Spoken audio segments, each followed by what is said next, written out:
Egyptians use half moon. Yeah, I've never seen it. If you have a picture of it, maybe put it up in PTR. I can't put a picture up. Yeah, I can't find what the thing. I'll try and put a link in Alright, that's cool. But anyway, that's where the halo comes from. Halos, you mean the round halos, the sun halos? Yeah, the thing on somebody's head. It has to come from the sun. That was the sun Ra, and that was actually Horus. Not moon. The moon has its own kind of patterns. You could call it the zodiac or dendritic sign from it, and that was actually has to be a goddess of the moon, which is called Nut. And most of the time it could be a half moon or full moon. That's what the Greek described. But based on the Chemetians, they always draw the full moon anyway, because there was a description to the goddess of the moon. But if you have a picture, that would be great, or the links. Cool.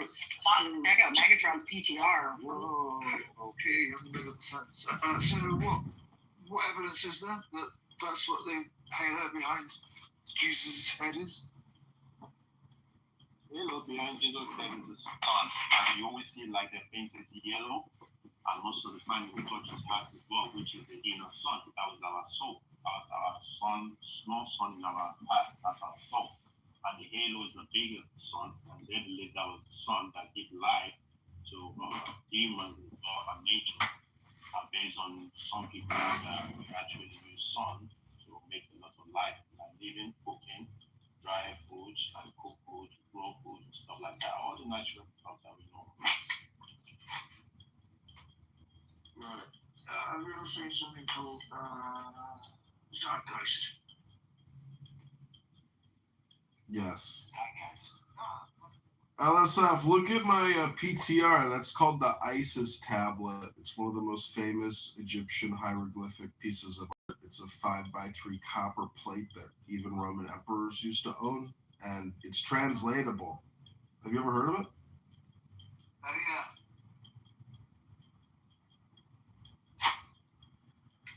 But it's mystical. The Jews took the magic of the Egyptians and brought it with them to Babylon. Then they took Cyrus's magic and brought it back to the promised land.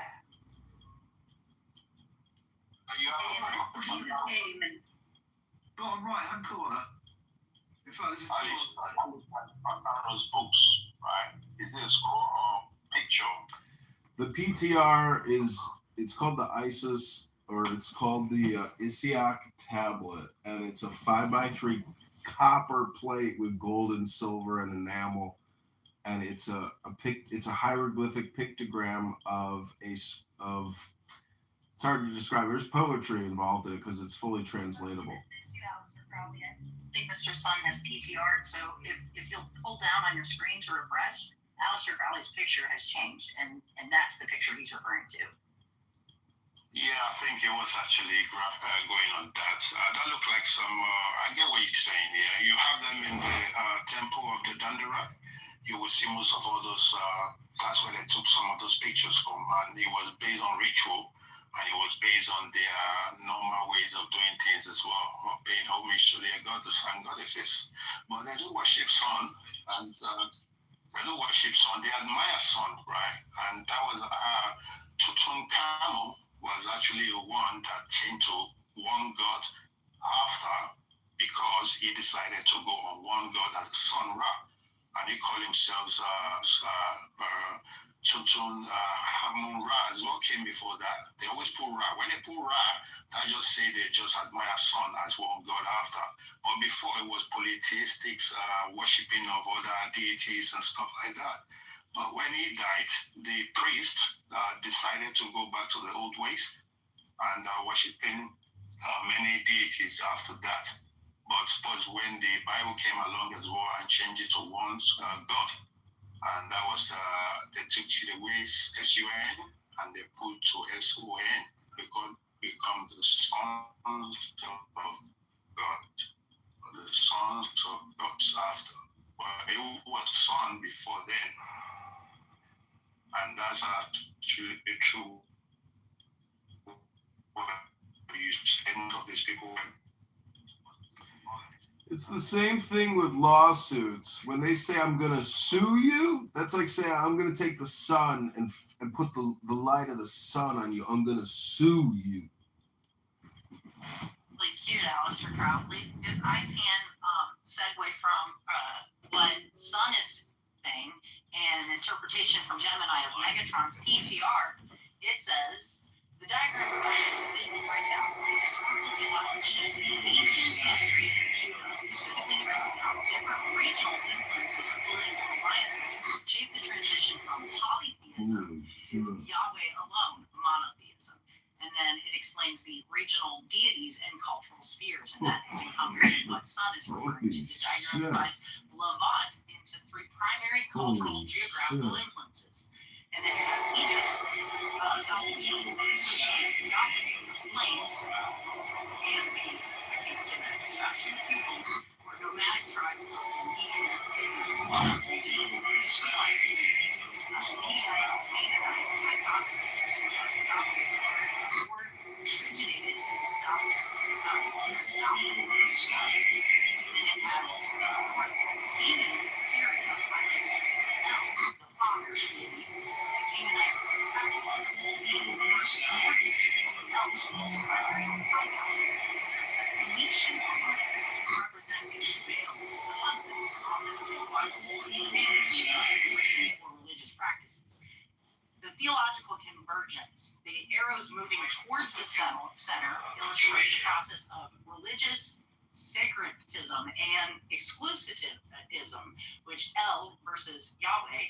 In early Israelite history, it attributes El, the creator or father, and Yahweh, the warrior storm god, began to merge. You can see this as an anti-Egyptian alliance triangle where Yahweh is nestled in El. The conflict with Baal, or the Phoenician alliance triangle, showed Baal versus Yahweh, representing a biblical narrative like those in Elijah, where Yahweh's followers fought to displace Baal's worship. And then the Josiah reform. At the top of the diagram, Josiah, the king of Judah, late 7th century BCE. This represents a pivotal turning point in biblical history, Yahweh alone. Josiah's reform, following the discovery of the Book of the Law, mandates the worship of Yahweh exclusively, centralized all worship in Jerusalem. And then the absorption of El. Note the small L triangle being submerged by the large Yahweh triangle. By this stage, El's titles and functions were fully attributed to Yahweh.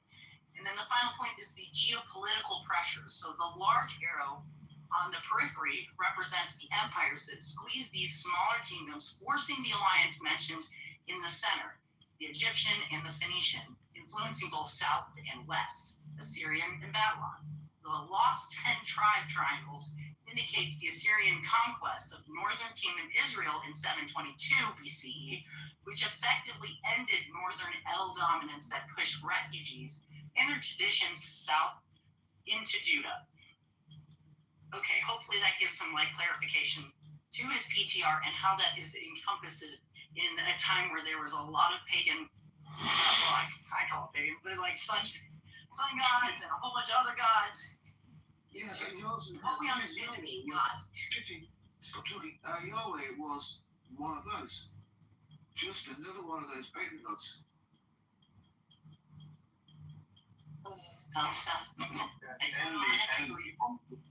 Enli become Yahweh, and Enki become Baal, and Anu becomes one of their top gods. I don't know what they're calling anything, but they believe it's the force. But that was when he took over and killed Alelu and sent Alelu out of the planet to go and die somewhere else. So Alelu was actually the first, and he was actually the god of the Punapumpu.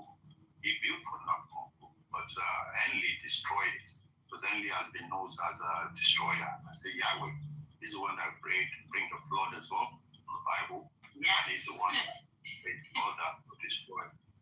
Therefore, showing that Yahweh, being the ultimate creator, had commanded Moses to, through a burning bush a series of what I would call historically known as the 10 Commandments, showing that there shall be no placement of worshiping gods or goddesses above him, and that he is ultimately not only the creator of life, the only God that should be worshipped, and that even pagan idols of things that are like deities are considered breaking a commandment of the top 10 things of like, don't kill, honor your mom and dad, don't worship a bunch of gods. But that's just my belief. Sorry, Nitron.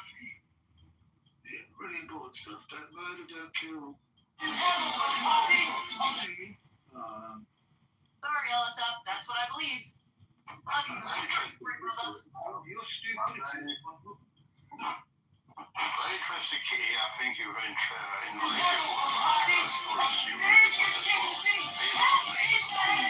Right, and I would believe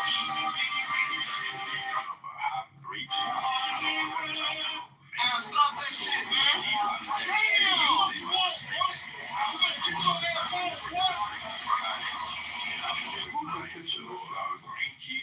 That was crazy. He came in a suit so fucking fast. As a whisperers and How come? harvestry. So it's just some characteristics of somebody that. Stop this shit, man. But when you go to the Kemetic, they call the snakes the Jews, which is thoughts. Lawsuit It's very check. interesting how they flip everything around to all those Fucking people murder that are lawsuit check. disagreeable one. I'll leave it there. I can. But the Bible's polemical, so it's an attack on pagan gods. It's an attack on John. So, like the plagues of Egypt, those are all showing that Yahweh dominates their so-called pagan gods and that their gods are false, up into including Pharaoh, who's looked at as a god. Go right in. Yahweh had power over him. You can't post up. Did he? Got it right in where you can't post up. Yeah, because he fucking killed them. Did he? Yeah, it was amazing. He sent the Which one did he kill? angel of death. Which one did he kill? His firstborn. Which one? What's his name? I don't know his name. I can't even pronounce those sand people names. It's got killed. It must be To the moment, so social. Wait, what's the question? You're talking about the Canaanites, the Amorites, the Jebusites, the Hittites. God, Did we move to the south side of Chicago? Why did the Bible kill? What's his name? I don't know. Let's have it. Maybe that was just the one that was written in the Bible. Thanks, Kat. Oh, have a look, shall I? Seeing as none of the Christians could be fucking bothered. It's not important to the North stuff, it's just the Bible. Name of the Pharaoh. Yeah, Pharaoh, that one. There's no name of the pharaohs. He didn't even kill the pharaoh that he killed his firstborn son, but we don't have the names of those pharaohs. They never named them out. Yeah, that's how We important. have a God that just whacked them. Got it? And that, we have a bunch of kings that we talk about that he put in part of these 12 tribes of Judah. And we have, he didn't kill them, no. But they made mistakes too. Let's not negate that fact. And I think that was awesome. Yeah. He never killed the pharaoh. He never killed the pharaoh king. I mean, he killed his. Well, she's walking through the cloud. Yeah. And the pharaoh's name is over. What's up? It's more like You're not gonna find a name, is what I'm saying. You're not gonna find a name for it. Yeah, there is no Why are you name. deliberately not in there? I'll tell you why. Because Yeah, they please. found it unimportant. Okay, it's like this, right? It's like they don't need because the person that's writing this is assuming that the audience that they're writing to understands and knows this story. Like they have some sort of precondition of it. If you just read kind of how they're even writing it, what they're saying is that obviously the book is not written to you. it's written to people in that time who understood these events, who probably passed it down orally before it even got written. So you have to understand, like, they kind of probably already knew what pharaoh they were talking about. He also mentions these places particularly that you can kind of get an idea of when, like, he gives some particular historical ideas like mud and brick. There's a few things mentioned in there, but, you know, Egyptologists will constantly debate this about is the Exodus story even true, yada yada. I could argue that probably you can actually make a very structured historical argument actually that if you actually structure it through a line of different pharaohs, and you keep the idea, right, in your head that this is not the same pharaoh when Moses comes back. And he even mentions that. So there's several pharaohs in this narrative. It's not just one pharaoh that you're dealing with. Right? So that's the other problem that a lot of people run into, is they're not paying attention to, like, the Egyptian history of what happens. And I also see, like, a lot of people try to, like, I've dug into this quite a bit, but I'm just saying, like, you're not going to see them writing the names because they felt no need to do so. It's not like they're trying to glorify the name of this pharaoh. What they need to do is make the pharaoh anonymous in the sense because it doesn't give them any glory, because that's what every pharaoh did. Like, look, Bro, Joshua. look down the history, type it in right now. Did every pharaoh write down their accomplishments, or did they write down their defeats? They never wrote down any of their defeats. They never wrote down any issues that they ever had. They always held themselves in high esteem. They always had to have their name on everything. Like, that's how pharaohs operated in the ancient world. So if they were defeated in an army, you think they're honestly going to write about it? No, absolutely not. Pharaohs were seen as deities. Like, they were seen as literal gods. Exactly, but that's logical. Yeah, but what I'm saying is, Right now, the pharaohs that Can you rap? Are you an artist? Yeah, I am. What's your artist name? Shannon Blake. Can you freestyle? Yeah, I can freestyle. The last person to freestyle got 100 million views. You think you can beat it? I mean, I would rather it mean something than beat something.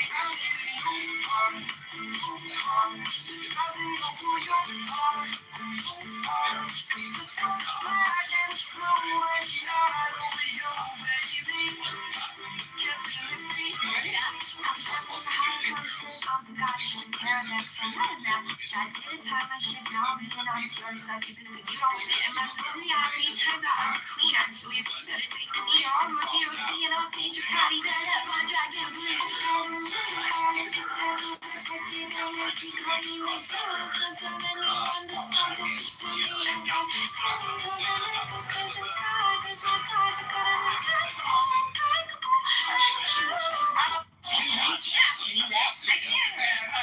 Are you an artist? Yeah, I am. What's your artist name? Shannon Blake. Can you freestyle? Yeah, I can freestyle. The last person to freestyle got 100 million views. You think you can beat it? I mean, I would rather. but she was seen as a living god. Because she even said, Excuse me? Yeah, Can you rap? I can rap, actually. Are you an artist? Yeah, I am. Shannon Blake. wasn't moved at all.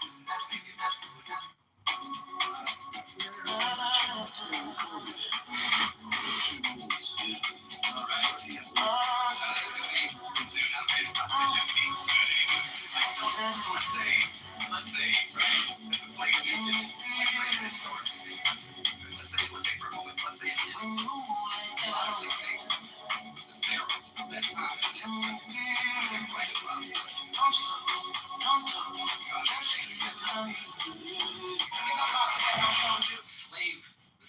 The enslaved people I had, if their God defeated me. No, he's not going to say that shit. He's not going to tell you that shit. Why would he tell you that? He's supposed to have a glorious legacy, greater than all the other pharaohs. Every pharaoh wanted to outdo the other one. Like, you gotta just look at that and then think about it from that perspective. But then there's like, you can make the arguments, like, just from historical analysis that, well, yeah, we don't have any complete evidence to, like, all the evidence of Egypt, all the evidence of the ancient world is constantly nothing but educated opinions. You have people who think, well, maybe this is how it went, maybe this is how it went. Why do you think they're still debating how the pyramids are built? I mean, it's like, we don't really have any absolute certainty. But it is So we're saying then is that people's biases are heavily present. I think there's a lot of biases, but it's also, like, keep in mind, right? You can just go with the facts. Like, you can say, what I would say is this, right? I'm not saying you can definitively prove the Exodus. What I'm saying is that if you look at it from a different perspective, I think you could at least point to an historical path that could lead you to at least the paradigm for what the Exodus may have been built off of. If you just pay attention to how the history of the pharaohs was and what particular events occurred throughout the history, then you probably, like, some people even look at Exodus stories like a culmination event of, like, they probably look at it like symbolically, like it's a culmination of multiple different pharaohs over the eras, and then, you know, Moses being like a conglomerate figure of many Israelite leaders in the early time, and then kind of becoming like this figure in the overall narrative of leading Israel against Egypt's gods. You know what I mean? Like, so some people look at it that like a symbolic sort of story, but it's using these emphases of characters that are just culminations of different people in one person. Does that make sense? There's some people look at it that way.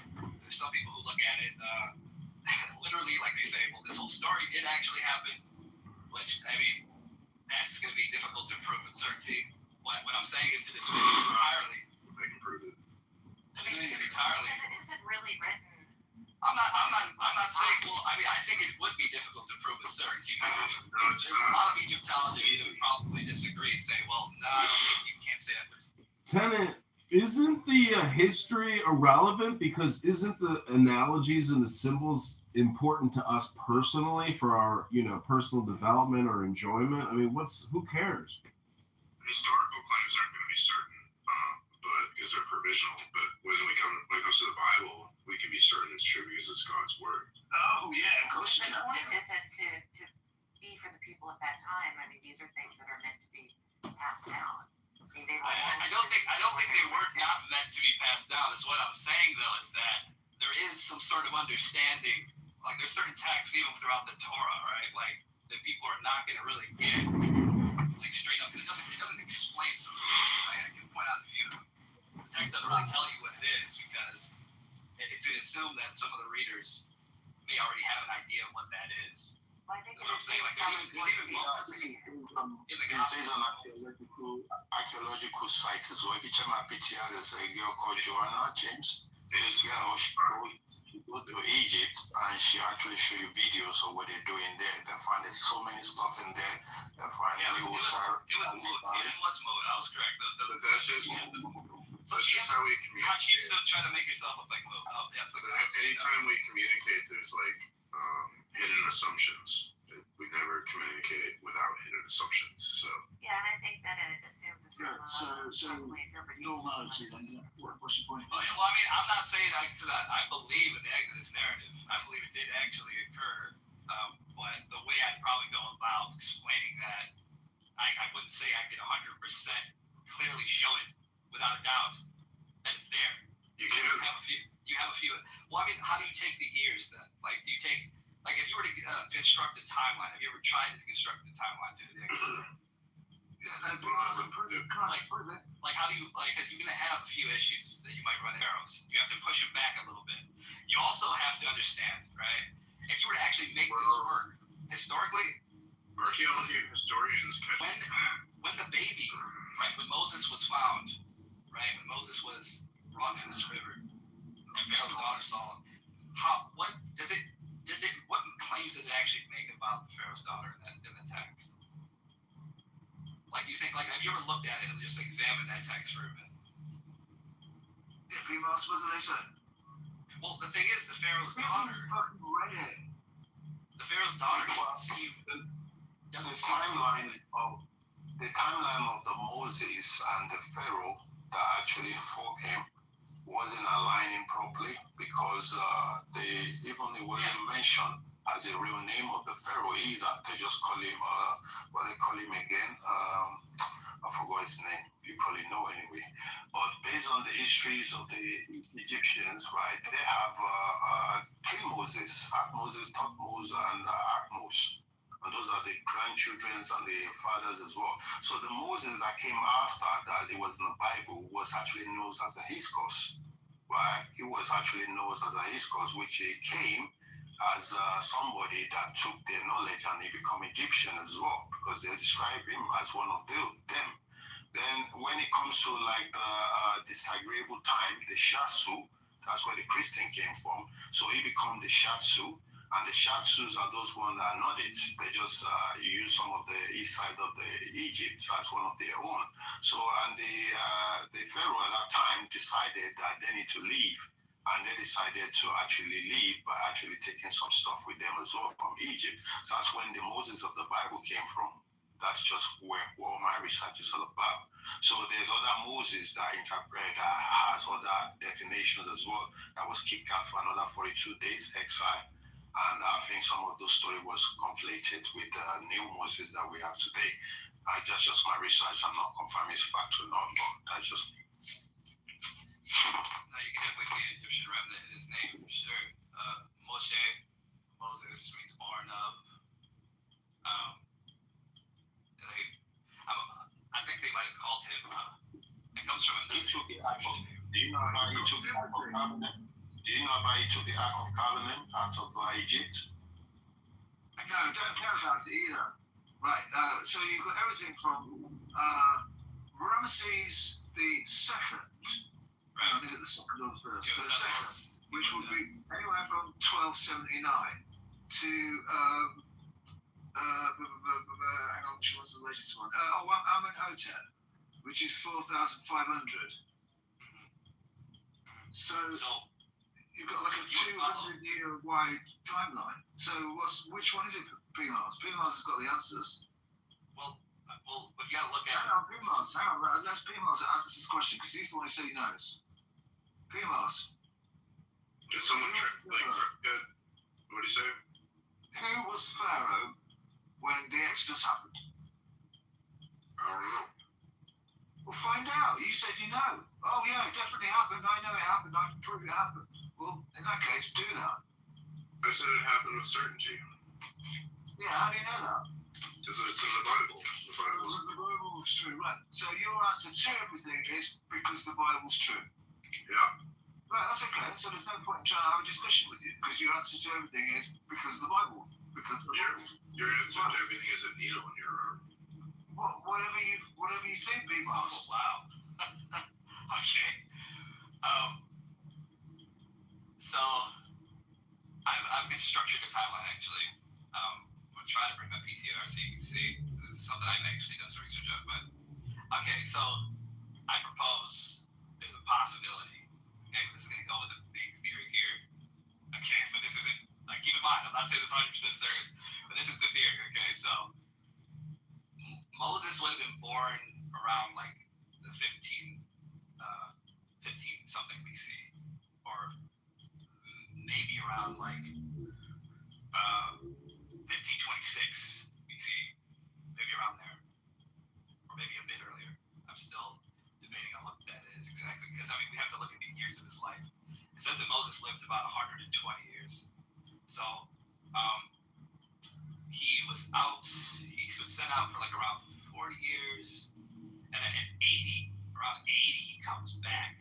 Apparently, if you're going to take the years literally, like you're going to take that literally. So the pharaohs that would have been in alignment with when Moses was born, like when he was a baby, the pharaoh that most likely would have been in his time frame when he was born was Amos the first. Oh, that kind is really backwards. Yeah, so you know, type in Amos. Ahmose. Amenhotep. Amos is before him. There's Amenhotep first, and there's Amos. Yeah, that was a father of Thutmose. So these are the granddads right here. So those are the first. Their great grandfather. So what I'm saying is, if you follow the line, right, you're gonna have. How do you put in a date on the Exodus? Well, I'm putting how am I putting, like, what do you mean? Like, which date? A date. How do you have a date for the Exodus? Well, When the Exodus happened. it's a lot of reasons for that, but I have to get into it. Okay, so let me go up here so I can give you some of the notes that I wrote of why I say what I'm saying here. Okay. So some extra biblical source for an Exodus. Is there any? Is there any extra biblical source for an Exodus? No. Yeah. No. All right. So the only thing we've got is the Bible. Yes. Correct. Right. And the only thing from the Bible that exists that tells us about the Exodus. That's definitely, yes, probably way before that, maybe a little bit more than that. Well, what's the oldest What's the oldest existent book that tells us about the Exodus? Well, There's no book for that. You have to do some scroll or papyrus, not even Torah either. It's written on the toilet wall in shit. It's going out where it is, how old it is. There's nobody have original. It's some clay cuneiform. Cuneiform has been broken. Even Moses broke the Ten Commandments, so there's no original Ten Commandments either. The oldest copies we had was a copy around 100 BC. 100 BC. That's what I just said. Right? And so that's the oldest And copy. the Exodus happened somewhere around 1500 BC. So we've got approximately 1300 years of time to account for between the recording of this event and it happening. And we've got nothing outside of that document that says it happened. Nothing. Never find it. Now they're still digging so far few. We have a lot of documents from that time. Nobody had nothing. And if you have it, it will be complete either. You just have a little piece of stuff somewhere they try to mesh together. But the first Moses lived around 13 to 1500 years before Jesus. So yeah, possibly. yeah, possibly. If you believe that he existed, right? That's implying that we actually are saying that he existed. Well, what I'm saying is that if we're going to take this into consideration that he did exist and the story is true, how would we align that to history, right? Let's just say it was, for the sake of this discussion. You don't have to believe it. I'm not asking you to, but I'm saying just for the sake of this discussion, just entertain the idea. Well, how would we form a timeline of his life and what would have occurred? I would propose he was not called Moses at all. His name was never Moses in Egypt. He never went by that name. There's so many names that describe similar activities of the same guy. But all I do know is definitely there are stories of his cost that fights of the king of that time, and that was when Moses come along. So he was like a savior to them, and he wasn't named Moses. It's just descriptions of taking somebody's characters and taking along. That's the way I kind of see it anyway. Because that's what I'm also. Yeah, that's what I'm saying. There's some people who hold that view as well, who would say that the story is a culmination of different figures. So this is getting worse by the minute. But if you're going to take it literally, right, we're going to take it like 100%. There was a one man called Moses. Well, we have to propose that you have to believe that he lived to be 120 years old. That's what it says in the text, right? So he lived to be 120. Okay, that's the first thing we got to accept. It wouldn't surprise me if he sprouts wings and flies in a minute.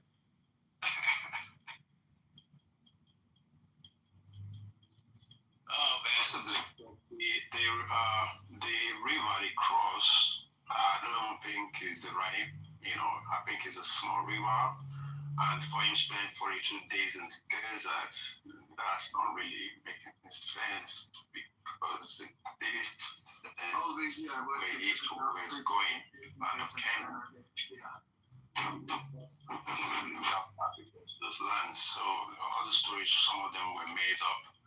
Just a story books, and we had that when I was in school and I was younger. I think it's interesting that there's a plausibility. I think that it's possible. I'm not saying it is the truth, but it's possible. I think that if we were to point to a figure, I think in history that could be the historical Moses. Dude, can you get a bit closer to your mic? Barely hear you. Can you hear me now? It's a bit better. Is it better? It's possibility. I said if we're to propose, And do you check the oldest names of it? Senenmut. I think that he might be a candidate for being the historical Moses. I've heard a lot of the arguments that actually Utahs give for why he can be, and I don't think they're very strong at all. I have not been compelled to think so. I went through it with them a few times, and I've seen a few videos on it why people say it's not the case. There's one particular Utah just said it, and I thought all his arguments were pretty weak on why it can't be the case. Yeah, because he used like even something as simple as like, well, it says Moses was slow speech. How could he have been this guy being a tutor if he was slow speech? It doesn't. I don't think that really defines any of it. Like I don't think that. I think he's just stretching that to mean like, oh, Moses is not very well educated. Moses is not this or that, even though you have later texts that confirm that he was educated in all the ways of the Egyptians and the wisdom, etc., of the Egyptians. So it's like, I don't know. I just think that was a bad argument from an actual Egyptologist he is. But there's more to it than that. Settlers was sent to the desert actually for 42 days from Egypt. So that could be the same story that took us 42 years of Moses we know of. But even pre-dynasties of the Egyptians, they have migrations too. They have moved places too. And some of them are Maphites. Those are the first dynasty.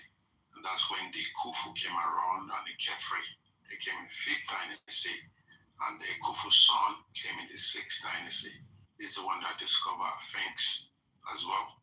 And they say Khufu himself is the one that built pyramids. I don't really 100% confirm that yet. Just because they find his name there doesn't mean he built it. But pyramids is known to be nearly about 450,000 years old. Even Sphinx is known to be 450,000 years old. So, but pyramids could be around the timeline, but they're using the water of the Nile or the floods who say that it was around before the flood as well. So, but there's a lot of things going on based on their stories anyway. You never find 100%, but I'm glad of people, archaeology, that go in there and give us information, like the picture that we have picture right now. The girl actually went down there and doing some digging. I live there. Like there's so much. Do you believe that Moses had access to what can only be God tech, like technology of the gods, like when these celestial beings actually? No, I'm not laughing with you at that. I mean this with all seriousness. Like I see them as celestial beings. He was a sorcerer. He was involved with sorcery. Yeah. Okay. Yeah. And he was heavily involved. You're alive. What gets you? Yes. What gets you? He was not allowed in the promised land because he was doing magic. Unless you can prove that there's God magic, which I thought it was divine. They're saying, no, God magic. And hi, Kat, I heard Nate called me on my personal phone to tell me you were back. But I was busy. I was busy with my family at the time. But I'm so happy to hear your voice. Oh, thank you. I'm so happy to hear your voice too. Yes. That's he was using what was there. He was using what's already there, and actually the snakes and all this magic stuff that you're talking about is already stuff that was already there.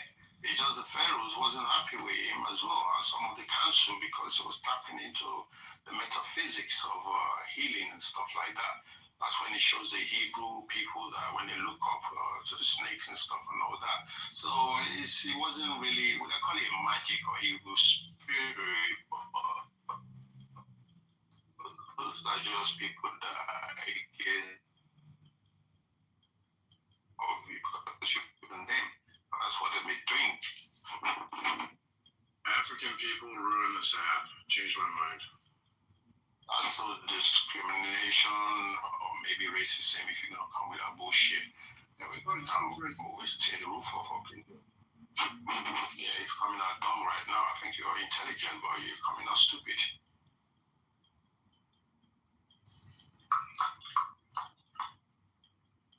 I mean, it's stupid or not, but it's God. It is God. If you go to 11, can you give this to the fitters? I forgot to.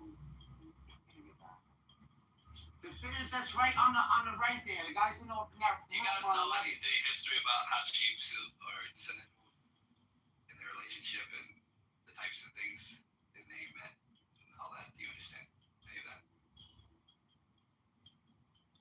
I know it in it for this moment. You guys ever study anything about it or know about the story of Hatshepsut?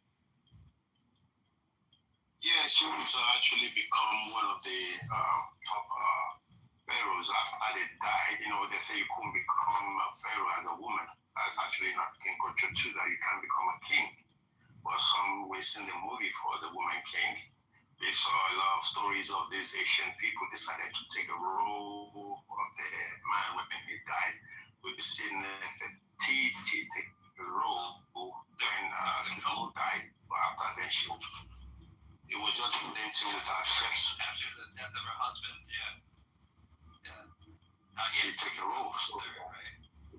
So this is the same thing. When a woman take a role, some people will discredit them just because they think they can empower them. Mostly the priest or the priesthood always do divinations to decide who should be the next king or who should be on the next throne.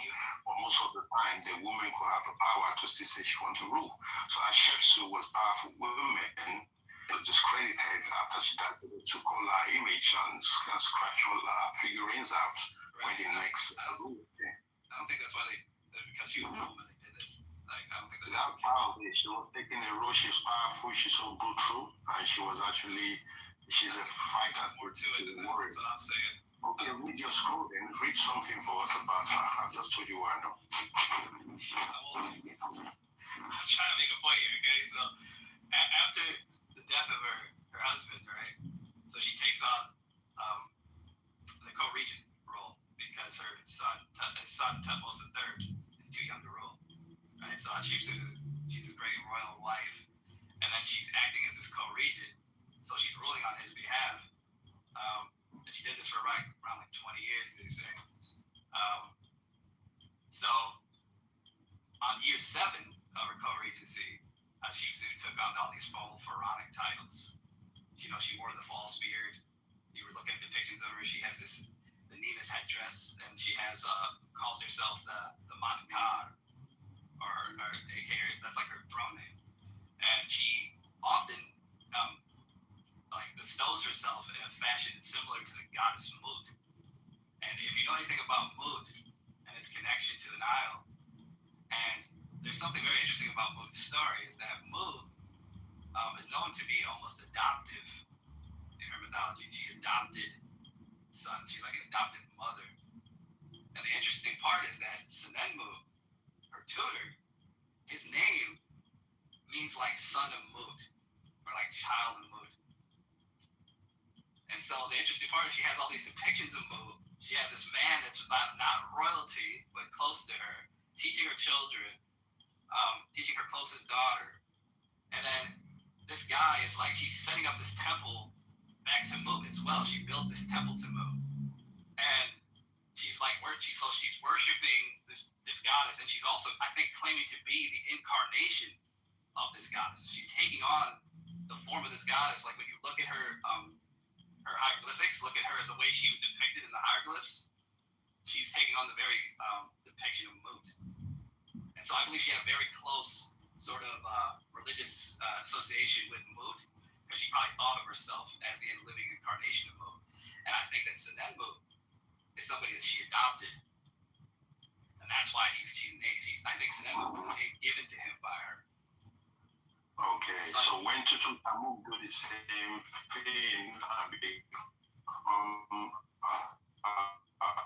after Tutankhamun, Amun attack him, or did they say that he wasn't qualified? So they're discriminating against her because she's taking over the right role of taking all that information. So that's what you do when you become a king or queen. You still exploit. You could take anything. You have the right to. So that's why they took her shit of the war, because they believe they don't want to rule what she's dictating for them anymore, because she wants to be the powerful goddess. There's always competition in Kemet, and all of them is powerful anyway. And they always take the roles of the past king or queen out because they are the new ruler and they have to make a new legislation. And that's where all this politics shit come from right now that we're doing right now too. All right.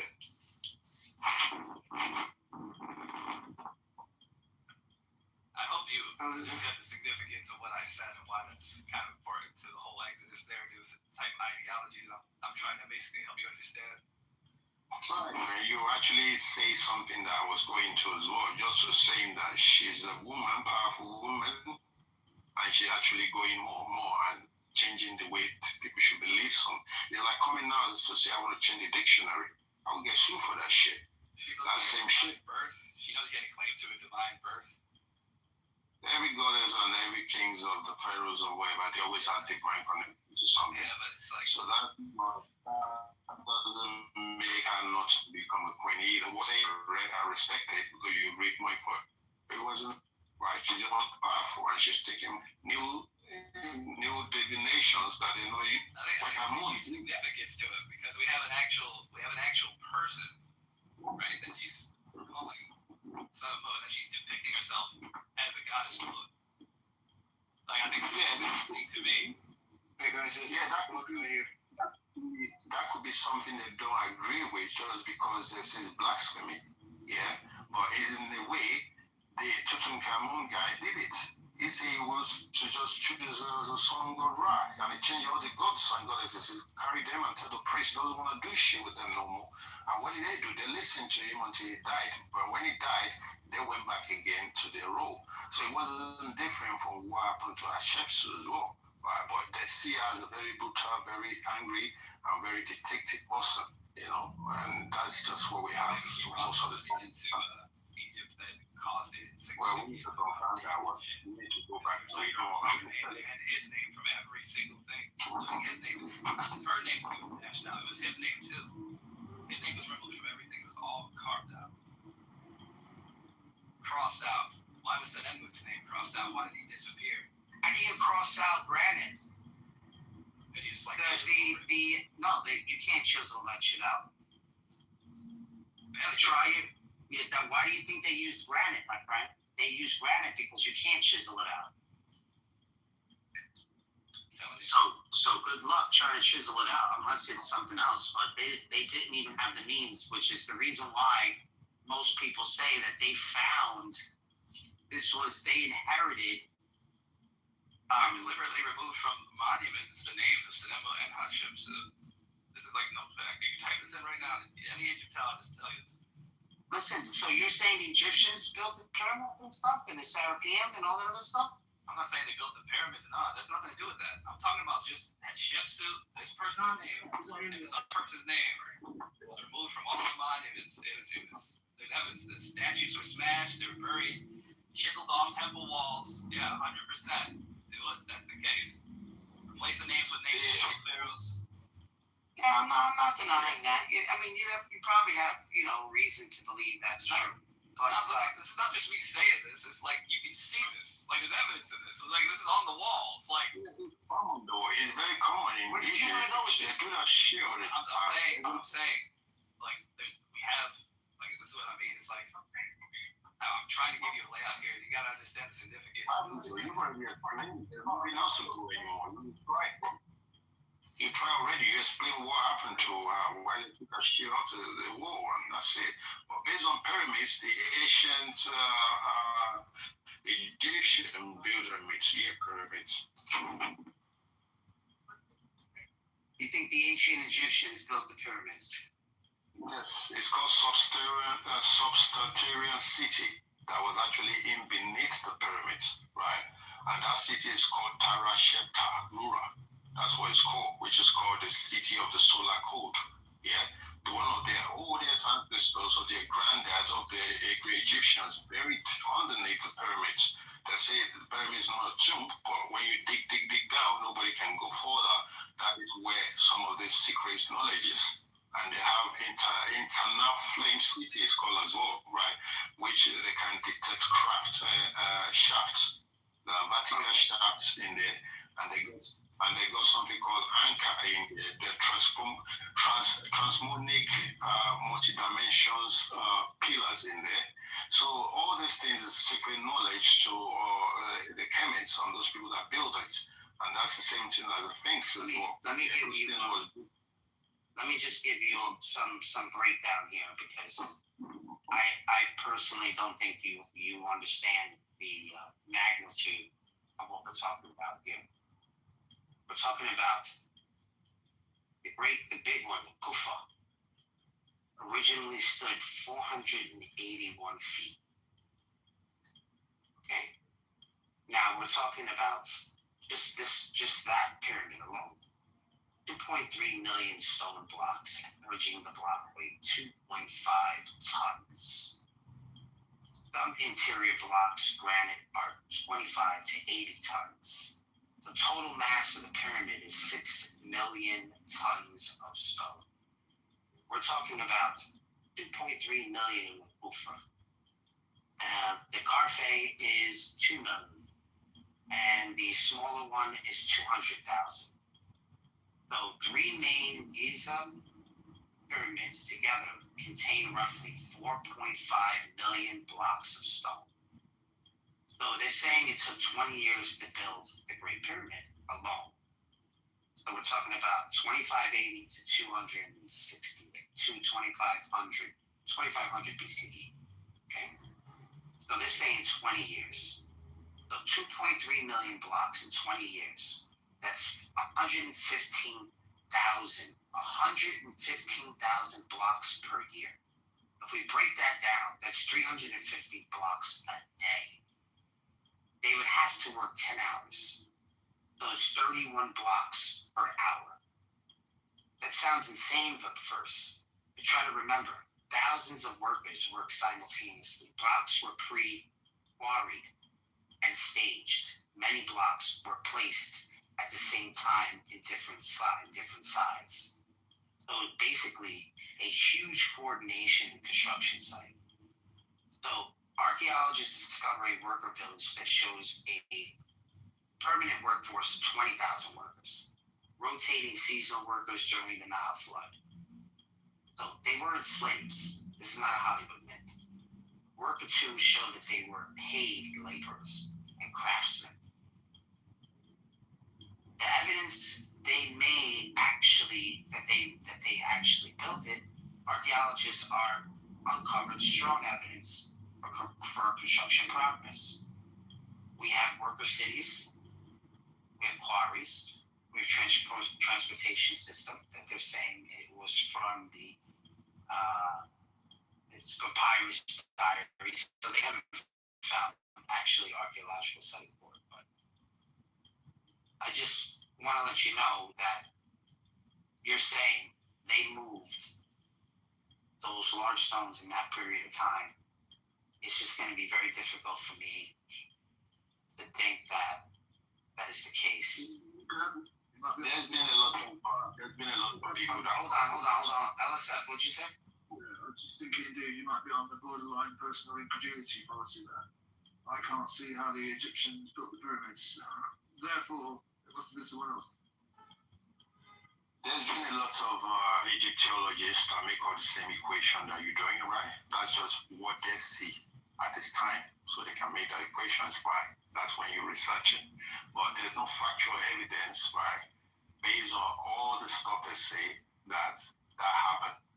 Based on what I do research on, based on some hieroglyphics and some of the pictures that I found, I saw a tall giant. Yeah, very tall giant that actually was in these hieroglyphics that was moving the stones.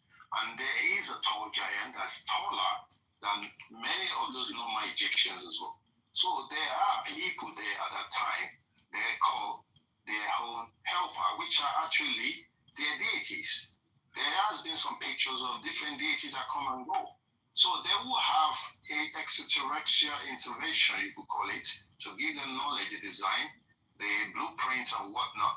We could say they have technology. You're saying a lot there, but pay attention to what I'm saying to you. Wouldn't you rather say, instead of going the Nephilim route, why don't you just say that there was Neanderthals? Because Neanderthals, you call it Nephilim. Well, I say Nephilim, the giants. Okay, then that wasn't the name they call them. And I understand, like the giants. Why not Neanderthals? Why only giants? Why not Neanderthals? That's what we called them when we found their bones in the Netherlands. Okay, Neanderthals would be related to the Neanderthals, because they were saying they were still around. Is that Caucasian? Did the Neanderthal came from Caucasian? Yes or no? What, Neanderthals are Caucasian? Yes, that is what your scholar people describing the Neanderthal came from. Most Caucasian people. There's no Say the most racist thing about this. I'll tell you one of the racist thing about this. I'll bring my proof. You bring your proof. It's not Give me 1 second. Give me 1 second. All right, then. I will give you the proof right now. All right, So the type of pyramids. Fuck me, man. I haven't talked for a long time, waiting for you guys to let me speak. So, you know that there's pyramids in Mexico. They never deny that the people of Mexico built them. But for some strange reason, when it's Africa, they never say Africans built it. They always say Egyptians. So don't talk about racists when you're the only one. You've never once said Africans built the temples. You've said Egyptians. But don't say it's racist. You're the one feeding into the racist bullshit. It was Africans who built it. It's in Africa. It's in Africa. Is right. The Egyptians, ancient Kemetans, are actually Nubia, and you could call them the Twa tribes. Some of the deity they worship is worshipped the same in Africa, which is called Bes. So they are the same people. They are Africans. You could call them African today. I've never heard you say African yet. I've been waiting. Yes, just because when I think Egyptians, you think I'm talking about the Arab Egyptians that they're colonial that are there now? I'm not talking about those fake ass Egyptians. They even decided they're not the Egyptians. There is a name was given to them by the Greeks. It wasn't the real name. The real names are called Pata. So those are the real people that were there. So together.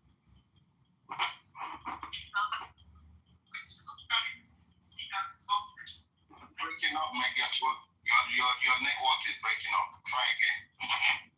Oh, no, I'm fine, my brother. You're on the phone, that's why. So what I'm trying to just get to you right now, there's no racist talk here. Even the guy that was trying to bully me, he's gone. And I do know that he just having an emotional breakdown because somebody's talking bad at him. But I didn't come here to say Neanderthal are not part of the history. And there's no evidence that I've seen that the Neanderthal actually the original ancestors of the African. Even there's been these people research have said that they couldn't find no DNA of Neanderthals in the Africans around the time. I don't know now, but what I'm saying to you, based on the Egyptians, or this is called the Maphite, yeah, they are the oldest people, and some of you see that if you check Google now, they call them Neman or Mesis, but they are called the Maphite people. So they are the people that is of the dynasties in Kemet. They've told their information that the ants and it came to actually help them with it. When you go to the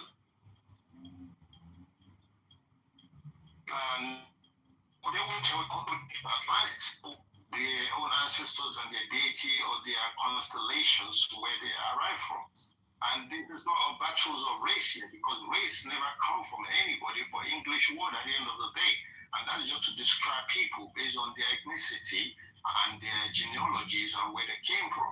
So if you're going to bring the Neanderthal to the pyramids, they wasn't there. They wasn't around that time. They were at Caucasus Mountain. They are Caucasian. It wasn't English. It was Hitler.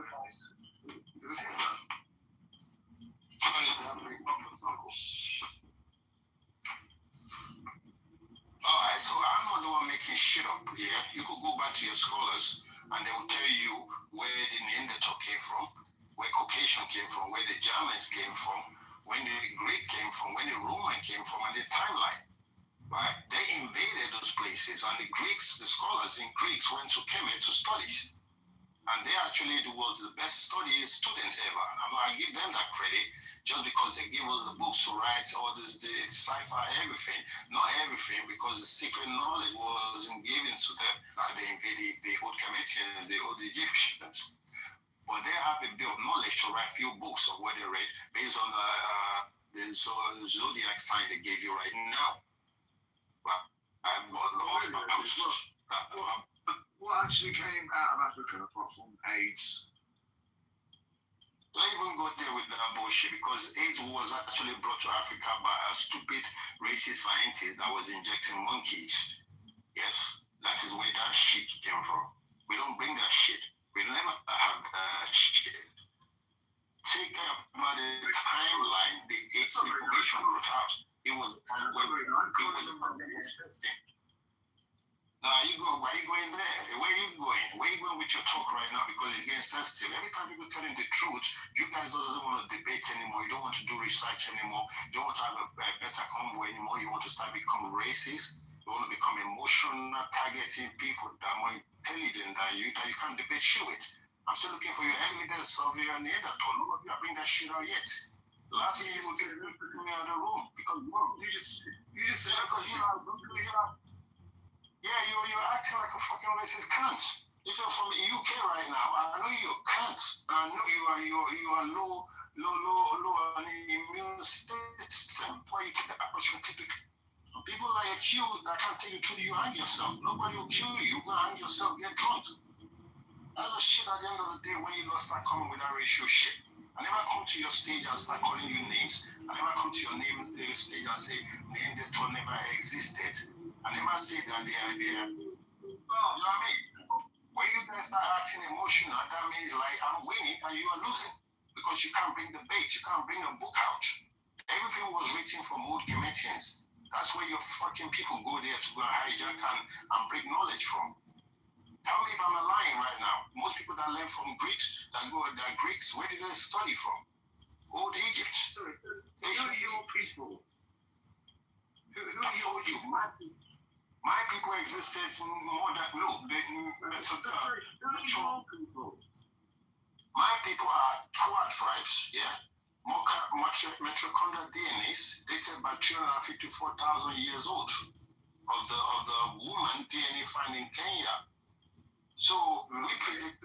What about my people? Your people are the Neanderthal the brother talk about. So go and research your people and tell me about your people because I know a bit about your people too. And I tell you, you came from the planet Pleiades. That was in Job 9 verse 9 in the Bible. Oh my God. That was where most of the Pleiadians came from. They told you in the Bible. So why come you can't find out your own origin and you coming out with that racial shit about monkey, about AIDS? Who the fuck give you AIDS? You bring that injection Africa, injecting monkey and testing all this shit, and you create some shit to try and wipe out the black people there. And it never ever is successful. That's exactly what happened in Australia right now. The indigenous are there, and you people are locking them to fuck up because you want to wipe out their shit and call their land now to be more Neanderthal land right now. So don't fuck with me when it comes to real story or geographical fact. I'm not speaking Japanese. You are probably nuts. Well, I'm giving you the truth, so you can't debate on the truth. Oh, you can't debate. I'm showing you. Dude, I'm showing you. But you're not sharing your true good. Stop what you're talking. Even you throw me as yeah, I'm showing you. And you're showing your true colors. I said, what you're really about. So you are innocent now, totally me, and I'm saying that you follow. So you are the racist in here is you.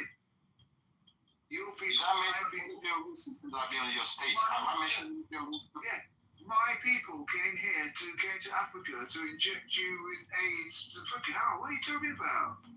Why do you say why AIDS come from Africa where your dumbass never do research? Because I was trolling you. Because you're a dumb troller. You're a dumb troller. Right, okay, I'm a dumb troller.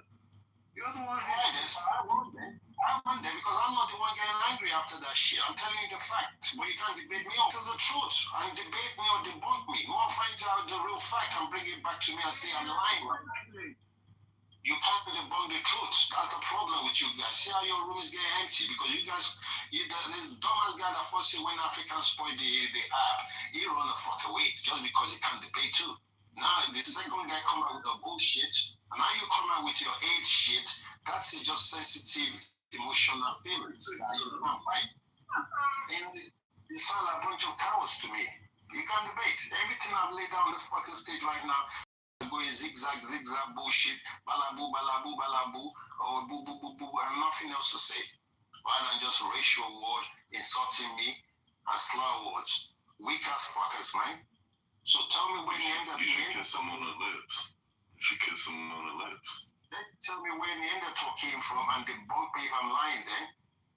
Dumbass, wanna talk to me about Neanderthal and You should then have Neanderthal came from the Netherlands. okay then give me your history then so we can go just through the book. kiss him on the neck. How long is the timeline of the Neanderthal? How long is the timeline? When did they came out to start existing to actually repopulate the planet? Give me the timeline. God created them 6,000 years ago. Okay, who is God? Who is God? Define God to me. God's the guy from the Bible who created it. Bible came 6,000 years ago. How the fuck you come out with the English when English came 1,400 ago? The J word existed for 6,000 years ago. God created it. okay, tell me when the Bible came. Tell me the original Bible I want to go and read right now. Even the Egyptians, the Ethiopian Bible is older than your shit.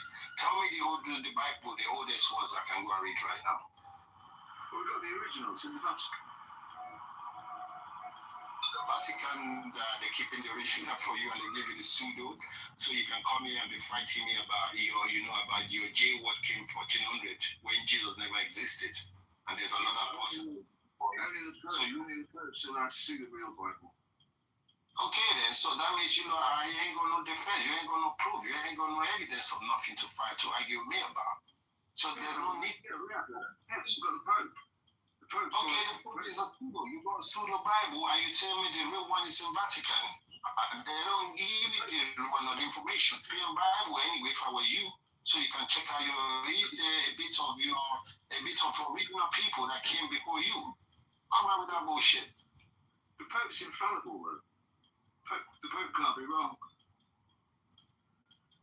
Pope can be wrong. So son, he's just playing around. He's just trying to get to know you. He's just I'm playing with him too. All right, so son, the reason why I said Neanderthal, right, is because allegedly, I have no evidence to this. They said that they were still around during the end of the Younger Dryas, the Younger Dryas of 12,000 years ago.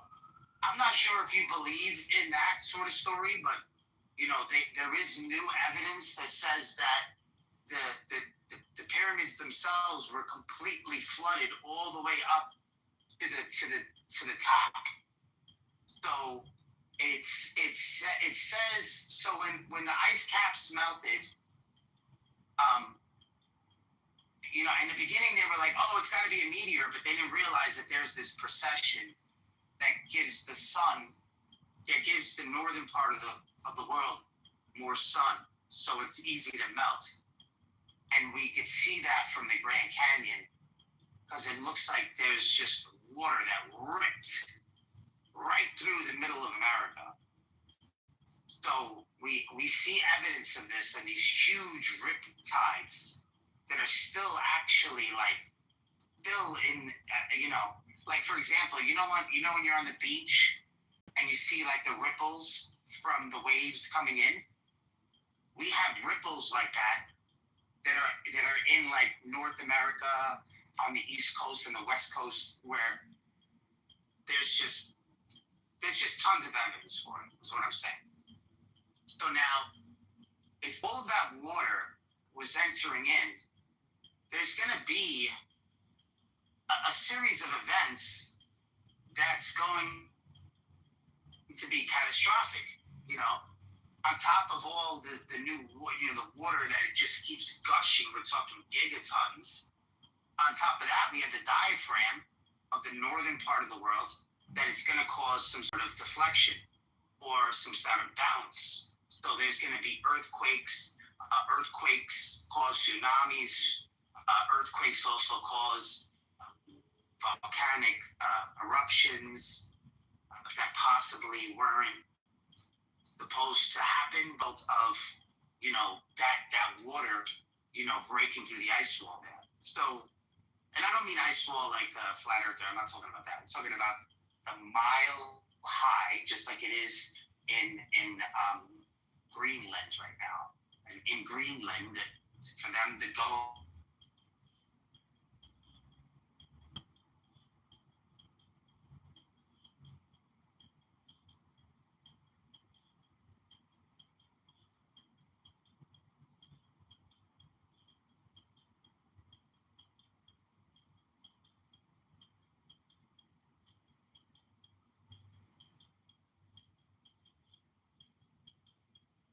reason why I mentioned Neanderthals because of their strength. So I don't think that the Egyptians built it because they just didn't leave back any technology to show us. Even the Serapeum with the 24 the boxes that weigh 100 tons, like the 24 different boxes that they say they put these cows in or whatever, right? When it was the time of Taurus, which would make sense, right? And then the beginning of Judaism is when we went into Aries, right? And then from Aries, that era was over, and now we're in Pisces. You can see that, Jesus with the fish. They were sacrificing the lamb, the goat, and then that era is over. So the only thing that makes sense is that the people of that time just inherited this real estate. Because there really is no evidence to say that they built it. I know what you're saying. It's not the Egyptians of today, this and the other. It could have been the Africans of the past, but in order for such a thing to happen, they would need like wood. They would need like huge lakes, possibly to transport these huge pieces of granite to canals or whatever. Right now, it's hard to think that they did it in the desert. Well, what do you think about that, son? I mean, I said a lot there, but. Well, you try, you do your research. I'd rather talk to someone like you that are more intelligent and peaceful, not the insult that they can get. Since about 3 people right now, but I will leave that they pass. And I didn't bring no racial shit in it until I get called monkey, AIDS, and Africa, and all that other bullshit. But at the end of the day, I'll leave it to the knowledge that you require. He's black, just to let you know. So he's messing with you. Well, even though he's black, even though he's a black guy, definitely he does have a bit of racial in him. He could hate even his own black skin himself. That's why he talked that shit anyway to a black person. So I'm not surprised you have people dumb like that. But go back to what you're saying. I respect your knowledge based on your research. I've listened to all this Egyptology as well, talk about the flood. We know about the flood. It's not just one flood, and it doesn't really flood the whole planet. It has to be some geographical places. We heard about the Mesopotamian flood, we heard about the Egyptian flood, and we heard about the flood in the Bible. So which one are we going to say for that timeline? Nobody knows. But based on the Egyptians' pyramid, the Khufu pyramid itself, they do find the name called Khufu in there, but they say that it could have been found after by him, and he has to put his name in there. And that's the stuff we were talking earlier before about the dominations when they came to be a king. They want to put their names everywhere. So, but the premise itself could be actually called Mai in Kemet, which is ascending point. It's called Mai, M-I-R. That's the name of it. And they have their real original names actually, right? It wasn't called pyramids because the Greeks gave it pyramids, which they call it a big cake. They call it a big cake after. That's what pyramid mean. So, but the name of it was Ma, and it was ascending point. So if they give you ascension point or ascending point, you have to think like, who built the ascending point, or what is the knowledge that behind it? Or if some these people told you they have deities, they have extraterrestrial intervention, which most of the Africans do say it. And that will question more to say, yes, definitely, it must be very old. And it's not only Egypt, you have pyramids. You have the biggest pyramid in Bosnia. You got pyramids in Africa, in America, in Europe. So the third story, according to his hieroglyphics of reading the third books, he says that he uses pyramids to navigate places. And his spacecraft is always packed inside the pyramids. So they would never leave the spacecraft for us to see. Now they find an inner earth inside the pyramids, which is called, I named it for you, it's called Tarasheta, which is called City of the Solar Code, right? That was what they describe it like. But the ancient papyrus, that you say there's no evidence of building of pyramids, there were evidence of building of pyramids. They are workers, and there are giants that are taller than them that shows that was helping them with the building of the pyramids. That's the only evidence I find so far. And another evidence of the pyramids is to say they use it as a navigations to planets. That was Osiris, because Osiris was buried after a few meters away from the pyramids, and his shaft was actually aligned to under the pyramids, which is possible will be used as transition to another planet, because he was called the gods of Orion. That's what Osiris was called. So most of the pyramids that you will see has to deal with a lot of transmonics or multi-dimensions or pillar flame, because the triangle that was based on top of it, which was gold, that was missing, was actually a conductor of heat as well. So that could be named what it was named before, which is called the map, right? So that says the three dimensions are above it, and the cylinders and all these multi-dimensions or shafts that were inside it was called Crystal City, because it is a civilization that always live in down there, or they use it as a burial ground for their ancestors. It's called the city of Amentukura. Yeah, flame tube is called flame tube. Yeah, and for anything to call flame, that just telling you is referred to maybe soul transition as well, because a soul could be called flame, and for them to use it as a DNA code. And that could be a dimension resurrection to or rejuvenations of DNA code, right? So there's more to a lot of things people doesn't know about, but the diggers are digging in, but they can't dig that far according to how deep they say it is. But the information that we know so far is there's a Stargate, there's Ark of Covenant that was used actually that time to align inside the pyramids, that all these pharaohs, all the deities used to transcend inside the pyramids or used to disappear outside the pyramid to another destination. Nowadays, we use them plane. They could use pyramids that time. That was a very, very strong spiritual intelligence.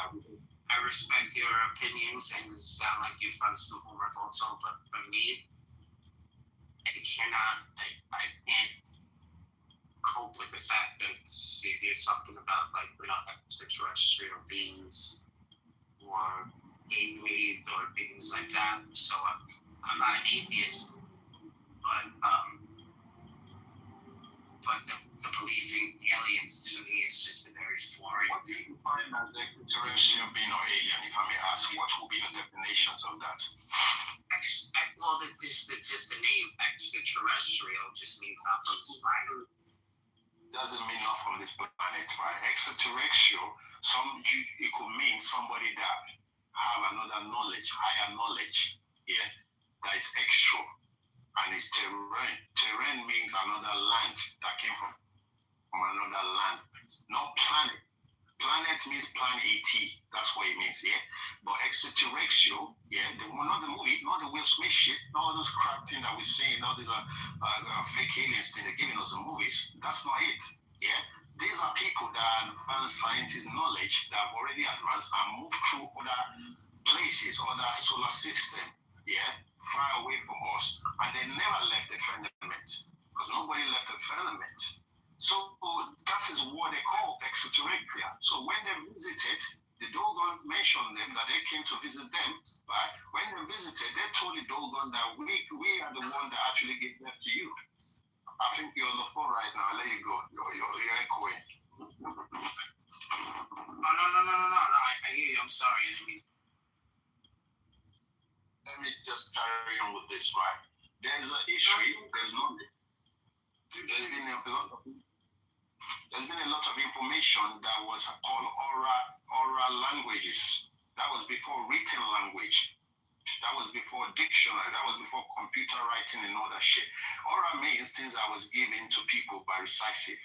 Oral means people that draws as well, like Itaglo, Betaglo, drawings on the wall, caves and stuff. Those are defined by your scientists or your archaeologists. They actually decipher it better than most of us in Africa. I will be honest with that, because I listen to them. So when they find the evidence of all of those remnants, that is when they're trying to decipher it. That's when it goes wrong, because they're going to use Greek interpretation of it. I'm not saying it's not credited, but it's not the original words. But when you go to Metuneta, you start finding the original words you won't even argue with me that far because you will get more understanding than what I'm talking about. So pyramids itself is not called pyramids, yeah? So the people that built it, yeah, are ancient ancestors of the Kemetians, and they are tall being. Some of them are up to 8 to 9 feet tall. And they use scientific knowledge to build it. And we know in your history that some of your scholars actually use electromagnetic field to navigate stones or sound energy to levitate stones. Yeah, some of you, one of your scholars died from that and never give the information to nobody, right? So this knowledge is well kept. That's why you get a high priest, and you got those people that are called the pantheons that don't give those knowledge out for anybody to write. So you will never find no technology remnants until you dig more than even 80 feet down. Then you start seeing stories, but nobody have go that deep before. Even in the Phoenix things, they say there's some carving there, but they kept that secret too. So we're just gonna leave it there that we don't know a lot yet until we find more information. Yeah, but aliens are not just alien from other planets; they are extraterrestrial because they are older scientists that have long passed us with technology, and they built star system to navigate. And that's when the Comedian is talking about Thoth, Ra, you know, all these deities and stuff. That's what they describe it. But you put them in your movie as superheroes. Superman, Iron Man, Incredible Man, do your thing. Stargate was all the movie there. You know, Stargate wasn't like a documentary. You want me to? Yeah, that Stargate movie as well. Well, similar to that shit. Exactly. Thank you for that one. Stargate is actually similar. Stargate movie. And Stargate is connected to the temple. Yeah, there's Stargate 4 to 7 in Egypt itself. Yeah, but there's stored inner city. It's called Crystal Container Chamber. That is where it's stored. They have technology there. There are 12 avatars that was buried there. Avatar passages that was actually buried there. Yeah, which is called HTs. There's that shit. It's unlocked in the code. And now some of these things that people are digging out as mummy, sooner or later you will see what is going to happen. Because those body needs to get back to those body. So I think we don't know what we're doing yet until the time comes when we're about to fuck up the planet, fuck up all the remnants, and go into the secret cavern to go and dig what we're not supposed to dig. Then you will see who is the owner that built the pyramids arrived. And you will see they're viewing them in the sky right now. All this you call it UFO, they call it USO. Recently someone said he got kidnapped by what? A dolphin. What do you think dolphins are? They're mermaids.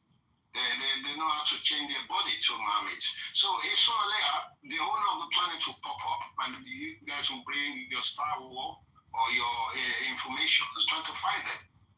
That's the time is coming to that right now. But I'm just here to actually blend in with you. You don't have to believe anything I'm saying. I'm to be infection pyramids to and it's pain, passion, all people building, you know.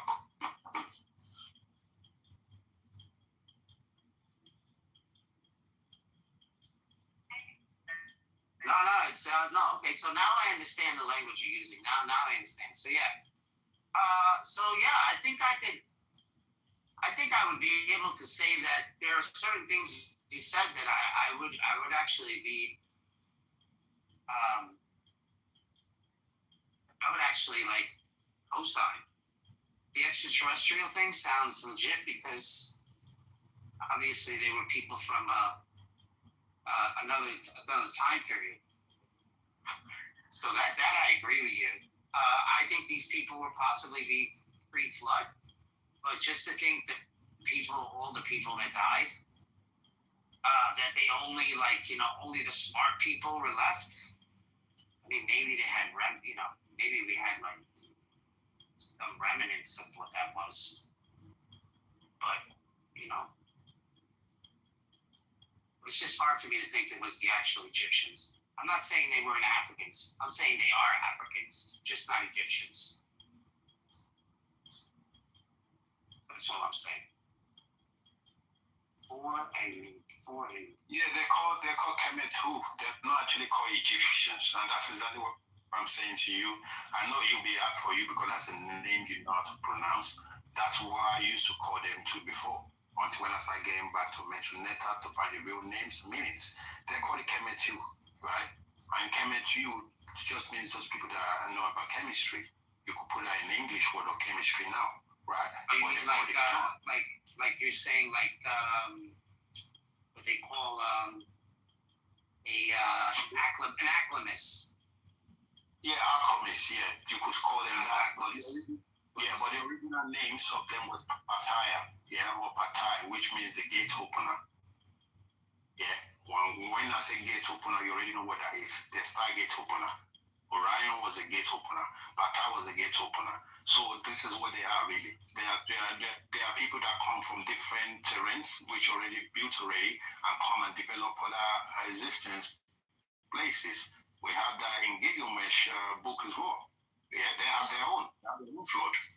They have their own flood. So you know the big huge sort of they took it to a museum, right? And it stands because it was tipped over. It stands like 300 feet tall. They have it in a museum now. I forget the name of it. It's like it's the king, one of the kings or whatever, and then they made it like a sculpture of him, like in huge stone. The one that they brought into the there's Amun-Ra, there's Amun-Ra, and it could be maybe six times. The really tall one, right? Where it's like he's missing a leg or something like that. Do you know what I'm talking about? Tutankhamun was the one that they say disabled, and he had the shape of not disabled, not.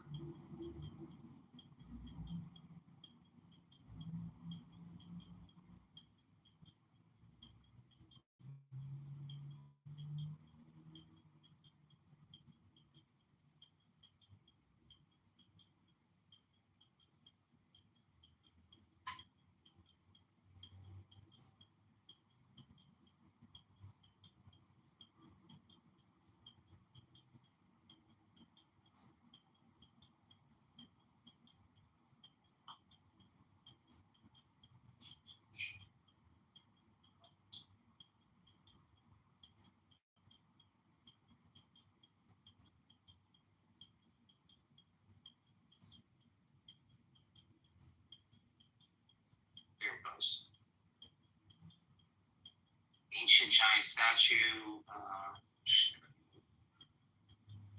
This one right here.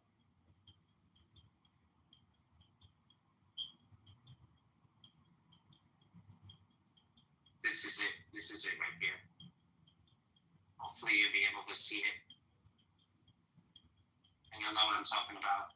Yeah, I posted the link. I posted the link in the chat. No, I posted the link in the chat. That statue.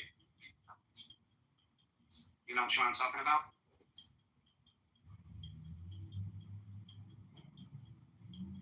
I'm gonna refresh and come back and check it out. It's in the app. No, it's fine. It opens to your profile. That's not a statue. That's like that's like triangles. What's No, that? mi amor, yo estoy hablando de otra cosa. Oh,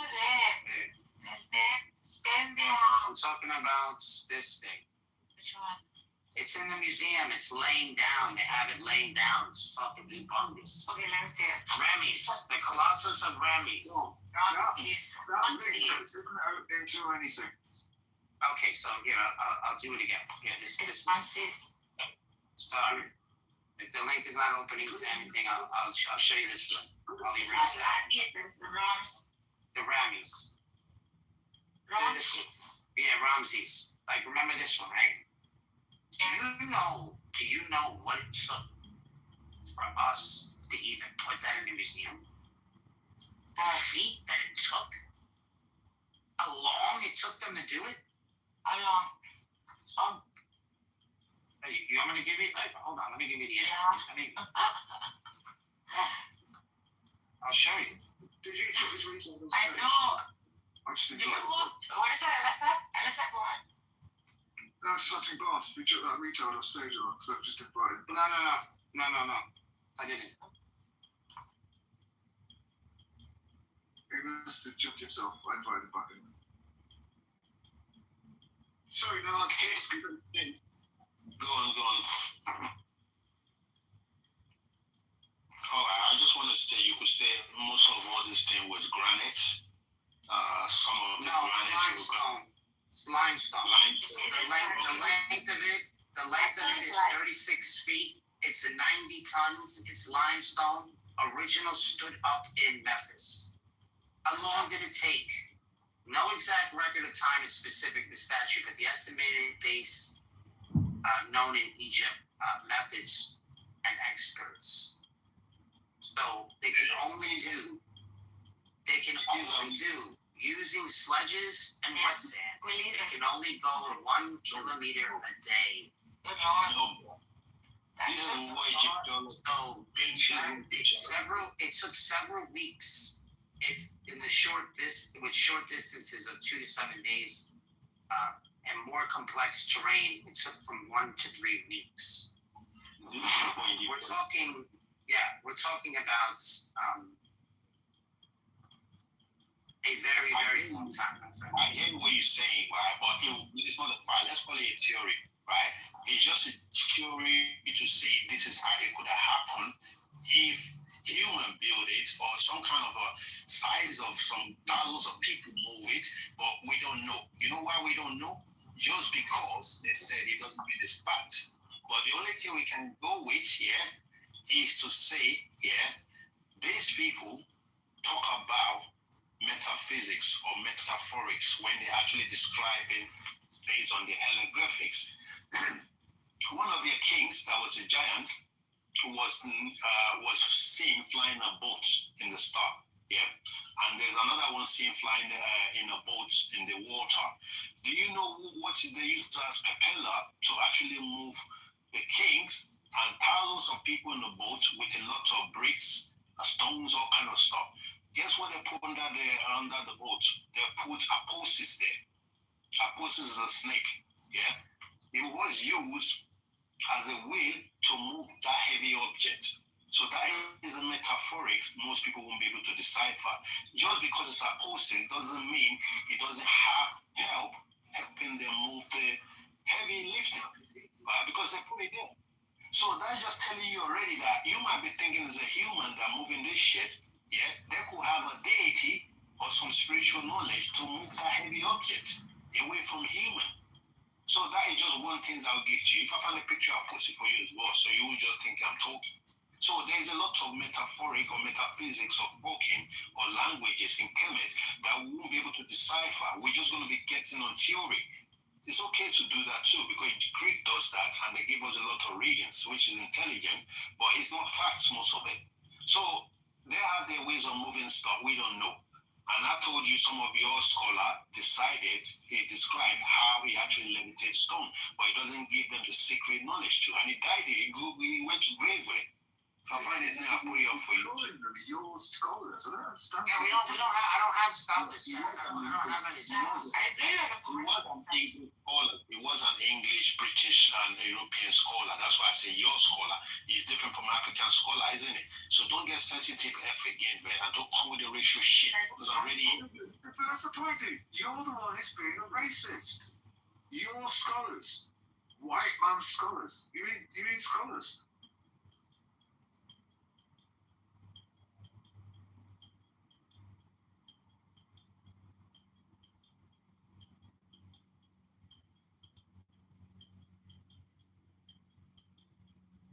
Do you know what I mean? He keeps going, your scholars, when he means white men.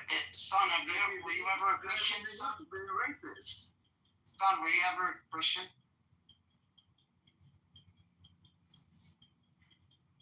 I'll take that as a yes. So he's right about one thing, guys. Like, some of the depictions in the hieroglyphs, right, could have been like metaphorical, such as like the snake underneath, like wiggling, carrying him. Actually, I'll talk to you now. One second. Not because it was a real snake. Perhaps they had a mechanism in which they could slide the freaking thing, right? A statue. And it's depicted. It's a very intelligent way to depict sliding something. It's a poetic way to do it. I think that's possible as a theory that he's posing. Yeah, no, and you know what it is? No one's ever really wrong, right? Because we're all like trying to use our intuition and the knowledge that we've gained throughout the work, throughout our lives to say, oh, well, how could this be the case? So I don't think that none of us are being irrational by saying, oh, well, this could have happened this way or the other. We're all just kind of using guesswork because that's all we have. Yeah, we have to only speculate. Yeah, we can only speculate. Yeah. So I think all the information should be taken, all the information, and I think that's the thing, everybody likes to, and I think that's the most interesting part of conversations like this, right? Because we all have our little input on stuff. We are marvelous. These things aren't really up for debate. They're just up to share the information, But the common thing I think is that we're just so marveled by this era because of the way they did shit. Either they were like really giant people, or Eric Von Daniken has a good book called The Chariots of the Gods. It got a lot of like pushback and stuff. I read it when I was like 16 or something, maybe younger. He believes the aliens came down and actually did. That's one theory he has. They could have used police and levers and stuff. I don't know, there's so many ways they could have done it.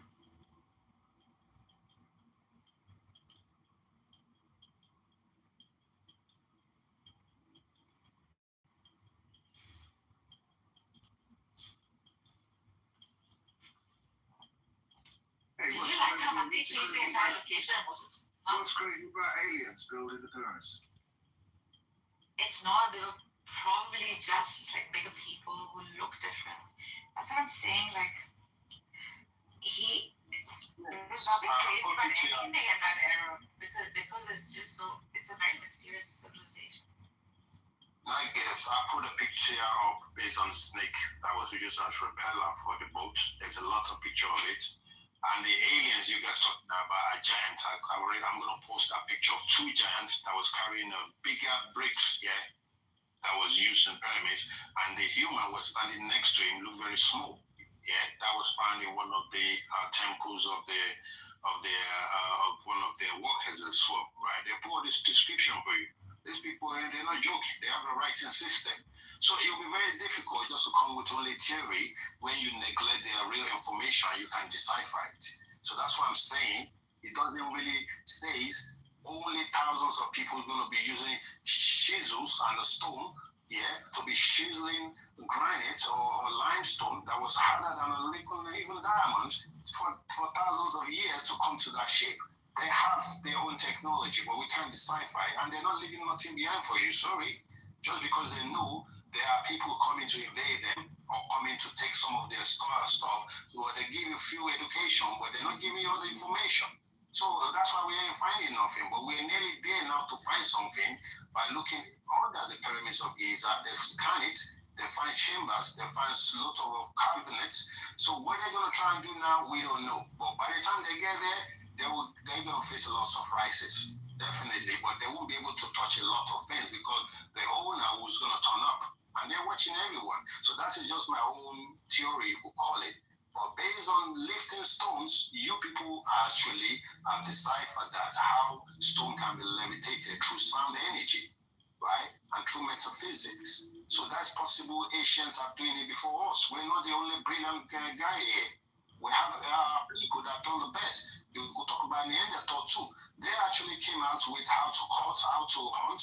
They have their own carving, where they carve their stones and so. They have their intelligence. So you can't knock all these ancestors out before you start talking about, because we're reading about books today or somebody tell you something today is the fact. You have to go back and put everything together from the past and the future.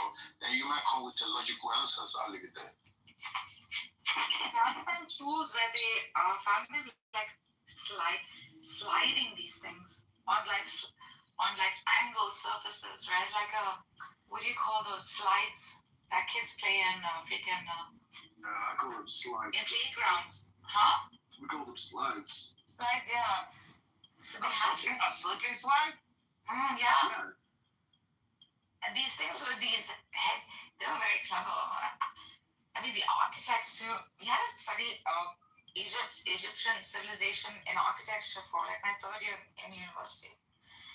The King's Chamber had like. If you look at online, if you look at Wally from Texas, he'll show you how to move a megalith on his own. That's not granite. Using He wasn't moving granite. Yeah, he wasn't moving granite. It was moving concrete, moving enormous. The guy moves buildings like that. I see. Yeah, but this guy was in. I don't know about this guy. I hear a lot about this guy. People talk about it. Wally from Texas. Yeah. He's famous. Yeah. LSF, they have a mechanism by which they could like, you know how you used to play with those? Like you could pull the stone back, like a bow and arrow kind of a thing.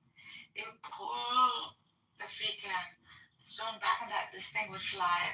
That's another theory they have, but that's a dangerous way to do it.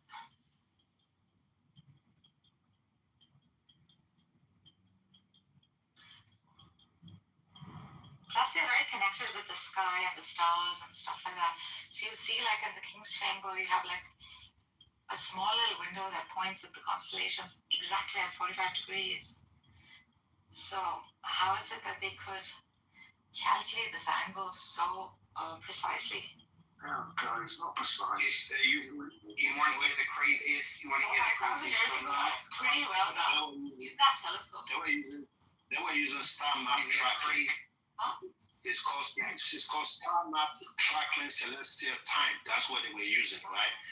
And they invent the solar calendar and it was used around the world today. So before then, they don't know about measurement time. They use lunar calendar. Right. Is that thing pointing today exactly at what you're saying is pointing at, yeah? How many? The Big Dipper? No, just tell me, is it pointing exactly at a star? At a constellation or something? Eh? It's not at a star, like some kind of. I think you see these clearly, obviously, because it's a night sky. They don't have freaking pollution or anything. They sit at night and they just stare at the marble of the sky. Where's it pointing? Most of the stars are in the King's Chamber. There's a small window in the King's Chamber that points. Can you just see if I'm right on that? If it's the Queen's. Right. Is it pointing exactly at a point? Exactly like at some kind of. Right. Exactly. Okay. And how long has it been there? I don't know, Alyssa. Give me a clue. How many years? 5,000. Basically, right? says the Orion constellations was older, and that was what they used in the pyramids too. Tell me, please, Probably in more recent times. approximately how long has it been there? Which one? Huh? Which one? The pyramid with a shaft in it. Oh, the shaft. 3 to 5,000 years? It's older than that. Okay. Right. Older. Right, hang on. Right. I'll give you an answer in a second. I just need to do a calculation. That's either. You're gonna come out with some pseudo shit, and I know where you're reading from either. So don't come out with some shit. I'm doing a calculation. So what calculation am I doing? What do you Ain't gonna work. did read something, right? I don't know, Elsa. Finish it. Well, they use 365 days calendars, and that was the end of the year to match the rhythms of the natural season of their solar year. So if you're gonna calculate the solar year and the lunar year, you can come up with your answer. If you ain't got no calculation for that shit, you're gonna come up with your pseudo shit anyway. Well, it's okay. Why don't you wait and see what I'm going to come out with? Amenhotep was 1390 to 1352 BC. So he met the pyramids there too. So go back to 1330 to 1352 BC and see where you're going to come out who is the from that point. Right, now I love people who sit there and spout what they're going to tell you what they're going to do, mind readers, right. Have you heard of something called procession? Yeah, well, I know about procession. Yeah, go on. Right, procession is how the fixed stars, inverted commas, fixed stars move slowly over 25,000 years to do one full rotation. Thus, in the last 5,000 years, that shaft has moved 70 degrees to where it's pointing. So it's not even pointing in the same fucking direction. Because the tall small pyramids it's not aligning anymore just because it's the small one, the Kitover, is still aligned to Atom star constellation. The smaller one, they say it move a little shift. I'm sure that's what you're explaining. Yeah, that's just telling you the solar axis of those time rotations is changing from the you're roboting.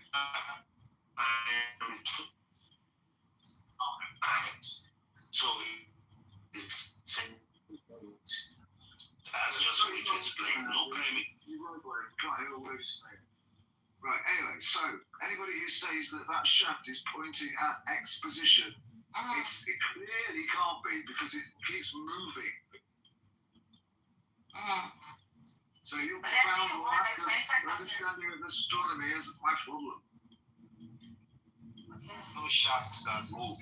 The constellations rotate through the Earth axis. No shaft to move. If he's talking about shaft, no.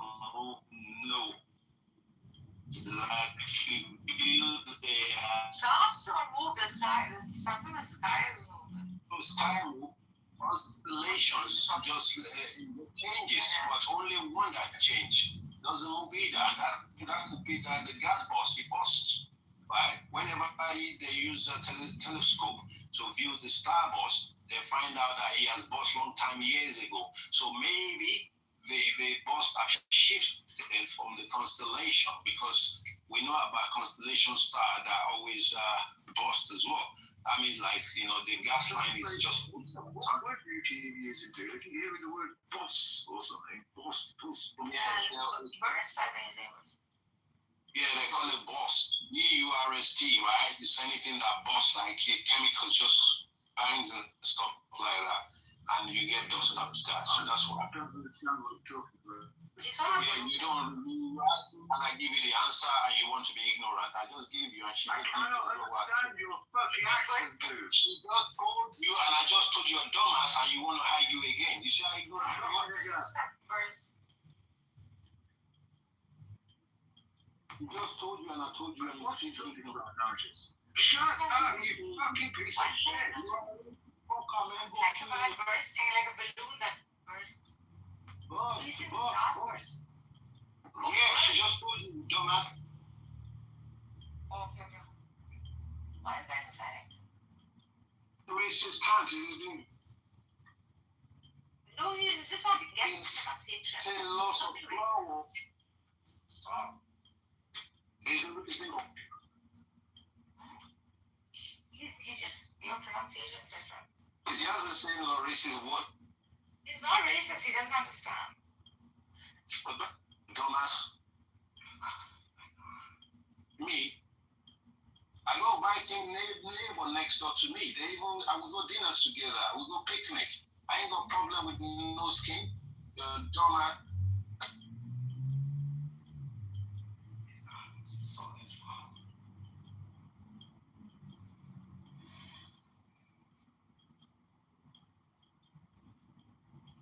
I have Viking neighbors around me, yeah? We go dinner together and picnic. We don't. Shut up about you fucking picnic. A Viking neighbor will slap you because they don't like racist guy like you. Bro, shut up. He's not racist, he doesn't get the pronunciation. Yeah, my Viking neighbors are very, very, very, very intelligent people. They don't like dumb as racist people. Go away, you fucking idiots.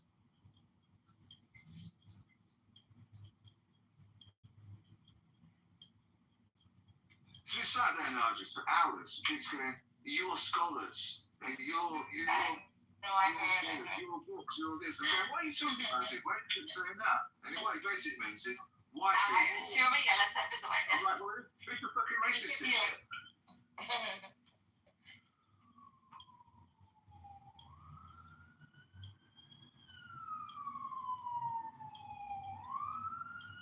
So back up, see what the next super intelligent thing is going to tell us about. Invite me back up because there's nobody else who talks negress. You know, you lonely motherfucker, man. I never know why people say it. I never say that. Yeah, this is black. I don't even give a fuck what type of black he is, yeah? But he's been saying all racist shit to me. And I told him already, I go Viking cooler, they're gentle, and they don't discriminate. Your racism bullshit. Don't want to hear it. What other question you want to ask again? Go back to your scholarship and keep reading your pseudo papyrus and tell me what question you need to ask so I can give you the right answer. No, only work is pseudo. Don't understand. Well, I respect the Greek scholars. Yeah, they have got a lot of information, but I don't use the zodiac sign. But that one, I know my zodiac signs that came after before them. We predicted their shit. But based on that, yeah, I respect them. They went and learned and give us books and shit.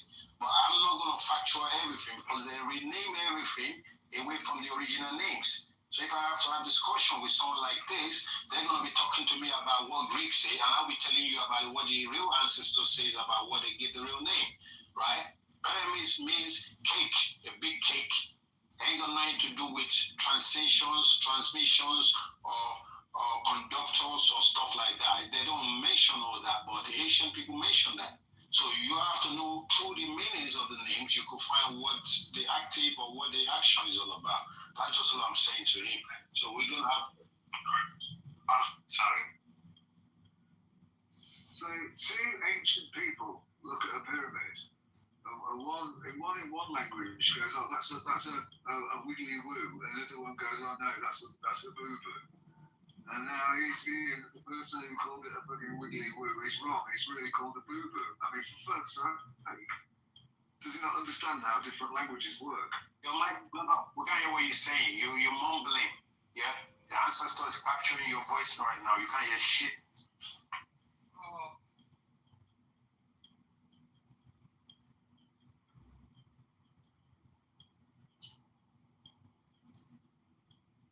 Repeat what you're saying. You went off. You're mumbling. You can't. Sometimes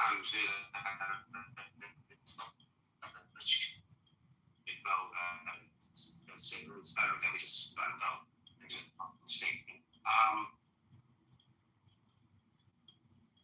Yeah, it was fucking weird. Yeah, Courtney yesterday in the room, you know, this white girl wants to be Jewish so bad. I know Courtney, yeah. They're telling us that the throne of David is equal to the throne of God. I couldn't believe it. Yeah. And then Kevin kissing her ass. Kevin in there. You gotta hang out in the apostolic room with us a few times. I know Kevin. It's I hung out with the Calvinists for a couple of times. You know who they remind me of? Brethren. A lot. Well, they're determinists, that's why. That's not, it's the attitude.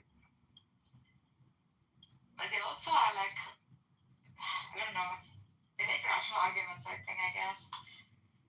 And they've been like, They use precept, yeah. They use precept. I personally, I don't like the precept that they use, but I understand it. But yeah, the Calvinist position is a position that the Baptist Church ways. They will say they hold to this view. Give it as like, you know, the priest joins the priest. They feel like they've been chosen. That's all they're saying. They're saying, you know what I mean? Yeah, I don't think it's that. It's pretty. It's just demonstrating that God is the best of planners, and like you'll have problems with resurrection, and that whole narrative will sort of fall apart a little bit if you take that position. No, their position's total. it's not. Okay. No, it's not. It's weird. When did they come up with it? Like, They why did Augustine Hippo. Mhm. You know the I think at 4 a.m. He was the first person. No. So you know how there's a dead arts demon. I do not get them. Yes. All right, so Hippo, Augustine, was a kid. The Catholic,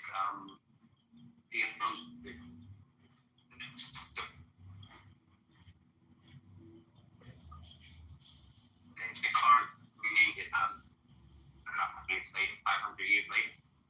So if you put it on, how do you say it? And you'll see that he came up with it first. He says, if I am mistaken, then I exist. That's what he says. So for I am mistaken, then I exist. Because what he's trying to say is that, what he's trying to prove is that can the devil or any deity be forcing my own thoughts? What I'm saying is so return. Is someone telling us and react? And the moment I do that, means you're the only one knowing your thoughts. So, because of that, you exist. That's pretty funny. He came up with it first, which is really interesting. Think about it.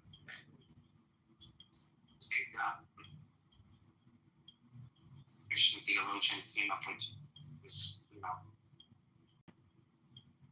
it's pretty interesting how you put it. I think that Brian Carlos uses it all the time. He thinks this is a good way to know you exist. Like he's posing a lot by saying I think before anything.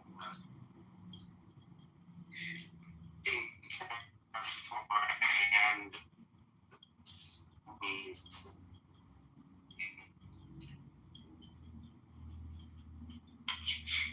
they want this because they want. The point is, if you're having an experience, then you have to exist. It doesn't say anything about the nature of your existence, just that you must. Oh, you exist in order to have experience, which is what the other view was saying. Yeah, that's a hard When way. people are asking to exist. His name is Augustine of Hippo. If you look at that one, I think it's I figured out which it's in. It's really interesting. He's the first I have it.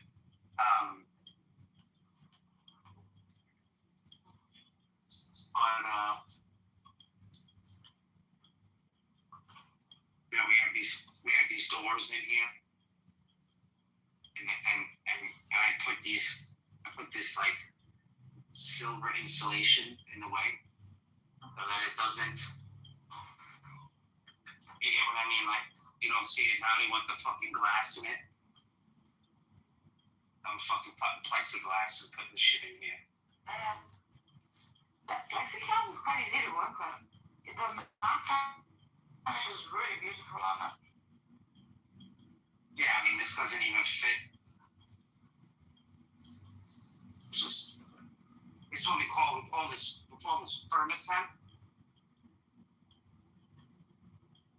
Because we can't say nigger rig on that because it's kind of loose. So we say permatemp.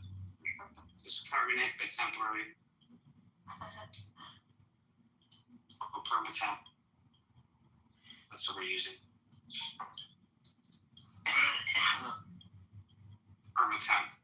Permanent, not permanent, but put it like it's permanent, but it's temporary.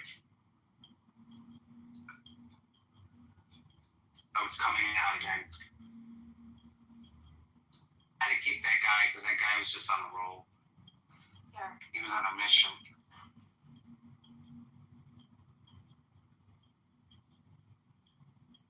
Everybody's going to lunch. Nice to work in an office, huh? Fucking nice to work in an office. Lots of lunch. Yeah. Going for lunch. Company car.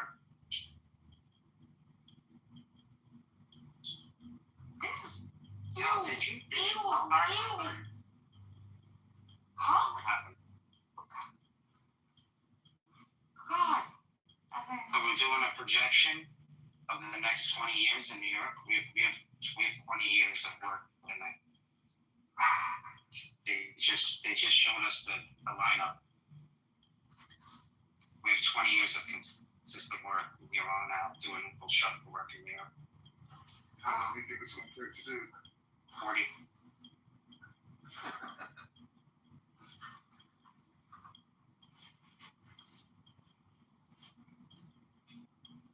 That's 20 years if everything goes to like one project leads to the next.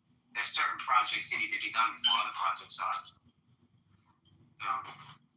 Well, I don't know how things are going in America at the minute, but over here they're talking about, because of this Iran business, there's going to be shortages of stuff. Oh yeah. Yeah, food shortages, fuel shortages, the cost of everything's going to go up. Gas and electricity. You still have that little spider? Alfa Romeo? How the fuck do you fit in that? Oh no, that's gone.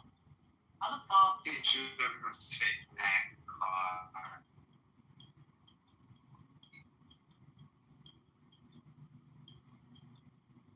I'm chicken at 6'4".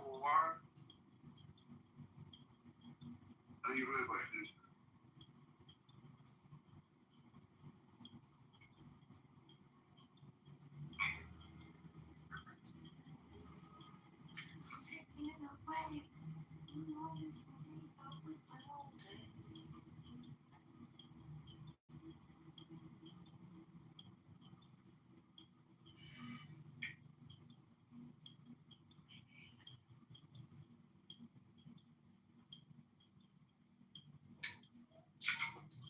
Oh, me? Well, what was it? I didn't hear what you guys talking about. Oh, yeah.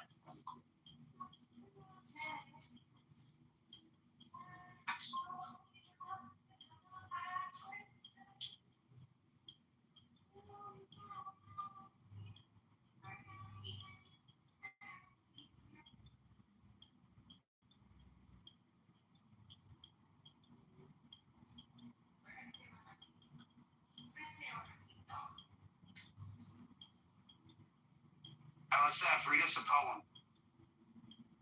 Who's your poem? Yeah. A good one.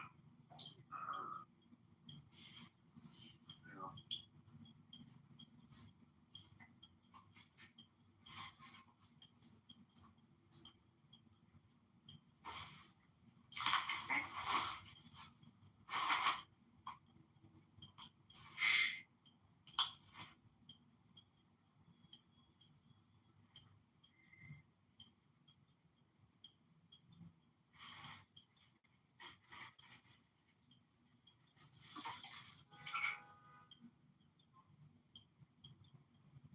I think I got one over here.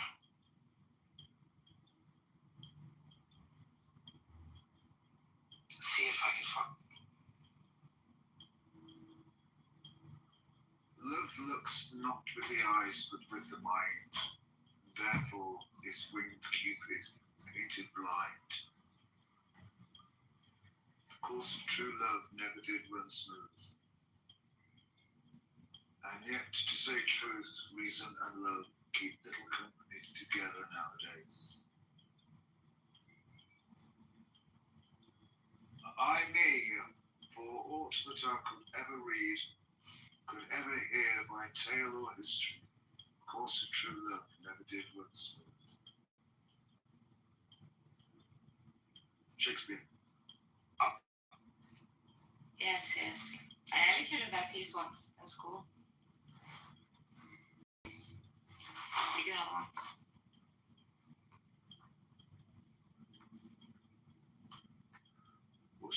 Shakespeare play? Judas Caesar. Merchant of Venice, second. Midsummer Night's Dream, third. Romeo and Juliet, perhaps fourth. And As You Like It. Shall I compare thee to a summer's day? Shall I compare thee to a summer's day?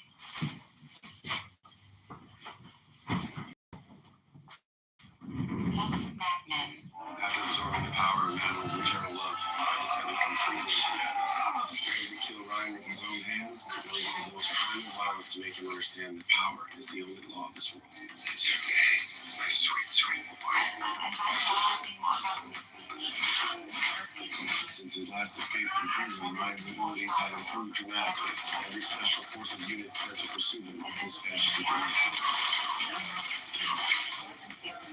Jeez, I'm sorry, I didn't know it was here. Butcher then tracked Ryan down and persuaded him to lure me out so he could inject him with the virus because Ryan was the only person in the world who could get close enough to me to deliver it. When Ryan asked what would happen if he released the virus, Butcher told him the truth. I said this virus will happen to me. He'll die. Very close by, we'll go get him. He wouldn't be the first alert to throw his life away anymore. But you would be the first to save the world. Good.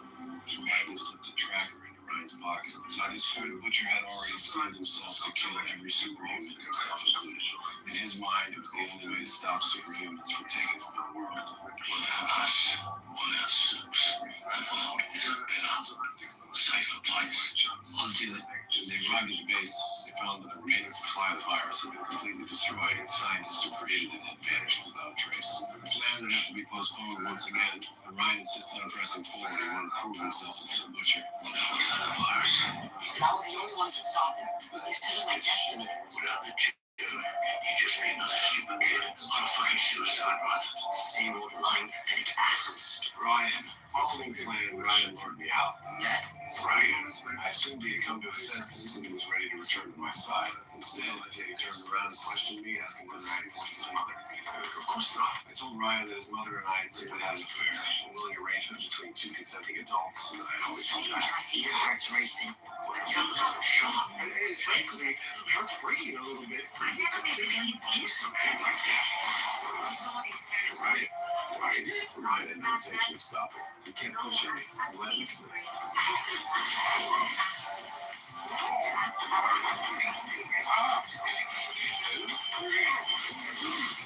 Ryan drew blood from my nose like a no longer. It was his turn to face my fury. I bit his hands and threw my fists into his face, blow after blow. Our old friend, see heaven's beauty in the brow of the evening. The poet's After a time, Ryan's face was a mangled, bloody ruin, yet I still did not stop. The final part was insane. When Butcher arrived, all he found was Ryan lying motionless on the ground. Fortunately, there was still breath of life left. From that moment on, the bond between father and son was shattered beyond repair. What remained between us was nothing but a fight to the death. After absorbing the power of Madeline's eternal love, this was never left a kid.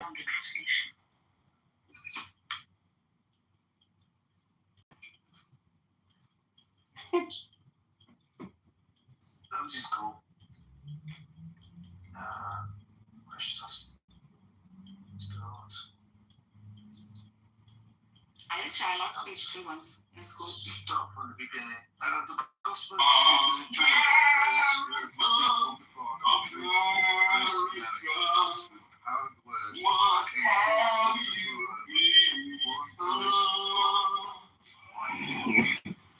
His Christ is the Savior, and being the name of the work, he is performed for the redemption of those who were ignorant of the Father. While the name of the gospel is the proclamation of the hope, being discovery for those who search for him. When the totality went about searching for the one from whom they had come forth, and the totality was inside of him, the incomprehensible and inconceivable one, who was superior to every thought. Ignorance of Father brought about anguish and terror, and the anguish grew solid like a fog, so that no one was able to see. For this reason, error became powerful.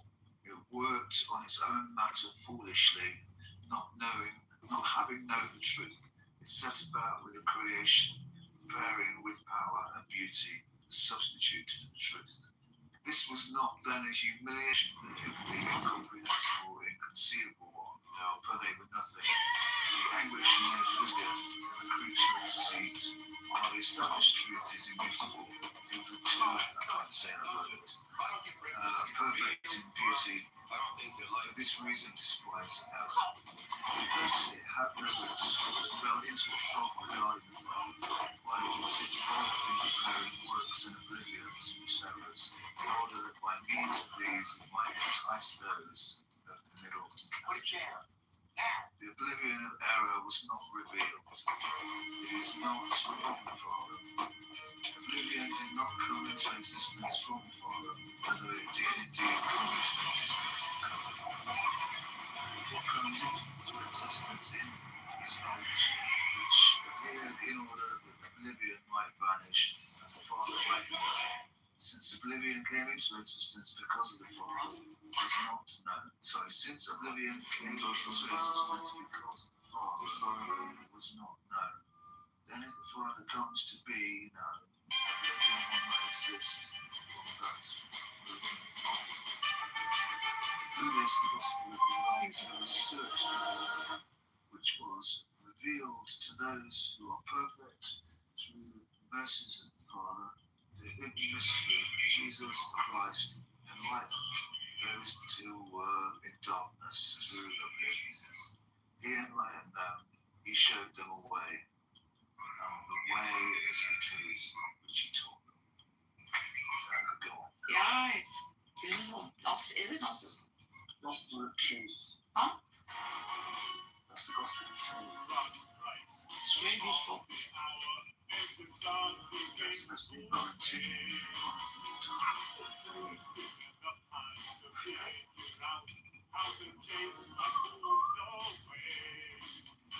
The kindest thing you can do for yourself. Okay, I got one. Okay, keep going. No, sorry. It's heretical.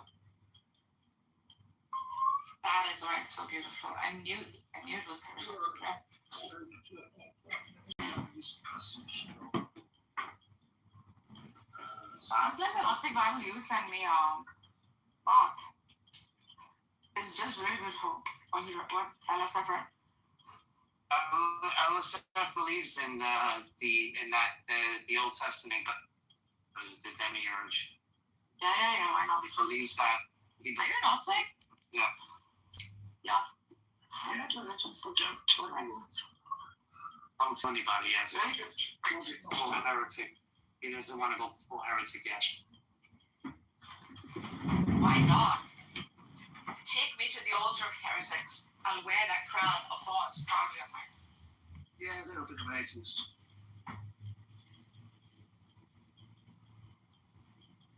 Well, he doesn't believe that the God of the Old Testament is the one true God. It's the God that cannot know the one true God. So that's the reason why and I had a fucking joint and I don't know where to fucking put the joint now. I lost it. I'm sorry. Your fault, that was it. I'm packing my shit up, what the fuck am I still doing here? I'm going the fuck home. I'm going the fuck home. You know what I'm gonna do? You know what I'm gonna do also? I'm gonna go home. I'm gonna go home and I'm gonna fucking masturbate. That's what I'm gonna do. Sorry, no, I guess I didn't mean to say that in front of you. Oh, you would love. I read her the one. She fell in love with it, LSF. You had to see how in love she was. She read it, and she read it. The first time she read it like she's read it many times. It was insane because she just loved it so much.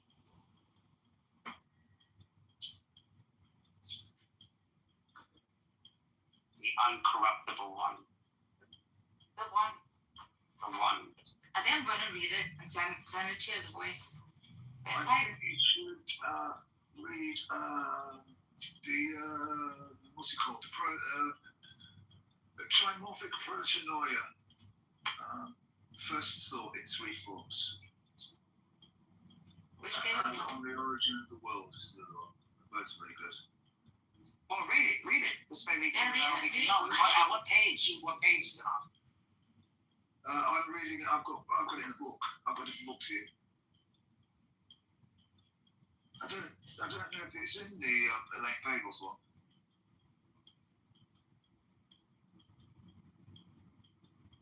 Yeah, this is I am protanoia. So protanoia is Greek. It means first thought. So noia basically means thought. So you've got like epinoia, which is afterthought. Metanoia, which basically means to change thought.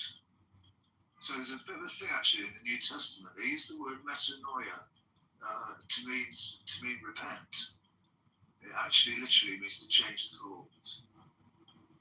So yeah, I am protanoia, thought that dwells in the light. I am the movement that dwells in the all.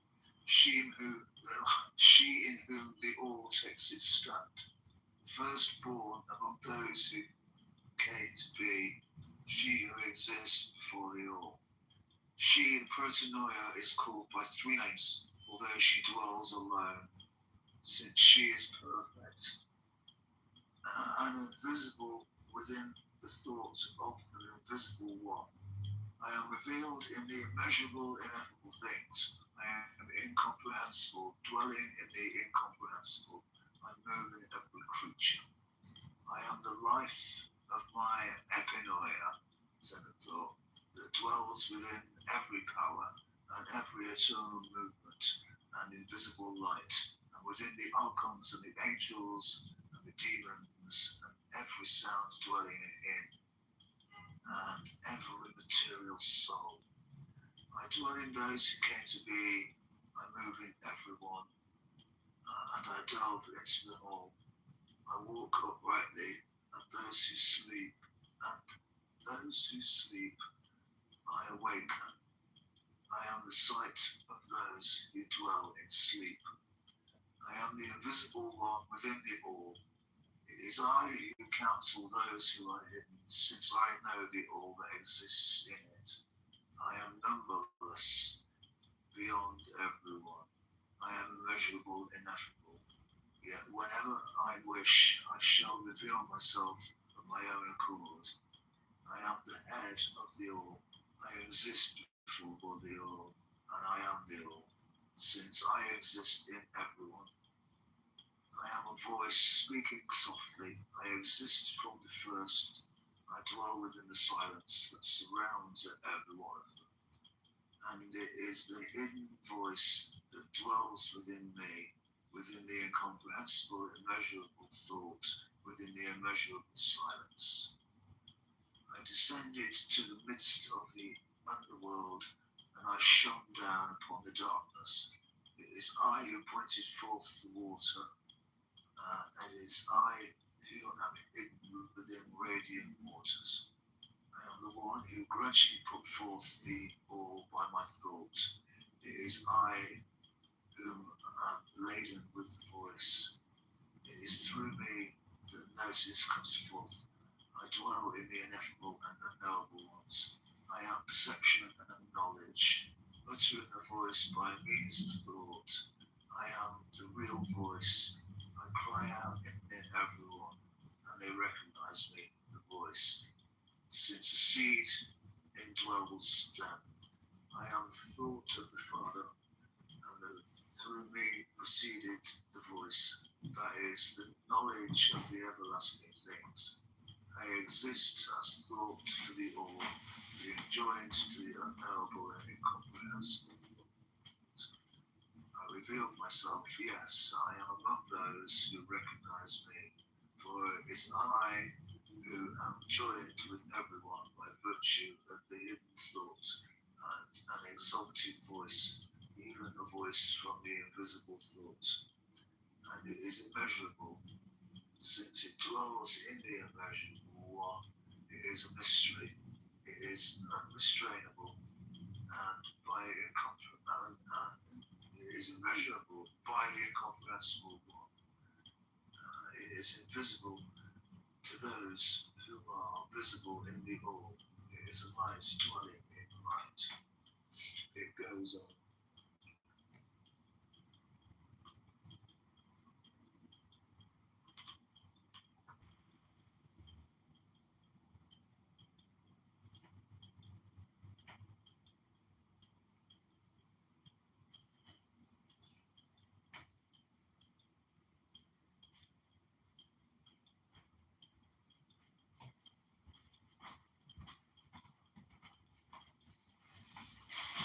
Scriptures do you read then?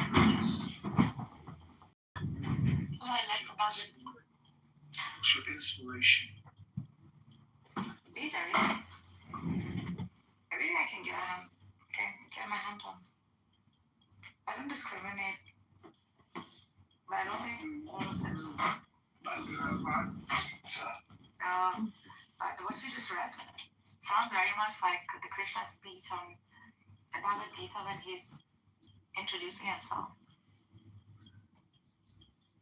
Yeah, that's how old is the Much older.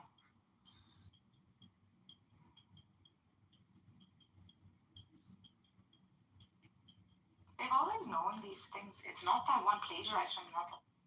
These were just known truths, I think, that mystics held onto whilst they experienced like deep states of perhaps like awareness, you know.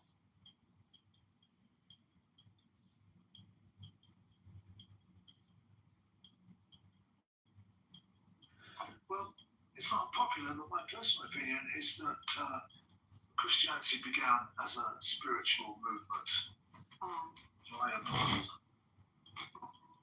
Sure, yeah. If you actually read carefully the letters of Paul, it doesn't mention a sort of embodied Jesus. Right.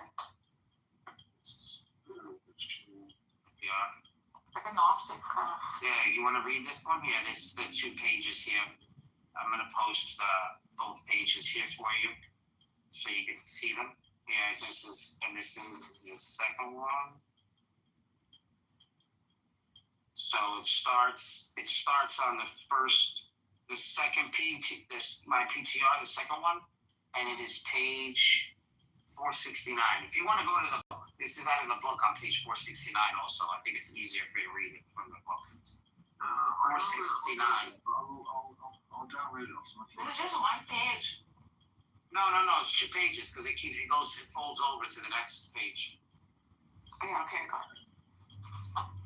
This is really interesting. It talks about the Aeon. Oh, you don't have it? You need the Gnostic? Just send it to me. He has it. Yeah, Do you have it? I read it every now and then. Hey, come on, let's read this. That's the Elaine Pagels version that you've got. So what? Oh, the Elaine Pagels? She's one translation. Is it a good one? Yeah, it's a good one. Yeah, I like it. When I went on vacation, I went to the library and I got the hard copy, the hard one. Man, and I didn't want to return that book, but then I felt guilty taking it, so I fucking brought it back to the thing. Because I'm thinking about this is really good stuff. I'm reading it. Oh yeah, but scriptures. Oh yeah. Well, Urban has a good one too. Yeah. In fact, it's really called Lost Christianities, put the 2 together because he references them back and forth. I have Atomic Zion as well. I think that's the first book I read about him. It's quite I think book is 469. 69. Yeah.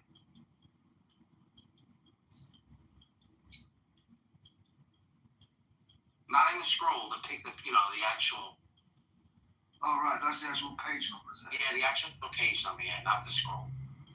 Oh, right, hold on. What is an aeon actually? Like, how's it understood? Aeon. Aeon is who Jesus is in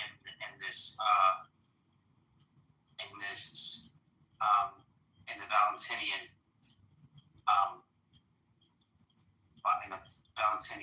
thing. It's quite nice. I got the reason for your shorts. Oh, okay. 469 and it's 469, 470. A little bit of 470 on top. What's the reading from your PTR? That's the one, right? Jesus descends again. Yeah. Yeah, okay. No. It starts at 469. The one says the world ruler tries to kill me. Right. Not that one. Just saying, oh, you know what? I don't need that. I don't need anything. I don't need anyone. And I'm just going to move away from it. Does that sound reasonable? Does that make me a lunatic or what?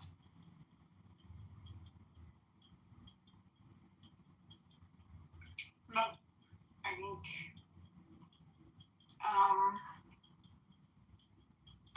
that might be part of the problem. Why you're having a hard time. We have introduced a streamer to the room. We have to be careful. Viviani, you're welcome up. Alistair, we see you. Yes, we do. So you're giving up on. I think if you're not doing the one, it's really hard for the other to be successful. Are we talking about love today, this afternoon? Yes, funny. What's up? How you doing? Wow, love is in the air. Love is in the air, for sure. I am a proud Chicagoan, born and raised. Okay. The reason I asked that is, and I said I wasn't going to talk anymore about it, but I just want to say one last thing about it, which is that I believe, and I believe throughout this whole thing, that any American has a vested interest in this situation. You don't have to be Jewish, because our tax dollars are very much funding this. So I just want to add that. All right, Andrew. It's impacting everyone's lives. Good morning, Andrew. How are you? Good morning. I'm okay. Just in relation to this conversation, I find it's curious, I suppose. I don't want to use that word. That people that have suffered a trauma in their history, such as the Israelis/Jews coming out of World War II. And I'll compare that with the Irish that moved to Newfoundland. And when the Irish arrived in Newfoundland, it was already inhabited, of course, by the Beothuk peoples. And they wiped them out. And these are people that are coming from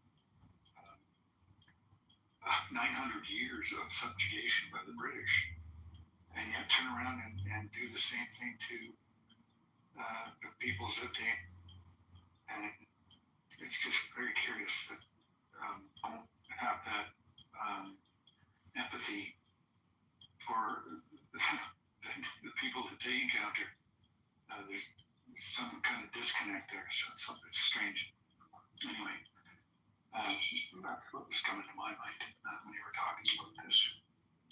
There's actually an answer for that, but it's way too long for me to explain here. But just if you're wondering, I'm happy to share my thoughts on that and the difference. Sure, anytime. Yeah, because it's a strange phenomenon. That people have a selective memory, I suppose, or But I just came across an article a couple articles. One this morning was about an economic conference that's slated for mid-September in Toronto. Mark Carney's government has been on the world stage trying to attract investment into the country. So this is being sponsored by two of the larger pension plan here in Canada, as well as maybe some of the financial institutions. And they're hoping to because of the situation within the world, the uncertainty, the changing dynamics, the geopolitics, to offer Canada as a safe haven for investment. And it's one thing to present it like that, and the Carney government has been working, and as he mentioned in that clip that I heard part of, earlier, that the going has been slower than he'd like, or they'd have liked. And so they have a lot of MOAs in terms of some of the larger projects. But Canada has had an issue with this for a very long time, and especially under the previous Liberal government. And that has to do with just the whole regulatory process that you have to go to get these things approved. It takes forever. And of course, people aren't willing to, they want a faster return on their money.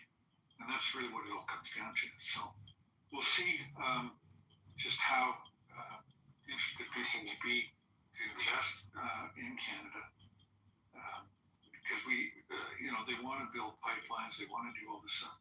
And then on that note, on pipelines, out of just northwest of Edmonton, Cold Lake, Alberta, they had a large 600,000 liters oil spill of a pipeline. And this is the concern people have with pipelines, of course. And this is the bitumen coming out of the tar sands. And so it's a mixed solution with salt water. And of course, the salt water, unlike other things, perhaps it stays. That salt, once it's there, it's there. So quite concerning for the Indigenous peoples in that area. And of course, there's little transparency. I won't say there's no transparency, but there's little transparency on what was affected, what mitigations they've done to clean it up, the involvement of the Indigenous communities, and them being informed, et cetera, et cetera. So that's quite a concern for Canadians. I mean, that's why Quebec doesn't want to see a pipeline go through their territory. And these are what you get when you have a large country with all these regional concerns that differ. Alberta has a different concern than Quebec, obviously. Alberta wants to get their oil out. Quebec doesn't want their oil spilling all over Quebec. But it's such a complicated country, Andrew. Oh God, is it ever? And then let's talk about the North.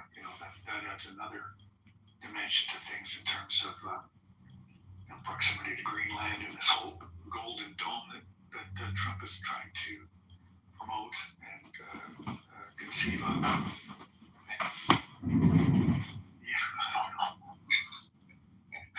Yeah, so, and I guess the other one that really hit me this morning was that Doug Ford, who's the Premier of Ontario, has just, they purchased a used private jet for him at $28 million. So I don't know where he jetted to in Ontario that he needs a private jet, but apparently he does. I need a private jet. Don't we? Why don't we move over to Susie, since we're having kind of a shortened room today? So I would love to hear from you, Susie. Thank you, Andrew. Yeah, hi, and I just exited the tram that I was driving in while listening to you, Bright Points. I think that what I would love to share is that I went to a Aarhus University conference last night that was named Resilience. And we had from 4 different departments, from history, from technology, from social sciences, and also the head artistic director of the Royal Opera of Denmark as speakers. And very sobering, the topic was picked because, at the moment, the U.S. is participating in a war, but in countries like Denmark, we expect that we will be in a war and not only participating in a war. So that's the vibe of Europe and the Nordic countries. that is that our mindset is settling into preparing with emergency radios. There are especially male children, teenagers that expect that they'll be part of an army. So it's actually a major mind shift to the sort of not only bipolar world order, but China, India, possibly Russia, Europe on its own, and the US as the new centers. And it was just very interesting. And I'm very happy to say that conversations like the one we have in this room and other places in Clubhouse made none of the points that were made new to me. But I think it's interesting that it's sort of spreading out in many corners of both research and society. So I think that's what I would love to share today. I have a question for you, Susie. I know you don't represent your whole country, but what is your take on America's Western European allies? Do you feel like this is something that with the new administration could be reversed or healed, or do you feel like things have broken down the way they? I think the last suggestion, that is that when I talk to ordinary Danes, there's a lot of people also on social media that says things like, I hope nobody gets insulted, that Trump is stupid, he's a lunatic, let's get rid of him. But then when it comes to the speakers in the audience yesterday, it's a much more, actually the first speaker, he said, don't have the illusion that things are going to change if Trump disappears, because there's a whole power, shift of power, not only in the United States, but focusing on the United States to answer your question, that is that we are experiencing a new world order where we'll have to look at where each sort of entity, like Europe, where do we get our resources from? Are we self-sufficient or are we dependent on others? And Europe is in a bad place there, and US could be in a good place because it has access to most of the things that it needs to sustain itself.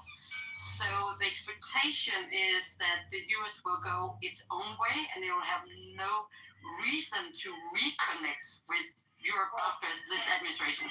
Oh man, that is not good news, Susie. So we need you to put a good word in for those of us back here who really want to rebuild relationships. But I have no illusion. Look, I personally feel the world order needed a bit of shaking up anyway, and also not to mention the AI impact that's coming. I think China just announced that it plans to be AI dominant by 2030. And there's so much happening. Sam Altman is talking about a public fund so that humans can benefit or get money, contributions when robots displace them, and more. But Susie, I want to say that we can't. I know that the international humanitarian financing through the World Bank and the World Bank spring meetings are happening right now. That there's a whole movement, not just around new trade blocks between Canada, Europe, and some of the BRICS, India notably, and others, but also really looking at how to reorganize international assistance as well. And my friends that live around the world, I lived in years for India, really are talking about a new world order, and they just sort of are like the U.S. is sort of going to be on its own, and I just think that has to be one of the priorities for the next administration, despite a big need to prioritize affordability and reinvestment in America, but rebuilding those strong relationships. And then it's going to take a long. I think, if I may add to this, Andrea,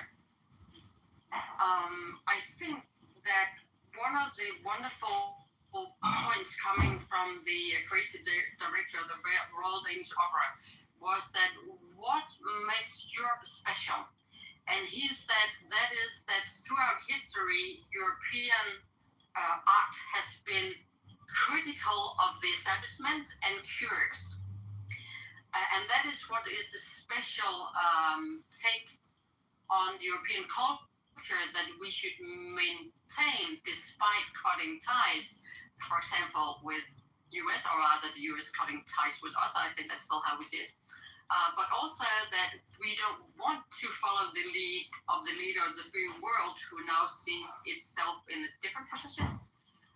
But the question is, if the culture in the United States will in the future be a mirror of what he says is characteristics of the European culture, because of course the US being created by Europeans traveling out, we have shared that, but the question is, will we experience a split in the values and culture behind movements, companies, and culture, where the US also export values and culture?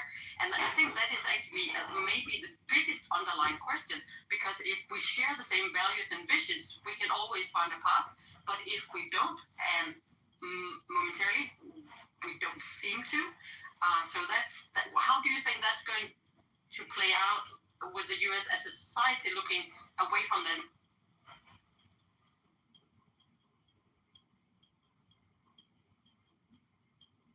Can you repeat the last question? Sorry, I just want to cut out a little bit for me.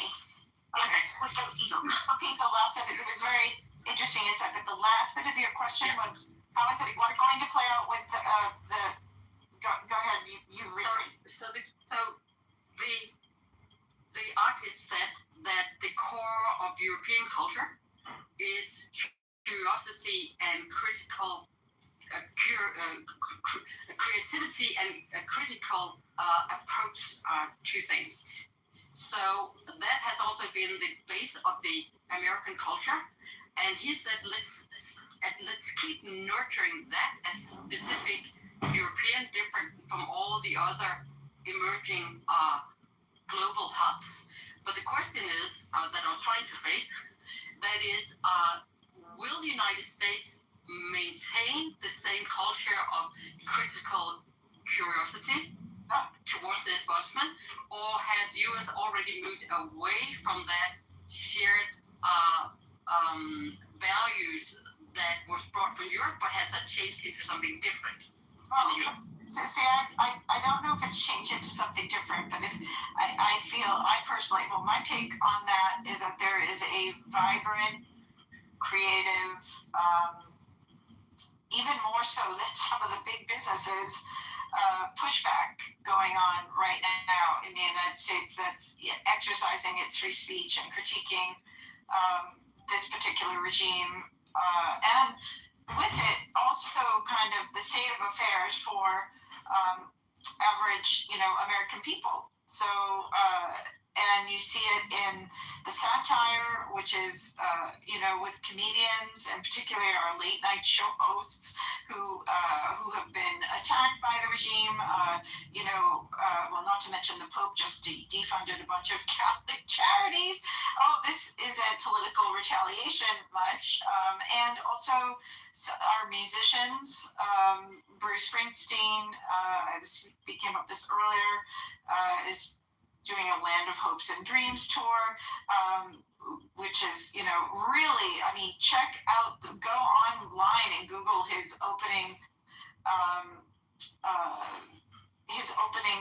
statements in the concerts and what he's saying and how hard he is coming down. So, and of course, Trump is going after him as well. I think Trump called him a dried up prune, which is like, Bruce Springsteen, even if he looked like a dried up prune, looks a million times better. I'm just saying. But anyway, he has also come out and publicly stated that he does not give a damn about, I'm sorry, if I upset my fans or if I lose fans over this moment is bigger than any party. This isn't about a party. This is about, the attack on our rights and our democracy. And this is not who America is. He does...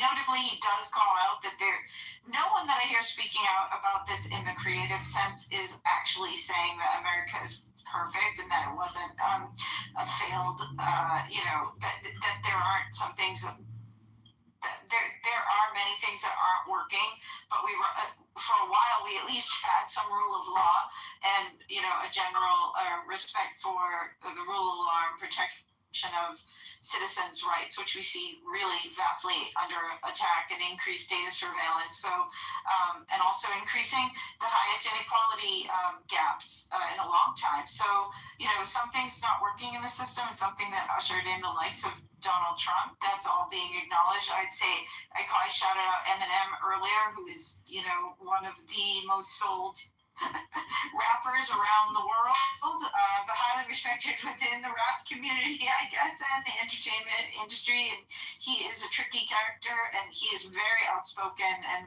also, way more outspoken than even Springsteen on against Trump. So, and then there are many others. There's a fantastic country music artist that we played at the beginning of this room that's reaching out to folks to stand up against this moment, saying, where are you now? All the promises are broken, and it's very entertaining. And there's more. Are you seeing pop-up flash like mob type performances? You're seeing young dancers enact the Epstein files in front of the Lincoln Memorial down in Washington, D.C. We're seeing bronze statues. Honestly, if you follow the artistic movement behind this, you'll get a really good laugh. And also, there's some very good health effects that come from laughing and taking a breath, and a moment of comic relief about the insanity of it all. And not to mention all the artists and with the people of Minnesota, and the signs and the protests, and the actors that walk down the street of the No Kings protests. And I could go, and now there's some really great billboards coming up, which are showing Robert Reich, my former professor and former Secretary of Labor under Clinton, teaches now at Berkeley, is he does fantastic, I think it's called Inequality Media that he works with, and he is, I think, they're in a race for something like $10 million. They're going to do a huge billboard spread around the country focusing on the issues. So, and I'm sure I'm forgetting some of them. Then there was a Bad Bunny moment, which was not an overt, supported by the NFL, which was not an overt, F you, but it was, we're standing. The NFL knows clearly its customer base and its business model moving forward, and they basically, wanted to support, Bad Bunny and its fans, and make a bigger statement. And I actually got an inside take on this from someone weirdly in my neighborhood from the NFL who said, and they were actually a little worried, like they weren't sure what Bad Bunny was going to do when he actually got out on stage. This was one of the most interesting conversations I've had in a while, which was that they were all imagine like you're at the Super Bowl and you're waiting for halftime, and you have this huge production coming, and you're sitting there going, not knowing if he was going to stick to what they agreed to, because they were trying not to be completely overtly political at the same time. They're very much wanting to send not be told what to do with their halftime show, and not succumb to that pressure. And also, sports unite, so they really wanted to support the positive and loving community type environment that Bunny show brought together. So sorry, I just went, I don't know how long was that, 10 minutes? You did. Interesting note on that Bad Bunny performance was that he did a little video afterwards where he talked about the experience, and he said that the football, you recall, he was clutching a football to his chest the whole time, and that was it had armor around it. It was what do you call it when people wear, it was a bulletproof football that was up against his heart that he carried the whole time through the whole performance. And the other thing was that he talked about how Lady Gaga had a brooch on her shirt or dress or whatever she was wearing, and that was the signal, was that if there was any danger or anything that was about to become explosive, she was to take this brooch off, and that was a signal for the whole stage to evacuate. So how would she know? Well, they've got Oh, in the air. Yeah, in the air. Okay, got it. Yeah. No, my only point being was they were anticipating the possibility of some violence, but going to like a meta place on this, what I heard you say, Susie, or ask was whether the values of Americans were going to continue to be in sync with the values of Western Europeans. I think that was a question you were asking. And the answer to that question, which always leaves me with kind of a stomachache, is that I just feel like there's such a disconnect between people and government. It's kind of like, yeah, I mean, I think people love each other. I think people are fully capable of having empathy and love and support for other people, including people who are different from themselves. But somehow the governments are running this crazy circus of destruction. And I don't know how you reconcile that, although I would say that right now I think all eyes on Hungary, because that was a really positive moment for me anyway. Last week was when we got rid of Orban. I mean, that was a little bit of a glimpse of hope. So with that glimpse of hope, anybody else? I just want to say one thing there. Oh my God, if I did that whole total rant and then didn't even answer your question, I'm sorry. That was probably my misunderstanding. But I think right now. Ellen, you answered the question, but Andrea, you answered the question in a different way. But that was also an answer to the question, because my personal belief is that art is always a reflection of the people and the tendencies going on and what's coming tomorrow. That's art's job to look for. So I don't want you to feel bad about it. I think both that you are perfectly online, and I'm running out of battery, and I just want to share something amazing with you. On Monday, we will host Monday room number 200 in the MedTech lobby. And I really want all of you to come and party with us if you can. It will be at 3 o'clock in the afternoon, New York time. And I shared a link in the comment here. And as always, it's wonderful to be in this room. And thank you for inviting me on today. Thank you, Susie.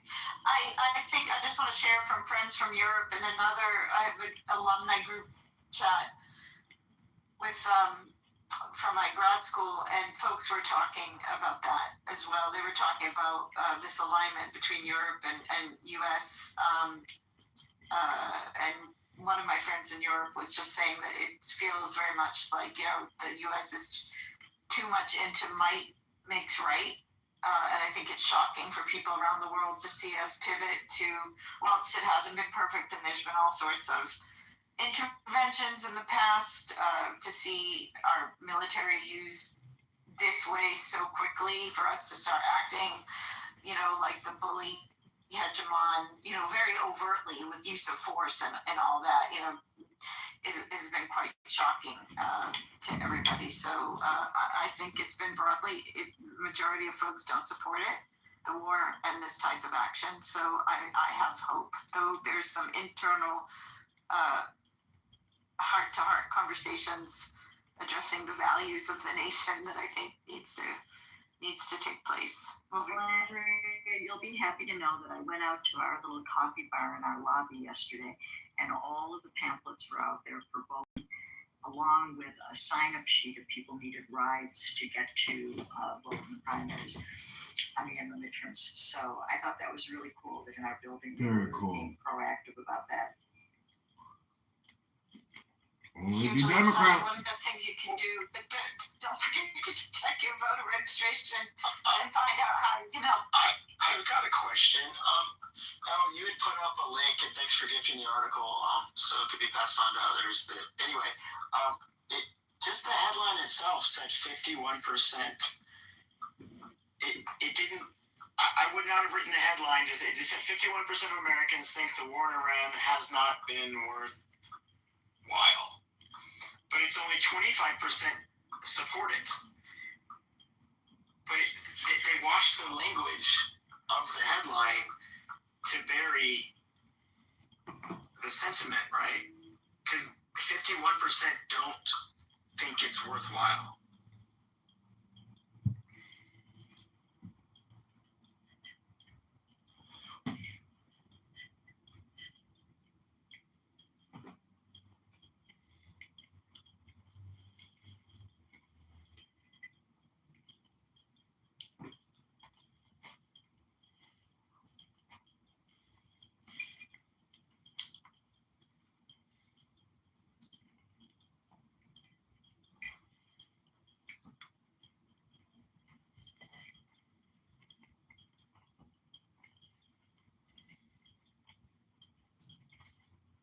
wasn't that the map didn't add up. It's just that they're burying the real thing is only a quarter of people, not even a quarter of Americans support this war. It's the most unpopular war. So, like, to say that anyway, don't think it's worthwhile is it's. I just think it's more of the fealty to the and sycophancy to either afraid of Trump or they're doing audience capture. And if their audience keeps paying for this, they're going to keep doing it.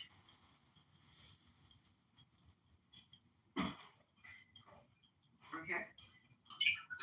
Yeah, I have our traditional Friday song. It's good to see everybody here. Thank you, Elle, and thank you, Andrea. There's lots of stuff happening. We'll be back on Monday. So everybody have a good weekend. Here we go. Happy Friday.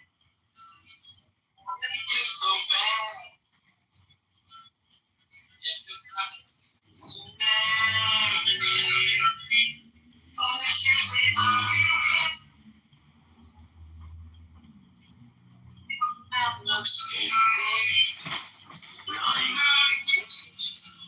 What about now?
Build you up. You get as much as you want. Yeah, it's really good. And it's made better than sugar.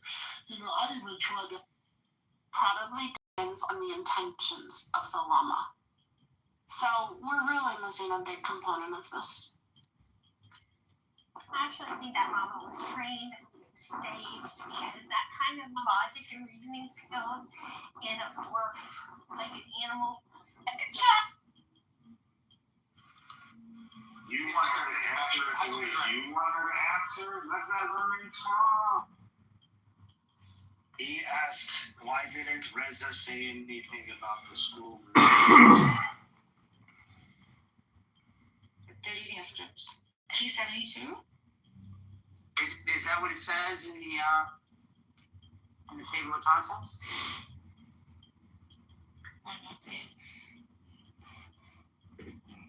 The paraphrase of Shem or what? No, it says Apocalypse of Peter.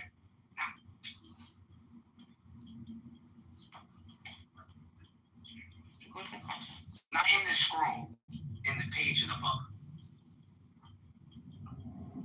The link you posted, right? Yeah. Let me see. No, you're on 339. Keep going.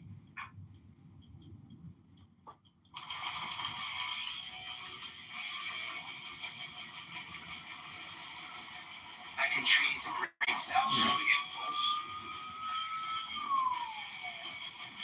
The Apocalypse of Peter. The letter Peter to which one? Where is that? Alright, here we go. That's what it is. It's the Apocalypse of Peter. It's page 373. Can't do that. 373. Wait, hold on. Is it each one? Hold it, boobies. I'll get the job. Get to the job. Okay, right here.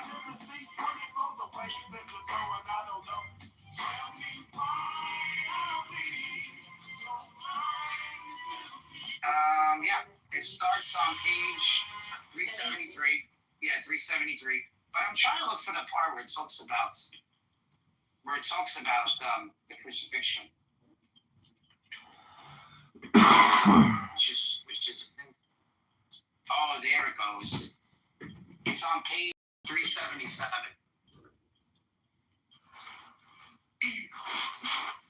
Right there, just start at that top right there, 377. Just start from there on. That's where it is. That's where it is right there, yeah. And the laughing part is brought up again. And this is another place where they get he neither killed or crucified or whatever, or made it appear so, really. Yes, I am. It was made to appear so. Which was probably the narrative popular at that time, the 7th century, around the region and the Arabian Peninsula. People were talking about it like this. I skipped this one. Wait, let me go see it.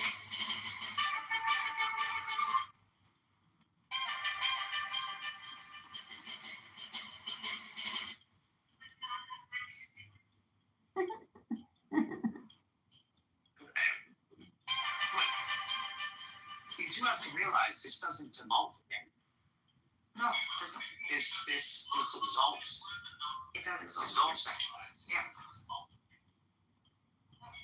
It doesn't promote his, if he had any special powers or anything like that. They don't demote him at all. In fact, they say this doesn't. Let me read it. Yeah. 377. Yeah. That gravity bong is sick as fuck, bro. Just saying. Oh,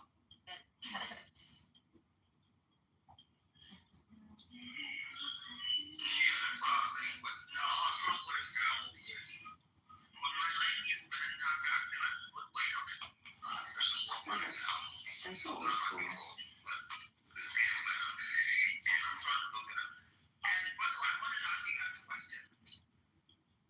Who's this guy? Al Lester? He's been hanging out on the stage the whole day. What's up, buddy? Hey, I was gonna ask you a question. Do you think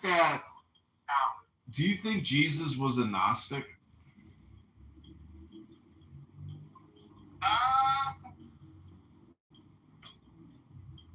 Who knows?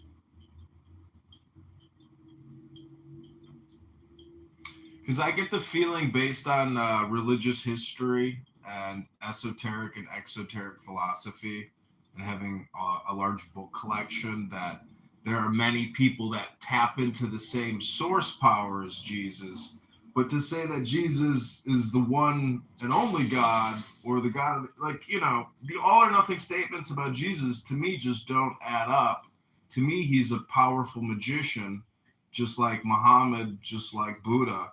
And they all have a philosophy which is essentially Gnostic, or above and below, that type of a connection. Correct, bingo. But what I'm trying to say is that if that is true for Jesus, it's also true for you. That's the good news. That's what everybody's missing out on. It's the fun of the secret. Missing out on. Yeah, idiots think that it's all distinct and separate from each other. Idiot.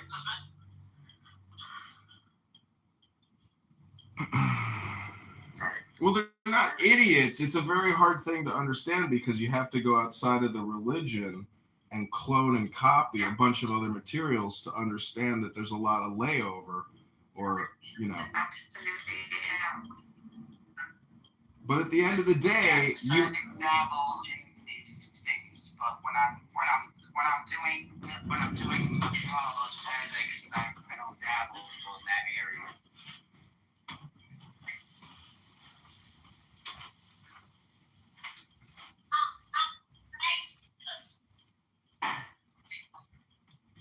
But Courtney telling me that there's two thrones and one is identical to the other. It's just bullshit. Wait, when you say you do apologetics, does that just mean when you do apologetics, you're not doing Gnosticism? So what are you doing, apologizing for not doing Gnosticism? No. When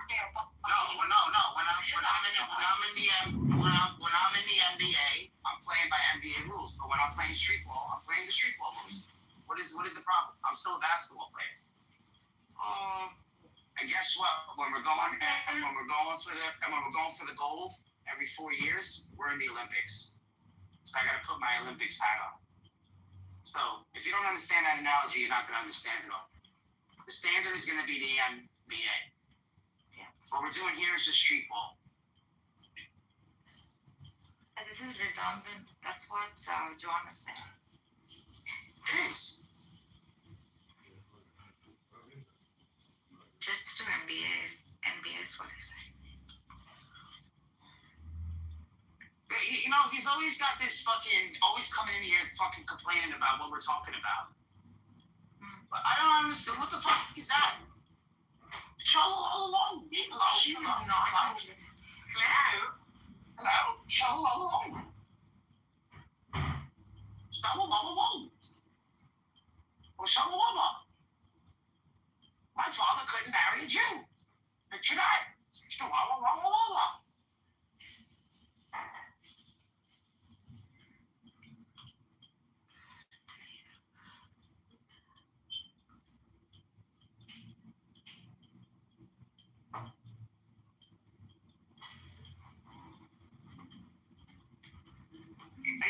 about anything important.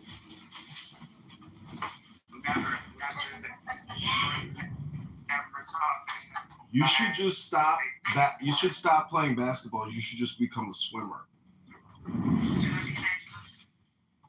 should become a what? A stripper? You can say that, but I said swimmer. Oh, swimmer. I can't be Michael Phelps. Right now? Yeah, please ask questions. Ask away. It's gonna be Sure. interesting and fun, right? Is that okay? Okay. Yeah. I'd be curious to know your thoughts too. So I grew up with the concept that the Day of Judgment is every day, and it's like and many of the traditions that you would have in Islam that are typically like Ramadan or something, you always have this like 365-day kind of approach to it. So the Day of Judgment, if it's every day, does that and then there's this idea of like the Jesus second coming on the Day of Judgment. But in the Shia tradition, or in the tradition I'm in, it's very like, his spirit is still alive. Yeah, that is Shia. Does the idea that his spirit is always alive correlate well with the idea that Judgment Day is every day? Like we don't have to wait till death. Imam Ali said that. This is all here.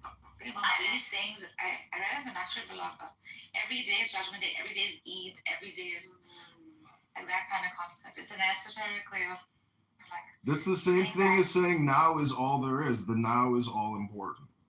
now is all there is. Yeah. Every day is Groundhog Day. Every day is Stripper Day.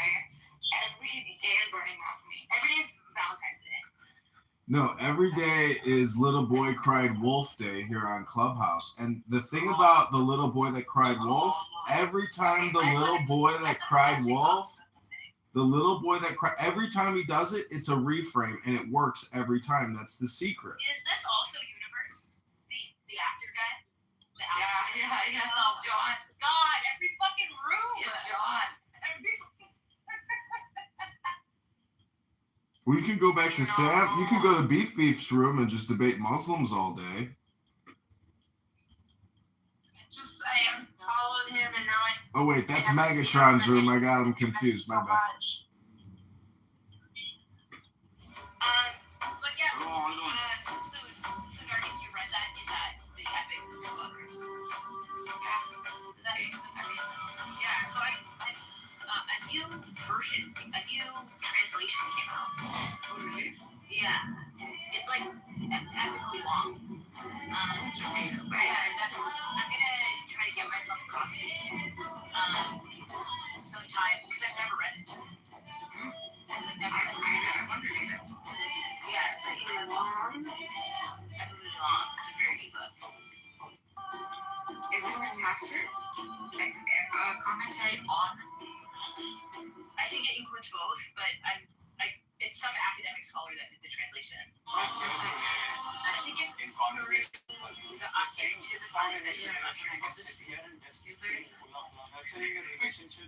much contribution to rich literature and Wouldn't it be fun to just like, oh my god. So a lot of people I read it in Portugal. You go to holiday at the height. Oh my god, He's going back. He's hiding out there. Wouldn't it be fun to like go to like all these different places for archives?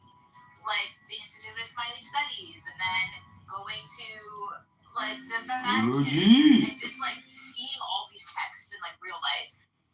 Like I would love to do that. Just like a textual tour of the world, you know? Well, I heard that Lucifer lives in the Vatican and the. Like, okay, I get that like you're gonna bring like this into the room, but like, oh my god, I'm sincerely having a real conversation. Made it through things you thought would break you. You've stood alone in rooms where no one noticed your So guys, I wonder, like, I guess I just wanted to share the idea of, I just have those two thoughts of Jesus is here every day, and therefore the Day of Judgment is every day. Yeah, like this was exactly. It is what John Kitover said. It's like it's for that principle, basically. why would waiting for Jesus to come back? It's the same thing as saying the Constitution is written today, right now. The Declaration of Independence is written right now. And that's the essence of the now. That it's a compression of the past and a compression of the future. No, it's written now. That is the mystical. Hello? Hello? Anyways, enjoy your day. Hello? What is that theory? John, what is it called? The time theory, the block. What is it? The B time? It's called, if I had a wife that had Clubhouse, I'd probably divorce her. That's just me. Everyone's trying to say that I'm married, and that's not cool, because I'm not.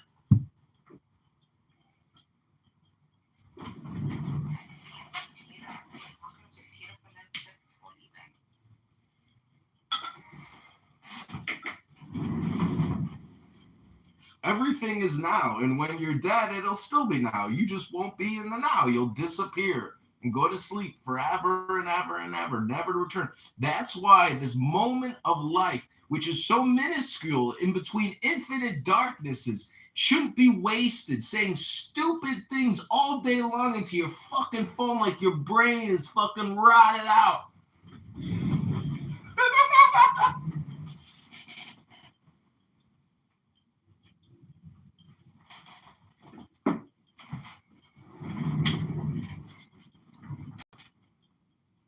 Oh, he's pleading for awareness and awakening.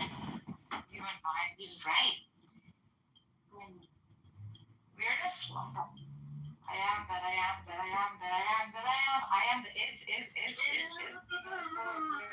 he got something wrong, because I'm not gonna die. Danny, you're fucking annoying. Like, I don't say that to very many people. I usually have a really high tolerance, but you're really fucking annoying. Do you not like Jewish people? I love Jews. I don't like you. No, I think you just don't like my face because it's very Jewish. I don't care about you.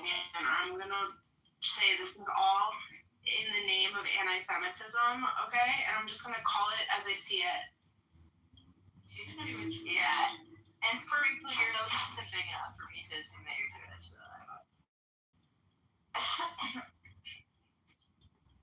That was anti-Semitic. It was, because you put me in that position. That was wrong. I think you were trying to be nice. Maybe. That is not funny, by the way.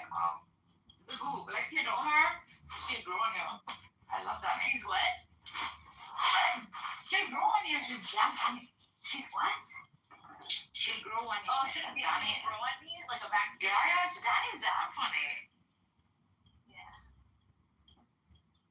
Oh, yeah. Just sometimes I don't want to be patient. Sometimes I just want the stage. Sometimes I just want to win. Well, you'll win me in every race that we run. Okay, you can win. Handicap if you can't run? Like, that's not fair. Well, I mean, yeah, I could kind of run. Yeah. Anyways, I was proud of that thought that I had today. I was like, oh, I get it. Do you share these with your students sometimes? Sometimes. Like, to be honest. Yeah, okay. Sometimes when I just have random observations, but it's not the area I'm teaching, right? Yeah. So it would just be too random. I mean, you can sort of like connect it with like academia, I guess. Like, I do when I'm like listing examples of like these boundaries we've created and like showing examples of like how these boundaries break depending on like which tradition you're talking about, you know? But not really. Like, I don't make truth claims like this. Yeah, because these are not truth claims. These are like insights or even personal opinions to extent. Yeah. They're substantive claims.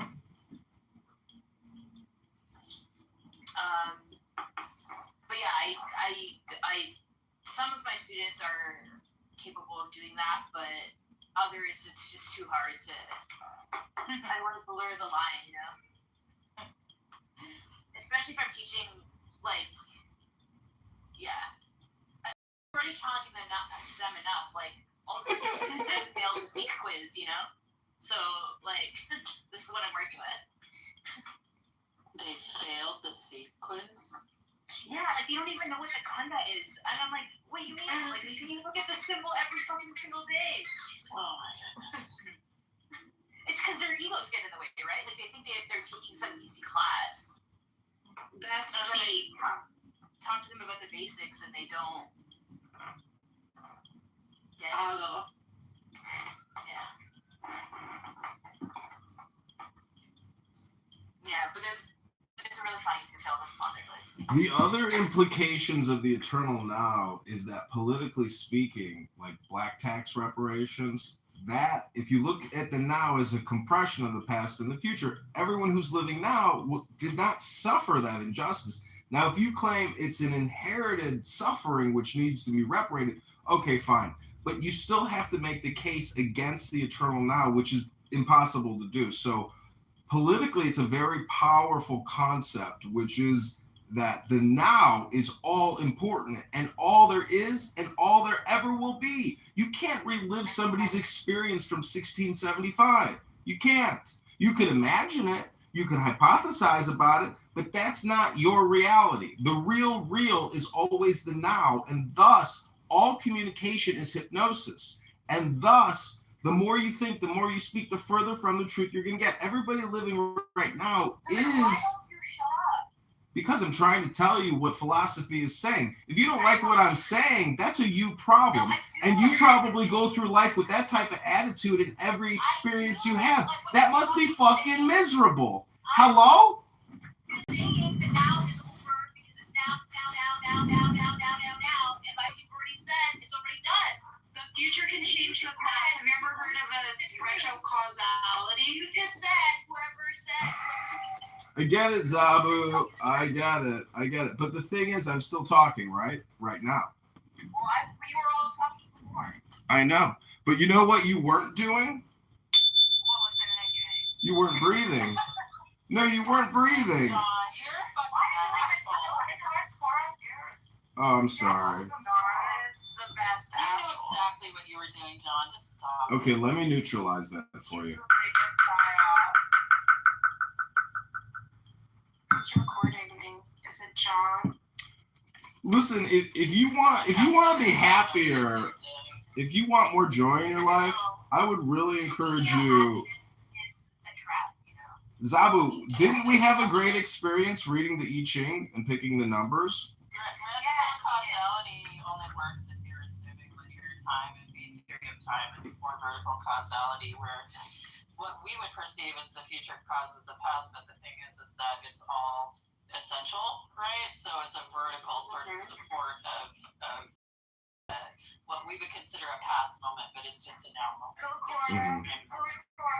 On the theory, that was what I was looking for before. Okay, then so you're saying retro. What? There is no retro causality in a block time. There is no time in a block time. Yeah. We don't exist. Okay. Everything is not real. No, that's experience. That's like, yeah. Oh. I gotta get off Clubhouse. I gotta call my psychiatrist and my attorney real quick. You guys just made me realize something. Thanks, everybody.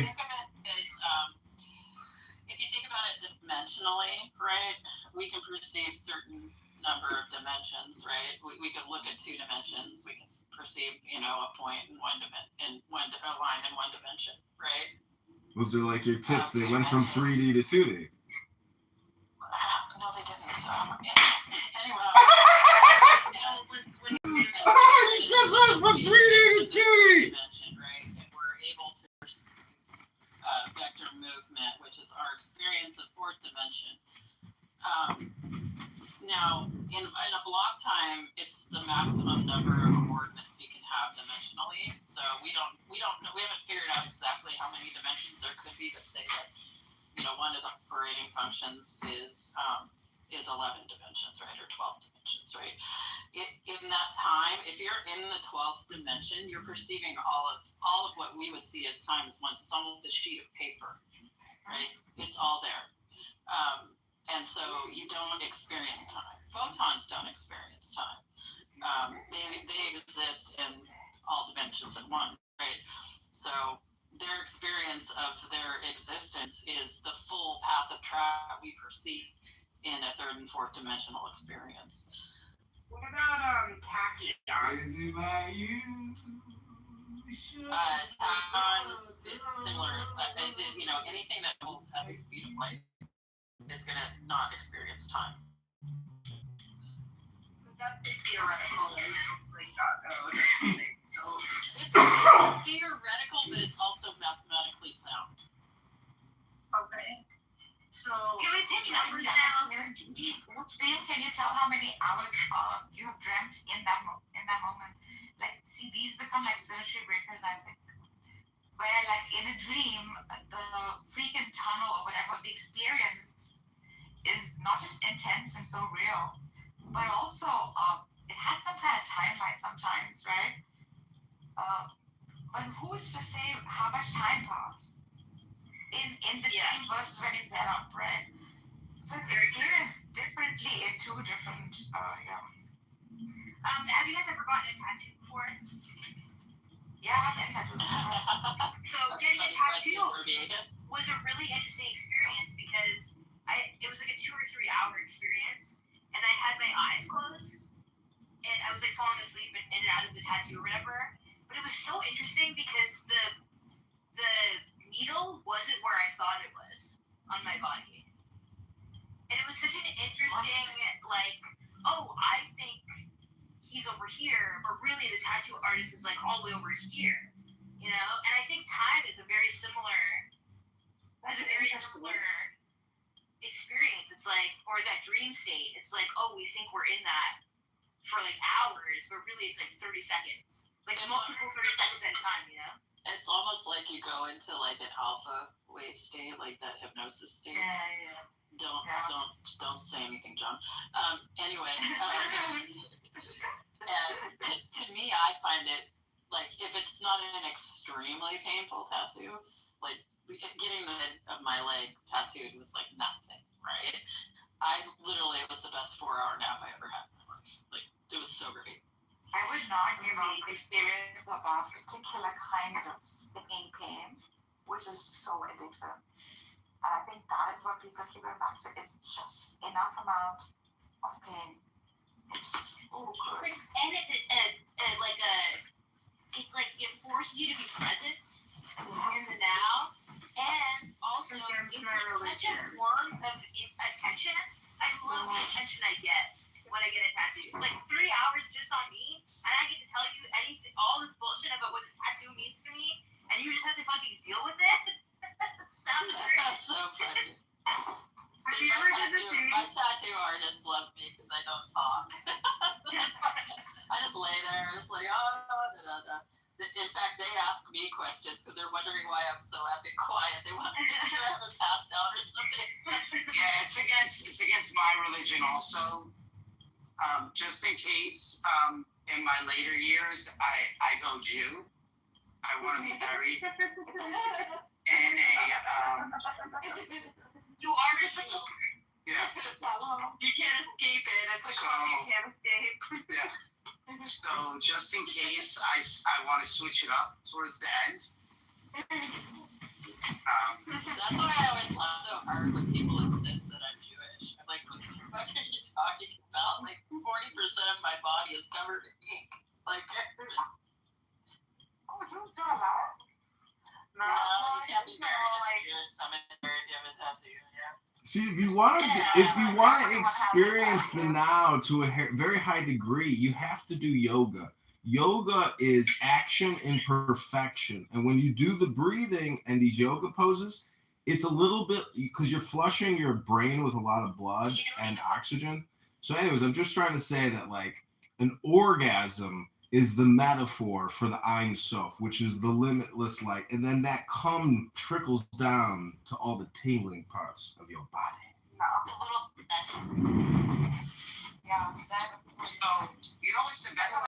This yoga. I think You know what's like great? kind of feel exactly. Yeah. So what's great about the sweaty yoga to me is amazing, right? Because usually there's women that are dominating the room, right? And I hate hot yoga. It's good to like. It's good for like. I'm telling you, if I wore like like white, like boxer shorts that are kind of tight, like the white ones, and I start to get sweaty, you tend to see the silhouette. Skid mark. Do you get what I'm saying? No. My silhouette of my manliness. Hot yoga because it has to be humid hot though. It can't be dry hot. Yeah. So It's so dangerous. But what happens here is that The weird thing is it it's turns like into hypermobile. it turns into like this weird. I don't know why you guys are drowning me out. I'm trying to explain to you. Sorry. Yeah. So my hot yoga experience is doing them with my wife because she wanted, when we were dating, she wanted to do this. I have this experience, and I said, no, it's fine. So I wore like biker shorts, like your balls probably all over the place. Can you not they arrest weren't him? like boom boom, Because the but crowd was... they were like up to the knee. And I wore like You gotta wear the speedos if you're serious. This in so much detail, but go ahead. Yeah. So it just turns into a staring fest. And my wife laughing. Lower your gaze. No, women are way worse than men. Yeah, that's true. I mostly just look at the men in hot yoga to make sure that they don't move too quickly and splash their sweat on me. It's gross. If you don't do I'm yoga... the type of person that daydreams, so I'll just catch Oh, you're a myself staring into somnambulist. space. You're sleep talking right now. Something. Listen, and several Listen. times I Listen. Just because I say listen doesn't mean I want to listen. like daydreaming right into somebody's junk, but I didn't know I was looking at their junk. Okay, so then they think I'm looking at their junk. Because you are looking at their junk. But that's not on purpose. I'm not thinking about their junk. I'm thinking. I like to think of hot yoga as kind of like a nipple clamp, right? Like I really hate heat and humidity, but when I go into hot yoga, I know it's gonna be over in like an hour and 15 minutes, right? Or torture class, like an enjoying drill. Yeah, and the other thing too is because I'm so hypermobile, if I get in that heat and humidity situation, like my joints just unlock. And like there was one point in hot yoga where I literally put archer pose, put the sole of my foot on the back of my head, and I was like, the fuck.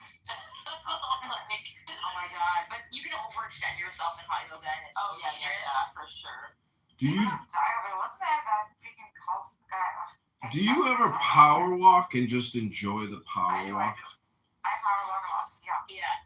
Is it the breathing? Is it all the breathing that you're doing? If you jog properly, you can also do a meditative breath.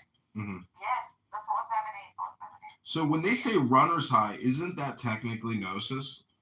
Yeah, exactly. Yes, correct. So one way of achieving gnosis is through the body, physically, without words, but just breathing.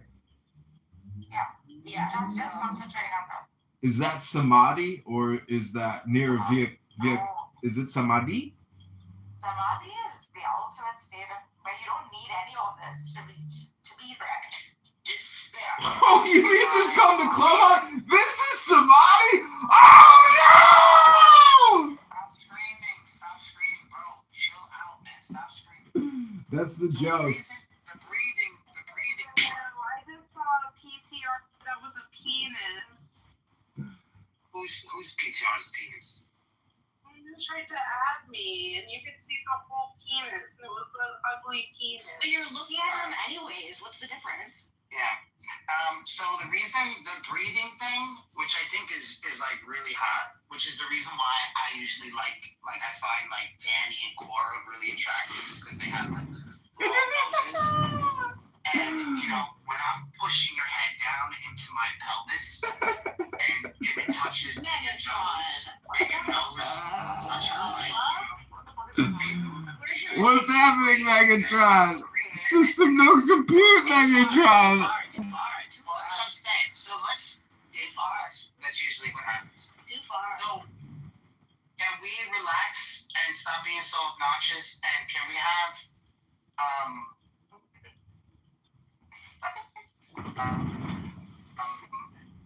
Well, the joke. Alabaster? You're in the Matrix.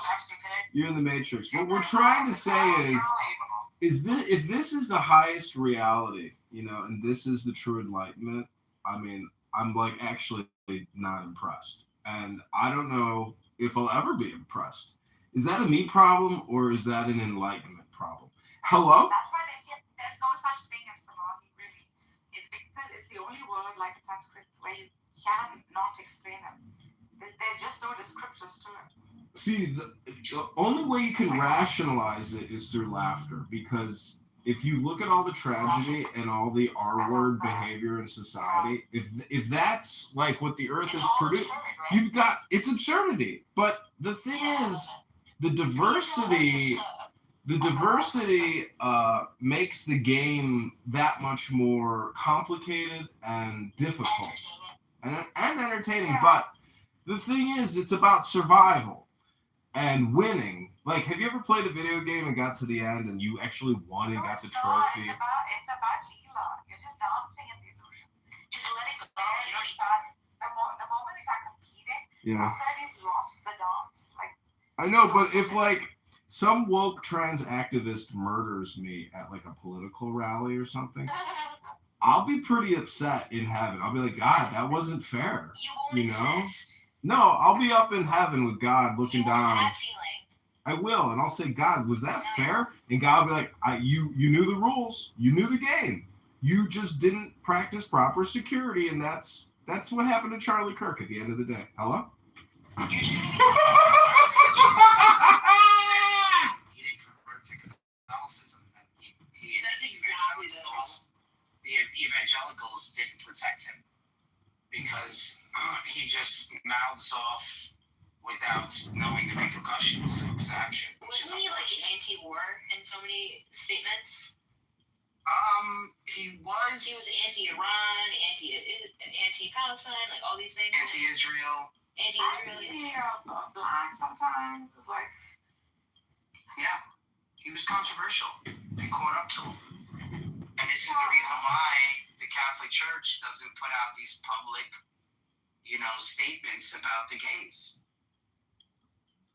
Because then the innocent will be hurt, and it's unnecessary.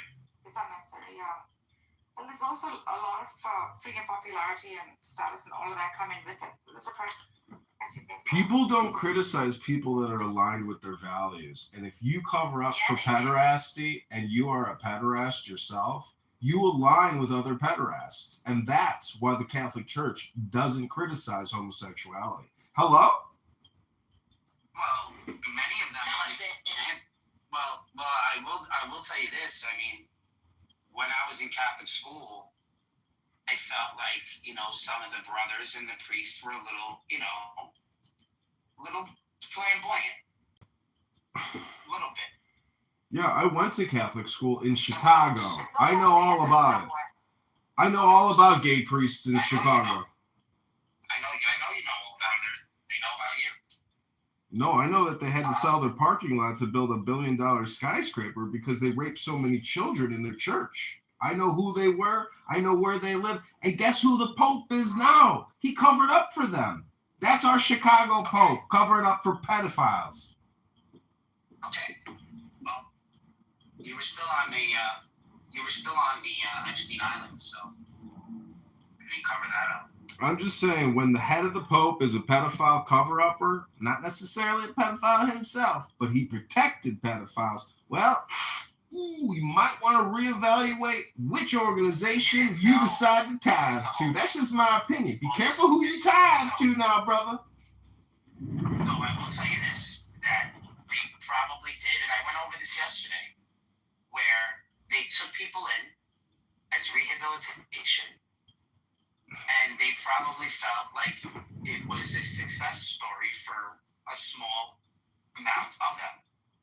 But what happens is once you start to make this a common thread, where you say, oh, well, these people, they had a hard past, or if they were, touched themselves, whatever story they give, to get themselves closer to children, they ate it up. Then it becomes a network of these guys. So they're moving each other around. Not the Pope moves them around. We're saying the people. No, when he was in Chicago, for the last 30 years. When he was in Chicago, he was responsible for helping cover up and move around gay priests who were abusing children. That's what I'm saying. Not now as the Pope. Now he's got too many important and regal things to do. Anyways, I've seen. Listen, have you ever seen three priests walk out of a priest clothing store holding hands and kissing each other? And then they looked at me and I was like, what the fuck? And they were like, oh! I did not make that up. No, I really don't. It doesn't really bother me. It's got nothing to do with me. It's got nothing to do with me. I was just shocked to see three gay priests holding hands and kissing after they just bought a bunch of priestly robes. I was like, that's really queer. Well, you can wear a priest robe and not actually be a priest. No, it's an actual Catholic clothing store where they do the actual manufacturing. They have one in Brooklyn. Yeah, they have one in Brooklyn. You can go in there and I bought stuff for. I know, but these were actually priests. These weren't just like gay guys from Halstead buying very expensive vestments. They could have gone on Amazon to buy those. These were actual Catholic priests, gay as could be, holding hands, flirting and kissing and flipping their butterfly eyebrows, being so gay and happy. Let them be in that glory. Yeah, I'm just saying, if I had a family, though, and my children, and my wife was Catholic, and she was like, they've got to go to Father, Peter, and I'd be like, but I think my gaydar goes off, honey. She said, doesn't matter, baby. You got to be open to it. Open to what, baby? I don't want my kids receiving an education from a gay man. That's just my opinion. First of all, you're gonna have to find a woman. You're gonna have to find a woman that would allow you to blow a load in her, let alone have a fucking child. So listen, John, calm the fuck down. When you start having children, then you can choose whether if they go to yeshiva or the Catholic school. Until then, I did ask Aaron if I could have this baby, and everyone barfed a lot. Yeah. In their mouths. They all threw up in their mouths. Even John. Danny, actually, could you imagine the annoying child that we would create?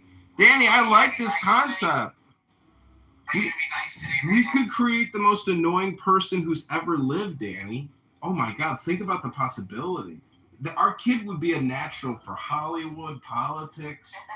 Oh, we could make it big, Danny. Our kid could be in the NFL or NBA of annoyance. All right, take it to the DMs.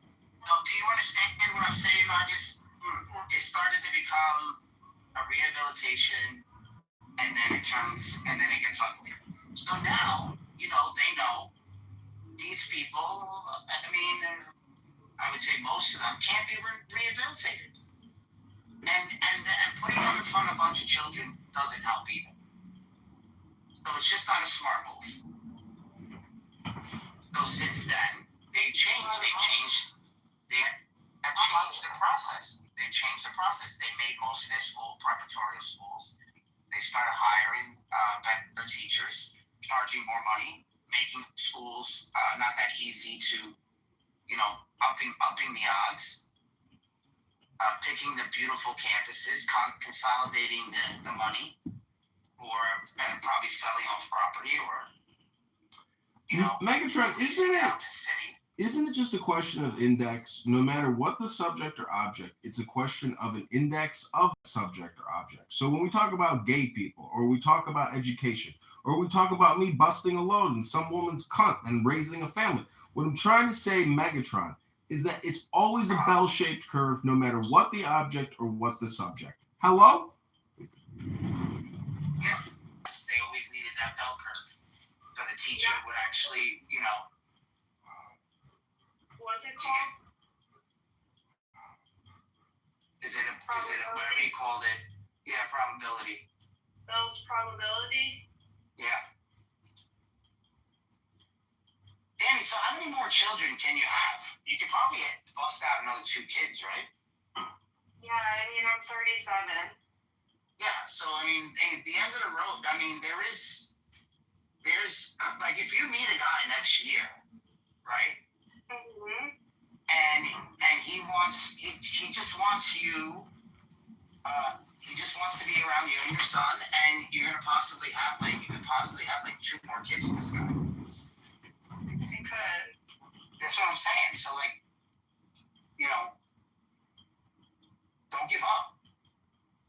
Be fruitful and multiply. Create more annoying humans. The world's most annoying humans who have ever existed. Just think about this, though. Because then your son's not going to be the only child anymore. He's going to have brothers and sisters. Right? I mean, it made me really sad to think about my son being an only child earlier. I was really sad about it. I was thinking about it. Yeah, but you can do something about it.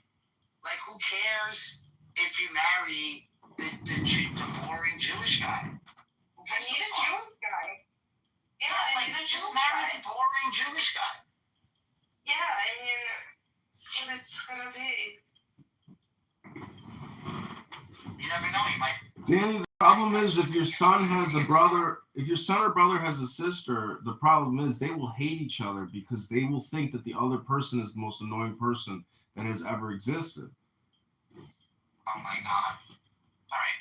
Yeah, I want to have a conversation. Can we? Okay, so like my sister's husband like really didn't with want these 2. to have I really can't with the both kids. years.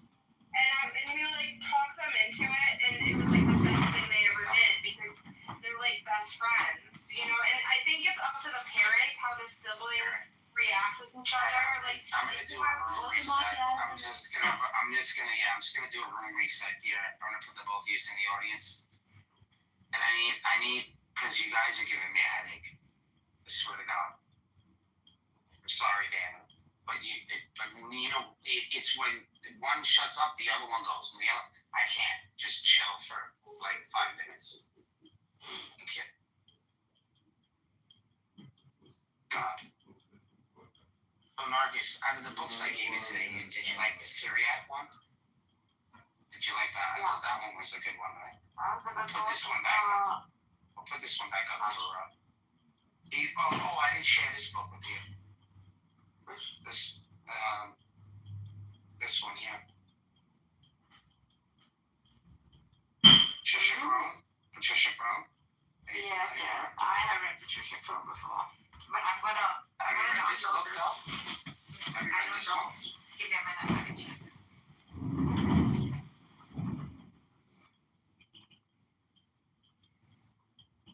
Let me see it.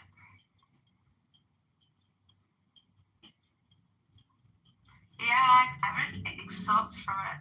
Eliasa shared. I'm gonna read this. Only decided to stop trading in U.S. dollars. I just want to make sure that's what you asked. So, I asked that and said, this is a real and ongoing trend, though it's more of a gradual shift than a single recent decision. Here's the bigger picture. China and Russia, bilateral trade specifically. China and Russia have more than 90% de-dollarized their bilateral trade. This milestone was announced by Russia's Prime Minister back in late 2023. Russia is currently settling a quarter of its international trade using China renminbi, and bilateral trade with China is almost entirely settled in the 2 countries' respective currencies. Why it happened? This was the big trigger was Western sanctions on Russia's invasion of Ukraine, freeing a sovereign country's dollar holdings. Russia is a seismic event and risk accelerating a move away from the dollar by countries that have different geopolitical interests in the U.S.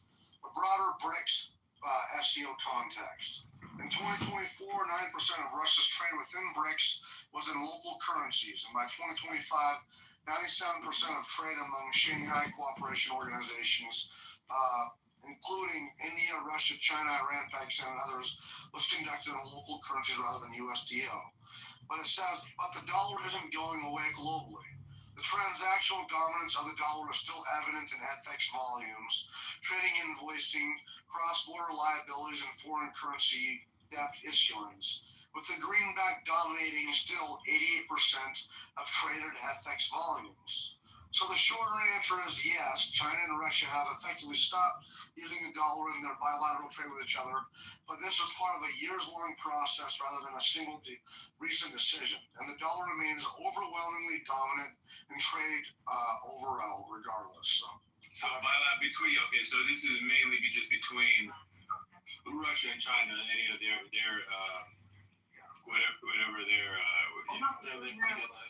their trade. Okay, so China is so reliant on America to buy their cheap fucking shit that I think we're just, I mean, we've had a lot of people hand them the keys and get them to this place, but when it becomes basically undeniable, it's like AI. We're not just going to let AI take 90% of people's jobs. We're not going to do it. And the same thing with China. Sure about that? No, we're not going to. We're not. I can debate about that separately, but with the with China and stuff, we're not going to let fucking China just have the fucking keys, man. We're not going to, you know what I mean? Like, we're not going to let them just take off. You just said there's a lot of people that have already handed them the keys. They have. A lot of the globalists in our country have. Like, think about it, man. There you go. There you go. There we go. We just we know that so there's like self-sabotaging people, right? Of course, there's lots of people who value, you know, them making money over fucking, I mean, them set all of our jobs overseas. But really, the point is, and let me finish here, is that once it becomes undeniable, most people agree that China is trying to eat our lunch and trying to dominate us, overtake us. Once it becomes undeniable that China is trying to replace militarily, economically, the primary currency, everything, we're not just going to continue to facilitate this. We're going to stop this shit. You know, I mean, we're already trying to make moves to do it right now with the Strait of Hormuz, you know, with this whole thing, or, with what Trump is doing. But I don't believe that our leadership will just hand China the keys when China declares, we're going to fucking beat you guys. We're going to introduce our own currency. We're just, we're not going to continue to trade with them. We're not going to continue to allow them to rise. Like, they are so reliant on America's economy, America buying their fucking shit, that if we stopped that, they would be in serious dire straits. I disagree. But are we not reliant on them? Isn't it like a mutual, like, reliance? No, like, if we go... No, basically China, if we... Hold on, can I answer that? Wait. If you go... I'm trying to answer that. Wait. Yes, of course we are relying on them. It's the Dow. It's mutual. Hello? Wait. Yes, of course it's mutual. Yes. Wait. Yes. Wait. Fucking hell, it's too early, bro. All I'm saying, if you go to the central... Should you be doing therapy on your leg instead of talking all the time about, what's obvious? Hello? Bro, you can go afterwards. I don't care. The central parts of China is extremely poor. And the only reason Taiwan is independent because President Harry S. Truman told Mao Zedong that if he invades Taiwan to take over the British Empire at the time, that the U.S. weapons. The U.S. had nuclear weapons, and that's why Taiwan is independent because Truman told Mao at the time, you invade Taiwan, I'll destroy you. And just destroy you. But in terms of modern day economy, China's economy is reliant on U.S. people buying cheap crap. And Taiwan's economy is responsible for America. It's all interconnected, Achek. It's all one huge system. You just can't accept the fact. Wait. Okay, Achek, go ahead. Shouldn't rock people, go afterwards. All I'm saying is, Wait, isn't that what you just did the mountain? on the United States. And when you look at US debt and US treasuries, the US debt, the 38 trillion or 39 trillion it is right now, correct me if I'm wrong, is on back to the US. It's on back. America owns their own entire debt. It's not the same I have a question then, Achek. China decided to stop selling American cheap labor. What would happen to it? What would happen? The economy will crash. The US is going to be fine. The US economy will be fine. What would America have to do that? The US can just. Oh yeah, America's gonna be fine in a war with China when all trade stops and we manufacture nothing. Achek, go back to therapy and heal up that leg, Achek. Enough. You didn't ask me.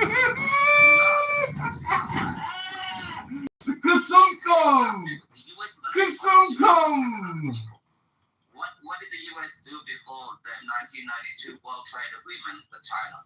They tried it with other countries. They tried it with Japan, they tried it with Singapore, they tried it with Mexico, USMCA, other things. You don't need China per se.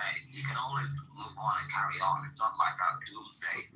So that's it. You're definitely done. How you doing, Lach? Did you have something you want to say? Something else. I'm just okay. Welcome to the room, by the way. Austin, I don't know what your politics are, but make sure to cash in your ticket regardless if you like the discussion, Okay, I'll cash it in. Hold on 1 second. Appreciate it. How do you cash it in again? Trying to get it to 1,000 today, and that's 200. Do I join the room? Yeah, I joined. All I can say, though, before I got interrupted by fucking Achek, man. Achek, I was serious just saying something. Because Achek was talking about China. And China actually plays a very important role in global dominance today as we see it.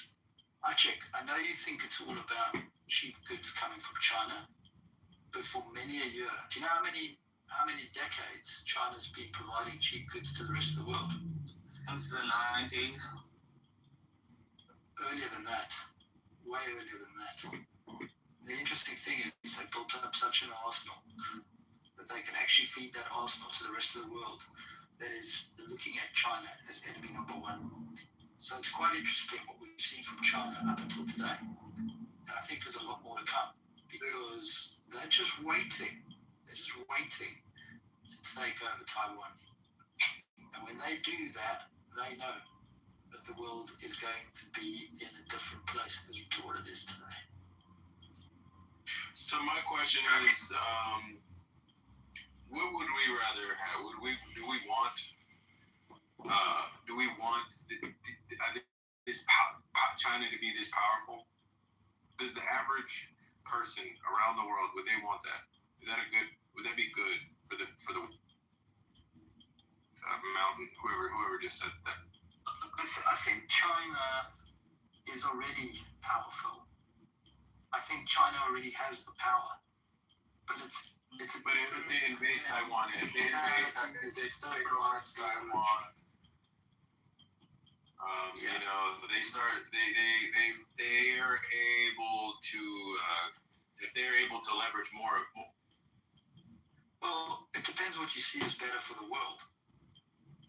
China wants a form of dominance in that region. It's not looking to take over the rest of the world. There are ideologies that do want to take over the rest of the world and do want to take over Western dominance in a way that we don't really understand. And that's the reason why, unfortunately, Americans kind of jump in, jump out of these wars because they don't quite understand what they're dealing with in the Middle East. I don't disagree with that, but do you feel like it's our politicians don't understand, or do you think it's the people that don't understand? I think there's an incredible amount of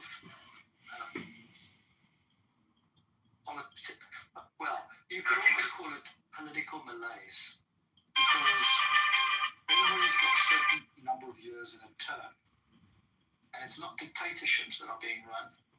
there's democracies. And those democracies only can hold on to power for a certain period of time. Whereas you are going against a doctrine, an ideology, and effectively a dictatorship which lasts decades. That's what you're fighting against. You're fighting fire with fire, and the problem is that because you've only got a small amount of time to deal with, to put out the fires, you put them out for a certain period of time, and then another one erupts, and then another one erupts because you're not dealing with them.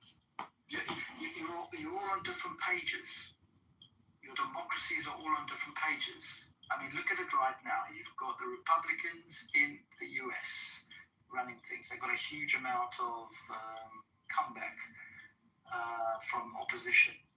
And then you've got Europe, who you've got to deal with, who's in a complete and utter mess. And you all want the same things, but the problem is you just don't know how to get the same things because you're all on different pages. Are you sure we all want the same? Somebody said it earlier, right? There's self-interested globalists in our political system right now in the U.S. I won't speak for Europe, but there's these self-interested globalists that don't have America in mind, or anybody else in the world, right? They don't really have they don't believe they have a country. So like, I see that that's the real problem, not necessarily these ideological beliefs that are I think essentially being controlled by these, maybe for lack of better words, like these like hegemonic powers in America, and they're controlling narratives that the American people believe, and they all work together to essentially, I think to try to destroy America. That's what within America. So I think the problem is that they're all on different pages. They're not exactly aligned. Yeah, well, there might be a line for the greater good of the people of the United States, but for international affairs, they're on completely different pages. I'm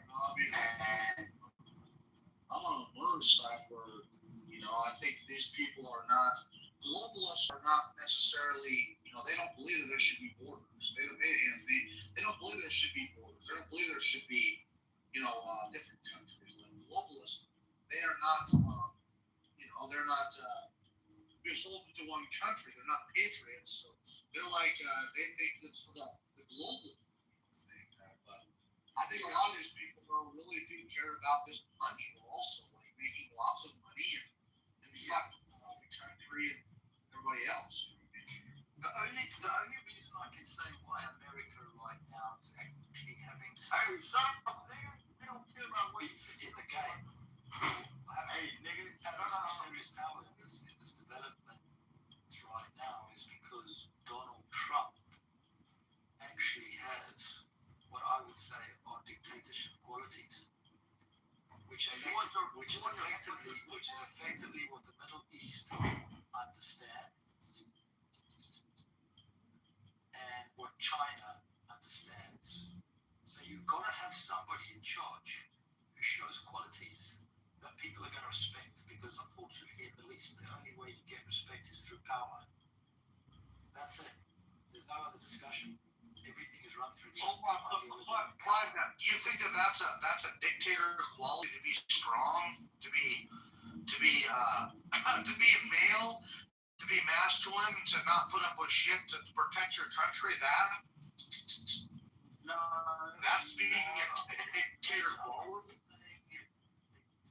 I'm saying dictator-like qualities. That's confusing to me. I mean, anything on your man would have a dictator of sorts to run. It's the whole for the last 47 years, he ran as a dictator. Yeah, so we just gotta make sure we got the right. But there are differences between that 47 years. That kind of dictatorship that I explained at the beginning of the discussion. Everybody who got retired out of this system was replaced by a person of that organization. And this was manipulated by the supreme leader and their group always. This is a big trend. You can see if you have enough information from this, most of the educated people who were educated in the time of before 47 years gradually retired, and they were gradually replaced by these assholes.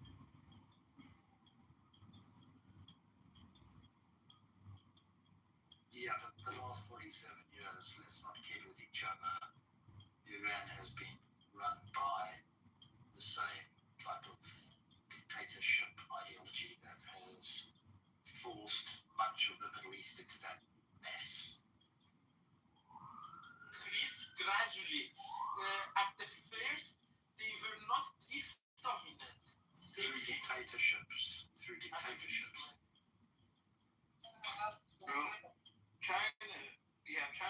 This is probably what you're gonna ask. I'm trying to figure out where your point is, Locke. Like, what is your main point? About like Trump being dictator qualities. Do you mind like elaborating? Because I'm confused about. Yeah, they're not. You don't see presidents and American presidents. Locke, check this out. So there's no equivalence between, Trump and the supreme leader. I'm not saying there is. Okay, let's clear that up real quick. Hold on a second, man. Wrap that up in a bow. There's no equivalence. So What I'm going next is you won't see any other president of the United States who will tweet out, tonight you're about to see a whole civilization be taken out. No other president has ever done that. That's because Trump is not every. That's because Trump is not every president. I don't know what part of that you don't understand. Trump is phenom. He's totally different. But yeah, that's okay. So what Trump is saying or doing is what I think he's trying to get at. It is the reaction people have. That's on them. It is how Trump can do no. Hey, Mayor, no. We're asking you, Mayor. We're asking about the dictator. That's that. Wait a minute. Wait, Lee. I'll let you end this conversation. Hold on. Wait a minute. Who says that Trump can do no wrong? I didn't say this. I'm not saying this specifically. I don't know if he's. So where do people get this idea that Trump can't do anything wrong? Where are they getting this idea? Okay, so again, what are the dictator qualities? What are the dictator qualities? Because of some tweets. Listen, I have been following Trump and voting for him for years since 2016. When he says that, we understand. He doesn't mean he's going to destroy the whole fucking country and kill everybody. He's trying to scare simpletons like you who believe in that shit, bro. Like, the thing is that we understand Trump is strength. Trump is power. But none of us believe that he was going to kill everybody in Iraq. Well, hold on, man. Hold on, Peter, please. I want to ask fucking Peter, please, brother. But Kaglik, man, like these dictator qualities that you're talking about, I fail to see them at all. I don't know what you're talking about. It's okay. You don't have to see them if you don't want to see them. But when you send out messages showing that you're taking over and you're showing that strength in a way that no other president has shown before, that you're talking their language, a language that they understand, and that's important. And in order to talk their language, you have to talk in a way that they're going to take that on board, understand, compute, and fall in line. You gotta be tough with these people. Like, I knew people for years disrespecting me personally. They only finally started respecting me when I beat their ass, literally. And their Iran's like that. They only understand strength. They only understand power. And that's Trump. Hold on. Dude, the idea of dictatorship is an idea that you can take control of a situation without the assistance, help, and guidance of anybody else. That's what a dictator is.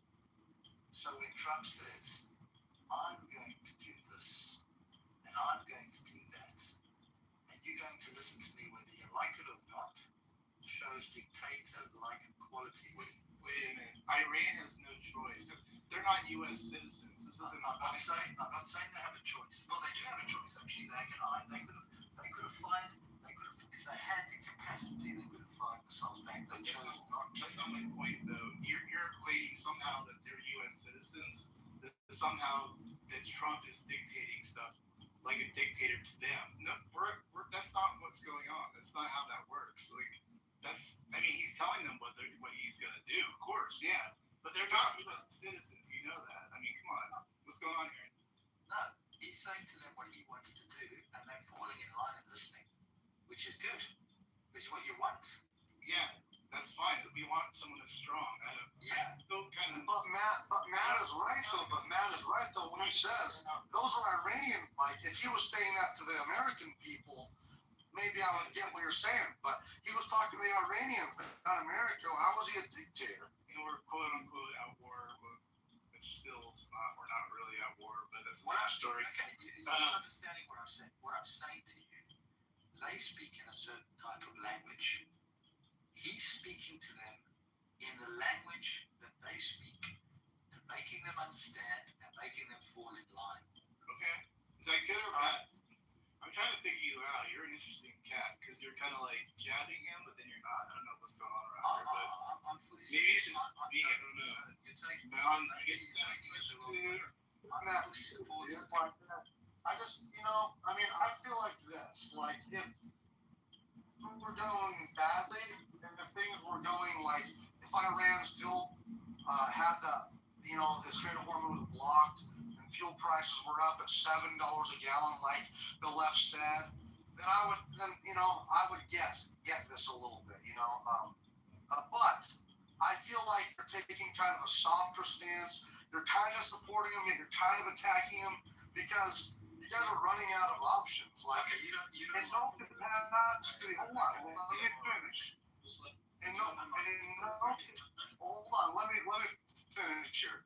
In no capacity, remember now, when this war started, supposed war, when this thing started, we had the leftist media. Then it went to, Iran has the Strait of Hormuz. Now, what do they have? What cards do they have? Even the mental gymnastics you guys play can't even gather enough to try to paint this as a bad thing for America. In no capacity, Iran winning in this thing. Now you guys can't even play your mental gymnastics. All you can do is that, but you really because you are.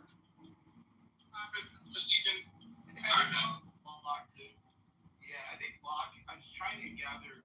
You're saying it's a good. Oh, it's okay. All good, buddy. Bro. I'm just trying to figure out. Like, are you saying that what Trump is doing is a good thing? Let's just try to clear this up a little bit. It's getting really messy. I don't know what's going on, but because you're saying that he's a strong person, he has, I guess, quote unquote dictatorship like qualities that makes him a good person. I'm not saying that he's arrogance. On the contrary, I think. Okay, I'm not saying that at all. I'm saying that let's take out the word dictator. All right, maybe I used the wrong word there. Let's just say that he's speaking to them. They are dictators. People in these regions are effectively dictators. That's how they see themselves, and that's how they control their power. All right. He is talking to them in a language that they understand. He's basically saying to them, if you don't do what I want you to do, there ain't going to be any compromise. You got to do what I'm going to do. That's it. If you don't like it, you can fuck right off. We got you. It's great. All I'm asking you is that good or bad? Because, okay, I don't know why we're getting. Now we're getting. Thank you. Did you want anything? I don't know if you want to go. I'll wait for Anthony. He might be away.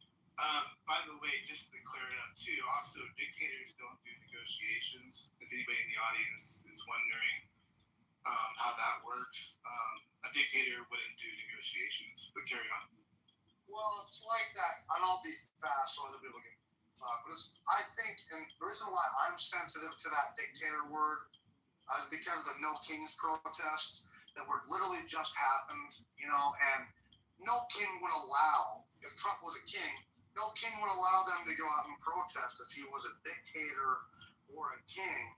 So, I mean, we got to stop regurgitating this bullshit from the leftist media that is hell-bent on destroying not only Trump, but the country.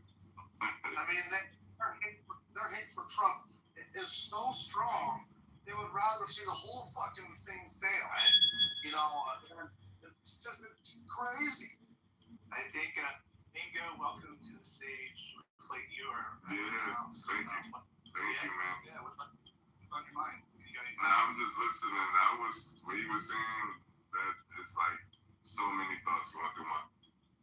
All right, that's good to have a lot of thoughts. I mean, I guess we could have a dictator, quote unquote dictator, if you want to use a different term, that is using his dictatorship in a good way, I guess. Trump is doing what he needs to do to get the shit done, in my opinion. But, yeah, I'm going to also look at some more news. So, again, oil is dropping. It's one-day drop, biggest drop, one-day drop in a very long time. I think it's like around $81 to $83 a barrel. Just kind of give everybody a run-up on the news. Iran has agreed to no enriched uranium. Of course, this all has to be like confirmed on the other side. Talked to Amir about that earlier. And ceasefire or truce is still in the works. So we're not out of the clear on like a complete truce on things. Anything could pop off at any moment. But yeah, I'm just going to be introducing the news as we go today.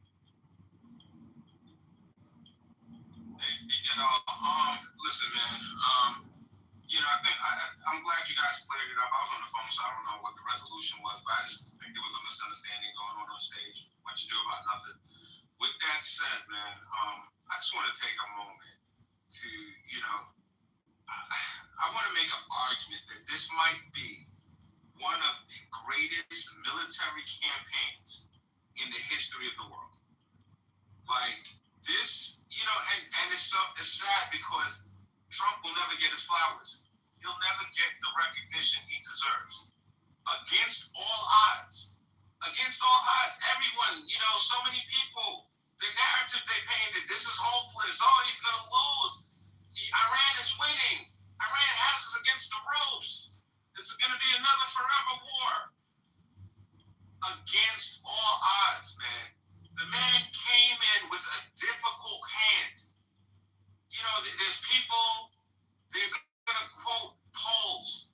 They're going to say, Trump shouldn't do what he's doing because of polls. How's that leadership?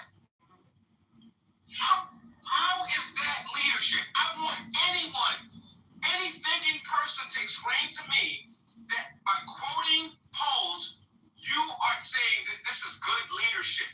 So, why don't we do away with the presidency and everybody vote on every major decision of this country? Let's make that the way we move forward. It don't make no sense, bro. It doesn't make any sense. I don't understand.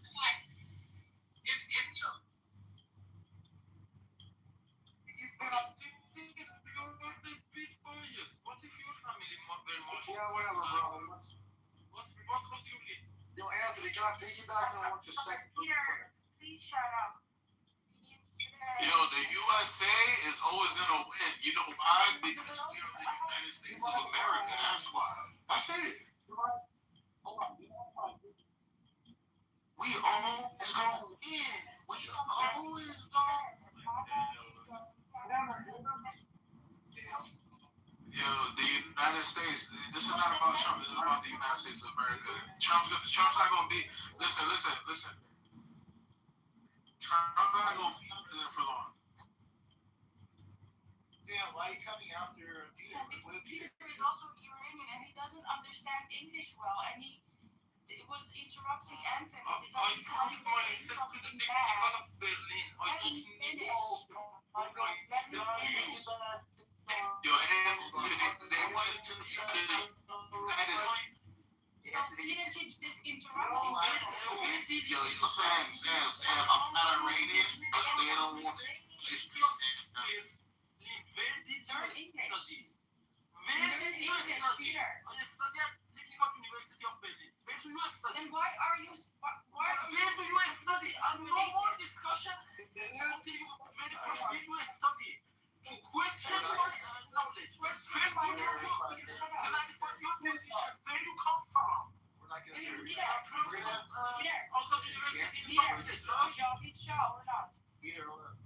We're gonna have to meet everybody up again. What's inside, you know, what? You guys got to stop. People go inside, you know, what? Anthony, there, Matt. I'm trying to go on. It's gonna be a long night. Thank you. I appreciate you, man. Thank you so much. So listen, man, like, you know, what Trump faced, you know, the criticism, and I'm not just talking about from the other side. I'm talking about people that supposedly used to support him. I'm talking about that kind of criticism. You know, like, I have been going back and forth in multiple text threads with multiple people, just, you know, trying to explain to them how wrong they were. And you know what? Yeah, I'm the dummy. The reason I'm the dummy is because I didn't realize this until recently. They wanted the United States to lose. That's what they wanted. My bad, y'all. They did not want to see us win the situation, this conflict. They wanted to see dead American soldiers. They wanted That's what it is. That's, yeah. race. Let's That's what they wanted. You could, yeah. Sorry, y'all.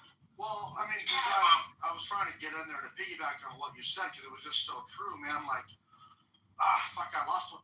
I was trying to piggyback on what you said, but I pretty much lost it. But fuck. Anyway, Just the fact that they want U.S. Troops dead, like that would make Trump look bad. I mean, it's pathetic because Anthony, you're not right on that. Well, but also this, guys. But also, man, like, it's been trying to convince the world that Ukraine is somehow winning in Ukraine. It's winning against Russia. As sad as it is, Russia is still winning. Okay? Regardless of what they fucking say, the leftist media. So that same leftist media is now trying to convince the world that America is losing against Iran. And I'm sitting here thinking, in what capacity is Iran possibly winning? Like, you can't be this fucking stupid. Okay, they're blockading Strait of Hormuz. That shit's about over with here, though. But, man, it's really sad that we got people on our side, too. People on the right. People who their hate for Israel is so strong that they would rather see us fucking lose. Their hate for Trump is so strong that they'd rather see us lose. Or, what I hate about it, is the right, because we claim to have values, we have to hold on to certain values and die on dumb fucking hills and destroy the whole movement. And that's what we're seeing in my PTR. All those fucking assholes and their traitors of America, all those people were towing the line pretty much on the right, but because of little things that they had, little problems that they had, a couple of things went against their values. They had to throw the whole fucking thing out. Now they've lost a lot of their subscribers, their brand, their political future. All for what? Because you hate Trump? Because you hate Israel? What the fuck is going on here? And now everything's working out pretty well in the Middle East with this Iran thing, the Strait of Hormuz. People are understanding it's not just about Iran, it's about China. And China's blinking. China has blinked. So, I don't know, man, we're in a greater position. But, I even got a couple of people at work that I talked to about it. They hated Trump so fucking bad. No, you can't go into Iran. No, there is no fucking nuclear bomb threat. No, if It's not about China. It's just, I hate Trump, so this is all a bad idea. I've tried to talk to those assholes since then, and they don't want to even talk about this shit. They hate that America is winning. They hate that America is doing good. The people on the left, it's just crazy. They're rooting against their own country, man. Fuck those people.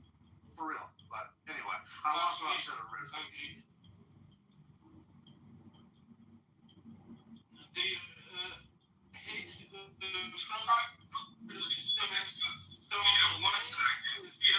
One second, sir. Mountain, what you probably were thinking about was when I mentioned ruling by polls, leadership by polls. This is one of the craziest things that I see. You were a smart man, Anthony. That's it. That's it. Yo, it's so, it's mind numbing. I don't understand. Like, this idea that, X amount of the percentage of the population is against this. This is why we called for this man to make difficult decisions. This is why we trusted this man with our future, with our children, with our children's future, with our armed forces. This is why. And I thank God I'm not in his position. I thank God I don't have to make those hard choices. And I understand that they don't like him. And I understand they have a right to say what they want to because of our First Amendment. I get all of that. But listen, man, at least let's be honest. Let's tell the truth. Let's not pretend. You want to see Americans dead. You want to see us losing because you hate this man more than you love America. Let's just be honest. That's it, man. Hold on. Real quickly, I was going to respond to that. Thank you, Anthony. You're such a smart dude. That's what it was about. I hear all these liberals and people on the right citing gas prices. Oh, gas prices. Gas prices went up a whole fucking dollar. Gas prices are going to be at $6.30 a gallon here by next month. That's what I was hearing people say. By next month, it was supposed to be at this time, fuel prices were supposed to be $6.36 a gallon on average. That's what they were saying. But where's the accountability, right? I know. What drives me nuts about that is that you guys are citing financial. Oh, we can't do this. It's going to cost too much financially to stop the mullahs from having a nuclear weapon. It's going to cost too much to stop China from taking us over. But when they want their green new initiatives, they're fine with gas prices going up. When Obama is in office and he's canceling drilling fucking leases, he's canceling tax credits, he's canceling leases, he's literally destroying the gas and oil industry systematically. Left didn't say nothing when it was $5 a gallon on average around the country in 2011. They didn't say nothing. They didn't say nothing. Fucking old Biden was fucking up the gas industry, canceling the Keystone XL pipeline, you name it. Nothing. Not a peep from these fucking assholes with their selective outrage. And it's just like the Epstein files where they're outraged now that Trump might be in it or something. Yeah, they had 8 years with Obama, 4 years with Biden, not a fucking peep with the Epstein file. And all that fucking so literally we have to have, unfortunately, fuel prices went up $1 or so we can literally save the world from a dominant China and mullahs holding the world hostage. Okay, well said. That was great.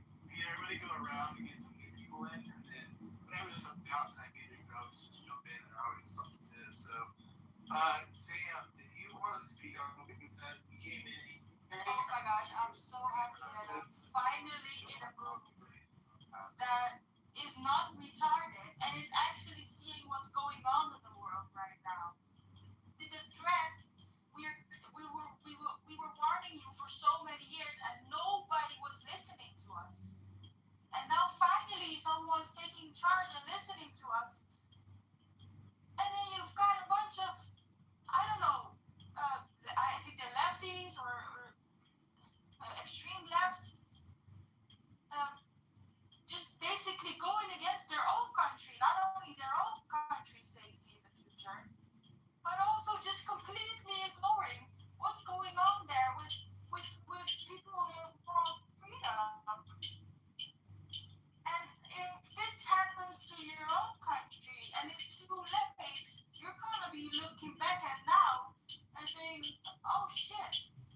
we should have done something better. Sorry, man. I didn't mean to mute you.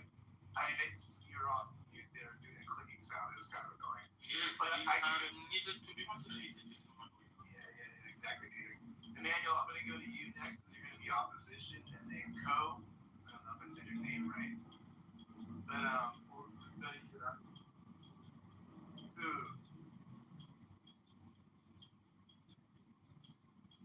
Hold on.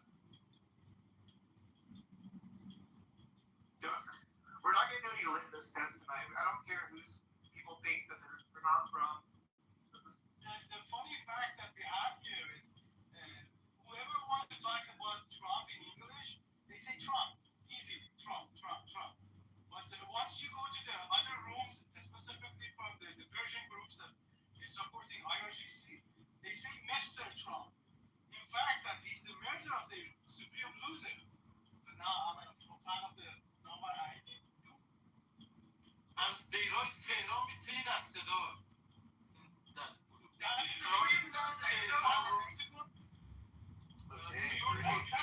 really fact, though. Interesting. So, the Mr. President is you're saying out of respect, right? That's kind of your point. I personally respect him a lot. Yeah. I personally respect him. Mr. Trump is a president. I love him. All right. Awesome. Cashing your big ticket. Cashing your big ticket. Appreciate it. Emmanuel, you're the opposition. Go ahead, you can shut off. I don't know when you want to speak up, but go for it. I just have a few words. I think some of y'all really believe Trump cares about Iran. He doesn't care about Iran. He cares about you. He never had. He doesn't keep okay. He doesn't care about Iran. If you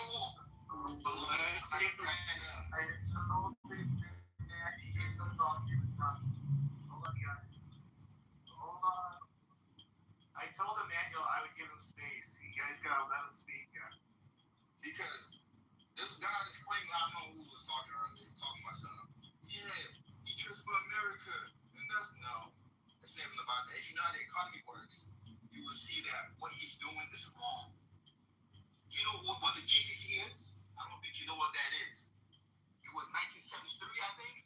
They made a pact for the petrodollar to sell the gas and oil in dollar price in the Middle East. So now, guess what's happening to the GCC? That's Qatar, Saudi, and all of them. They can't sell their oil. Why? Because Trump blocked the Strait of Hormuz. It's bombing those people.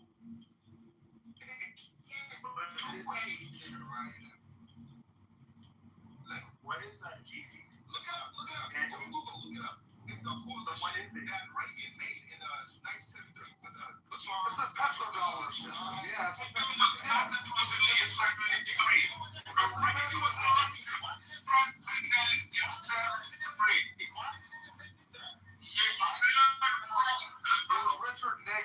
It was Richard Nixon.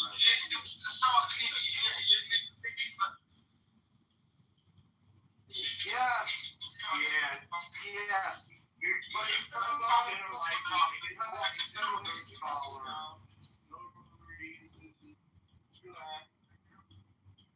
Relax.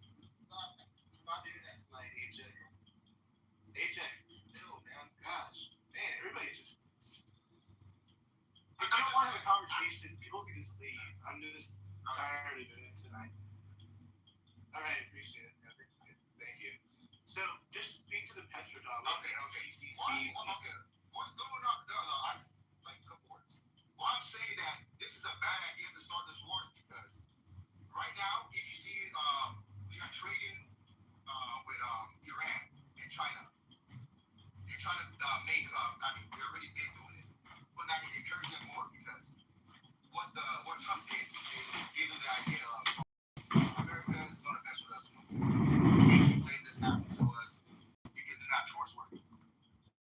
So now, if you really believe what Trump is doing right now is winning, no, in the long game, America is going to lose because of this dumb stuff.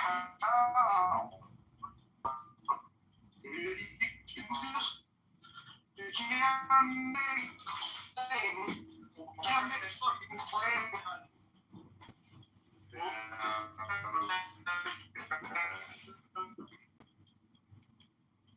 Mountain, go for it. You're up. All right, man. Well, I'm glad you at least understand the petrodollar a little bit. We're not going to fucking lose. What are you talking about? This war is really so we can continue to have the petrodollar. One of the reasons, because China wants to destroy that with their BRICS currency system, with their BRICS alliance. I mean, we were just been taking away ever since. Yeah. So how the fuck is it that we first of all started the war? 47 years these people have been trying to kill us, but thinking how was that fucking us up by trying to maintain the power in Venezuela? We stopped that. In Iran, same thing. They were getting sanctioned oil, sanctioned oil that was cheap. Not on the petrodollar. We have stopped that. Genius. We are making sure, Emmanuel, that they're still going to be able to buy the oil from Iran and Venezuela. It's going to be American dollars. And in a hypothetical war with China, which we're likely going to have, we could blockade the Panama Canal, the Strait of Hormuz, the Arctic shipping lane up in Greenland. Literally every shipping lane we can control. We have the capacity to. So I'm asking you, say that there's not. So all you said is that America shouldn't have started this war for what? Because it's going to ruin the economy in the long run, right?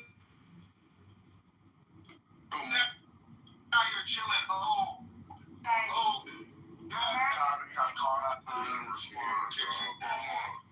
There will be no war with China. Put me in the queue, man. Okay, Dad. I'm not saying American, you're American, I'm talking about concrete. Hold on. Okay, Mountain, you're done. As I said, when Trump was trying to become president, I wanted him to win. I never liked Biden administration. I thought what they were doing was stupid. I thought they didn't care about America because all they were doing was giving out aid to every country that has. And I was like, that's wrong.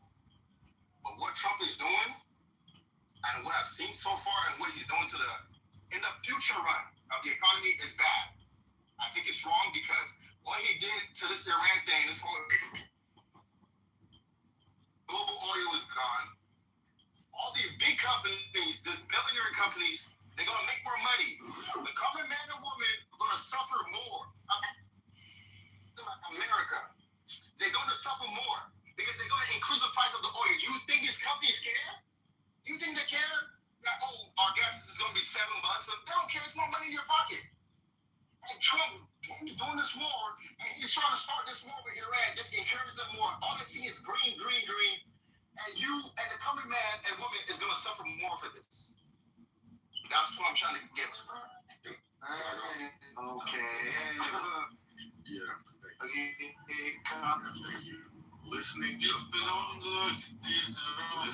Mountain's petrodollar submission makes me want to kick the puppy off of a tall building, right? And I mean a real puppy, not a fake, like plush doll, like a living. It's because you're a psychopath and a sociopath. Because I'm just telling you how I feel. Not saying that I would do it. I said that's how I feel. So Montaigne doesn't understand the difference between cyclical changes and structural changes. Now, a cyclical change, we could just call that temporary due to the ebbs and flows of the economy or a relationship, right? Like your girl doesn't want to answer the phone because, she's mad or she's busy. That's a cyclical change. She gonna answer the phone again. But then there's a structural change, right? Where your girl moves outside of the country or she starts to talk to me. It's a structural change. She's never coming back, right? So there's a difference. So what Montaigne thinks is that this war in Iran is crazy. It's the structural change after you kick the puppy off the skyscraper concrete.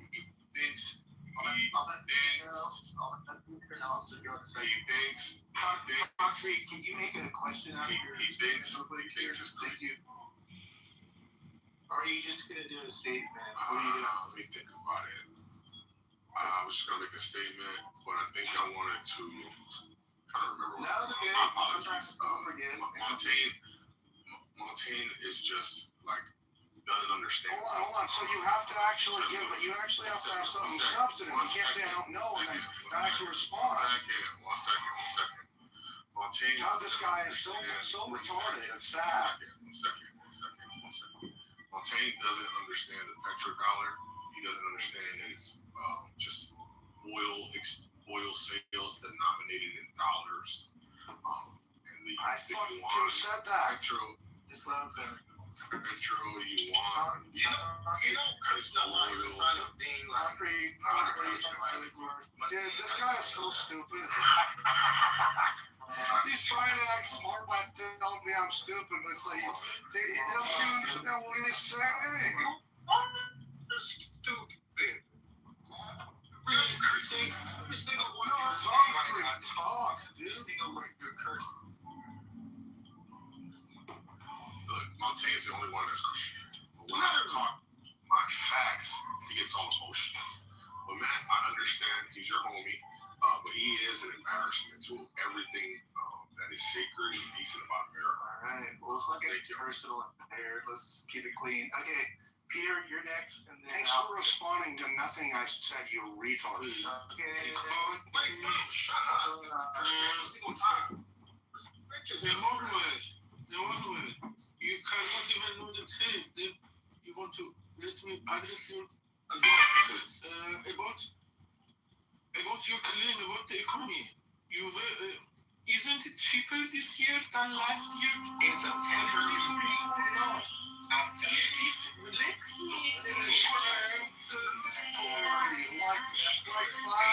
He's going to holiday for you. He's going to holiday for you cheaper this year than last year. That's what I'm saying. Yes or no? You said Trump. You don't have any economy. That's what I'm saying. Don't advise Trump and his television department about economy. You are advising the television department about economy.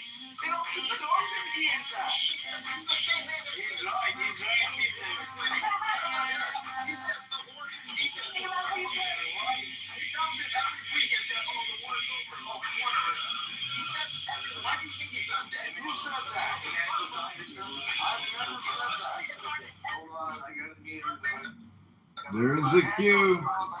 There is a queue. Okay, I don't know why people are taking over other people's slots. Peter gets a chance to go. Otherwise, he's just gonna talk like when we don't want him to talk. So let Peter go. Let him finish up, and then we're gonna go to Alistair, and then Alistair will go after. Yeah, and then Manuel will go after Alan. Go ahead, Peter. Make it quick. I was thinking that this hate from President Trump could cause them to this real and logical issues. These people are wiser than this, but they intentionally forget the fact because then he knows better than me that he can control it cheaper than last year. But I think that the collective public makes the decisions for them, and then we send them out and ask about the morality and humanism they were claiming about in the corrupt Democratic Party. They cannot answer you, but the collective public are affected by things that they would act somehow differently when it comes to, for example, Iran in comparison to their core ideas. The core ideas is different with the Democratic Party. But when it comes to Iran, they feel the same thing. It's like, they feel like attention. Thank you, Peter. Gonna get submission. Hate from TDS. I got it. Okay, now we think it ran. Yeah. I for one actually really. Oh, are you gonna go, Alan? Okay, go ahead, Alan. Yeah. So my name's concretely The first thing I'm going to do is say that the previous speaker made me feel like insert an insult, made me feel like I wanted to put a blender up my nose. He was a complete idiot, and now I'm going to insult him, and then I'm going to make a point, and then I'm going to make that speaker get upset, and then I'm going to leave the room. Thank you. Matt, if you want disruption in your room, do it. Otherwise, don't bring him up on the stage. That's what he does every time. And thank you for letting him go before me, because if he had gone after me, then he would have, whatever he said about you, Mountain, he would have said about me, whatever it was. So remember, just ignore concrete. As far as the topic of the room, as far as the topic of the room, I understand everybody's. We are winning. We won. Deals are being made. Are being made, and now I can't predict the future. But for now, it looks good. He even told Israel to sit down and shut up, because he reminded Israel that we're Israel's good daddy, and they have to do what we say. So, in spite of this, as far as what you said, Emmanuel, well, I think it looks pretty good. Again, you can't predict the future, but a IRGC that is either gone or controlled, and an IRGC that does not have the nuclear materials it has now is very good. And I think that's important. So let's just see what happens. I try to refrain from predicting the future, but this morning, Iran said the strait is open. They're not going to screw with anybody going through. That's another good step. Step by step, I think we're good. Thanks. But each and every morning, early mornings, a lot of sunshines are executed. I mean, young people like sunshines. So this is not a stop. Just a house cleaning does, Alan. Every day is a new day. So I know who Concrete is. I know exactly who he is. And you're right, he's basically a moron at the end of the day. But I give everybody a chance to come up, voice that they are a moron, and then they can, move it along. So no, I understand. Yeah. Okay, so socialism. So Alistair's next, and Albert, I think he came off. Yeah. I appreciate what Mountain brings to the conversation, and when people interrupt him, we lose out on some good analysis and insight. And Mountain, I think you're doing excellent work there. And in fact, my friend here in Chicago wants me to go to a comedy show with, what's his name, Dave Smith or whatever, the guy in the upper right in your PTR. And then I sent him that photo because, I question my friends' opinions and their values. And and Matt is so cool that he even opens these effing rooms because the truth is we live in a sea and in a society of Democrats. And if you go into other rooms, I was in a room today, one of those deep state patriot rooms, they're sitting there organizing for May Day. And here in Chicago, the mayor, the head of the schools, they want children to skip classes and go join the protests with all the other well-organized Democrats. So, I know you want to stay topical, but the truth is, if I was to offer any real value to the listeners of your room, it would be proprietary information. 3 chess moves, 5 chess moves ahead. There are people here in Mountain, I got to disagree with you. The United States will not go to direct open conflict with China. We will not go to open direct conflict with Russia. We use proxy states to do that, Mountain, and that's the way we fight modern battles, in pre-approved proving grounds to direct our military resources and our $1.2 trillion annual budget every year. It's not open conflict. And I read a news article the other day that the head of Taiwan is receiving a lot of criticism because she sold out Taiwan. She's a Chinese bought and sold agent. So the point is, you don't need to go kill 100,000 people and invade an island when you can just bribe and manipulate and control subversively. So you are not thinking in terms of the shadows, the darkness of politics. Just like in love, there's dark love and there's dark politics. And the truth is, the dark politics is what Trump is doing, and that's why we're winning. Appreciate it, Alistair. Smart dude, man. Yeah, right. I think we will because of that. I'm just saying because of that Taiwan issue. If they invade Taiwan, America's Navy will be fighting the Chinese. Interesting. Okay, that's an interesting take. Emmanuel, your pink ticket. Pink tickets, go ahead and cash in if you don't mind. I'm trying to get 1,000 people tonight because I'm like 200 plus away or whatever it is. So, Andre also did pink ticket too. Cash that in. Andre, if you want to speak, you've been on the stage a little longer than Albert. Albert, can you go through the next list, please? Yeah, no problem. Ryder Ralph, I don't know if you want to speak. I see you're a house member. You're welcome to speak too.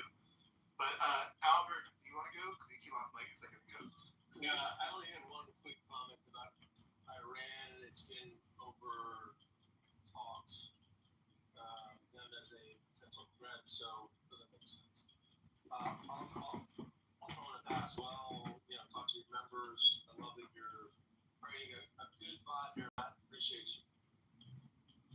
I appreciate you. Sam, did you want to jump back in at all? I know you've kind of been listening now. I didn't know you made a good contribution earlier. Do you want to say anything about what you've heard so far? Yeah, sure. So I think it is quite important to understand that this war did not start out of nothing. So I don't know if people really believe that America just suddenly woke up one day and was like, yeah, we're just gonna attack Iran or the Islamic Republic. Just because we feel like it. Like, is that seriously like the thing people think? Have they ever looked into why they even started this war? Do you know how many American troops died in the past years before the war even started? So give us your opinion. I'm sorry, I got to say the obvious. It's not an opinion. You can just look it up. They have literally been funding proxy warfare all over the world. And this is just basic information that is out there. And people act like it just came out of nowhere. I just want to say, I think that's weird. I don't know why people say that.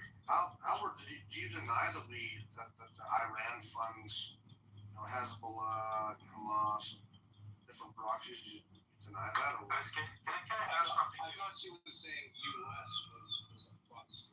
Oh, no. She was referring to Iran, and it's Iran funding its proxies. That's well known. I think Albert was disagreeing. Not Iranian. Can I make a comment? Yeah, hold on one second. Okay, Sam, are you done? Sam? I want a reaction on that, please. Okay, Abby, we just have a rebuttal from the opposition. Emmanuel, do you want to answer that? Why do you think that the U.S. started this? I think that's essentially what she's asking. So, I'm not 100% sure because you might think you know why he started it. You don't know why. Because if he started it, why did he have to say American official? You don't know the real reason why. You're just guessing. So, Can I add something? Yeah. Can I also ask you something? Yeah. Dr. Emmanuel, then Abby, and then Dr. Absolutely. Yes. Go ahead, Emmanuel. Finish up. So, there's people that come off as hate. I never said I hate Trump. I dislike him. I don't like what he does. As I said, I won for him the first time when he wanted to be a president. I want him to win because I thought he was for America. But what he's doing right now is hurting America more, in my opinion. And why I said he's not doing it because he doesn't care about Trump. I'm just gonna put it completely. He doesn't.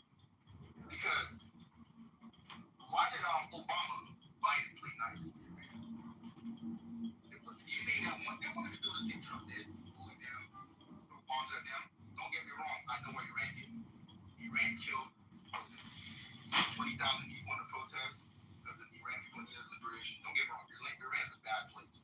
They all need to the whole regime needs to go down. But what Trump is doing right now is hurting American people. I don't care about any other country. If we want to keep it that way, we don't care. I personally I always look for myself, myself first.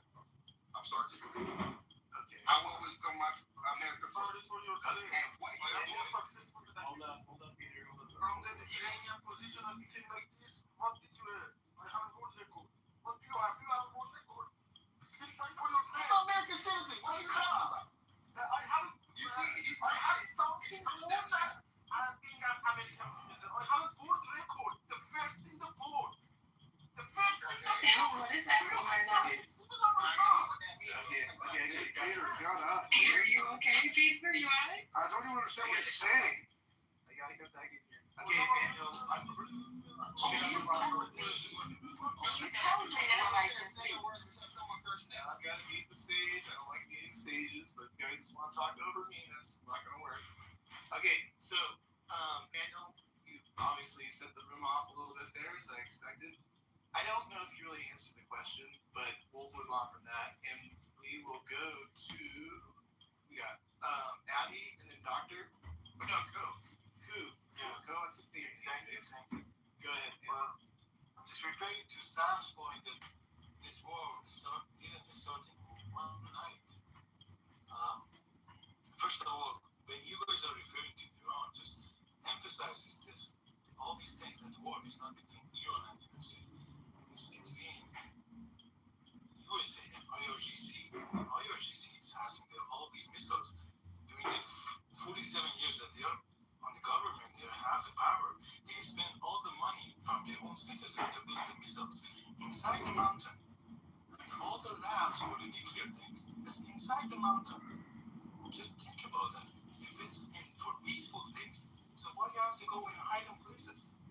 Why you have to build tanks inside the mountains without everybody's knowing that where are those things? And then just go to the Google Earth. Just check this one cities. Just check wherever they bombed. Look at it. Just 2 months ago, how was it? Everywhere is hole. What are these holes? For the missiles. With what ranges? And then you guys are talking about the gas prices. Are you guys suffering? Okay, let's suffer for the gas prices just now in terms of avoiding a bigger conflict in the future. Because the leaders, one of the duties for the leaders have just predicting and seeing the future. Not like us, we are living by paycheck by paycheck. That's all I wanted to say. IRGC versus Iran. Appreciate it. Abby, go ahead, and then Doctor. Sam is right, and this is not just something that just popped up. This is an ongoing threat, and it's been an ongoing imminent threat to the United States for several years. I think there were lots of factors that led up to it, including the failed assassination attempt against our president, which someone just got convicted in federal court for. But I think you have to look at the regime that's there and the fanatical regime that is a Shiite regime that, by the way, won't surrender. They're suicidal. So you're not going to see an actual surrender, but you will see us choking them. And we'll see what we can consider the elements of regime change as they start surrendering their uranium. I mean, I think you have to sort of look at it that way, but this is not something, to get to 60% of capacity and threshold capacity is extremely significant for that same country to then threaten with long-range ballistic missiles, which would then reach our shores, is obviously a direct threat for them to have already attacked our assets in the region. Our military vessels, our military facilities, our shipping vessels. I mean, they were direct threats. However, you're correct. This is us with the IRGC, not with the people there. Israel's war, what they were looking at is they were assisting us. They were partners with us. For them, it was getting rid of the nuclear capability that was threatening their nation, and also getting rid of the delivery systems that they were developing to deliver these nuclear warheads once they got to full capacity, as well as their short-term missiles. Sorry.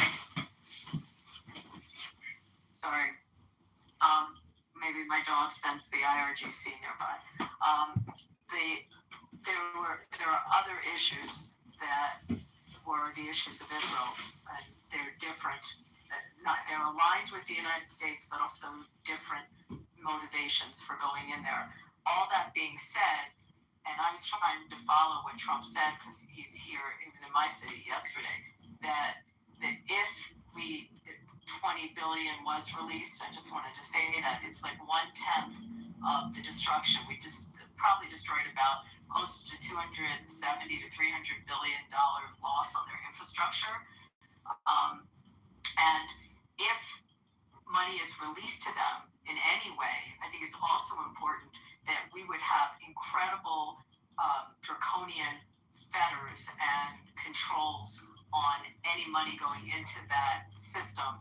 And in some ways, they probably won't want it because it might expose all their money laundering, and we might actually be able to see how their funds get distributed, because we would have so many windows and controls to have an eyeball on the flow of funds in their country. I mean, I have a lot to say about this, but I just think that this. It's definitely not in a vacuum. There's so many factors that lead up to it. The fact that you have, the threats that were coming to U.S. assets and our president, members of the cabinet. It's more than handwriting on the wall. It was right there. And to answer one last thing, I'll say to answer why was Obama doing what Obama did. He had the balls, nor did other presidents, other than Reagan, to really go after them. And Obama folded. He totally folded. And this is a completely different way to approach them.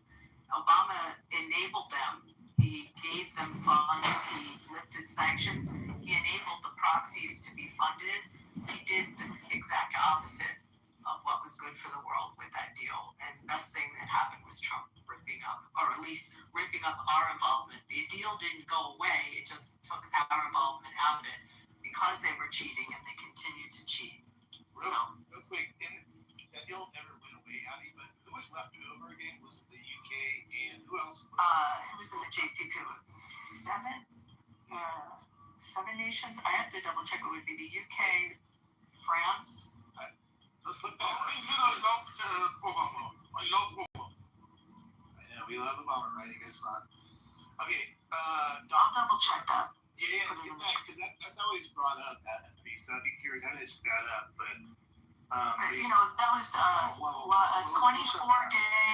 24-day notice. That was it. Short notice to come in. It had the worst provisions in it with respect to checking on what they were doing to proliferate. It was just a stupid, bad deal, and they clearly told that it was because they cheated. It was just an excuse not to do anything. Bottom line, right to the point. That's just the way it is. Like, the Democrats never want to own anything. Like, what the hell's going on here? We got a problem with them. What the motivations were behind Obama, which is a whole other conversation. Like, rabbit hole for sure. Okay, Dr. Dr. I see your name, but you're not good. No, I'm here. I really don't remember my friend, so I really don't remember what we were talking about, so I'm sorry. Well, because you see anything in the title you want to talk about? Latest companies I ran for Trump keeps on winning. Oh my God. There, right? Oh, well, oh my God. Yeah, I have a lot to say about that, but I don't think I show you because I think so. No, because sometimes it's quiet. But if I ramble, Do you think Trump is a horrible person? no. Well, yeah, because I met him a couple of times when I was younger. No, when I was a child with my mother and father. He wasn't a nice person. I wouldn't say he's a terrible person. I don't know what he done for the rest of his life. Like I can't tell if this guy is a good guy or a bad guy or like. That doesn't know, but because like we have had bad guys in charge many times, so. Yeah. That doesn't really matter. But oh wait, I have to ask my mother if I can. About kan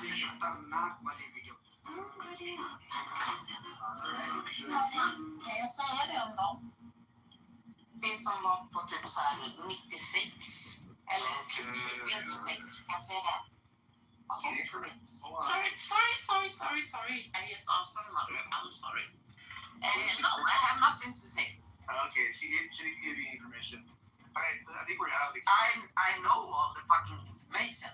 She did me the improvement. Yeah. Okay. Joby, did you want to speak? Yeah. We're at the end of the queue, so that You're sad to hear that America's winning? Hey, I'm in the queue. Oh, sorry. What are America women? Right now, we'll get to there in a second, Doctor. But that would be a funny. I know. Funny thing no, because I'm not from Iran, so like, but that would be funny. But let's talk about your girlfriend. Joby, go ahead. So, I'm guessing not many of you have been to Turkey. They are ours. They were ours. They will continue to be ours. And I don't get the worry. I am not worried one stinking bit. But I come from a military background, as most of you know, and I don't regret that. And I don't regret where we're headed right now. We're winning. We have been on vacation since Because Israel's winning. It's not just about Israel, it turns out. No, it's bad about that. Absolutely not. But damn it. Turkey, that is one of the most after Atatürk. Does anyone know who Atatürk is? Yeah, he's getting it. I don't care. Learn. You don't know what you're talking about. I don't know what I'm talking about. My father. It's sad that Israel and America are winning. We have houses in Turkey, and I don't know. What's up? And if you had ever we're winning America. Israel winning. They got it. Yeah, absolutely. So we're talking about Turkey. Oh my God, you are like all over the fucking place. There is no lawyers. This is literally we're talking about like Israel, America, and Iran. We're talking about Turkey. There is no people who can hold a conversation. Would you shut your mouth? Hey, doctor, I am a lawyer. So would you like to have a conversation? Oh, shit. I would love that. I would love that. I would actually love that. You wouldn't know what that means. You wouldn't. I would love that. I would. What language is coming from? Okay, Andre. Okay. So can we start by talking about, she said she was visiting Antalya, which is a Turk. Hold on. We have to let Pepe go here soon because he needs to. Okay, are your streets crazy there? It was so nuts here yesterday. Pepe, it was so crazy here. I mean, they blocked off, with the dump trucks. I honestly thought I could, speak. I don't know where the... Where's he staying? Is he flying right now? I have no idea. He stayed. I mean, he has a hotel here, so he stayed there. But it was, you know, incredible security. You two stay away from that man. You stay away from him. I'll have to look it up on the. I'll have to look it up. Yeah, can we talk about the topic, yo? But Pepe, I want to hear. What do you think? Absolutely. But I will What do I think about what? Winning, man. I mean, are you sad about that? I know that hurts. Why would I be sad? I was angry. I was angry about the war starting because I thought it would put America in a worse position. Oh, That's why I was mad. Oh, okay. We're eating crow now, are you, buddy? I don't know. We'll see how it goes. It's going pretty good. I mean, listen, it's okay to be mistaken, but just to be fair. Yeah. No, he's an America-hating, Jew-hating fuck, and I want him to pay for this with love. Nah, we don't do that. No, I'm just fucking with him. It's all right. I don't hate that. People don't do What do you think now, buddy? Huh? We don't do Never that. bet against America. Never bet against Israel. Never bet against the house. No, we let them speak. We let them make a fool out of them. Okay, Andre, did you want to finally speak? I know you kind of held on. Yeah, I just want to chime on a couple of things. So there's one thing that I heard I wanted to clarify because it's a misconception. It's sort of like an urban tale. The petrodollar, even though there is such a concept, what people assign to it is not usually is incorrect.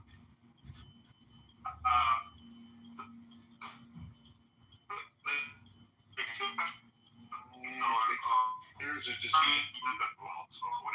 it's him. We can't hear him. You're in the mic. You're cutting out, buddy. Oh, it's. We'll come back now. We'll come back around. I wanted to hear what you said. Wanted to say about the petroleum. The petrodollar. Can you hear? No, you're still bad, dude. Just keep working on that.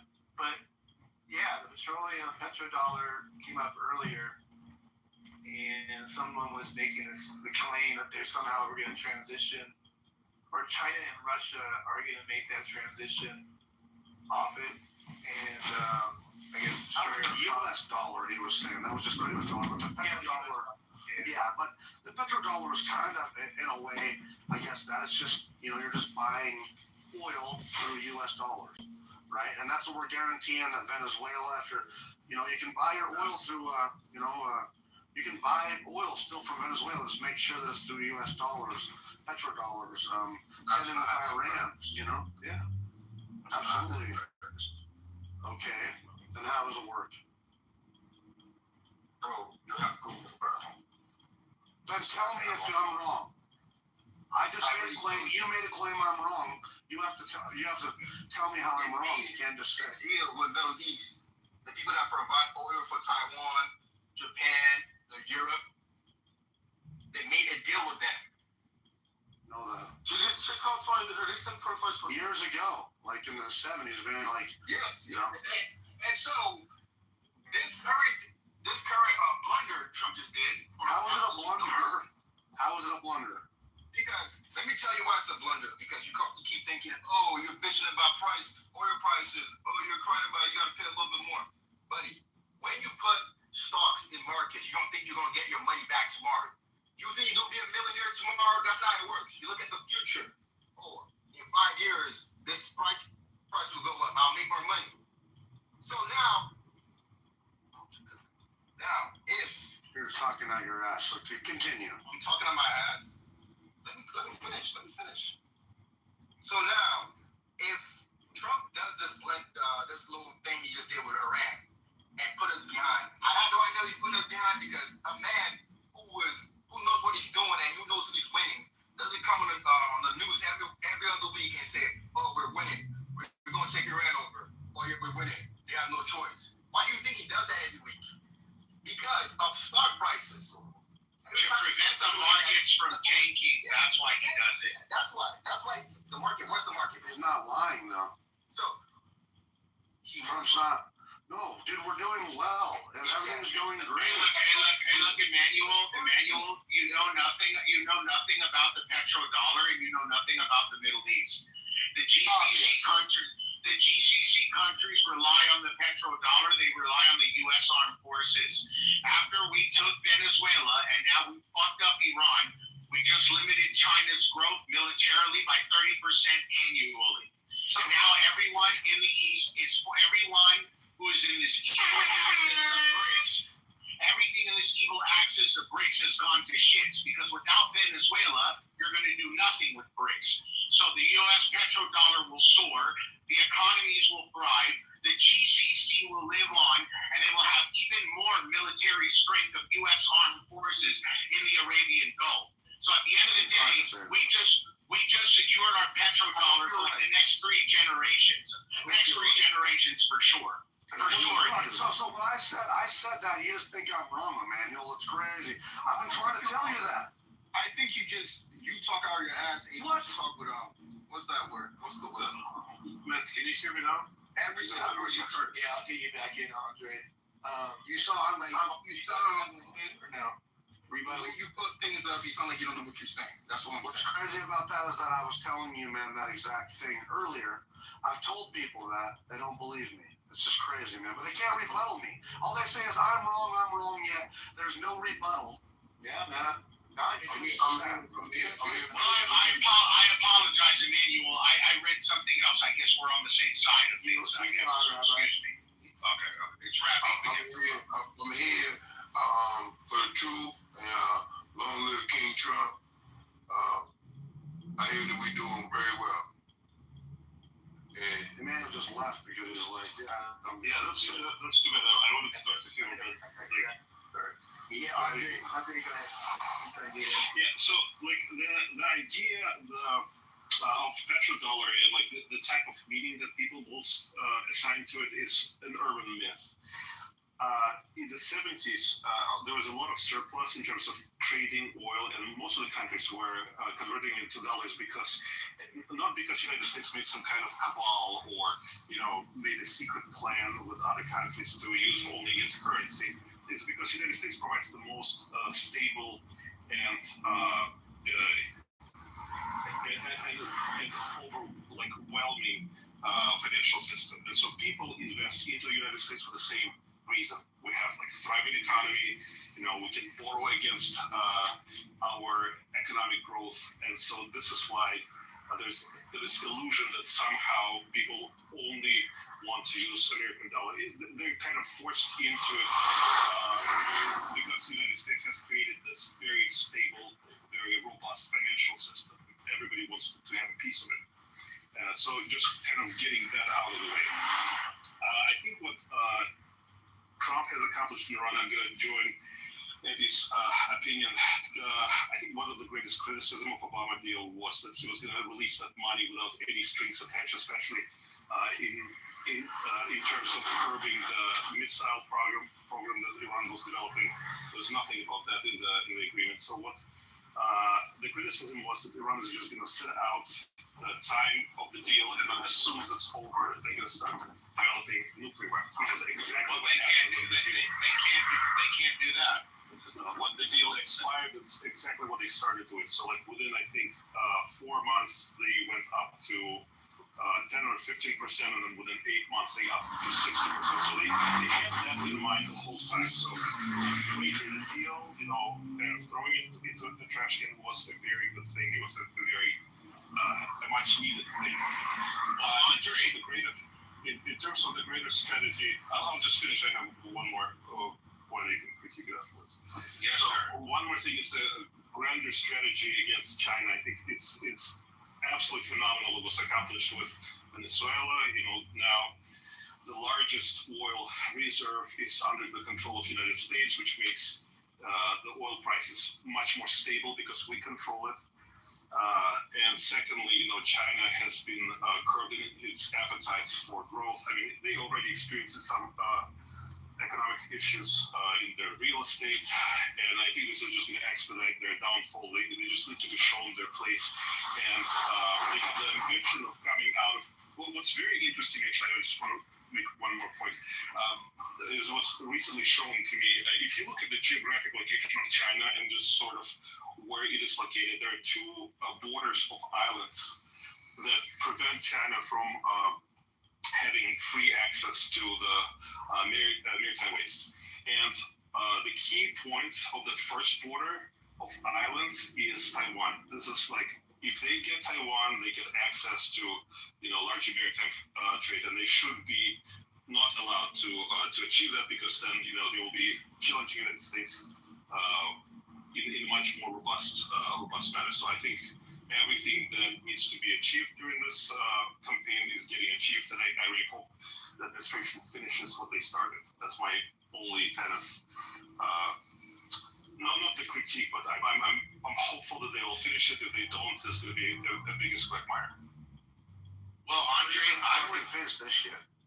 Yeah, I would like to say very eloquently put. And also, I think a lot of people are not paying attention to the amount of the spending that all of China's customers loses the minute this blockade started by Iran.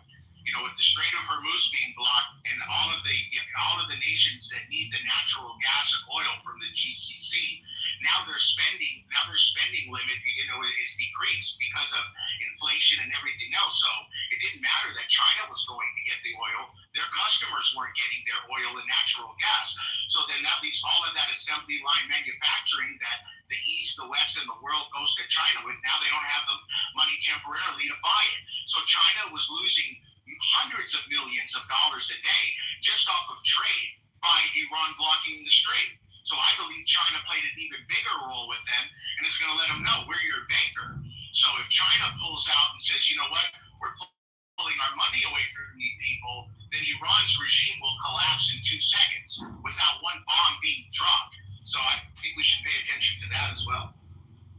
I've been saying this for a while, man, from the outset. A lot of this has to do with China. Obviously, yes, there's the nuclear threat. I mean, there's the Iranian threat. But really, I mean, this huge thing is about China. From Venezuela to Greenland to Iran. I've been listening to you guys for a while now. And for me, it's like, have you even went to fucking school? Have you even like... No, we can tell. I'm not trying to be rude, but I am going to... Walla, you don't know. Walla, you don't know anything. Walla, you don't. Did you go to school? Did you go to school? No, Walla, you did. absolutely nothing you have said. That is right. That is right international, but that is right. How much wine did you drink? In your country, nothing you have said. Look, She must be a Ayatollah. She must be a Ayatollah worshiper. There you go. Allah ignores Kitover. Wallah, Allah ignores Kitover. Wallah, remember that. Don't put the name of your capital onto your mouth. Fuck your capital. Fuck your capital. Fuck them. That's why we bomb the shit out of you. Bomb, Iran. Wallah, Mecca is in Sudia, not in Iraq. Peter, the reaction. It was supposed to be a laugh. Long live supposed to be a laugh, the Empire. Long live the GCC. Fuck Iraq. Wallah, fuck Iraq. Fuck Iran, wallah. You're not trying to set your countries like free, asshole. Don't tell us that. Sit down now. Fuck them. Even if they don't be free, let them die. They're not going to. They're not going to. Let them die in debt. Let them die in debt. 47 years they've dealt with this shit, bro. They're not going to even stand up for their own country. Us Americans would never put up with this. But we have guns, and that's why it's so important to have them. Hey, brother, we got rid of Xerxes, and then we have the golden age coming. Dr. what? Dr. Muhammad. All right. Sounds like we are in open. You need to change the dosage of your Peter, addict passive. Peter, yeah, what? I Are you going after Peter? What happened here? I don't know. I'm just going after anyone that wants to be pro-Ayatollah. I hate them. I'm Arab background, so I hate the bastards. I don't like anything to do. The worst offenders, though, are Americans who are literally rooting for their enemies to win, like Iran. Like, dude, it's pervasive. It's very pervasive in this country. Yeah, they're very the low IQ lefties, man. No, not even lefties. How about the people? Right? People on the right. How about the people? Yeah. Mountain, how about the people that stood in front of City Hall in Philly and cheered about having American soldiers come back in body bags? That was great. Yeah. Those are pieces of That's shit. what I'm talking about. We even have people on the right that hate Israel so much, that they would rather see America and Israel lose in this alliance, in this fight, because they hate America so much and Israel so much. It's fucked. Well, I'm telling you. They're not going to stop. They're not going to stop the people on the idea. left. It's people on the right, too. It's sick. They're not going to stop it. Since God forbid they get like a kidney problem and need dialysis, which is all coming out of Israel. I mean, go through the list of all the medications and all of the technology. They kind of forget that part. Yeah, of But what course. do you guys think about the Iranians that are in your countries right now defending the IRGC and literally spreading their propaganda? They need to be hate. I think they should be. I think they should be trapped. I think there's a level of free speech, but if it's something that's challenging the state of our country, and if they're not citizens and they're here on visas, then I think that's a whole different conversation. If they're citizens, I mean, if they're threatening, they can't. I mean, you have to look at what they're saying, how they're saying it, and who it is that's saying it. But if it's threatening the security of the country and they're not citizens, then you do what Rubio is doing with a lot of people, and you're watching them and tracking it. They claim they want the death of America for the fight of the Palestinian and Lebanese cause. But all they did was destroy Lebanon. All they did was destroy Africa. They destroyed everything. They destroyed the Middle East. So now Israel and the United States are. You think you know something, but you don't know shit about Iranians. I promise you, fantastic. They're going to secret straight and control the empire. I know a lot. Ayatollah, you're not even Allah. The Ayatollah is not even. The Ayatollah is fake. It's not even part of it. The Shia go before the Ayatollah. So what are they? They're just a bunch of psychotics. They're not leaders. They do nothing but destroy the world. You're just a psychopath, Rabbi. It is not clear for me what you say. Peter, do you support the IRGC and Ayatollahs? He's delusional. He's victim. I promise you, sir. Do you support them, yes or no? Listen to me. No, I'm not. Let me clarify what he wants to provide. I know that he wants to He does not let me clarify his bullshit. Just give me a minute. I will explain. All your religions are. Amen. Are you here? Yes. He's a savage. All concepts. Okay, what's going on, Anthony? No, I want to say something to Peter. Peter. Stop. I want to ask Peter a simple question. AJ, go on. Peter won't answer a simple question, man. Anthony beat you. Just hold on a second. Go ahead, Anthony. Yeah, no, I was just gonna. I see we got the deal. I was gonna just say we need a little more moderation. It's a lot on you, brother. If you want to pass around some beans, we need they're out of control right now, bro. Why just open up? Somebody gotta open the stage up. Don't pass any beans. I'm too sensitive. AJ, hold on. Everybody has to kind of get their shit off. Let everybody do that. Kind of open the stage, and then I'll reel it back in for Q if we need to. So if everybody's on their best behavior, we don't have to do a Q. We'll see how it goes. But I'm being great right now. I'm not even being terrible. I want to ask Peter. Yeah, you're behaving. That's because it's like, what, 4 a.m. there or 3 a.m.? I don't even know. It's like almost 6 a.m. I got insomnia. I can't sleep. So yeah, you're kind of mellow. You're like, I like this paycheck. I like this one right here. I'm tired. I can't sleep. It's so wrong. I'm really going to see a doctor, get some melatonin. I don't know what the hell it is. I can't sleep. You're going to ask Peter a question, and then let Peter answer. I want to ask Peter a question. very, very simple. The same one that Sam asked him. Are you pro IRGC? Do you hate the mullahs? You what? I see them as terrorist organization. Okay. Do you want the Shah to come back? I want him to play a big role. I don't want him as the Shah. You're against Jabhat Shah, really? As an Iranian? No, I am not against them. I am for them, but I don't want a king.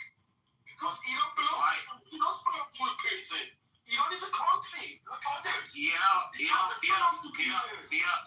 listening to people like you is the reason why Iran has been occupied for 47 years. Because you're a goddamn fucking pussy. When you do your first chance that you happen to get liberation, you don't even want the man that wants to free your people to be in charge of your country. What are you talking about? The Shah is the people that, when Khomeini got killed by the United States and Israel, people in Iran, I have some friends in Tehran, you know what they were singing? They were singing Jabhat Shah, in their fucking building, in Tehran and everything else. And you come here, wait. And you come here, and you live in Berlin. You're not even in Iran. And to be like, oh, I'm against the Shah and everything else. If you don't, wait, Peter. If you don't want to step, wait, Peter, you're not even in the country. Don't come here and tell people like, Peter, enough. 1 second, bro, you can reply after me. Enough. 1 second. Let me finish speaking. You're boiling my blood, and it's too early in the morning. Peter, enough. Wait a second. You come here and you tell people, oh, well, the IRGC is terrible, a horrible organization, 100%. And America and Israel are trying to liberate their own goddamn people. And you son of a bitch come here and say, oh, you know what? We don't need a king and everything else like that. What if the Iranian people want that? You're one person, and you're not even in Iran, and you can't even vote there. So shut the hell up with your bullshit and everything else like that. No, come here. No, wait. Let me finish. Wait, Peter. Enough. You're in Berlin. Enough. Wait a second. Let me finish. It's not yours. Shut the hell up for 1 second. Let me finish. I think you got that finish for sure. Let me finish, bro. He'll never shut up if you don't let him finish. Just to give FYI on that. True, man. You're correct. Yeah, thank you very much. You're correct on that. But Peter, it's the first time in 47 years you have a chance at freedom, liberation, and everything else like that. And your main focus is like, oh, you spend most of your time. And everything else like that. Just gonna thank you, America. Thank you, the state of Israel. We're gonna be allies and friends forever. And then just get rid of the fucking mullahs. It's been 47 years. You did sweet fuck all about it. I mean, you fled to Germany, and you didn't even do it. We've got to mull it over. Mull it over and remove the mullahs. I just clarified for others, but not for you. I am 34 years old. I was in Iran from 34 going on 75, Peter. I lived and grown up in Tehran, and that makes me credible in my point of view to comment on behalf of Iranians, since I am judged as an Iranian all day long in the streets. I would have to explain why those assholes need to make those positions. Otherwise, I was not in this stage. If my interest was not shared with them, I don't give a fuck how they live. I feel sorry to become teammates with some of these assholes. But I would have to defend them sometimes. Peter, how would they judge your character? What would they say about you, Peter? I don't trust them to have the same slogan with these assholes. They have always lied. They have always falsified documentation, even for immigration to their destinations. Okay, why should I be able to tell us these assholes? Of course, I prefer to deny them, but I cannot. Since I am judged like them in the street, I would have to carry the burden. But I need to ask them to change this standard. You are thinking wrong about Iran. They live in some free countries. They think that this version and this prescription is for this country. When it comes to Iran, we need kingdom. They have other lips and things. Oh, fuck off. Oh, think twice. We are just a couple of steps back. Nothing is different in the national stage. We need to pass those steps that these modern countries pass to reach these steps. The prescription for Iran is not different. Okay? Just we are a couple of steps back. They don't realize this. They think that Iran is different, different prescription thing. That makes them delusional. And even when they see me on these stages, since they denied me and humiliated me all the way along when I opened this account in Clubhouse, it is heavy for them to accept that I take my credibility from international rooms. Okay? I take my credibility from international rooms, not from their rooms. They have always blocked me. They have always removed me. Peter, are you worried about your personal security and safety in Iran? Are you worried that Clubhouse could be putting you in danger, Peter? So I'm thankful to you to have this time on this stage. And I think they don't need to. Peter, are you worried about your personal safety and security because of Clubhouse, Peter? They won't be able to stop my talent to be used for Iran because I got. Peter, we know you're very talented, but do you have ears attached to your head, Peter? Are you worried about your personal security and safety because you're using Clubhouse, Peter?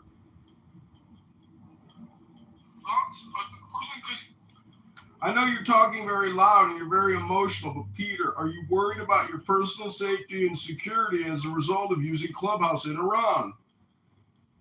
Clubhouse in Iran is. He's not in fucking Iran. He's in Berlin. I am for a couple years in Berlin. Yes, I am not. If I am You're from not. stage, I am from IRGC. If I am online from Iran, inside Iran right now on this stage, I am But not you're not in Iran, though, Peter. You're not in Iran. comment on this stage. Hey, man. Not hello, man. Even Trump to stop when I liberated Oh man, I'm getting crazy. This is too much information. We liberated the Middle East, and we are now liberating the stage. Exactly. We don't worry. Yeah, Peter, we get it. You're too emotional, nigga. Forget Peter. We What got the situation I'm involved in? We got it. Don't care, bro. Everybody knows that I should be should be given like He has said that he is only a transitional leader. I don't think you've ever seen what a team takes to liberate a country. You guys have never seen what it really takes to liberate a So what country. Peter is saying is that he only wants him as a transitional leader, which I respect. Peter, we got to have a conversation. We got to have a conversation. Sam, whatever you say to Peter or to everybody, I don't know. I didn't hear it. People were talking. I'm just saying, so the path that we were talking about, the Crown Prince, he has repeatedly said that he will only offer himself as a transitional leader. So there are monarchists, of course, like me, which say Javi Shah all the time because we love him and we trust him and only him. But there's also people that are not monarchists, and that's fine. They want him as a transitional leader. There's going to be elections, and then they can vote for whatever they want, a republic, or I don't know what they want, or they're communists, I don't know. But anyway, they can just vote for what they like. That's fine, and we respect that. You don't just vote for what you like, sweetheart. You vote in a government which is organized and arranged in an efficient and productive way to support the people. It's not just what people feel and like. Do you know about open and fair elections? Hello? Exactly. That's what we're heading to, Alistair. You're not heading toward that. Yeah, but in open and fair elections, sweetheart, you don't vote for communism. You don't vote for socialism. You vote for efficiency and growth and productivity and the things that are good for your society, not these evil, backward, liberal, socialist ways that you seem to want to sneak in there. We're going to first And for what kind But of it needs to be clean system first. the people want? Is it a Princess republic, needs a to be clean constitutional monarchy, or a full monarchy? Is it great? No, not until Zarina. What is allied with Prince? I don't go with Zarina, but on the same front. I would not risk my life with Zarina. But that's a great question, Sam. Like, what is? Hey, Matt. What Hey, Matt. Excuse me, Matt. Sam. Hey, dude. Excuse me. I'm calling you. Sorry.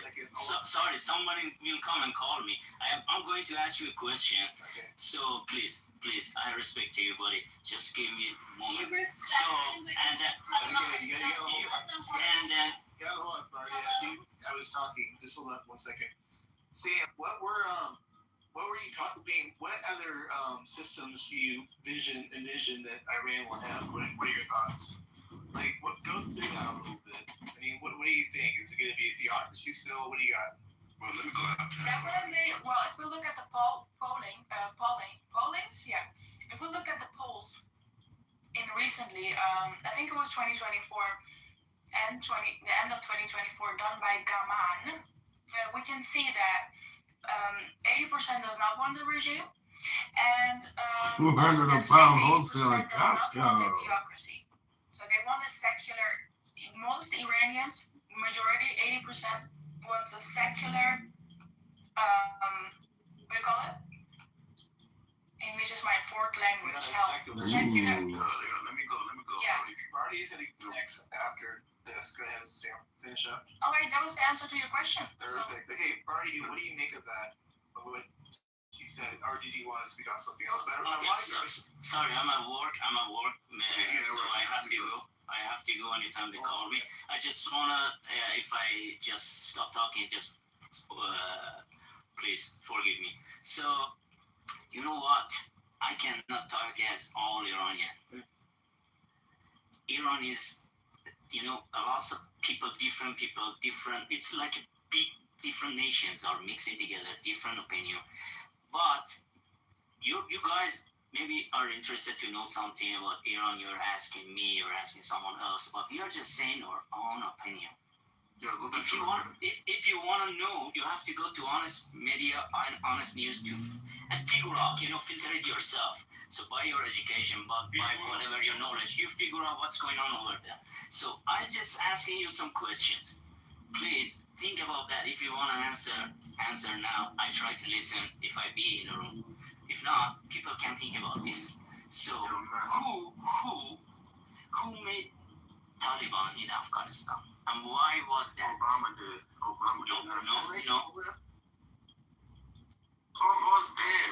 Taliban was the legitimate government.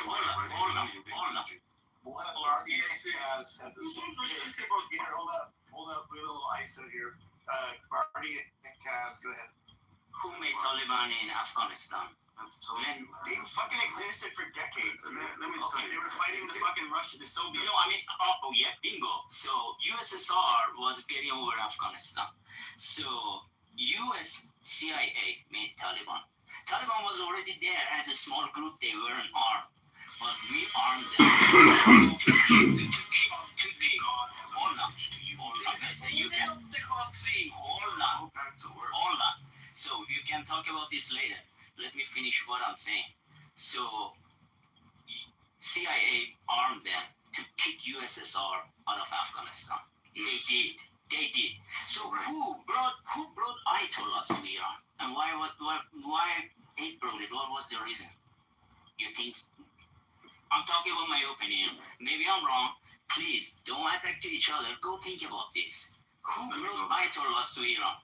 Think about it. Think about it. But listen, I just want to, I've been on Clubhouse for a week and stuff, but, I'm watching the good Trump news. And, of course, yes, he's going to bring peace to the Middle East. I already knew that. QAnon Ben said that. I don't know why people just don't go read QAnon. You'll know what the fuck going on. And I've been told y'all, Trump is saving Israel fast. Everybody been crying about Iran war. I've been told them it's good. Trump has it handled. They thought I was crazy. Now they know they're wrong. And then Trump also told Israel they can't bomb Lebanon no more. So everything I've been saying is coming true. Now, pay attention to you idiots in the room. You know, I come here and say the same thing and never changes.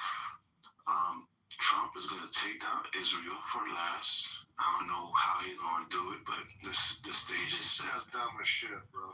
Yeah, well, from what I've been saying, it looks like I'm the smartest one on Clubhouse because I'm the only person that's been right. You have been on here for a week?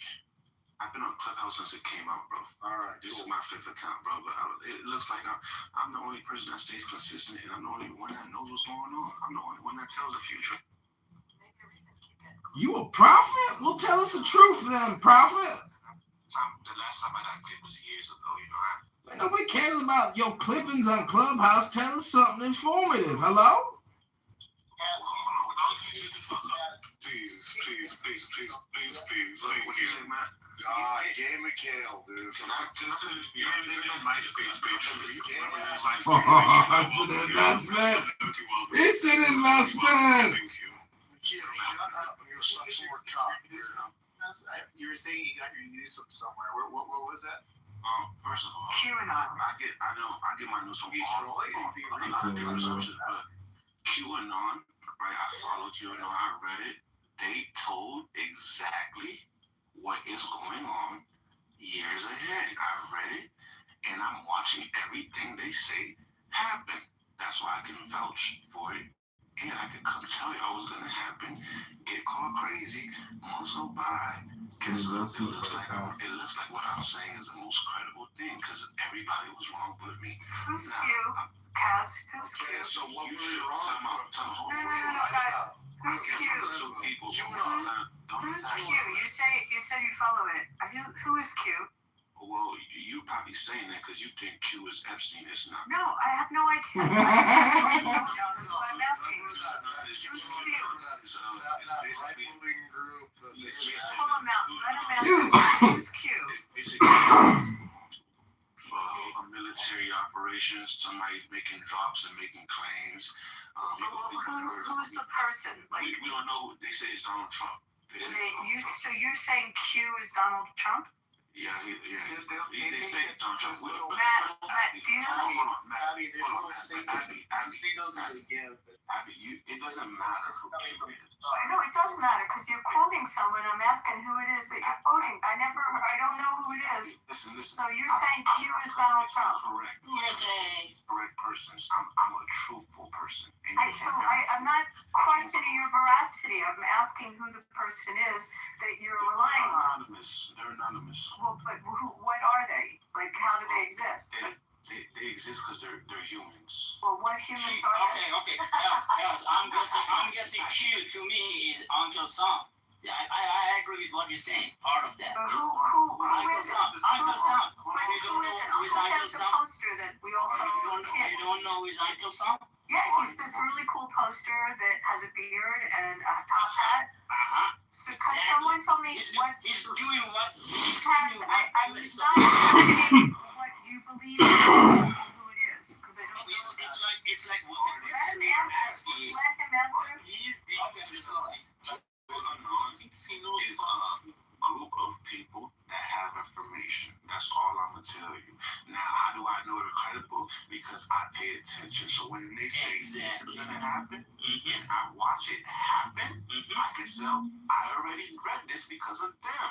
There's multiple things. I don't believe in too many coincidences. So that's what it is to me. You don't have to believe me. You can stay on your surface level shit. You know, that's Kaz. That's what I was trying to ask people. I was asking you who did it as your Q, you know? It's my Q too. Yeah. Go ahead. Yeah, but I appreciate it, buddy. But listen, I'm learning not to talk to people that don't believe me and ask for sources. People that ask for sources are idiots and they can't think for themselves. People that ask for sources are idiots. Why do you believe that? Why do you believe you can't prove anything, right? What's an idiot to you? Somebody that can't think for themselves. Somebody that questions other people because of their source and not the So you think questioning and trying to understand the foundation of what someone's saying makes someone an idiot? The whole construct of thinking is I can't believe this unless I have a source, because you have no discernment and no enlightenment. I didn't question your veracity and believing in it. I just asked who it was. Where are you going with this? Because I'm trying to understand who it is you're quoting. I just told you who it was. So you said, so you're quoting Donald Trump, basically, is what you said. I'm just trying to understand who you're quoting. I didn't question your belief or your truth. It's your truth. I just want to know who it is you're quoting. Because you're saying this is what's happening, and this person says this is happening. So I'm asking who the person is. That's a fair question. Look, Abby, and I'm giving you a fair answer. To me, it could have been your grandmother. If your grandmother was posting stuff on the internet, and then I saw it to come true, and I know she posted it first, and it happened a couple times, it doesn't matter if it's your grandmother. This is fucking retarded. My grandmother makes chicken soup. Why do you want our conversation on Mouse Trash, bro? And so what were you asking me, Mountain? Because you asked me something earlier. What were you saying? I like some chicken soup. Well, I mean, like, okay, so when you with why are you guys entertaining this? This is I don't even know why we are. Pepe, can you explain to me who Q is? No, Jones International Billion Appeals. I don't think anybody knows exactly who it is. There was this young guy that was starting to use shut your fucking mouth for a minute. No, I'm talking. No, you can shut your fucking mouth. Talking for a long time, man. Hold on. I was answering people's questions and I never got to land my plane, so y'all should get off my dick and wait y'all turn. You feel me? Y'all dick suckers. Shout out to Matt, though, you feel me? Even though he disagreed with me, you know, he's a good moderator. But like I said, he voted the vote. Look at his last position. The people who are claiming that Jesus Christ, Peter. They are fucking him. Look what they answer to the poll. You see what's going on? The problem I have with people like Pepe and people like Mountain, when people tell y'all stuff, stop attacking people that give you information just because you don't fucking know. You guys are idiots, bro. And you guys are the problem to why other people can't see the truth in things. Because who are you guys to say he's stupid? Just say you're stupid because you don't fucking know. You guys are idiots, bro. I read QAnon, right? And they said certain things, right? They said what was going to happen in Iran. They said what was going to happen with Epstein files years ago. They said Trump is bringing peace to the East. And guess what? I just voted. Is Donald Trump bringing peace to the Middle East? Why is that a question? Well, I already knew that would be a question way before. So that's what he's doing. Saudi Arabia's on board. Everybody's on board. And I told you he's saving Israel for last. He has to clean up the mess on the outside. Then he's going to come clean up the mess on the inside. Then you will see people like Obama on trial and shit like that. I'm telling you all this shit. And Mountain, you had a question for me. You had a question for me, Mountain, and I was trying to No, I mean, you already told us the truth and things, so, I mean, I appreciate it. Because I think, you know, certain people on Earth are NPCs, and, you know, Pepe is one of them. Hold on, Cass, just 1 second. The problem is Pepe and all these guys. If he doesn't land, he's just gonna keep going. So we gotta like, okay, Cass, you're kind of wrapped up. If you don't, I was just trying to get Mountain's question, bro. I'm wrapped up. I'm just trying to get Mountain's question.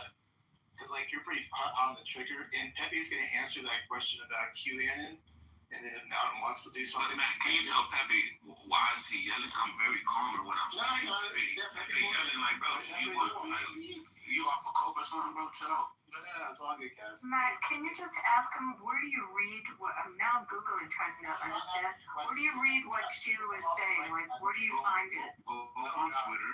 Abby, you come off the mic, that's the problem. Go on Twitter. They had a website like God damn it! Was it the fuck? I forget the name of it. Forgia. Well, no, there was Forgia, but then there was another one.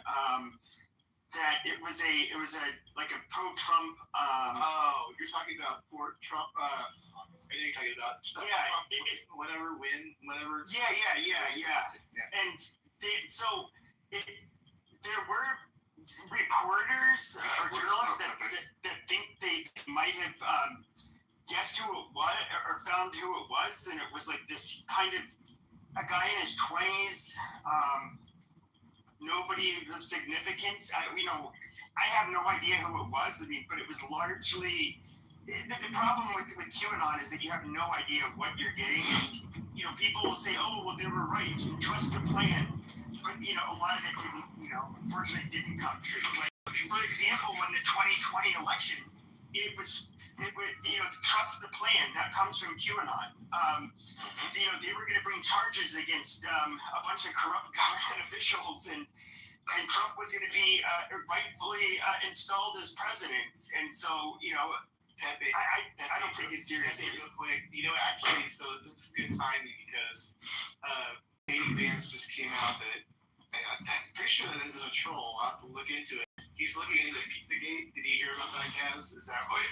Of course, because everything, man. He has criminal charges coming. Yes, everything is. Who has criminal charges coming? The J.D. Vance is looking into. I can't hear because Kaz keeps on fucking running his mouth. Well, I'm doing that, brother. I'm trying to listen to what Signat was saying. Let me say what I'm saying. No, because you talk over him and I can't hear. I want to hear what he has You to say. sound like you're Italian and you're greasy, bro. It's all good, Kaz. It's all good. No, I was saying Pizzagate is being investigated by J.D. Vance. I'm just going to go look at it, double check it. I'll tweet about it. J.D. Vance. He doesn't know who that is. No, I know who J.D. Vance is. He said who's being investigated? He don't even know what that is. You're talking to the wrong person, man. God damn, shut your fucking... Jesus Christ. Matt, this dude's Matt, uncontrolled. just put this fucking chimp in the audience. He doesn't know how to behave. Man, we can't hear, bro. Like, you keep interrupting, man. I'm trying to get simple information, but you literally stop. You literally make it so that I can't hear his voice. And so I have to keep on asking over and over again. You learn my Put his black ass in the goo. Like, he just does not know when to shut the fuck up. Bro, for what? Yes, I am being racist. Go eat a fucking dick. Because you're a greasy Italian? Amazing. I'm not Italian. Amazing. But listen, bro, what the students should be talking. If y'all don't know, then shut the fuck up and listen to what me and Okay, okay, can I please hear Matt first, and then you can go. Yeah, because you said please. I'll be respectful to you. Don't do this. You don't want all this. He don't want that. I'm more aggressive. I get it, Kaz, but it's just it goes downhill from there. Just don't do it. But go ahead, man. Yeah, all good. Pepe, I was JD Vance is looking into Pizzagate, folks. Whatever that means, like whoever's all involved in that shit. So, you know, the actual crime itself, not the people that you know were out there on 4chan putting that out there. I don't think, but I don't know if that answers your question. Yeah, no. Let's see, Okay. So I could go. Yeah, okay, so like from what I remember from QAnon, it was a big hoax. Like at first, like I do remember a bunch of mega people were trying to probe whether or not it was real, you know, and then there was some weird shit going on in there, and most of us deemed it as to be a hoax, man. QAnon was just a giant hoax. Okay. So I don't know. I'd like to hear the information. Well, but please be respectful, because let me finish. You gotta let me finish here, man. So I would just like to hear exactly a few things, not some vague shit, but some actual stuff, like where you got it, like what it's talking about Israel. What is it that everyone was talking about? I guess. So QAnon, right? So one thing you have to understand: the media is not on your side. So if you heard it was a hoax, it's because people are manipulating you to think it was a hoax. If you don't understand that, you will forever be lost. That's the problem with you got. That's, you know. But QAnon has been, if you follow it, right? If you actually follow it yourself, I'm not talking about, CNN says it's a hoax. They said it was a hoax. Go look at it yourself and with integrity, right? So they made a lot of claims.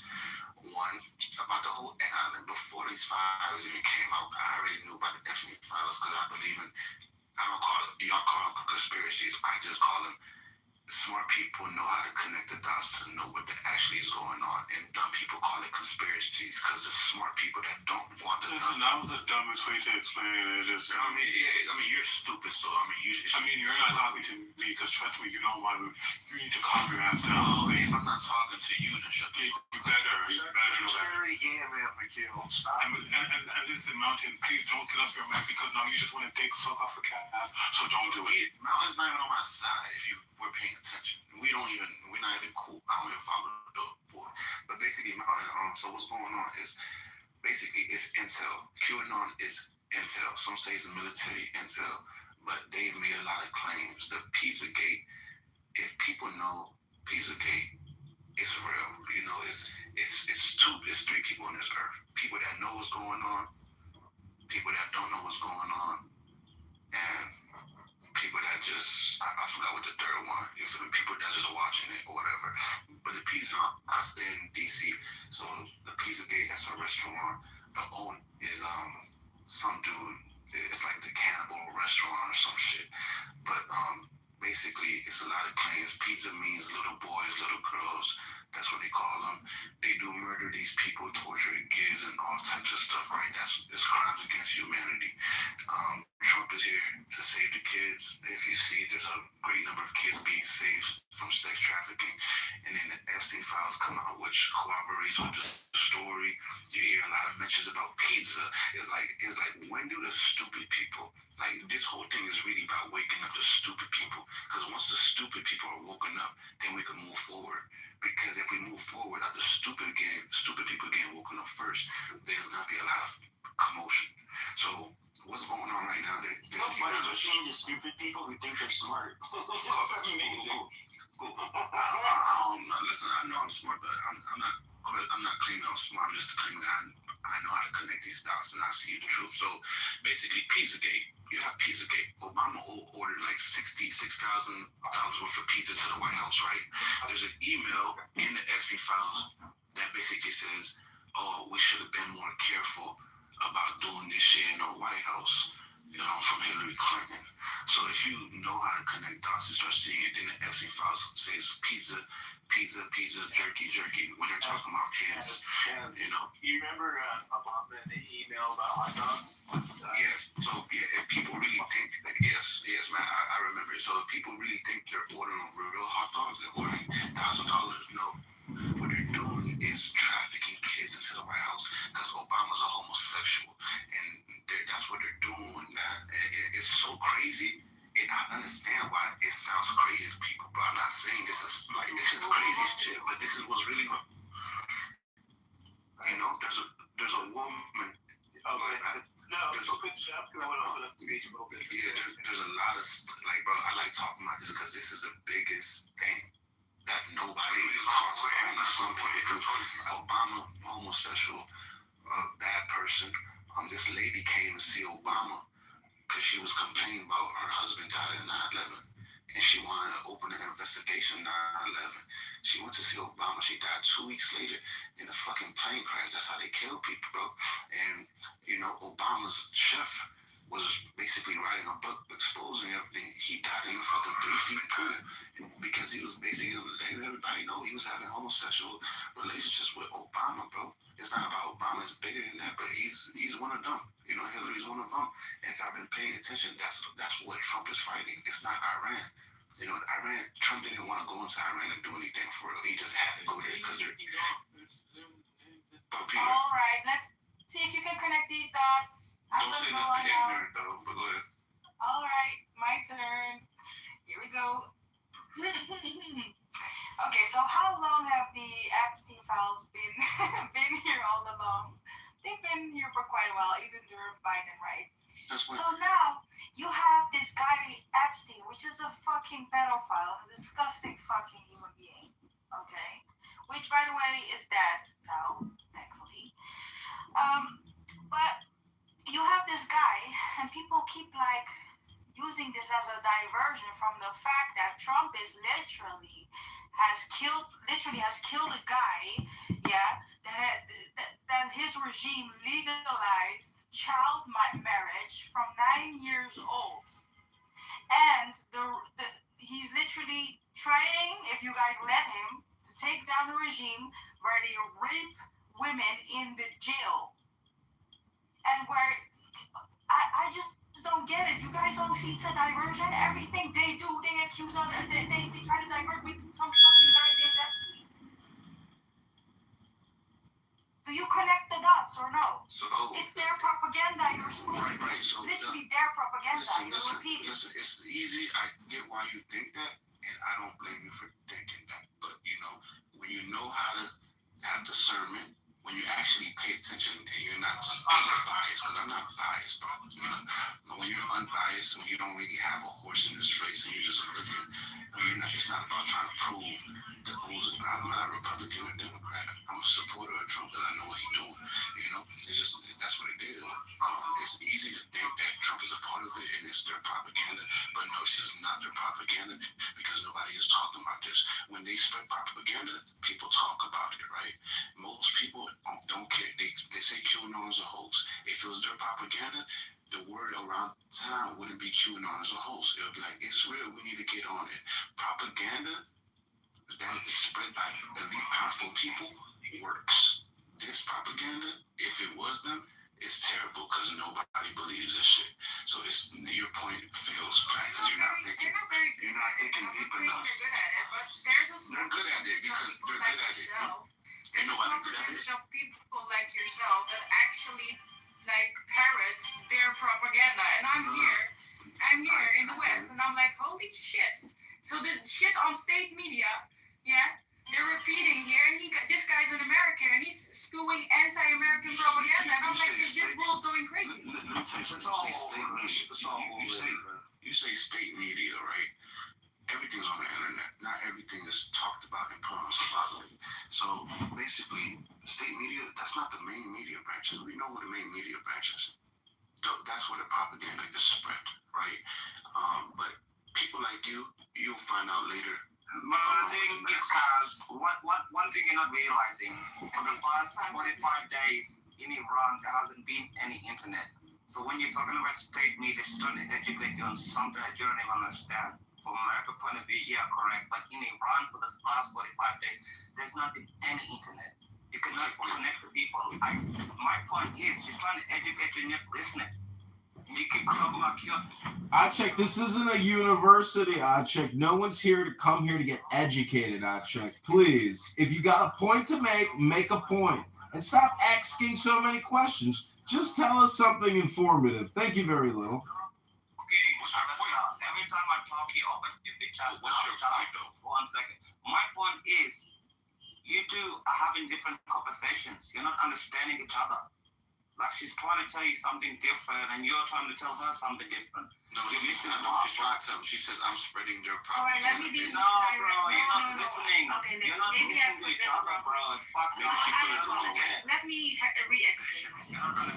What I'm saying is that there are countries that hate America, that I know very well, by the way.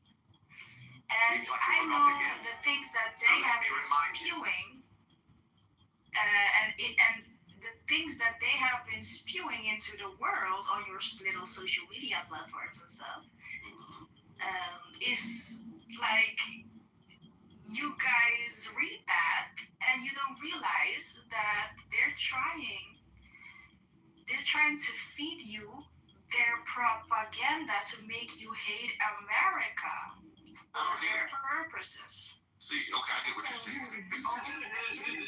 No, basically, I get what you're saying. I get what you're saying. I get what you're saying. Bro, Peter Parker, you're not Spider-Man, bro. Shut the fuck up. Listen, I get what you're saying. But the whole thing is, no, I know when it's their propaganda versus my understanding of things. I don't fall for propaganda. You know, most people, you guys say it's propaganda, and I ask you, what do you believe? Who do you believe? And whatever answer you give me, I can tell you not why your it's enemy, propaganda. honey. Not your enemy. Don't believe. I don't hate you. Who said I hate him? I don't hate America. I'm just telling you what's going on in our own household. Simple as that. I'm telling you, somebody, man, and I'm telling you, Donald Trump is here cleaning that shit up. I love America, you know, and Trump love America. Other people love America, and they're doing right by America. You know, I know who doesn't like America, and I know who does. You know, that's what it is. No, this is not coming. This is not coming. I think Peter wants to get something out, Kaz. Go ahead, Peter. Peter, what do you got? I've got something important. I am pursuing the news in Islam, and Prince Reza Pahlavi recently announced that we did not sacrifice this number of lives for another JCPOA. And I am wondering why the people who are asking me to say Javed Shah chose the peace option in this pool. Nobody's asking you that. I just told you. Your opinion. Nobody's asking you to say fucking Javed Shah. It's not just billionaires, it's the corporations funding the billion-a-year in tax cuts. That's what they're up for Wall Street and the tax foolish people. Fucking hell, you know, everybody. I literally said your opinion is disrespectful. Fucking annoying, bro. Nobody's asking you to say Javed Shah. You want to say Javed Shah, say Javed Shah. Fuck off. Fucking annoying. We're not asking you to say that. I am on the track of Prince Reza Pahlavi. I don't give a fuck if you like the Prince of Pahlavi or not. I'm on the track, but I am not this radicalist like These people is crazy. I don't care, bro. If you like the Prince of Pahlavi or not, you bullshit, bro. On the same front with Bro, just fuck up out of your way and go get a career and fucking with the bullshit, bro. Don't fuck up with your nose. Shut up. Nobody's asking you to say that. Mary Jane is falling off the Yes, building you're right now. right, Peter. We're all wrong. Okay, shut up. Peter, shut the fuck up and go eat a fucking nose and nobody's asking you to say Javed Shah, bro. You can never listen to people like You Peter. might not like the Prince or not, nobody cares, bro. It's because of your treasoning. I'm not fucking Iran, you dumb cunt. What the fuck got to do with Iran? Everybody here is a cartoon character. Don't want peace. You are disobeying the police while you are radical.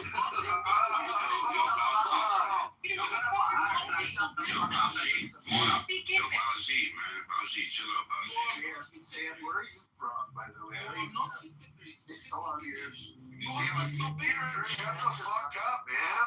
Peter, shut the fuck up, the more it's time to speak. Bro, why are people that are from where you from always like this, man? To say Javed Shah. We're all like that. We don't give a fuck if you say Javed Shah. Nobody asked you anything. Oh my god. Like, We what's don't up give a with this fuck if dude, you say man? Javed. I'll try it one more time. Peter, it's all good, bro. Everybody's coming for you. I get you. If you're going for your neck, I got you. Sam, where are you from the U.S. or I don't even know where you're from? What do you believe in, Sam? You don't have to say, but I'm just. I don't want to share where I'm from. Okay, you're gonna do it. No worries. What do you believe, Sam? Who do you believe? I believe in That's a God. big general question. No, in terms of, okay, basically, Pat, what I'm asking you is, Excuse me, you were just asking Kaz who is Q, give you the name, and you don't want to say anyone, where are you from, and no sharing the basic, you know? No, Kaz, I'm just saying that she was asking you the name. Give me the name. To me, it sounds like she wants to send. Yeah, I know, buddy. Black tax. Pushing you, give That's me the right, name. old Who's tax. that? Come on, Tax. man. Be honest. Government I'm not talking about career you. parasite. I'm talking about Sam was asking you, pushing you, Race killing hustle. our time. Low You IQ said that, and some scandal of us fraud. got it through. He's asking me a question that's basically Yeah, and now Matt is asking. Exactly. Matt is asking where are you from. Nobody is gonna go after you. You're from Iran. I'm Iranian American. Guys, you're sorting at Iran. I just listen. But You know, I mean, Barty, I was gonna ask you. nobody can go after me. What Because it's like people like this, right? When I tell people what I tell them, if all it sounds stupid, then I want to know, okay, who do you listen to? Where do you get your information from? And how do you know it's true? So a lot of people always have to look how they go wrong and tell me their beliefs, or they say the stupidest things. Like, who do you believe in? Okay, that's basically what I'm asking. Like, where do you get your information? How do you cooperate and confirm your information? If the person share the info with you, Please. Somebody should unplug you. Somebody should unplug you. Down for a while or so. Take some break. Spider-Man, chill out, bro. Take some break. Here's my deal.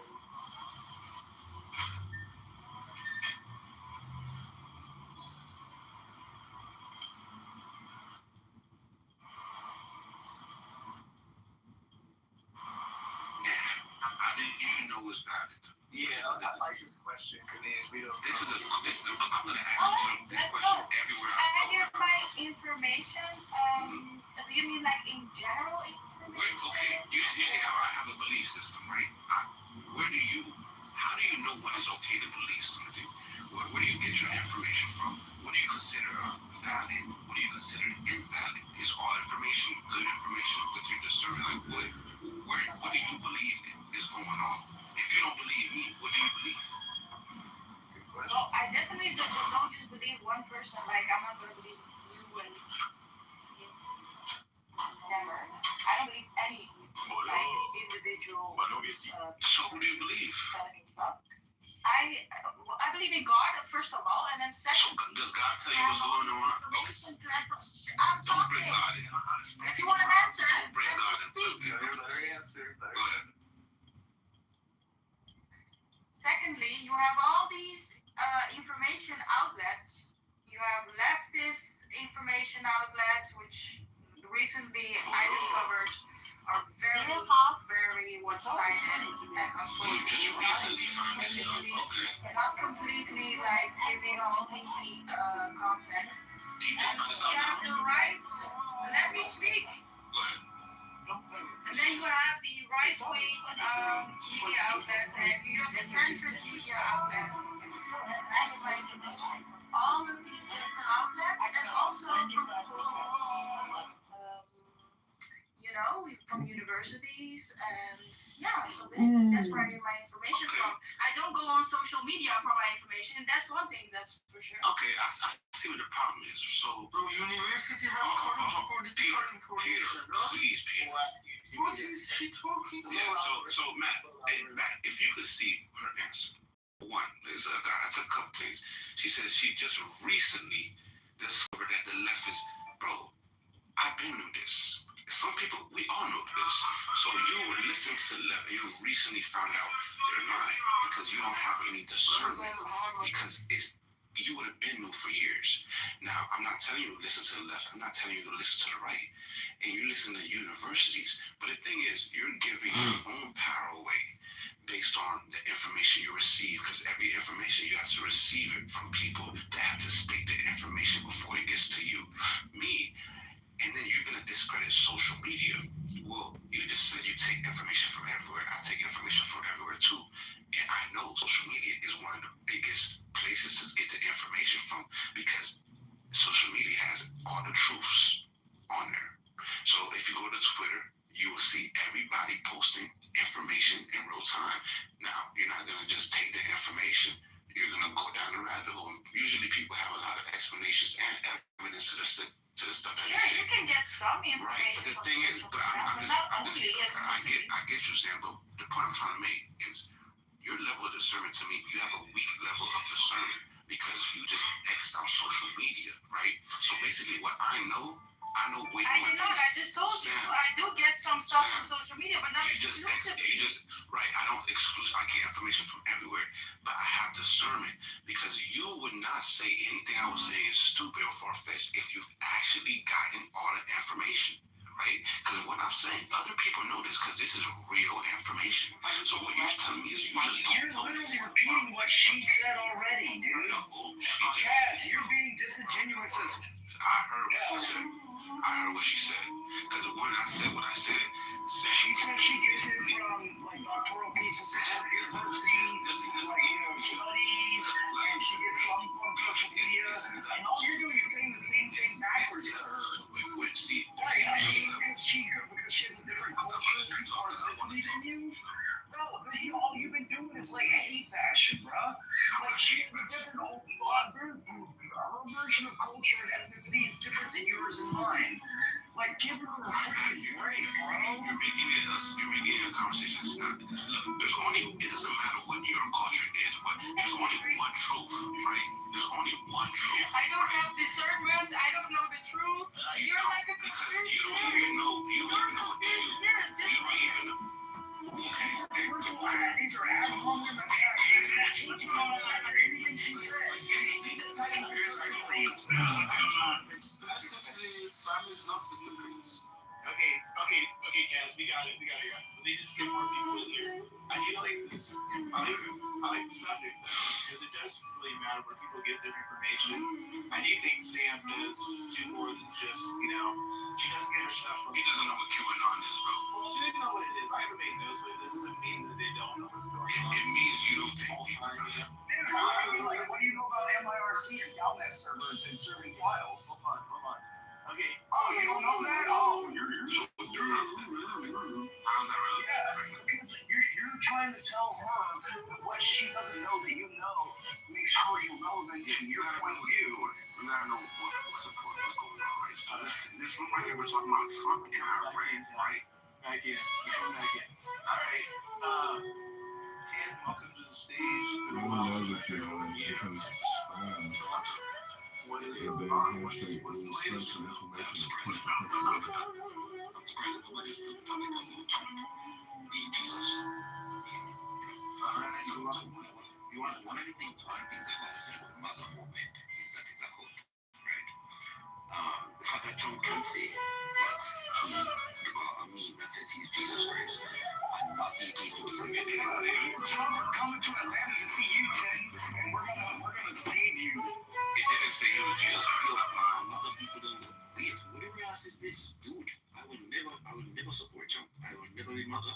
The fact that MAGA people don't do that proves to you that MAGA is a cult. Today, a MAGA congressman said Trump is the second coming. That's what Hold on. Let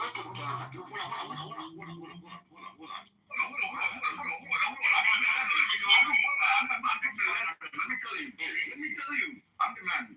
MAGA people, you are a cult. If you come into Why are you whispering? Are you in the basement? Number one, are you in the basement? You are a flipping.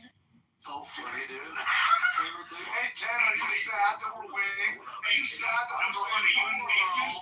Oh, you are in the basement? Disgusting cult. You always were.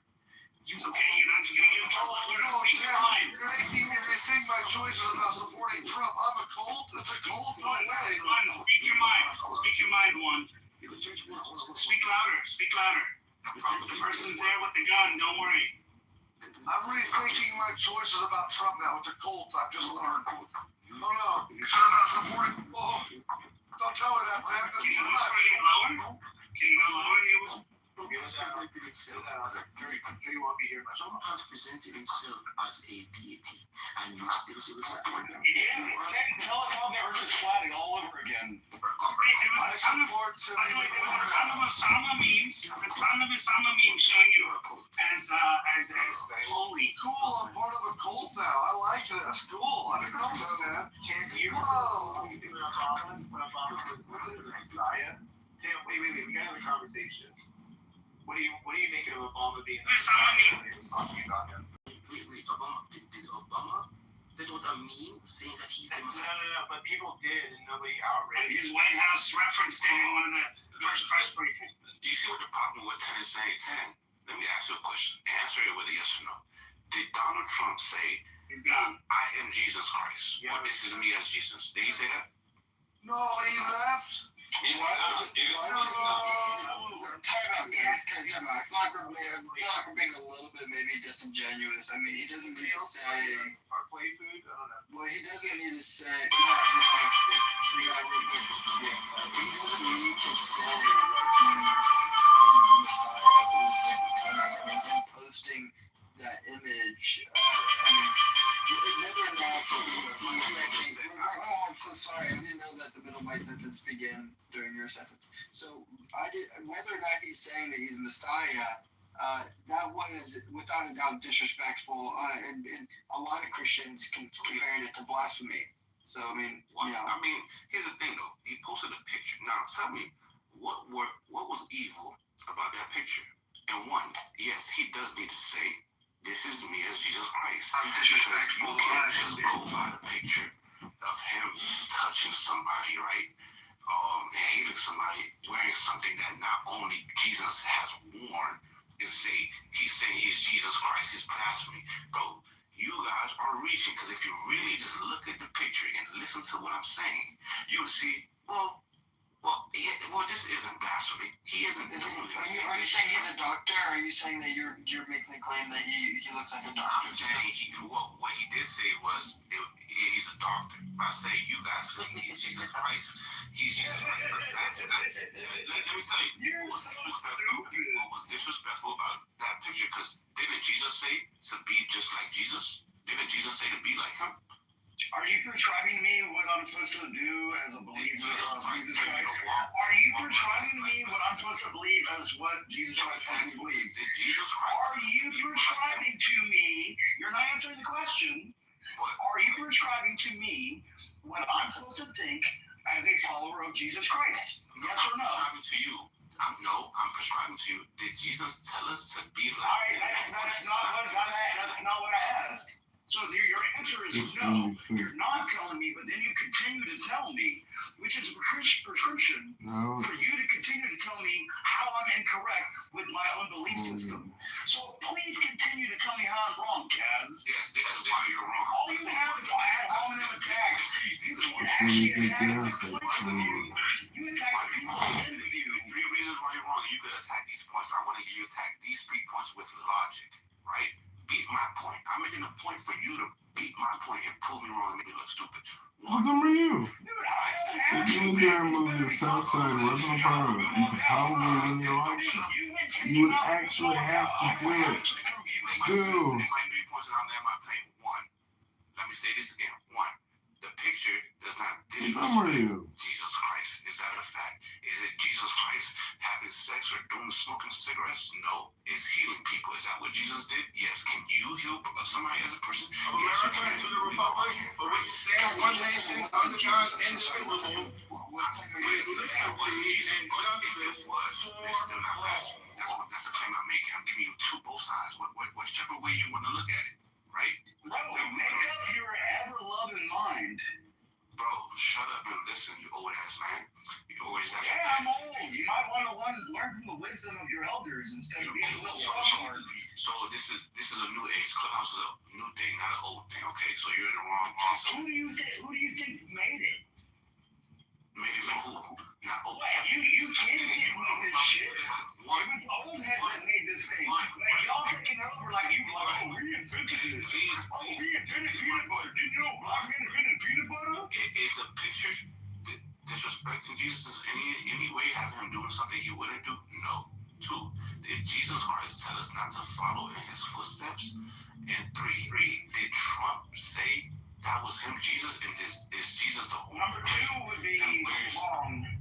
Because he told us to follow. He told us to follow his footsteps. If you're going to rebuttal one of those 3 points or all of them, don't tell me nothing. Sure. So, Kaz, the New Testament, and before I'm prevented shit from rising to the top. About the laws of the Old Testament when talking about Christianity. First, I don't even know if you are a Christian, but it does say in Romans 2 about claiming divinity or even a form of divinity and divine power, or even being ordained by God as a form of blasphemy. And so depicting yourself in the image, healing the nation, which he said, I'm a doctor, I'm healing the nation there.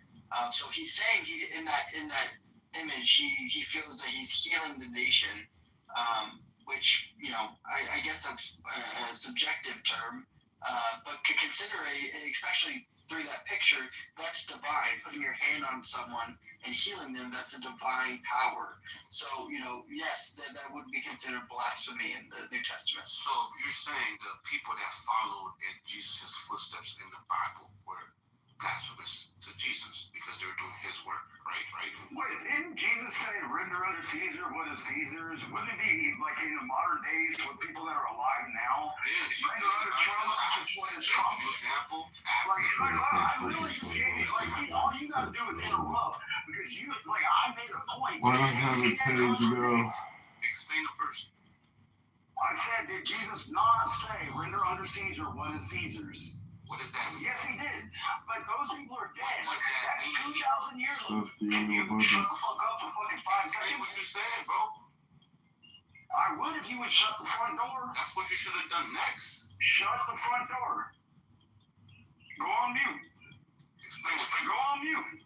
Money well spent when you can only fund 4% of health insurance corpse revenue. Why not have a pay-as-you-go system with efficiency for healthcare? Stop the annual budgets and stuff. Should keep going or what, bro? Come on, bro. I'm waiting for him to talk. Well, you muted us, so like you said, like come on. There's no noise coming through my phone. That's right. All right, we're gonna wrap up this discussion. I think. I don't know. We're gonna.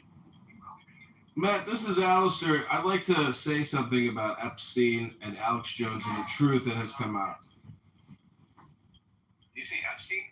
Yeah, Epstein, because the truth is we're talking about QAnon here, and QAnon is a banned hashtag. It's totally censored because there is such conspiratorial information that in some people's minds it can cause schizophrenia and revolutionary fervor.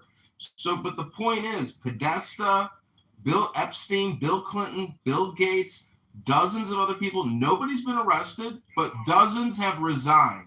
And that's the only outcome of this entire thing. But now that the Iran war is all wrapped up, I'm sure Trump's going to look internally inside the country and reinvade these woke liberal cities with the National Guard, the Department of Homeland Security, Border Patrol, and we are going to remove these Venezuelans by their necks. And we're going to drag them to the airplanes and to buses, and we are going to do the biggest deportation, illegal alien invasion deportation operation in American history. It will make Operation Wetback look like Operation, I don't know, no sacred cows. Let's just say that. Rabbano Shalom, good Shabbos. Everybody have a great miracle of a Shabbos. And don't forget, America and Israel are connected at the hips. And if you think just another $100 billion for security is too much to pay and you're worried about paying your property taxes, just remember that Uncle Sam doesn't give a fuck if the government sells your home out from underneath you because you can't pay your property taxes. The teachers' unions have to be paid. These communist, socialist, liberal, Democrat leaders are nothing but bullshit artists, fraudsters, scammers, thieves, and traitors. And you know what you do to a traitor with the Second Amendment? You take action. You do.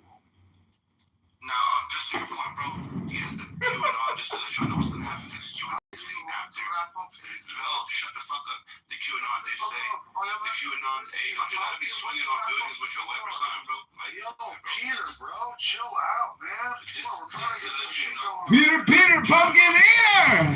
After this war in Iran is wrapped up, right, Israel is last, and that's when we should start seeing the things that we want, which is these people getting in trouble. So if you see a lot of people have been silent, even Bill Gates, he's on trial in the Netherlands for lying about COVID.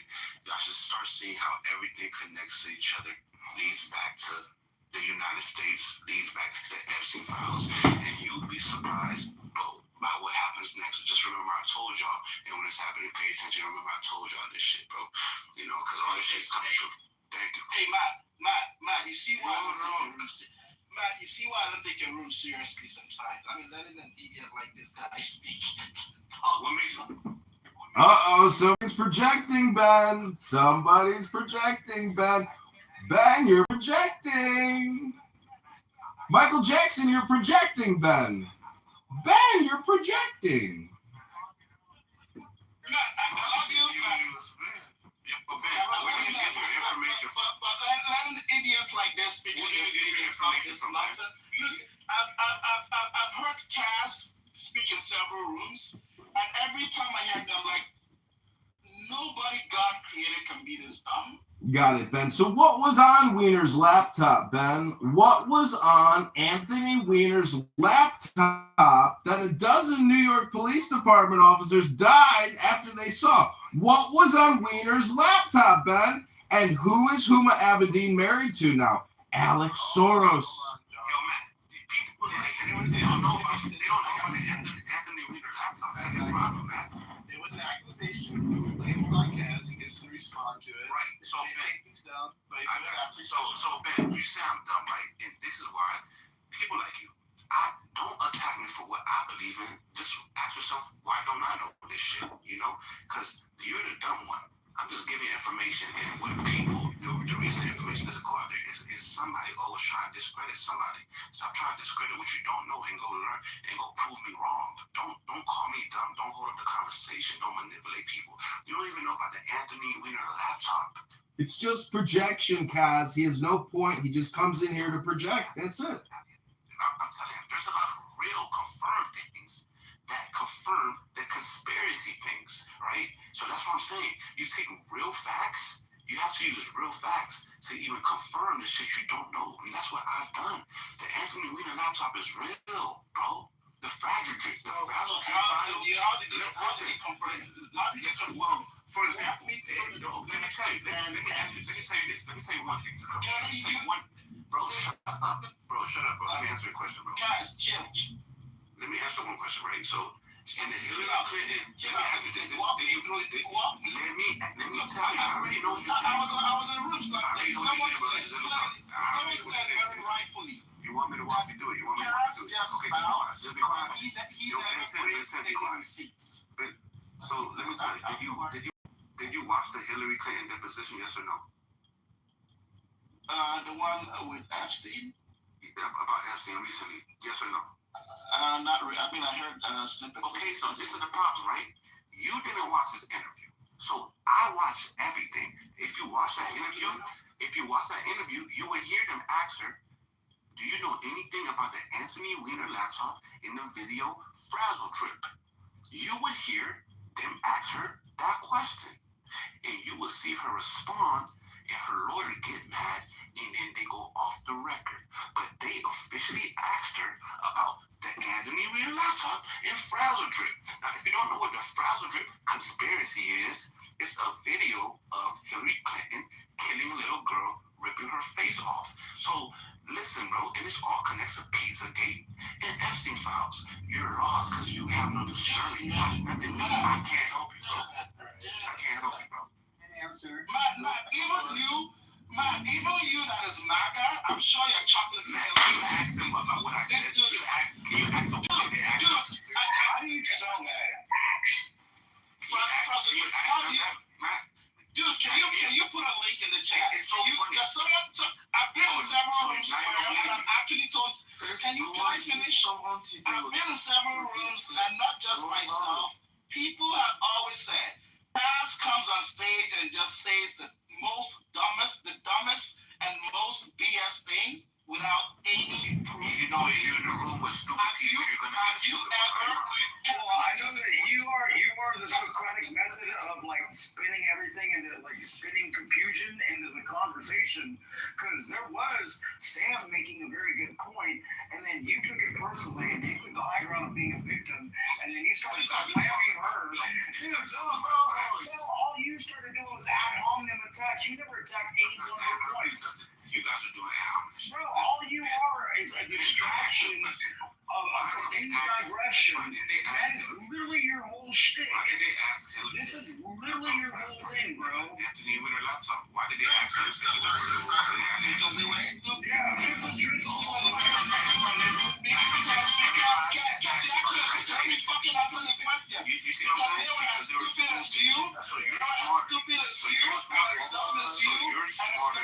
Okay, you asked the question.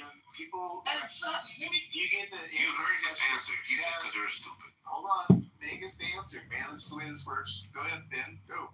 Yeah, because they asked that. Let me be a little bit nicer.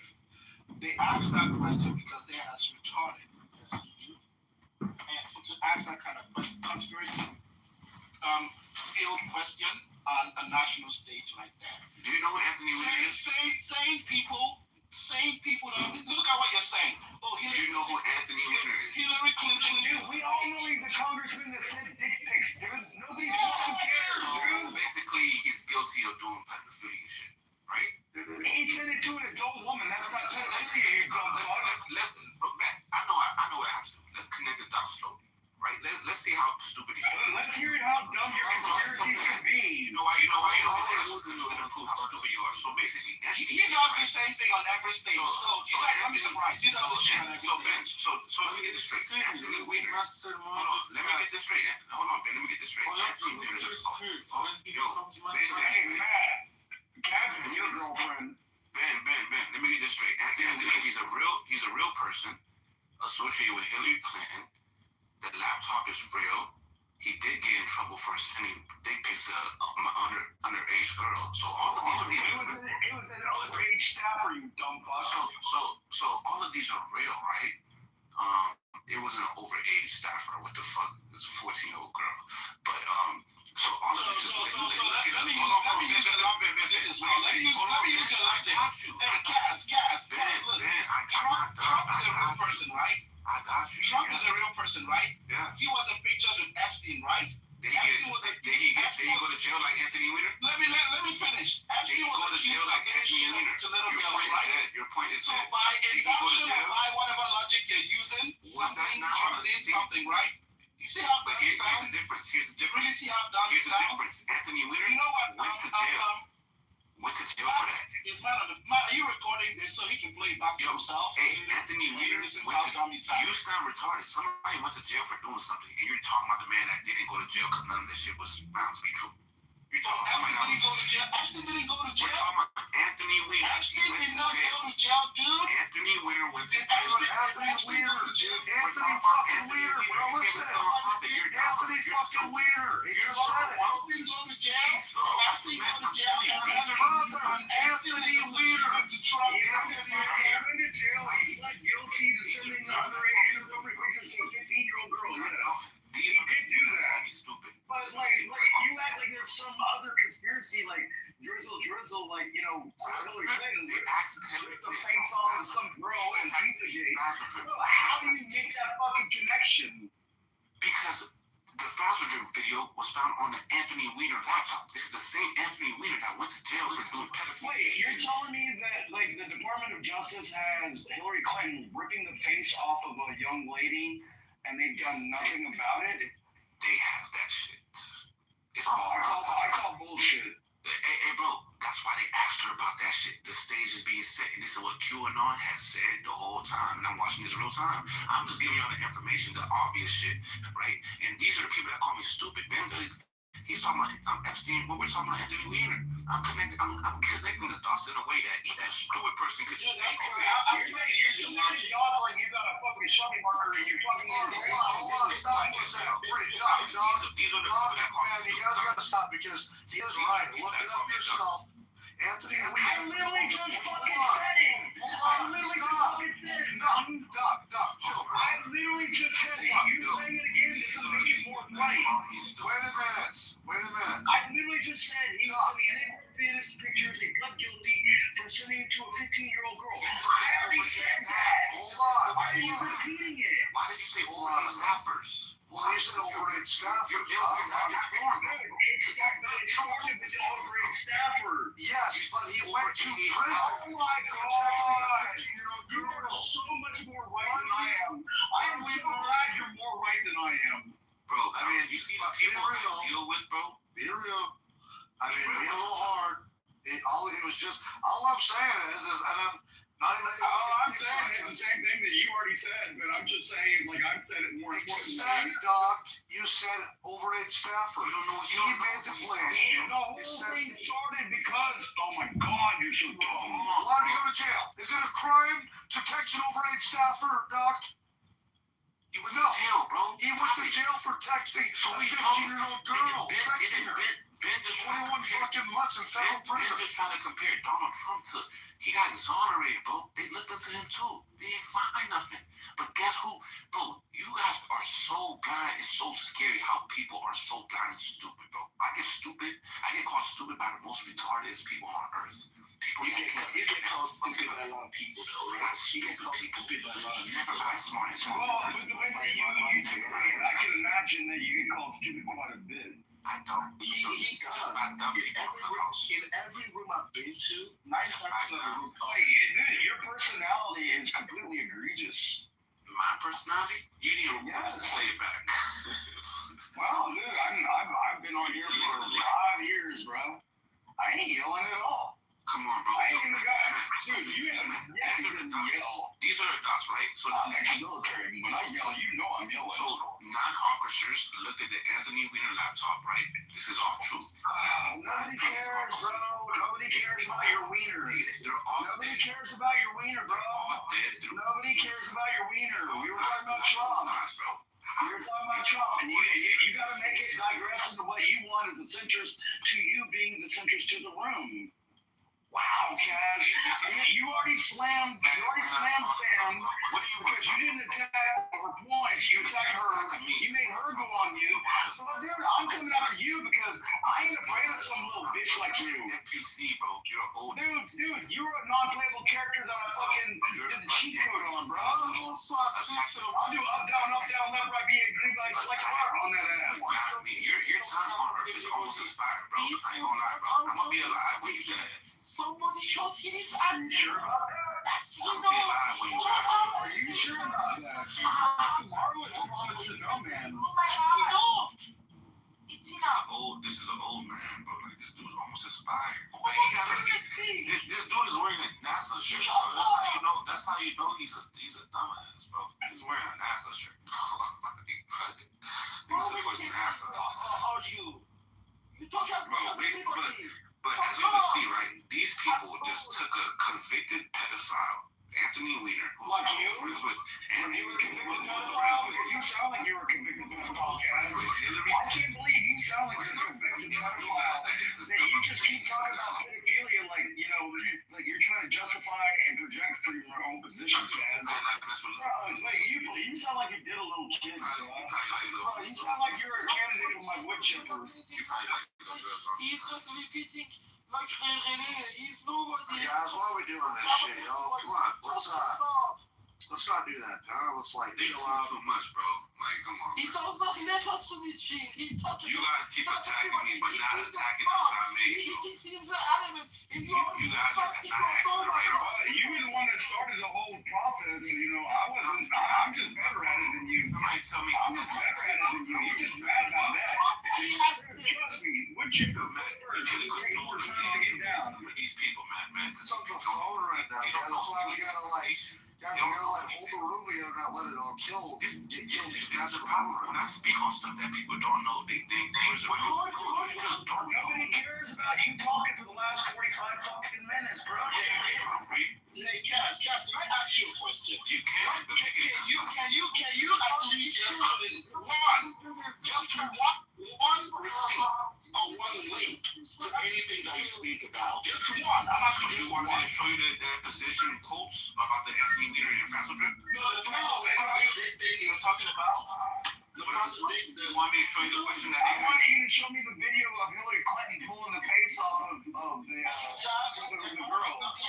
How do you know that there was a? Did you ever see the video? Or are you just talking about something that you heard about? It's in their possession, bro. Well, I mean, but you're just talking about a video you've never seen.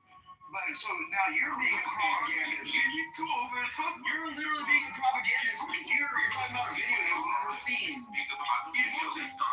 don't think the video came out of nowhere. I don't think anybody just made it up. Nobody just You said the people that saw it, right? You wrote this stuff. It's wrote this stuff. It's even or not. You guys. We need to sit him down or we need to talk over here. Yo, the last person I want to get up, Peter, bro. It's horrible. Exactly. Go in there and tie. Go run. What's going on around here? He's basically asking me to show him the fast with your video because he doesn't know. I want to see the video of the late when Hillary Clinton killed the baby and ripped the baby's face off. It's a kid, a little girl. You said what, man? There's a video of that? Yeah, it's a video. I don't think it probably got screwed about the internet now. There's people that see it. They all talk about it. Even there's this one lady, right? There's this one lady that speaks about the fast trip video, official lady. 9 cops saw the video and they're all dead. They all died by suicide. Dude, the lady is probably as retarded as you. Let me hear about that. Matt, I was gonna say, Matt, can we get a chance? Can we talk about those 11 now scientists that have heard that all of a sudden going missing and getting murdered? Don't talk about that, man, because She lost his mind. They won't believe you either, man. No, they'll believe me, yeah. Now if you want to bring that up, let's just get back on a different topic or whatever's going on around here. Yeah, for sure. So I guess now it's another one that just got murdered, but a lot of these scientists have got, it's almost like It's almost like the nuclear scientists in Iran that were getting killed for years before this intervention. We've now had, over, I think, a dozen scientists that have ended up dead or missing. And, it could be a coincidence, right? There's a fuckload of scientists, thousands of scientists in the country. But, I don't know. The media is saying, Fox News, of course, is saying that a lot of these guys have got ties to alien military technology, or they suspect that they just have a lot of military ties, right? Into our top secret private military corporation technology and potentially alien technology. I don't know.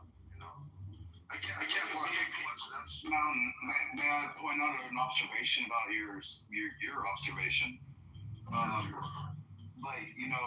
NDAA, the National Defense Authorizations Act, it gives the ability for the government to come in and pull you if they deem you a high value asset for whatever they want for as a matter of national defense.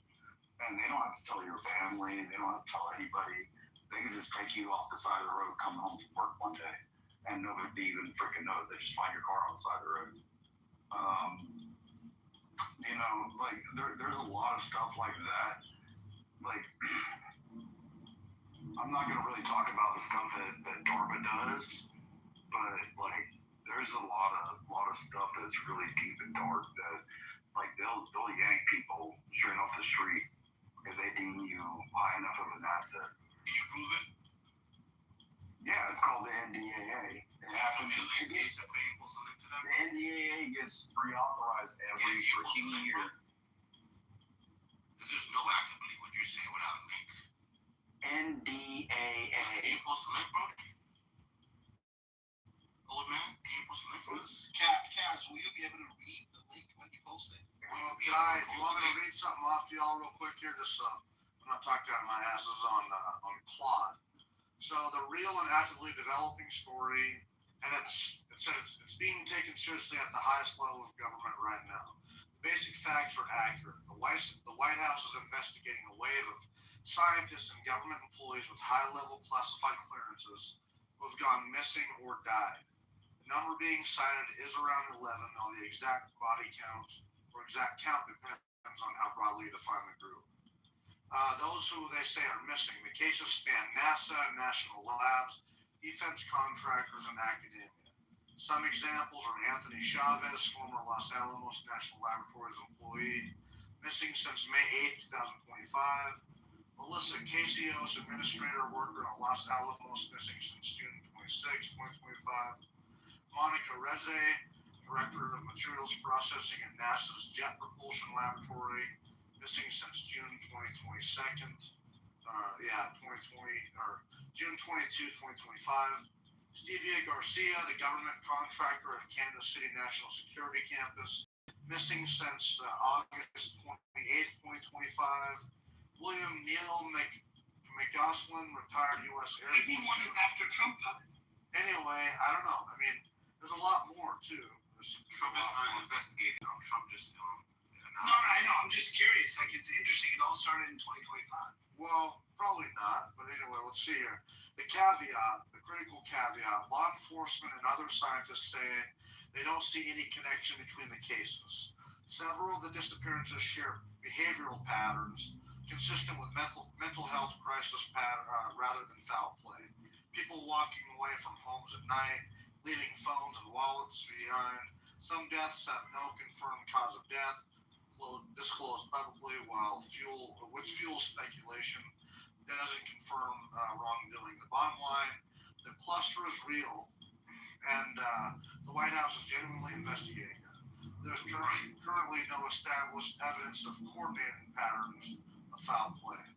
It's so crazy. Maybe a giant, it's so crazy now. This is you see, and this is why wherever you're reading this, whichever AI, you can't trust the AI because they will never tell you straight. Well, the media is sensationalizing it too. Right, but It makes me suspicious. Right, there's no these coincidences. Bro, no, this is foul play. Anybody that needs a news article to tell them if it's foul play, these are the idiots I talk about. because they don't even trust their own judgment to make the conclusion. Here's the thing, though, Cash. Can I say something about that? I'm not one. So where I'm from. I know you're No. Check this out. Listen, guys. I want you to understand. Like in my city, we kind of had the same suspicion. In the last 5 years, we've had a lot of people end up dying, and a lot of them are close to the river. Like one thing that everyone noticed is that they were close to a body of water when they died. We've had like 5 people, and I was starting to believe it too. Like, man, there really is a serial killer around here. And then I started investigating it personally. And I started finding out a lot of these people that ended up dead were homeless vagrants with drug problems, people with mental health issues. One lady had a giant fight with her husband and her family and fucking disappeared in the middle of the night, in the middle of a snowstorm, and ended up fucking probably trying to walk into her. I don't know. But, I mean, a lot of this shit is kind of explainable, like, right, you know? But some of it is weird. There's potentially still a serial killer here, but there's also... So you think scientists, a couple scientists go missing, right? And all of them working on, super high tech shit is the same as strangers going missing here and there. No, I don't compare them at all. One is, look, coincidences, you gotta really study the probability of certain things happening. Once y'all ask, what's the probability? Have you studied it? The probability of something. So Ben, he's trying to attack me other than what I'm saying. I'm not. He's because still making it personal. I feel like I'm not being personal. It's always a black man trying to attack the black man. I'm not even talking to you like that, bro. I'm talking about it, bro. You could get your chance in love, but I'm talking about it. I'm basically saying, right? Because even Ben, he has to study the probability of him being an idiot. I haven't. Yeah, I'll tell you I haven't. He hasn't studied that. I've studied the probability of you being a dumbass. Tell me what you learned. It's very high. Always back to the ad hominem attacks, man. All you do is have ad hominems, bro. If you don't want to get bitten by a dog, you don't go there. You don't go near a dog. You don't want to get bitten. You got nothing of substance. You attack the people. Your viewer are moot. At least. You guys sound like I hurt y'all feelings, bro. Relax, just let it go. I'm talking about. It's not my fault you don't comprehend the words that are coming out of my mouth. It's not my fault you're old and about to die. You got all them teeth and no toothbrush. That's why you're so ornery. That's what mama said. I guess, man. Did you write your will yet? Dude, I've had irrevocable trust since I was like 35. Did you write your will yet? Man, I don't know what's going on today, y'all. We're just talking, Anthony. Yeah, what's going on, y'all? I hope all is well, man. I just got a question for y'all, man. What up? We're the terrorist cells that were going to destroy America because we went to, we attacked Iran and we knocked off the head of the snake. I thought that we were supposed to have all of these terrorist cells that was going to destroy our infrastructure and that we were supposed to be terrified. I don't know what happened to those terrorist cells. Those are the idiots that don't follow QAnon. You know what? I'm confused, y'all. I need somebody to explain to me. Maybe the terrorist cells are taking out the scientists. Maybe that's what's going on. I got it, y'all. The terrorist cells are taking out the scientists that are investigating the extraterrestrials. Right. That's what we got going on. The whole thing is when they talk about the terrorist cells, I watched Donald Trump say, there's sleeper cells around and we know where all of them were. As soon as he said that, I knew, okay, bet that's not going to be a problem. But these idiots was like, Trump is going to war for the religion. They were all over the app. They were saying that America was going to be under attack. Because they were all hanging out in the same room, Anthony. They were all in the same room hanging out. Anthony, there's two different types of people. There's the people that are wrong and the people that are right. And I ain't the person that's wrong. These people, I have been wrong. And you're right, Anthony, because like I said, why would we be worried about? People don't understand Trump has this under control. I told people that. I ain't worried about that. You go into certain spaces, around the web. I'm not calling out any names. And the first thing they're gonna tell you, right? They're gonna read to you the poll numbers. That's what they're gonna say. Oh my goodness, look at the poll numbers. The American people don't support this. That's the people. That's a fucking lie. That's a fucking lie. Dude, the American people don't believe. The American people don't believe like this. You saying that they don't do it, that man's true. Bro, you saying that it ain't true, ain't true. One second. Right. One second. Bro, I'm gonna tell you, it's not my fault that you ain't American, bro. You like, oh, we ain't fucking involved in this shit. Bitch, we don't want to put deep in this. I don't know what you're saying at this point. Just give me a second. Hold on for a second. Doc, man, you're on the wrong side of that, man. Like, Anthony's on the Listen, right side. Listen, y'all. These people, go ahead, bro. Yeah, Cass. So, listen, man. Before the election, right, you had people that were reading the poll numbers. They were telling you all kind of arcane shit about the poll and the tabs and they were telling you all kind of shit about. I said I took a $500 bet on this app. They begged me not to take the bet. I said Donald Trump will win the popular vote. They said, do you know how many people live in New York and California? That's impossible. There's no way in the world that can happen. That's impossible is what I was told. That's, right now, they're talking about the blue tsunami. They're talking about... that banana game? I'll take $500. Anthony, you see the stupid people talking against you? I'm telling you. The smart people and the dumb people. Anthony, you're saying smart stuff. I was waiting. I was waiting to see what idiot.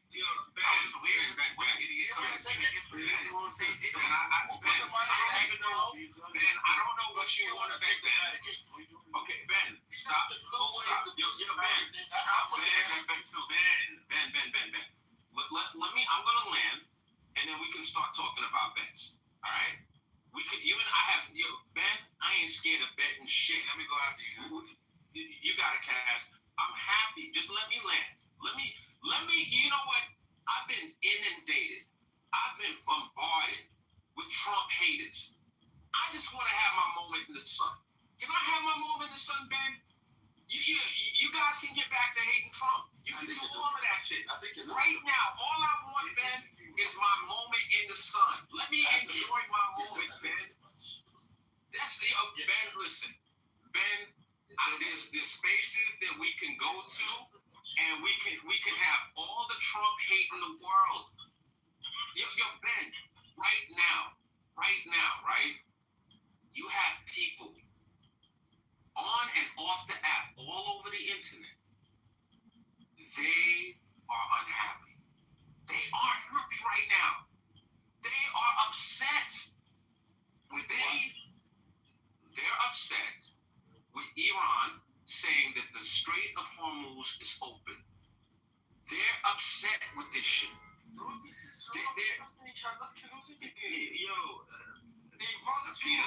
Peter, I can't do it, Peter. Peter, I can't do it. I really can't. Peter, I just want to hang out for 1 second with some friends, some loved ones on this app, and commemorate what the fuck is going on outside. Just give me that. Leave me the fuck alone for a second. Alright? Listen. I want you guys to see the brilliance. This is one of the greatest military campaigns in the history of the world. And I'm not saying that, but listen, y'all, every life lost is a tragedy. I sympathize beyond fucking words. I love our troops, man. I will donate whatever to whoever for our troops. They're the most greatest fighting force in the history of the world. We have the most amazing military ever. I love our motherfucking troops. Every life lost matters beyond words. I have shed tears for our a son that has friends that are in our armed forces. I've known those kids since they were young boys. I love them individually. I pray for them individually on a nightly basis. I am not cavalier about the loss of life in our armed forces. It matters to me. The wounded matter to me. It's nothing that I'm nonchalant about. All right? I want you guys to understand that our president has led us into this conflict, and he has minimized the loss of lives. I want you guys to understand that we had administration after administration after administration who talked about we can't afford a nuclear-powered Iran. We had that BAN, Barack Hussein Obama, who gave us this fucking bullshit-ass agreement, this feckless motherfucker, and his bullshit-ass agreement was fucking toilet paper, acting like he did something. Fuck him and fuck his agreement. So we finally, can you tell me how that agreement is different from if the moderators of the room want me to shut up, I'm happy to shut up. I'm going to talk until the moderator tells me, please stop. So, yo, this is where we at right now, Ben. You can leave quietly if you don't like it. There's plenty of spaces that will support you and your ilk. I'm happy to listen to you. I will let you speak uninterrupted when I'm done. But right now, I'm enjoying my motherfucking moment in the motherfucking sun. All right? So, back to the issue at hand. Barack Hussein Obama and his bullshit-ass motherfucking agreement. They want to talk about, oh, Donald Trump this, Donald Trump that. Yo, I want you guys to look back and ask yourself a very simple question. Really, really simple question about Donald Trump.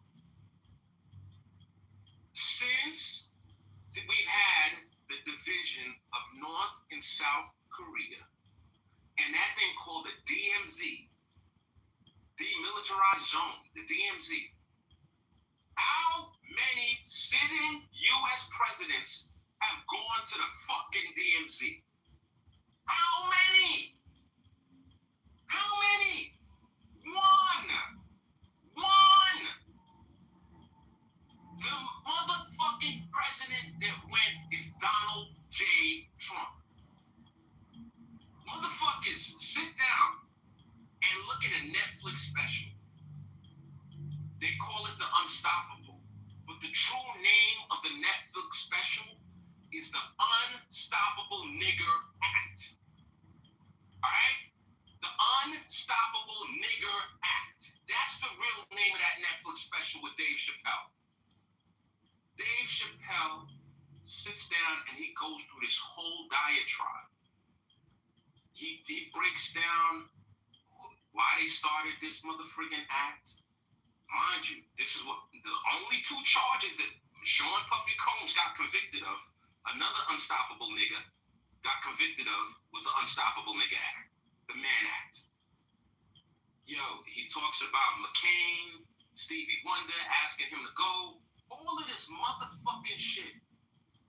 You know what Dave Chappelle didn't mention? There was a president that posthumously pardoned Jack Johnson. There was a president that did that. Do you know who the fuck pardoned Jack Johnson? None other than Donald J. Trump. I'm so fucking tired of the hate that this man receives. I'm so tired of the bullshit rhetoric that we are exposed to on a day-to-day basis. Motherfuckers don't know their fucking ass from their elbow. And they talk the most shit about this dude.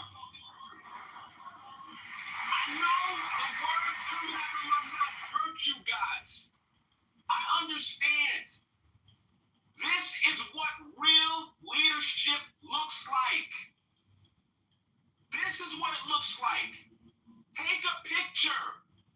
You'll tell your kids and your grandkids, regale them with the stories of this man. We ain't had one like him before, and we ain't gonna have one after. All right? I have more to say, but I've spoken enough. Thank you for listening. You're cooking, Anthony. You're cooking, brother. Keep going, Chef. I just ordered you a Chef jacket off of Amazon. Listen, y'all. Okay, listen. I'm happy. I'm happy to keep going, y'all. So listen, you know, Donald Trump, right?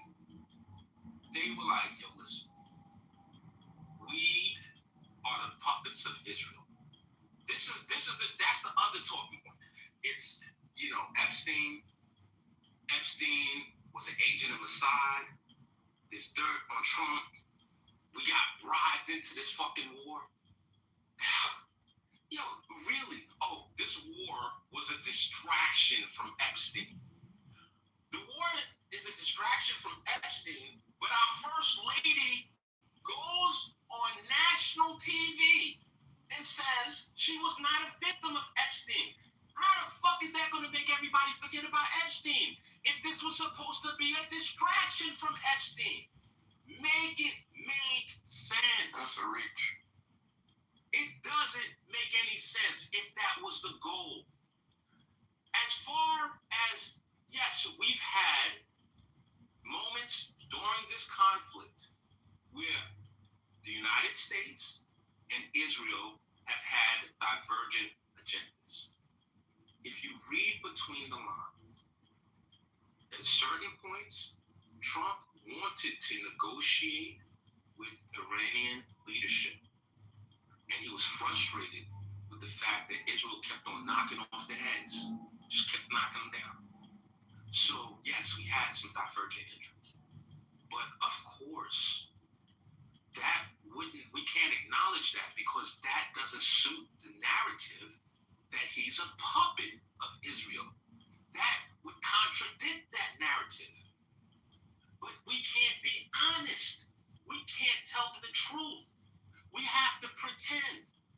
Do you guys remember in his first term, who was he supposed to be a puppet of back then? Vladimir Putin, anybody? Anybody? Do you guys remember when he was Putin's? What happened to all of that talk?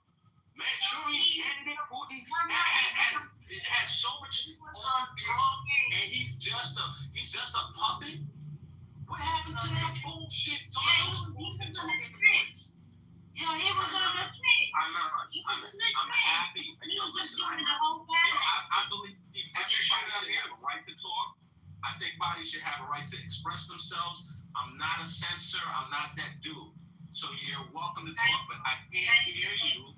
I can't hear you when I'm talking. I can't. All right? Respect. I can't hear you when I'm talking. So here's what's up. We keep on having these bullshit narratives. And I want you guys to just tell the truth. Just be honest. I want you to go in front of the mirror and say it out loud. Free yourself. I hate Donald Trump more than I love America. Say it. The truth will set you free. The truth will set you free. Acknowledge it. The first step to recovery is acknowledging you have a problem. That's how you fix it. Sounds like you're talking about That's how you. Alright, I'm sorry, y'all. You guys have had enough. I'm good. To the people, hey, listen, if it doesn't apply, what are you doing? Then don't let it offend you. It doesn't apply to you. Yeah, I think you have the problem, and we have to support the leadership of this nation. So I will never say what you are trying to get me to say, because you're not the Pied Piper. Okay, so I'm gonna denounce it, but brother. You're kind of getting them wrong. You're talking about the people who are acting like they are criticizing the way that we're conducting this war legitimately, or acting like that they don't just hate Trump. They just need to go out and say it. because this is the thing, as they've been criticizing every step of the way that we've been conducting this and trying to tell people that we've been losing this war, we have been winning. So just the people who are really just hate Trump that bad, just fucking say it. Can I speak up a little bit more as well? Miss Lady, can I tell you something as well? Right? You're delusional. The rest of the world here has been dealing with America. America and Israel. Where the fuck have you been, missus? Where the fuck were you? Where were you? Where the hell were you at? What the fuck are you talking about?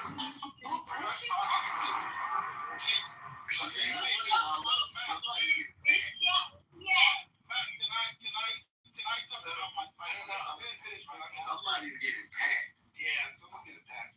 No, we're not saying to the lady down there that's in the goo now, we're not saying about the rest of the world. This is an American conversation. So you get the fuck down there. And I'm just pointing out that we're talking about America and our president. So shove that up your pipe.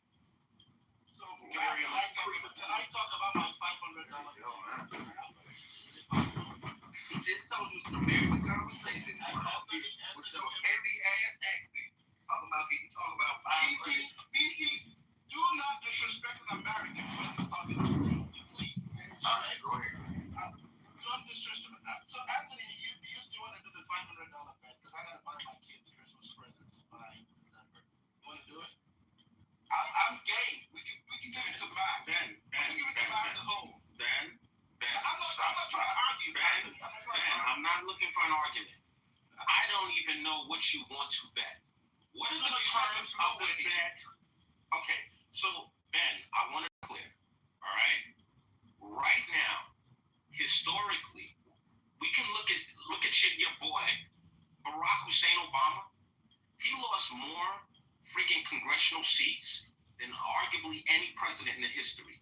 The midterms normally the pendulum swings opposite the person sitting in office. His party tends to lose seats. So I don't know how you qualify or quantify a blue wave. In order for us to have a bet, we need to settle on terms. I know you got a hard on. I know you really want to get something going. And yo, dog, I'm never running. I'm here. It's a figure of speech. It's a figure of speech. I don't mean it literally. I don't mean it literally, bro. But then you have been following the rest of the room. You have been in every other room today. That you cannot say you have not had tingle. No tingle? You don't feel like you Cinderella today? No Cinderella in you? No Cinderella. I think Peter is a penis eater. Oh, brilliant, Chair. Don't worry, Anthony. Let's just sit down and get together some terms that we can agree to. I'm happy to sit down and get some terms that we can agree to. And we can agree to terms. Alright? I have no problem with that. I think got $500. I can't wait. You want to eat. You want to eat. You want to eat. You're claiming something. You want to eat like you some form of you representative, right? You are just doing that thingy thing, right? No, I just want to know. I just want to know what the mistake is. If this was like too much wine. Murdered the chef after he found out about it's okay. Go on, babe. Go on, babe. Elon, we're going to pass the mic around a little bit. NY, BT, Mo, I noticed you guys came up on stage. Man, it's so good to see you guys. You know what I'm saying? Nothing but love. Hope you guys are, just winning in life. I hope Most High continues to bless you guys. You guys have anything you'd like to add, please? Yeah, thank you, man. Thank you for what you said, Antonio. I just want to say that for me, June lost us all. I mean, so far he lost it very bad. All the objectives that he had before the war. Wait, I need to leave this room. Amen. Let me finish, young lady. This is not personal, okay? So he had his objectives, and he had vision of those things. Right now, Iran is stronger than before. And they actually released a statement saying that even though the Strait of Hormuz is open, they still have control who's going to go there, they're still going to get paid, and they don't allow any military to go there. And also that now they know they can use that as a leverage. Before that, that was not even, like you started a war for regime change, now the Strait of Hormuz were completely open. Now is that you're negotiating to have it reopen, to get back where you started after you spent billions of dollars, and also you lost some of your men and you killed innocent people. It's completely lost. And he didn't need to do all of that. This guy's honestly, listen, Mo, you are absolutely wrong, man. Like, how is Iran stronger? They're not stronger. They are weaker. And all of our objectives are honestly doing pretty well, man. I mean, we've decapitated the Navy, the Air Force, their ballistic missiles. The city's debt has been growing faster than a teenager's mullet. That's why we need to talk about property taxes. Take a look at this chart. So, like, I'm just curious, like, now we can, but also that. Hold on, stop. Wait. Also, this is the biggest thing. This really is about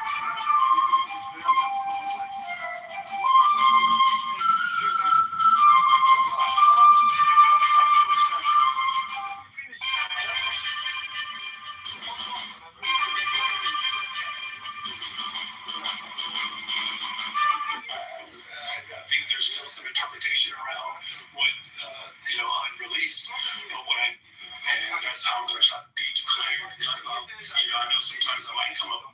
If it's done, then why do you need to negotiate? Look, first of all, I am deep. You think America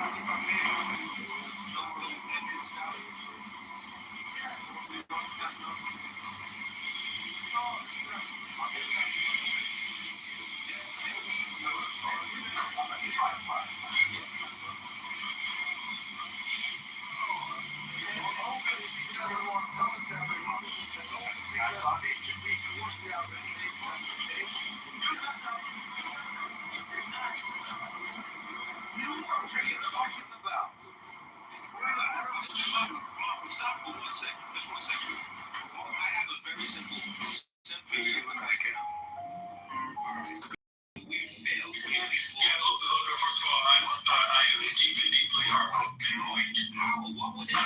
Listen, I believe that when you see the state level, and an honest conversation, our board review on the temple age was at the voice of war. Our board review on the temple age was for a second. I want these folks to stay for a very long time. I have them sit down. That's a tough job. Their job is hard enough. He's trying to protect war. That was the objective before the war. Now, I want to respond to what you just said. We'll continue. I just want to be clear. So, because we've seen where your children are. Okay? And the current administration is the Trump administration. Now, if some foreign power attacked and they assassinated Donald Trump, and J.D. Vance became the president, would that be regime change? Yes or no? And explain. No, it won't be regime change because J.D. Vance is still part of the American government, the current one that Trump, before he got assassinated. There is no change. All you did is just replace the system. It's not one person. Okay, so you, thank you for saying that, Mo. So Mo, what you're saying, right? I just want to be clear. You're saying that J.D. Vance is going to handle every situation the same exact way that Donald Trump would handle it because it's just a system. They're not two distinct individuals on our car companies, individual choices. My heart. They are going to do the same exact thing. Even if someone asked me to leave here, it would not be a regret on my part. Because it means that I pay my dues. And this country. I'll pay my dues. If I go back home, I'll still be doing what I'm doing. The same thing. The only difference I'll be, I would have to manage my parents' proper fees. Now, in America, all I gotta do, go do journalism and talk to y'all. Either way it plays out, well, I guarantee you, they can send every other immigrant home across America. I'll be the last to send home. I'll be the last to send home. Totally. Wait a minute, let's get going. I work harder than you. I own three businesses, and I'm a left. Congrats. You guys work. Congrats. They will change and put someone at the one Free stuff. I get free stuff. I'm sorry. You know? So Mo, here's what's up, brother. I understand what you're saying, right? And I don't know where you're at. I don't know like what your religious background is. I don't know anything about you. I'm actually a US citizen. Okay, cool. Mo, you're a citizen of the greatest nation in the history of the world. Congratulations. You know that in of itself is an accomplishment. All right. So God bless you for that. Now here's what's up, Mo. I want you to understand something. The Iranian regime. Okay, Peter, we can't do this, Peter. Please. It's not an accomplishment. Peter, please. Peter, please. You don't have a choice to be. Peter, just hang out. One mic on the Black American, please. One mic on Black. Anthony, please continue. Thank you. So here's what's going on, right? The IRGC, the current regime, however you want to classify it, Mo, it's over. It's finished. All right? They might last 2 months. They might last 6 months. But they have been mortally wounded. They're in ICU. They called the cleric, and the cleric is giving them last rites. This is check and mate. It's over. They are dead man walking, dead man talking. It is over for them. This regime is finished. So if that's your requirement, give it a few months, and you'll see what happens. What comes next. Months. They're still in power. Yeah, Othello. I just want to say something really quick. I just want to say something really quick. I'm gonna mute up. So listen, I understand, right, that for some people they're literalists, and I'm gonna preface all my comments by saying this: I am one man with one opinion. I could be 100% wrong. God didn't whisper in my ear. I'm not the Pope. God didn't whisper in my ear and tell me what's gonna happen. I'm just one man with one opinion, and I could be completely wrong. You're entitled to your opinion. It doesn't make me right and you wrong. Let's see how things develop. You got it, Mo. And then Shiva next. You know, Anthony, I really appreciate that, you gave me this opportunity to give my opinion. I really like All right, Mo, all right. I think that, though, here's the thing. Regarding what you just said, the problem is America, the Iranian, they could not have people like the way you take it, like they would come, take out America, come. They already knew that was not the objective. The objective was to inflict a lot of economical pain to America so they can get in a position where they can have leverage. And they say what they were going to do. If you attack us, we're going to attack your ally and we close the strait. And they did it and they accomplished the whole objective. So the United States, if you remember, you have to go back at the objective of the war. They said Iran could not have the nuclear weapon, which is what was strange because they did say that before, back in June, that they completely destroyed. And they also said they want the regime change. Check. And they went to take out the head, and they thought that the people. Baseball check, Mayor John Kitover. You have to understand, this is not a nation that was created. I'm growing faster than a teenager's mullet. That's why we need to talk about property taxes. Take a look at this chart. This is business expenses. Anyway, you mean friends? The city's debt has been growing faster than a teenager's mullet. Elections coming Tuesday. Today's special free vaccine. Voters deserve a choice.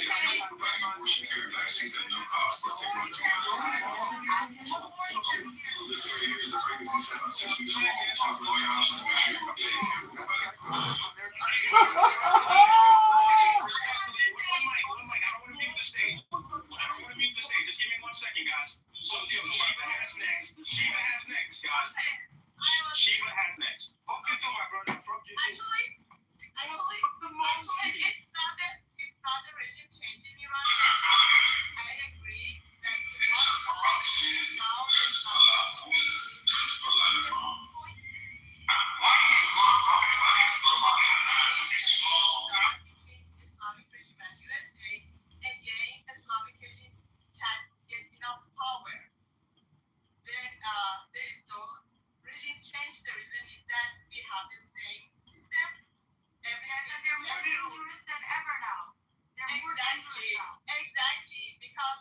they sit and they have the same regime, and it's uncovered yet, and then it was then in the full power.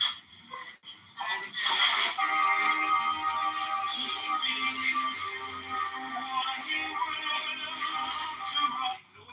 machine gunning up the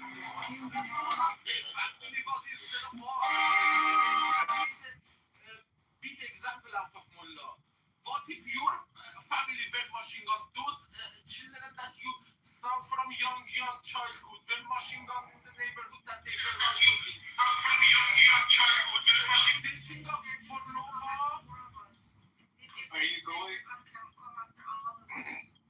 Are you going to go back? Are you going to go back to fight?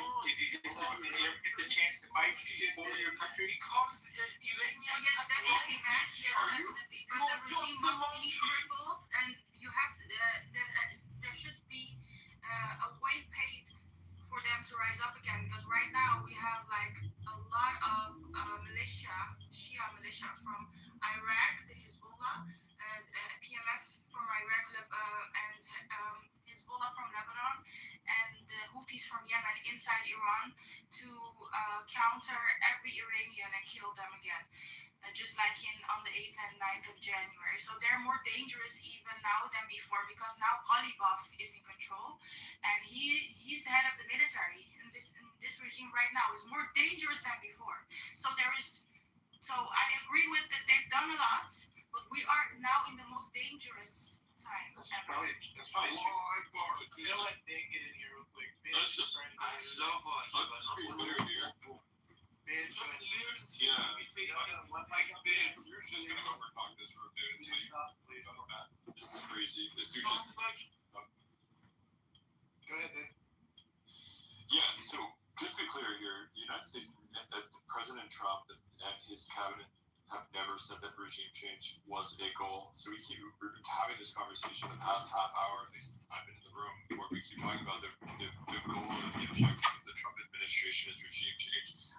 WhiteHouse.gov has pulled up Donald Trump's initial statements on the war and corroborating statements after the fact from Pete Hegseth, as well as Marco Rubio, as well as J.D. Vance.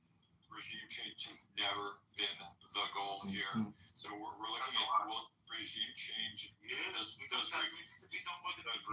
change? Peter, I don't know why you keep coming off the mic, dude. Like, I'm not done talking. When I'm done talking, you'll know when I'm done talking because I'll stop talking.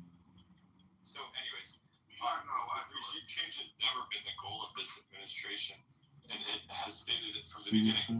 There has always been 4 objectives, and the United States has, in many ways, shapes, and forms, upheld those 4 objectives, right? So, number 1 is obliterate Iran's ballistic missile arsenal and production capability, annihilate its Navy. That's number 2. Sever its support for terrorist proxies, and ensure that the world's leading state sponsor of terrorism never acquires a nuclear weapon. Let's be clear, Donald Trump, not only has he been clear the past couple of months about this, you can trace his comments all the way back to 1989. This guy has been talking about this stuff much, much longer than he's been in political life. Certainly dating back to when he was in private life. He says that Iran should never have a nuclear weapon. So, this idea that we're going to somehow go, well, if there's not a success, look, my heart goes out to the Iranian people. Obviously, any good-hearted American person wants to regime change in Iran. These terrorists are going to throw out a minimum of 30,000 to 50,000 of their own civilians. Obviously, a regime change, a top-down regime change would be the deal. But, like, I don't care. That may not be the United States' military objectives against the conflict are not that. That's a lie. You've been rooting against us because of your hate for Israel, so you should shut up. Yeah, that's not true. I just say I don't care about them mowing down their people. All right, go ahead, Abdullah. The whole point was to get rid of the IRGC. Trump's whole MO for this war were a few of the things that you mentioned, but he also said the Iranian people will be free soon. Are they free? Again, I'm looking at his statement from March 2nd. Our objectives, and I'm quoting, free? No, they're not currently free. Okay. Are we negotiating? Do we have to pull up to the table to negotiate with the same IRGC? I don't know who we're negotiating. I don't know that we're negotiating with the IRGC or the other factions in play. We're negotiating with the IRGC. Pakistan is the I guess the mediator. Yeah, the mediator. Sure, I didn't know that was. I know that there's a differentiation. I'm not an expert on Iranian, like what their system of government or how all that runs is. I know that there's a difference between the Iranian, like their own military and the IRGC, and like there's a bunch of different factions at play here. I'm not. I get your point of view. I just want to state something which is factual, because I do have the links. Donald Trump came out and stood on stage in front of every news channel out there, and he said, I quote, "To the brave Iranian people, come out to the streets. We will have your back and take over your institutions," which they did. They took over police stations, but then they came in with like more militias and they mowed them down. And they said that That wouldn't be the militia, that would be a they government. would be freed. He said that they would be freed and that they should keep steady and stay at home now, because there will be a lot of bombs dropping at the moment and it's not safe out there. And wait for the final call. That is what Trump has said. So the objective is not there. What he said did not happen yet. And honestly, With the war numbers, it won't happen. Israel was taking a lot of bombs. That's why they had to pull it to the table and go, like, oh wait a minute, this Iron Dome not holding up. You have to give it to the Iranian though. They're very, very smart. These people. How do you have to give it? They've had this plan for years. They did it during the Iran-Iraq war. It's no secret that they will close down the Strait of Hormuz. That's the only fucking playbook they have. What are you talking about?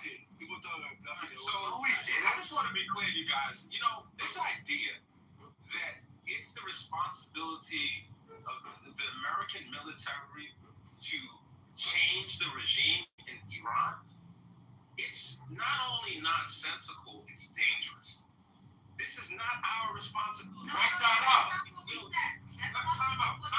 Time out. Listen. I can't hear you when I'm talking. I want to hear what you're saying. I'm happy for you to respond.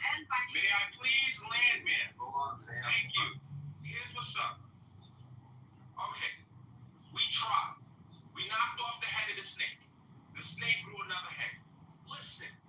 This is on you guys to fix. We just want to make sure Iran does not have nuclear weapons. This is it. We are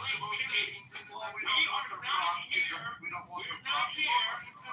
Okay, yo, Peter, I'm not going to go for it, bro. Please stop. We are not here to ensure that your regime gets changed. Yo, like, listen, I don't like the Zelensky. I don't like Zelensky. I don't even think Zelensky's a good leader. But you know what I do? I do respect Zelensky. And you know who I respect way more than Zelensky? I respect the Ukrainian motherfucking people. Those are some stand-up people. That whole idea of fight like Ukrainian means something now. They're putting blood and treasure on the line. I don't want to hear nothing from nobody that's not putting blood and treasure on the line. They don't have guns. Yeah, I don't want to hear from people our military. I don't want to hear that. You got it. You're right. People don't have guns. Yeah, but that's not how you beg people to come help you, though. Honestly, that's not how you beg them. Okay, do you think How you beg them to come help you? Something good. There was a very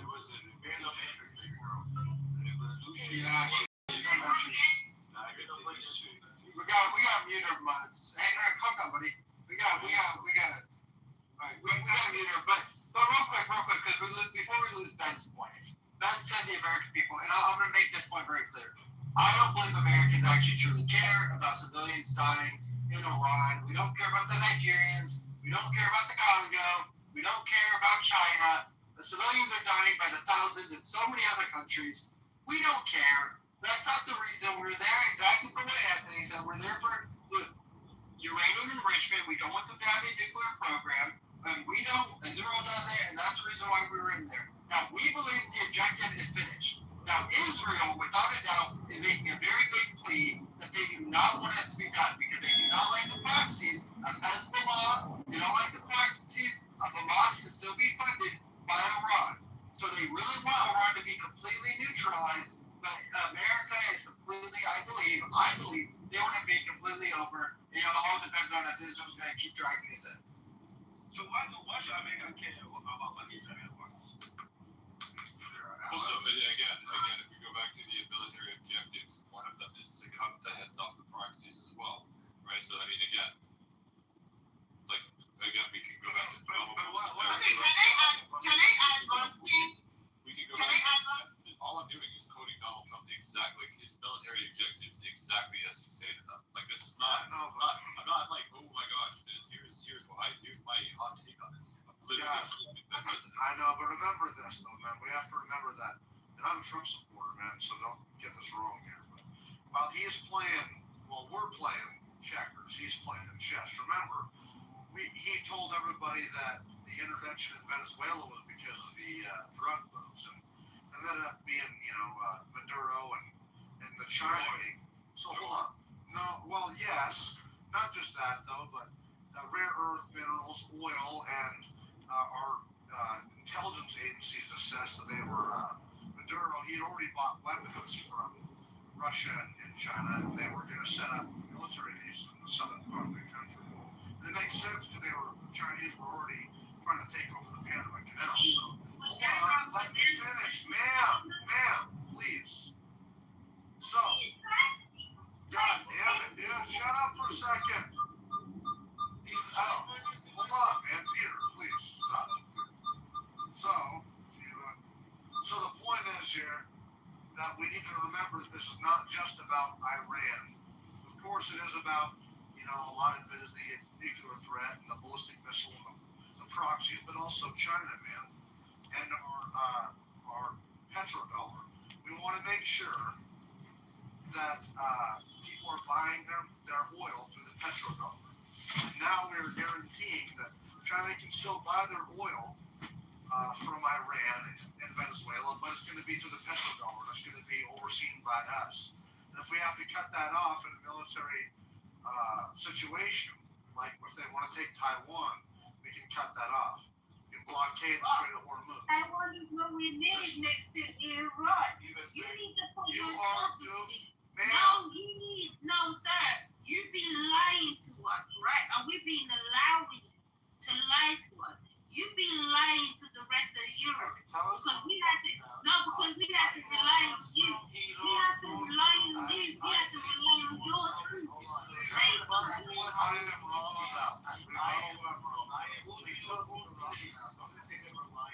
you please kick Peter down, man? That's ridiculous. I've been for fucking hours. We've been listening to this dickhead. Like, come on, man. Fuck. What are we lying about? Just saying, if we're gonna talk the truth, are we allowed to react as the rest of the world? Are we gonna react based on their fucking theory? Like, I just want to know, what am I doing? Why am I? Shut up, sir. Whatever the fuck you eat. Yeah, am I being pulled by the salesman? Cause I'm the fool. I'm not a salesman. I don't know what the fuck is for you. What the fuck are you doing? What are you doing? Would you please respond to what I said? What are you doing? Cause the tariff, you're the lie. You're the lie. God damn, this room is retarded, dude. I swear to God. My name's fucking stupid. Man, I'm gonna leave, man. Like, if we just got a bunch of retards running the room, man, this is fucking stupid. God damn it. Try to have a legitimate conversation here, man.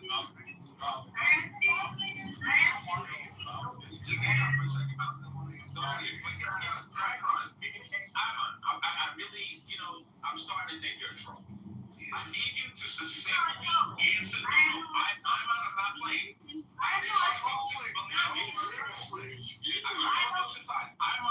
I need you to stop and succinctly answer the question. You made a provocative statement. You called Mountain a liar. Explain succinctly why he's lying or something else happened. Explain it. What do you mean? Wait, what do you mean something else is gonna happen? Are you threatening me? We'll see what happens if you don't explain it. No, you guys know. Wait a minute. Are you doing a threat because you got the briefing? That is none of your business, the issue between US and Iran. So on to the next, man.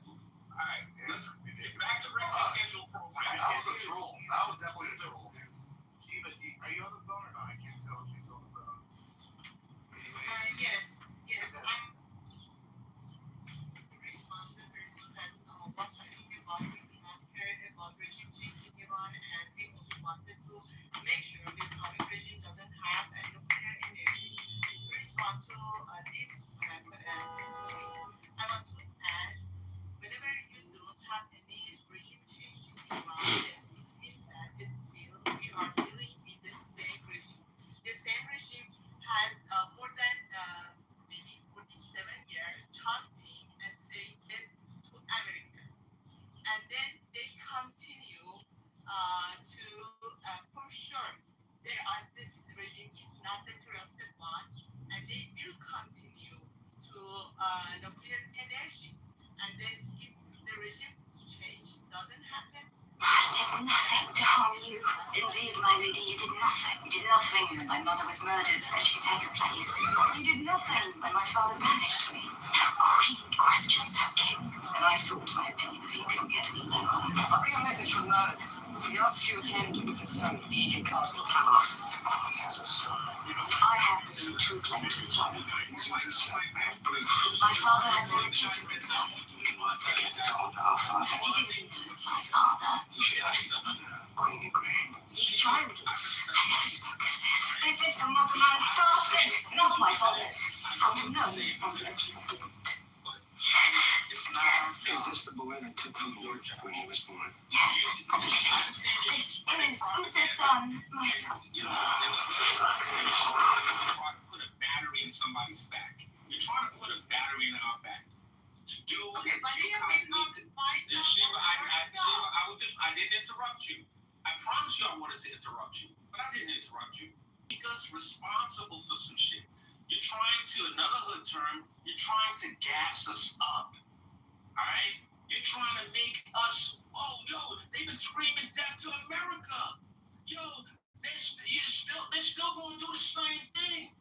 Listen, y'all saw that shit out. Y'all saw that shit out. But listen, you guys sort it out. You take care of it. We just know. I'm sorry. I know it hurts you, Sam. I know the words coming out of my mouth hurt you. But listen, it's like sunlight to the vampire. I understand. I get it. I get it. The sun is shining down on a vampire right now. Okay, but I'm worried about myself. So, here's what's up. Here's what's going on. The United States is not responsible for regime change. We're not responsible for the safety of the Iranian people. I empathize with you guys. I pray for you guys, but it's not our responsibility. There's some shit that you guys are going to have to figure out. Yo, look at the Ukrainian model. Look at what they're doing. There's 90-something million of you guys. Handle your fucking business. Okay. Handle your business. Okay, I'll tell you. I understand. Okay, Anthony, I understand you. First of all, I understand you. You don't like fight. It makes sense. This is your country, your people, and you don't like fight. I understand. But the thing is that here, Islamic regime is the enemy of the America, the USA, the people of America. It's not the trusted regime that United States wants to negotiate with. Okay, this is the first thing. And the second thing, suppose that this regime, I don't want to say that, okay, this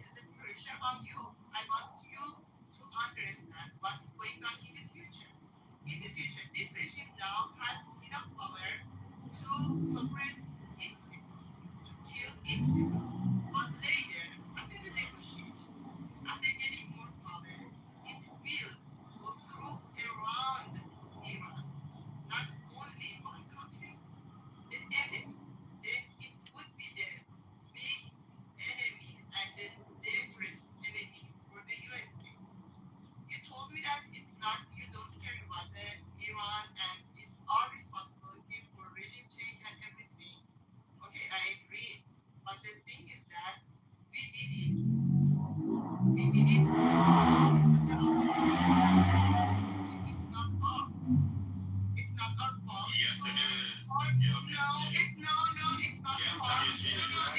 Okay, would you please?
So the Iranian Revolution Revolution of 1979 was one of the most popular revolutions in history.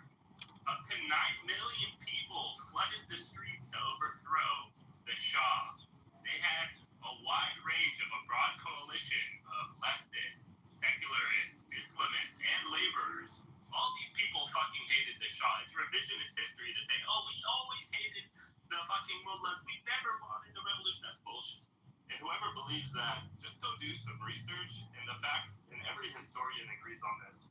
I know they're very mad about what happened because obviously their grandparents regret this revolution. And show some accountability. The Mexicans didn't do this revolution. The Japanese, the Chinese didn't do this to you. Iranians did this. Iranians are responsible and should be held accountable and start taking some ownership of what happened to their fucking Stop country. lying because the Carter administration and France I'm included not in done. there. I'm not done. So take some fucking accountability. Stop blaming Trump. Stop blaming Jimmy Carter from 50 fucking years ago. Oh, everyone else's fault. But the innocent Iranians never did a damn thing. None of this is their fault. If you ever listen, they have nothing to do with anything. Oh my God, it just happened to them. And they sat back and watched. We just fucking destroyed your regime. We had our regime change of our own. If you don't like it, you still can do a regime change of your own. It's your fucking country. 94 million of you. If you're telling me 90 million of you hate this regime, then 90 million of you need to go take it down and stop fucking crying on Clubhouse. Go do some shit and stop waiting for Trump. I don't know what the fuck you thought Trump was gonna do for you. He's American. Trump's gonna do what's best for America. And he's America first. And that's what the fuck he did. So I'm sorry. You know, you can try to threaten us that, oh, they're gonna be a nuclear weapon, they're gonna be the strongest country in distress.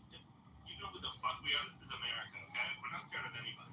And your little threats, they don't scare anyone. So that's what it is. I just want my fellow Americans to understand this. Do some research and just call out the bullshit. And these people can take that fucking ounce of accountability. Thank you. I love what Jack just said there, man. It's just the truth, you know. I mean, these people wanted this. They absolutely did, and they were able to band together and fend off the Iraqis during the Iran-Iraq war. And I mean, fuck, they had a common cause there. So I don't know how you guys are letting like 3% of the population control the other 97%. It's fucking ridiculous. But also, guys, we got to look at the track record here, man. I think Trump understands that all the regimes that have fallen, Iraq, Libya, fucking goddamn Syria, none of those places are better off. Okay, I mean, and so we weren't willing to get in a forever war. Trump knew that. He knew the people who voted him in were never willing to accept that, and he's not stupid enough to do that because he knows the country is 2.5 times the size of Texas, 98 million people. That's way more than the 1 million people in Iraq, and that took us fucking over that officially, if you count that we left actually all combat operations last year. But it was always going to take the people to do this, and it wasn't just alone. Can't do that. But we wanted to decapitate the regime, and we're doing that. But we want the nuclear weapons. Let me finish here. But that's just something we have to really consider there. But you guys definitely wanted the moles there originally. So I don't know, man. But it's going to take you guys to get your country back. But the track record is not good. All these countries are in worse. Sorry, I didn't know that was you, Matt. Sorry. But anyway, all these countries are in worse positions. When we overthrew them anyway, or helped, like I say. So we don't want some lawless place to be worse off necessarily, and we're not willing to commit, to a forever war. So we will blow the fuck out of these people though, and keep them at bay, and we will do that. I mean, they're always going to probably be a pain in the ass, but now we have demonstrated they are pieces of thing. They're not able to even contend with us, and we're going to just keep on hammering them periodically. But the whole nuclear weapon thing, I think we really that's something we have to deal with. The enriched uranium, we have to find it all. Well said, man. Appreciate it, buddy. Good job. Edward, you are up. I don't know if you're at your mic. Mr. Edward, are you there? I'm here. Can you hear me? I do. Great. So good afternoon, everyone. TV, Beaver, and also Anthony. I am an American. That's what you guys heard. I love my country. I also love our president. And I just want everybody to know, America first, not America only. Every country is sovereign, and they should take care of their own government. They should take care of their own people. For anyone to expect America to take care of their country, or to even, I don't even think that we could even think this way, because it's kind of interesting, and I know that a lot of countries would like the United States to come in, help them. At the same time, we got to ask ourselves this question. The largest population of Iranians outside of Iran is the United States. That's a pretty huge gift to Iran. Between 600,000 to 1.5 million people from Iran live in the United States. Total population outside of Iran, 4 million people. 4 million Iranians live outside of Iran. The last we all checked, over 90 million people still live there. The regime that they had and currently have has been under 47 years of reign. I just want you guys to understand. We did not, at any time, want to change. I know what Ben said earlier. You guys got to listen. We know the objectives of America. We do not want, we do not want the regime or the Iranian people get a nuclear weapon. Okay? That's the only thing. And I wish that we would all just realize that's what the objective was. Because they have been a tyrant for the Middle East and all those countries around them. And one of our biggest allies, which is Israel, whether you guys don't know that, being an ally means that you have an agreement with another country. So I just want everybody to realize this from an American viewpoint.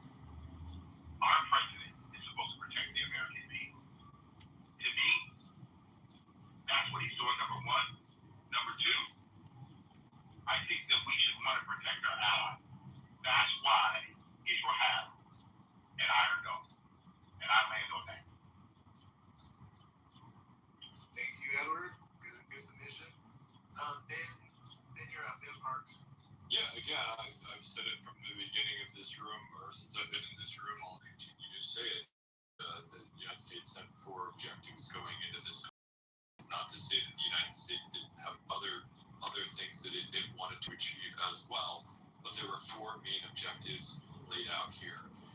As Mr. Edwards so eloquently said a lot of what I was going to say anyways, that the United States has overlapping objectives with her allies, and that's fine. Sometimes the United States and Israel agree on things, sometimes they don't. But the United States laid out 4 military objectives, and again, that does not mean that other things, the United States doesn't have other things that it would like to see happen. Obviously, the United States would love to see a brand new regime led by a government that's friendly to the Americans. Obviously, who wouldn't want that? But that was not one of the military objectives laid out by the Trump administration. Why I keep laying this out, I think this is important. Why I keep laying out the military objectives of Donald Trump as stated on March 2nd. Why I keep stating that is because this is what the American people are signing on to. This is what the people who supported Donald Trump signed on to, in the sense of this is what Donald Trump is saying. Look, I'm not going above and beyond this. Once these are accomplished, this is when we get to say that this war is done. And obviously, nobody outside of a few quote-unquote neocons wants a massive overhaul and 100,000 troops on the ground and a giant military incursion like we did in Iraq and Afghanistan. Nobody really, save for a very, very few minority people, certainly not this administration, and certainly not the vast majority of voters for this administration, want a giant, huge Afghanistan, Iraq-style thing. That's why I keep going back to these objectives. Destroying capabilities, their missile-making capabilities, that's number one. Annihilating their navy, number two.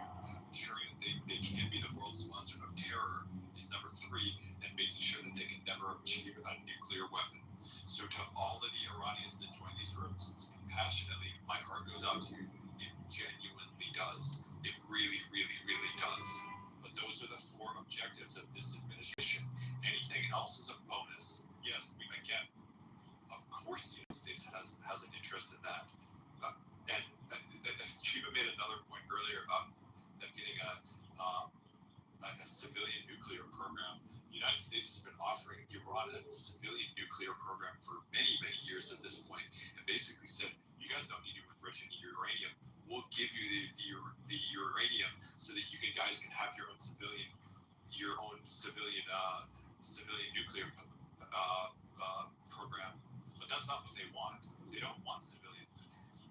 Countries that want civilian nuclear programs don't bury their nuclear material hundreds and hundreds of feet underground. Countries that want civilian nuclear programs don't continue to escalate their enrichment of uranium far past civilian levels. And this is what this regime has continued to do over and over and over again. Iran has shouted death to America since the inception of this current regime in the 1970s. Like, anybody who thinks that if they had a nuclear bomb, that they would either use it or threaten to use it is out of their minds. Of course they would. So, again, the United States has had 4 very, very basic, very, very, so we hear on these rooms all the time, oh, well, if the regime doesn't fall, is this really a mission accomplished? Again, the Trump administration, not only Donald Trump, but also J.D. Vance on March 2nd, Marco Rubio on March 2nd, United States Commander Admiral Brad Cooper said this on March 3rd, Marco Rubio on March 3rd, Pete Hegseth, March 4th, Dan Kane, March 4th. Like, again, I could keep going down the list of this keeps getting restated and restated and restated. Okay, you said it. Thank you, Ben. You done it? No, that's literally, I thought it was funny that Ocello said, you get it, because that was literally, that was me, Tom. Okay, Bello, we got it. You got it. He was restating it. I got it. Okay, get it. To the Iranian people, you've been had. Once again, just like the Venezuelan people. You know, they made you guys get out there on CNN and turn your back on your country. Well, not your country, but the IRGC. You guys, just like those Cubans who were saying, vote for Trump. I love Donald Trump. And then they booted their ass out the country once he got in office. You've been had. Oh, they tugged at our heartstrings. The Iranian people, they're being murdered by the thousands. We must get over there for a regime change. We have to do this war. Now they're scaling back. Now it was never their objective. Let me tell you something. Donald Trump don't run shit. America don't run shit. Israel running this motherfucking shit.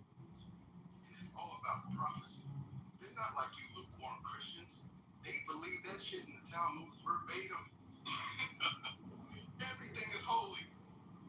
Everything is about God. They're not lukewarm like you. Going to church on Sunday and going to movies and sinning all week. They really believe this shit. This is a holy war. And with the Balfour Declaration in Great Britain, they knew they had to put their Caucasian ancestors, the Ashkenazis, on the throne. That's why Balfour sent the letter to Lord Rothschild. And they've done it. Now you have the most egotistical man in the history of the United States.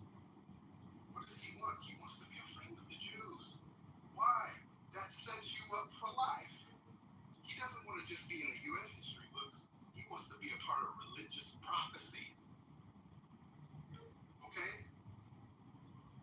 So they tugged at your heartstrings. They say, yeah, we're coming to free you. No, they're not. They come to get that land. They come to get that oil.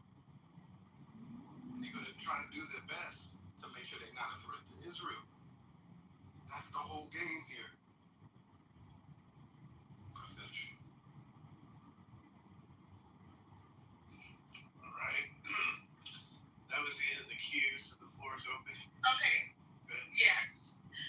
To respond to this person that's just nice talking, we don't need the people to cry for Iranian people. This is the first thing. And we don't know in the future what happens for the other countries. This is humanity. Then please don't separate yourself from Iranian people. You can only understand. First of all. The second thing is that we are in this situation not because of the people. This is because of the other countries. And first of all, because of the Democrats in the United States, because of the supporting that they got it from Biden and other Obama, and all are responsible for this situation for Iranian people in this country. Then, if you said that you are not responsible for the Iranian people, then the other countries shouldn't be responsible for their Islamic regime to support them. Whenever they start supporting them, they gain enough power. And for 47 years, they gain enough power because of the supporting outside Iran. And then now it's the responsibility of all people around the world to finish and end this terrorism. And this is not the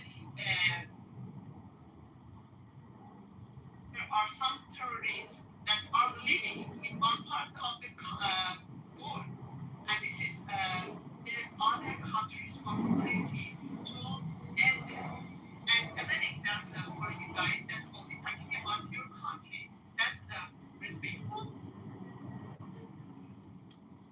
For 47 years, none of those countries accept to introduce the IRGC as terrorists.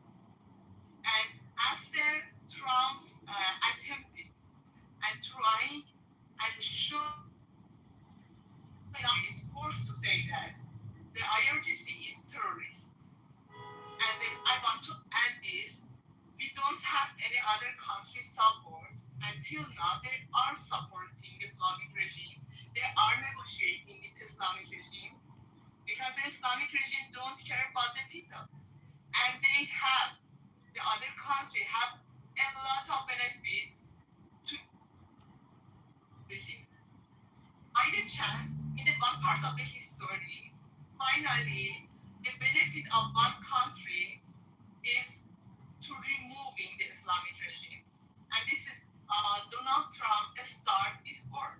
And we appreciate it and we want to end it. And this is, guys, if there is a revolution, there was a revolution for this 7 years ago in Iran, again, it was not due to Iranian people.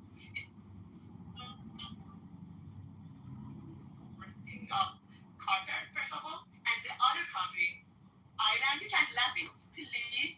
Only read the history. It's very easy. There are a lot of documents. You can only read. And now the Islamic regime is supported by Russia and by China. And that's all said. Please don't separate yourself. You are people. And then you cannot say, it's very easy to say that, okay, this is what is it. Later, if the Islamic regime got enough power, you cannot say this is what is it. This is not only our responsibility to be against all countries or other governments that supporting Islamic regime. She said she supported Trump's war. I don't think you agree with support. Yes, I am supporting. Excuse me. Shiva, hold on. I was speaking, guys. Sorry. Okay, let me talk whenever it's my turn. When I'm done, you can go. There's no Okay. Okay. All right. But I just wanted to say, again, no accountability. Blame Obama. Blame Trump. Blame Jimmy Carter. Blame everyone except Iranians who led the most popular revolution we've seen in modern times in 1979. I mean, I don't know who's telling you history about what happened. I get it. It's like the revolution now. But at the time, in 79, very popular. And to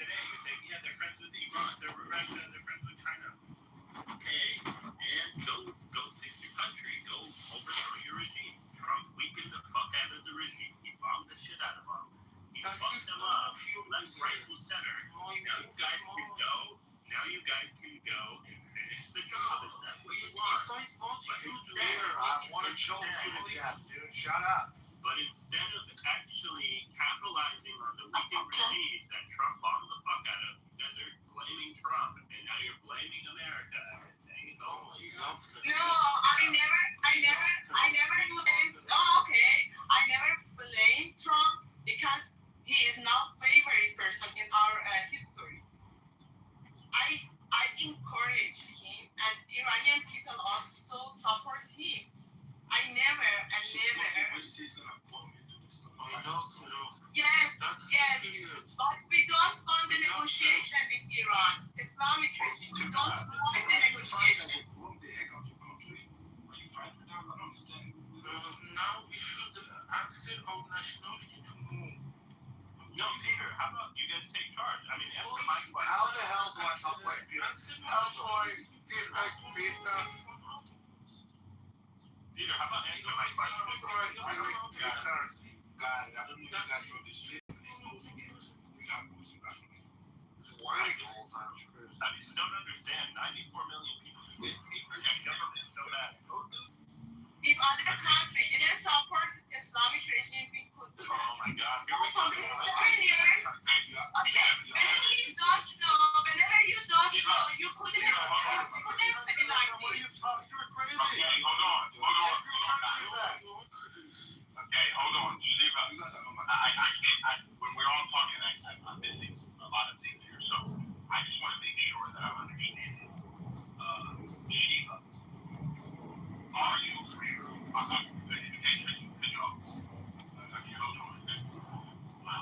So Shiva, are you aware of the objective of the conflict that the U.S. and Israel have against Iran? Do you know if they've achieved those objectives?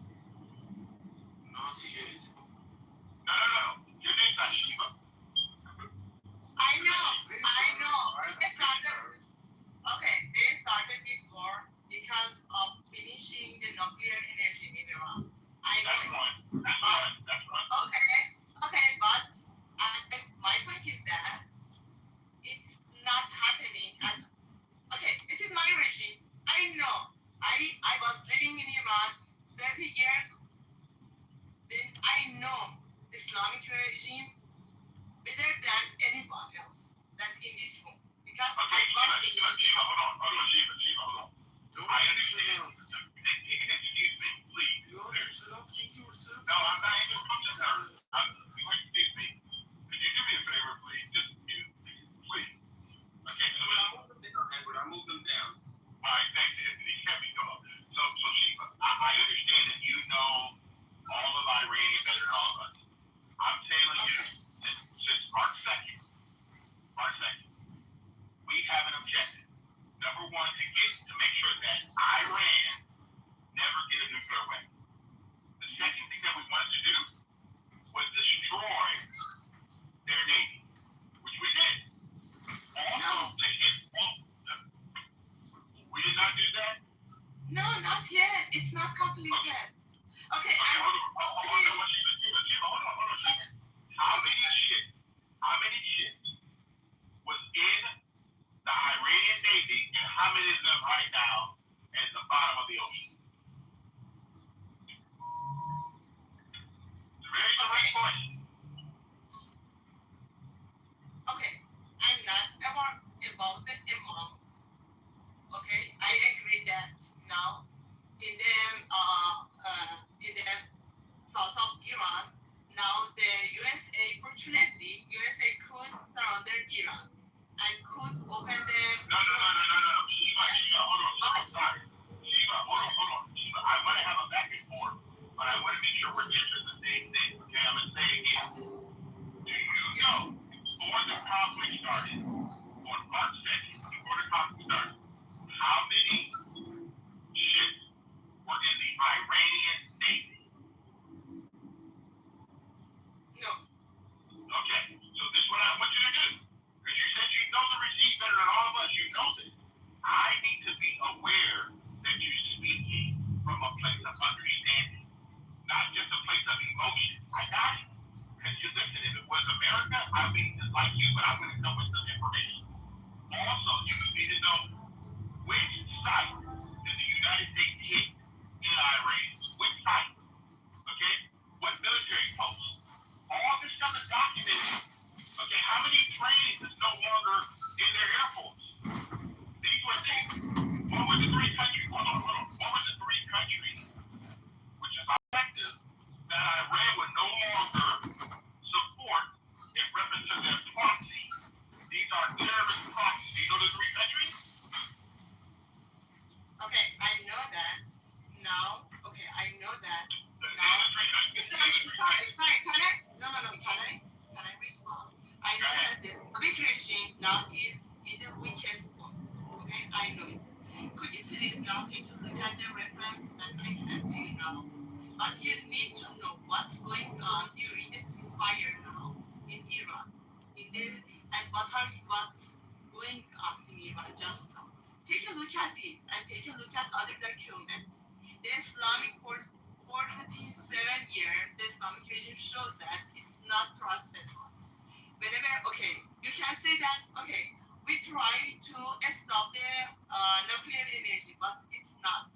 It's not happening at all. And I promise that, I swear to God, never it happened. You can say in the world, but in the reality, it's not happening at all. It happened only whenever the Islamic regime is ended. That's all said. You can believe me or not, but I know the Islamic regime better than you. Okay, you are trying to say that, convince me that now you hit a lot of equipment in Iran. I agree. I don't deny it. But the thing is that the truth is that now, in the reality, the Islamic regime will get enough power to continue nuclear energy. That's all said. This is my point. They are liar and they are killer. And if you consider these 2 points, later, whenever they got enough power again, they will continue this again. And they will be the big danger for the United States as well. And also you said that it's done. The objective of the United States is done. I said that no, it's not done. It's done whenever the Islamic regime is ended. That's all said. Hey dude, excuse me. No, you have the answer. I'm sure you're the only one who have an answer. No, I don't have any answer. Stop it. No, you have the answer. Believe me, you do have the answer. I want to ask you this. Why United States? This my question answer will go to Iranian new generation. They will understand why America doesn't wanna regime change in Iran in his way. So why US drop nuclear bomb in Japan? Why don't you allow someone else to speak? You've been on the mic a lot. My bad. Okay, no problem. So, first of all, we're not talking about Japan right now. I'm trying to stay focused on one country that we're dealing with, and we're not getting that clear. Okay, so I did not know, and I just want to make sure that the objective of the United States government going into the conflict was to make sure that there would be a regime change on the ground in Iran. Can anybody give me that document that was the objective of the United States military to go into Iran and to make sure that the Iranian people, after the regime was removed, that the United States would set up something change? Because everything everything Sheba said, that inside of Iran, after everything's been done, the objective has not been completed. And I'm saying that was never the United States objective, not the military objective. Okay? We have that clearly written down, and our 4 objectives have been accomplished based on what they set out to do. So I don't know why. Edward, you're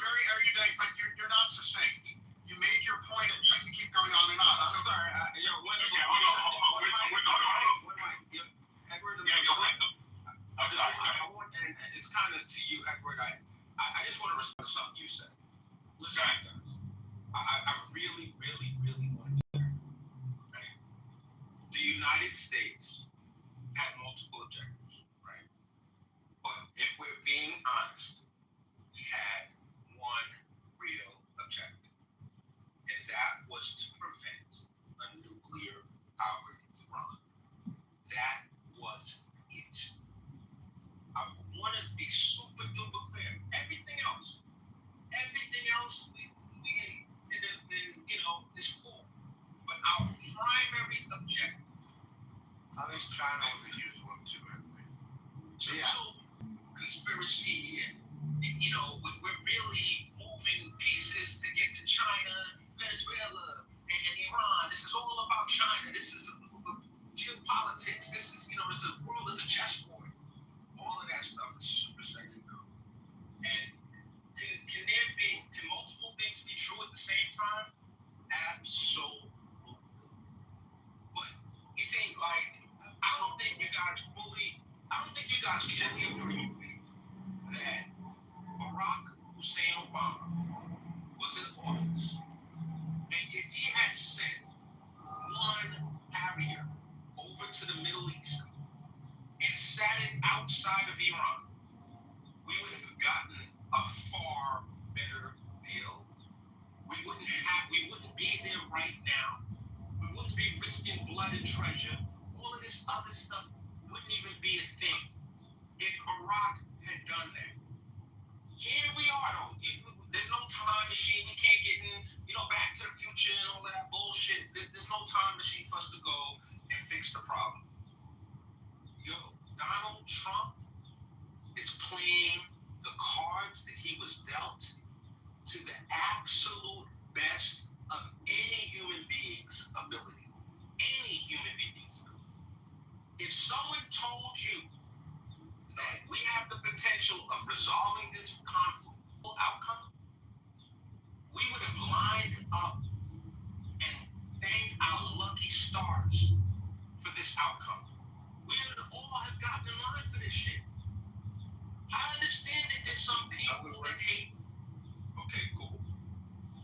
Anthony, I'm speaking because I don't want to interrupt the moderator, but I have not yet spoken. Anthony, don't leave. Equilin, whoever your name is, you have been on the mic a lot. No. Hold on. I have been on the mic. You're correct. It was not a lot, but thank you, because he did stop me because he's a mod, and I know how he feels to the mod. Okay. So Anthony, as mod, who do you want to speak now, Anthony? Until I interrupted Edward, how about Edward goes and then you go right after? Thank you, Anthony. So Anthony, no, I 100% agree with you that our main objective was to stop them from nuclear weaponry. That was the number one thing, right? You and I both agree that, to my knowledge, I'm 62. There's only one president in the history of America that got this accomplished, right? So I'm grateful for that. So you and I are on the same page, okay?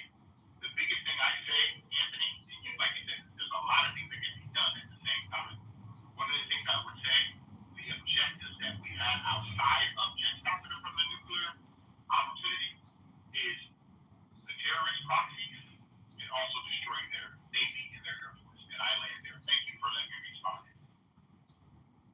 So Anthony, you're correct that ending the nuclear Iran was the most important objective, but let's all be honest, in an ideal world, it would be in the best interest of America if the IRGC was all dead and there was a new government. That would be the ideal. Now, the reason why we can't have that, it's not President Trump's fault we can't have that. It's the fault of Americans that are sabotaging President Trump that we can have it. You aren't going to any Kuiper room, any Nick Fuentes room, any Tucker Carlson room. They are denouncing Trump for the war. At the same time, the leftists, the progressives, the people that hate America, they're also denouncing Trump. Trump is getting attacked by losers and pieces of shit on his left and his right. And the truth of the matter is, if this goes before Congress and the Senate, and there's whether we continue the war or settle for modest goals, he just can't get the votes. And that's not criticism of the president.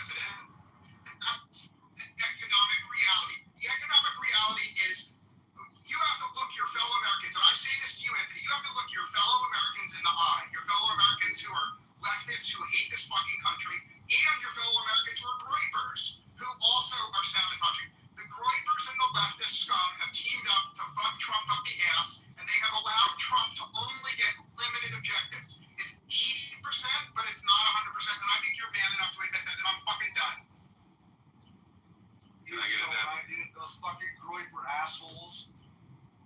Go ahead, Sword. I just want to say that Wenzel is spot on in everything he said. But Wenzel, I'm cool with what we have accomplished. I'm cool with it. But are you right in everything you said? Absolutely. I would say this. I think the same thing we saw happen to Cuba, where you took out their life supply and just let them choke out. It wouldn't surprise me if we saw the same thing with these guys. You just rerouted their number one revenue resource away from them. And now the bargaining chip that they thought they had, they no longer have. So I'm pretty sure they Yeah. yeah. There's no question the Iranians knew that they were going to be squeezed to the table to negotiate or figure something else out. Whatever they had going on was not going to work in the long term. There's just no way. They thought China was going to rescue them, Matt. Well, possibly too. A bunch of other players probably. They thought none of those folks, by the way, came to their aid. When this thing started, I heard a bunch of people, even on the right, that were saying China's got a submarine tracking our carrier fleet. China's gonna attack.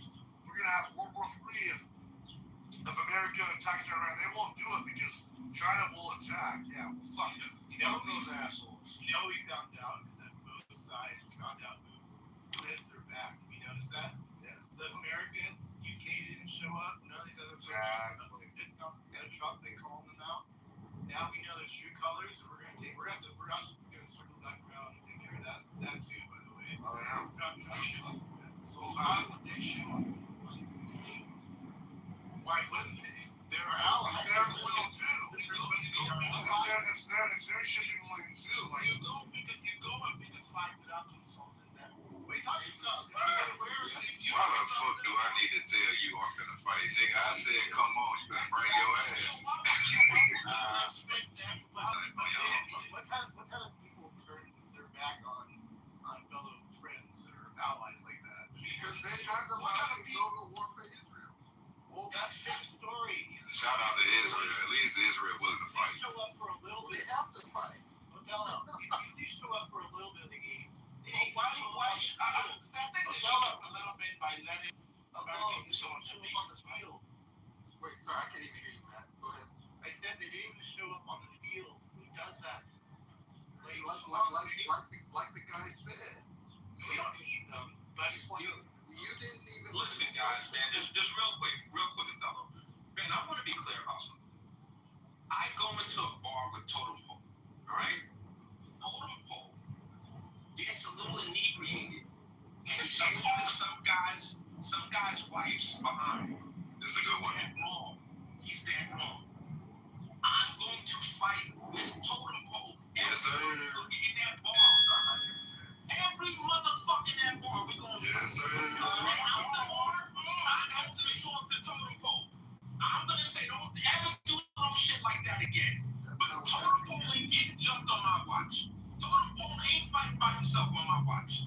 And Anthony, I'm right behind you, Anthony. Somebody get here with a bottle. How are you expecting Europe to pull up when motherfucking Spain sells weapons to Iran?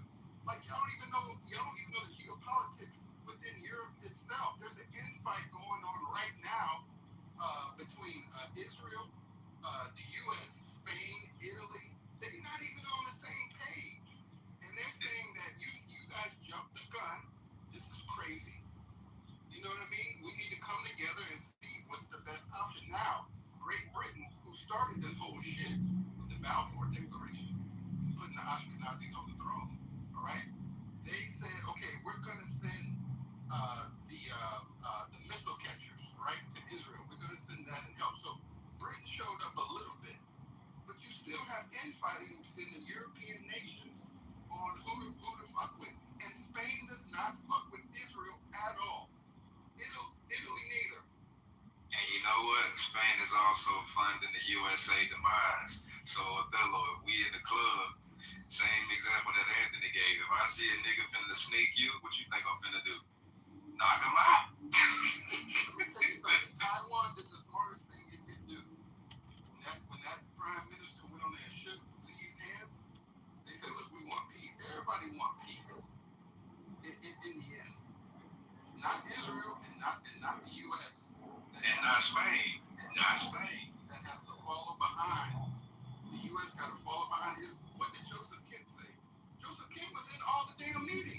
brother, you just admitted that Spain. Okay, my bad. I love this dialogue with because if it got back to Israel, Israel will bomb the people. Okay? So they got their own fucking agendas. How dare any American in here say what Israel's agendas are? You don't even know. All these goyim conspiracy theories, I'm tired of this shit. Okay? Trump wants to do enough not to put boots on the ground, but at the same time wants to be able to say, I was a friend of Israel in the end. I did enough. I can't go all the way, but I did enough. Okay? This is Israel's fucking war. Period. So, here's what's up, bro. Listen, but the reason, the stuff that you just pointed out, bro, whoever's off the mic, can you please mute up? My bad. I'm sorry. Thank you, brother. Yeah, so here's what's up, man. Othello, there was points when we had divergent agendas. The United States was looking for a certain objective.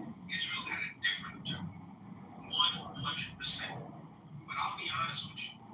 I would go to war with Israel 10 times out of 10 before any of our NATO allies. They are useless. They are completely hapless, useless, and feckless. Fuck them. Alright? And they have been exposed. And you know, like NATO scared of? All of those European Union friggin' Nazis, they're scared of Russia. They're terrified. And the only thing that was keeping Russia off their ass has been the United States. And watch and see what happens if we withdraw to war. Watch and see. What happened? What happened when Trump came into office the first term? He said, you guys aren't contributing your fair share to NATO. He called them on the carpet. He called them out. It was pitiful. The amount of their GDP, the percentage of their GDP that they were contributing towards their military. It was pitiful. Everybody looked at the United States like their big brother, and they would run home and go get their big brother. That shit is over with. That's over with. We're not fucking with them like that anymore. They have been exposed. Thank God. I did amazing. I've been listening for a while, and which is like, and quickly at some point said that Richard Cave was never an objective. Well, that's just not true, right? Like, there's literally several tweets by Trump that you can go and look yourself where regime change and, tried to rape 6 different women. Would you still be fighting along with Totem Pole? And then Totem Pole said, hey, because he's a rapist and he's trying to rape 6 different women, people are kind of, attacking him or fighting him. Can you send your son and your daughter and your cousins to fight on behalf of them? Would you still fight with Totem Pole? Because that's more of an accurate analogy. So true. All jokes aside, right? Let's just call Totem Pole Mr. X. Let's not put that on his name. All right? Cool. We'll move forward from there. Now, I'm trying to understand who in your analogy is Mr. X is. Are you saying Israel's Mr. X, the rapist? Who are you talking about? Let's use Totem Pole as an analogy. I'm not trying to use Totem Pole as an analogy for rape. I'm not trying to do that today, bro. No. You asked me a question, let me answer it. Sure. Just so you know, Drew, we don't want to speak that good. Exactly. No, I appreciate that. I'm using the analogy you use. I'm not saying I don't know Totem Pole. I'm not suggesting, Totem Pole would do that. I'm just using the analogy that you use, whereby you said this Totem Pole is a kind of replacement for Israel, and you being the United States. Of this conversation. Let's move forward. It's not a big deal, so I don't want to get bogged down with this. I'm asking the question. I'm asking you in your analogy, who is Mr. X, the rapist? Right. Okay, Mr. X. So you, in your initial analogy, my understanding was that you're saying you, the USA, and Mr. X is Israel, and even if Mr. X is in the wrong, you will stand by Mr. X and fight alongside Mr. X. Right? Let's go with the I am saying at some point, there is enough that Mr. X will do that at some point you have to say, how should Mr. X be doing this, even if Mr. X is quote unquote my friend? And at what point do I say, okay, this is too much. I need to distance myself from this. Be honest with I need to control Mr. X. And to be honest with you, 100% correct. There is behavior that's going to cross a line for me that I will not be able to support. You're 100% correct. But I would also have to call into question, right? Like, how was I hanging with Mr. X and he was a rapist in the first place? Like, how was I such a bad judge of Mr. X? You know, I would have to really call into question. Absolutely, you are correct. I'm not going to support people, you know, just like there's lines, there are limits. So you're right. You're 100% right. Now, why would you, right, draw a parallel between a rapist and Israel? For one, this is videos of the idea of raping you. We can start there. If you want to speak about it in a literal sense, but aside from that, I think, you know, at some point you got to say, well, if a country is, you know, waging war on 6 different fronts, is occupying territory, is building illegal settlements, is keeping people yet in. Men of House Darkland, all who bend the knee to the true King Aegon will be spared. You can earn back your honor by raising his banner and fighting in his name against the horde of Dragonstone. All who refuse will have their death.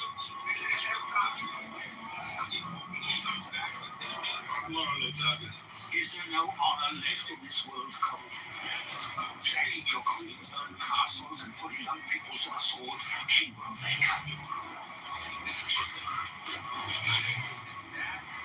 You're not fit for idle help. This isn't a penetrated desire. You should thank me for it. Yours will come in kind. Men of House, I'm going to sit. Please, quick. Here's one to us.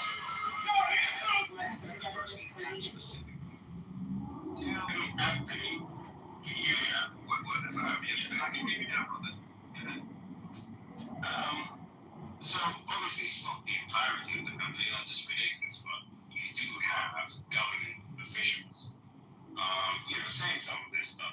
You did have government officials saying there should be no food and no water, and even, you know, access to basic necessities. The ramp and wall tunnels were being dug underneath it. While the tunnels were dug, the tower was already moving. Assyria didn't besiege cities, it ran them through a machine. 701 BC, Lachish, the second most important city in the kingdom of Judah, King Sennacherib arrived with the most sophisticated siege operation the ancient world had ever seen, and he ran all 3 methods at the same time. The battering ram had been refined across generations of Assyrian kings. Ashurnasirpal II built them 15 feet long, suspended on iron chains inside a wheeled housing with an archer turret on top. Each iteration got lighter, faster, and harder to stop. The ram's metal blade didn't smash, it pried bricks out one by one. The ram required 3 million stones, quarried from a cliff face 80 meters from the wall, passed hand to hand along human chains to the construction site. Battering rams weighing a full ton were hauled to the top on wooden beams. Defenders threw burning torches at the wooden siege towers. Assyrian engineers poured water from hoses on top to stop them catching fire. While all of this happened above ground, the sappers worked below, undermining foundations until entire wall sections could be brought down from underneath. Sennacherib was so proud of Lachish he had the entire siege carved onto his palace walls. Those reliefs still exist. They're in the British Museum. The city fell. The machine moved to the next one. What ancient siege do you want us to cover next? While the ram hit the wall, tunnels were being... understand what the gentleman just said in regards to the rape thing. Because in some ways, I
from Latricia James, right? And we knew that it was, I believe it was 420 million that he owed. And now he's up almost $7 billion. Somebody had to pay that debt. He didn't have the money to fulfill it. This dude's been hating on Trump for years. It's hilarious. Keep going, man. You gotta be quiet now. But I'm not hating. But we're just using mathematical facts on this. We know he didn't have that money. So somebody, and I believe Jared Kushner and Benjamin Netanyahu were orchestrators of how that $420 million debt. And so I think that at the speech of the State of the Union, we see a different Trump. I was supporting Trump. We were supporting the movement that he was making with the tariffs, the movement that he was making with the country as far as the Golden Dome. We were supporting even the AI. We were supporting all that. But then 72 hours after he gave the best speech of his life, I think that speech that he gave was the best that he ever gave. It was clear, it was concise, it was smooth, and it made sense. And 72 hours later, I think they called in his own guard. I think he was compromised, and I think he called in his guard and said, look, either you drop with us and you ride with us on this. This wasn't a bar fight. This was them putting the gun to Trump's head and telling him, either you come with us or we'll use our nukes.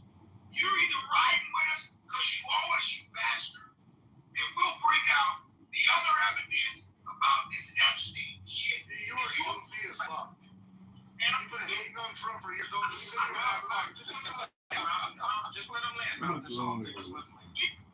I believe, I'm a land right here. I believe Trump was compromised, and he is a transformer. I land. You do know how, like, dishonest this guy is. I just want this out. I would like you guys to go, and I haven't looked at it myself. I'm willing to bet, though, that Letitia James' judgment was overturned. Right? This idea that it was. Okay, cool. All right, boom. So that's one thing. This idea, right, that the president of the United States would come so cheap, that dog won't hunt. Here's the thing, right? You got people that are going to co-sign what Totem just said, right? They're gonna agree with him, and in the next breath, they're going to say that Israel and the United States had separate agendas. I want you to round that, to circle that square. I want you guys to make that shit make sense, because it's either we had divergent agendas, or Trump is a puppet, whatever, to Netanyahu. It's one or the other. It's not going to be both. Can I say something? I'm gonna pass it to you, Mom. Mom, you know what? You got it. I'll go after you. No, I just wanted to say it, man. Like, I don't know why we're allowing this guy to sit here and lie. Like, he said he was down with the tears. This guy has been shitting Trump for ever since I've been on this app, which is now over 2 years. So he must have just recently changed his tune. But don't believe him, folks. He's a liar. He has not liked this man since before the election. He's been shitting on Trump. Everything he can find. To be fair, Mountain, to be fair, right? We're not like the other spaces where people can't just express themselves freely. We're not just going to yell people down. He's just lying now. I'm just saying this guy's dishonest. So Mountain, this is what we do, right? We contradict it with facts. If he's lying, we show where he's lying. It was simple for me to say, and I didn't even go look it up. I believe that judgment was overturned. It was simple for me to say that. It's not really a hard thing, Mountain. But I don't want us to stifle communication. I don't want us to just not be able to hash it out. It's cool. We agree to disagree. We don't want this all into any kind of spaces saying we literally can't have any discussion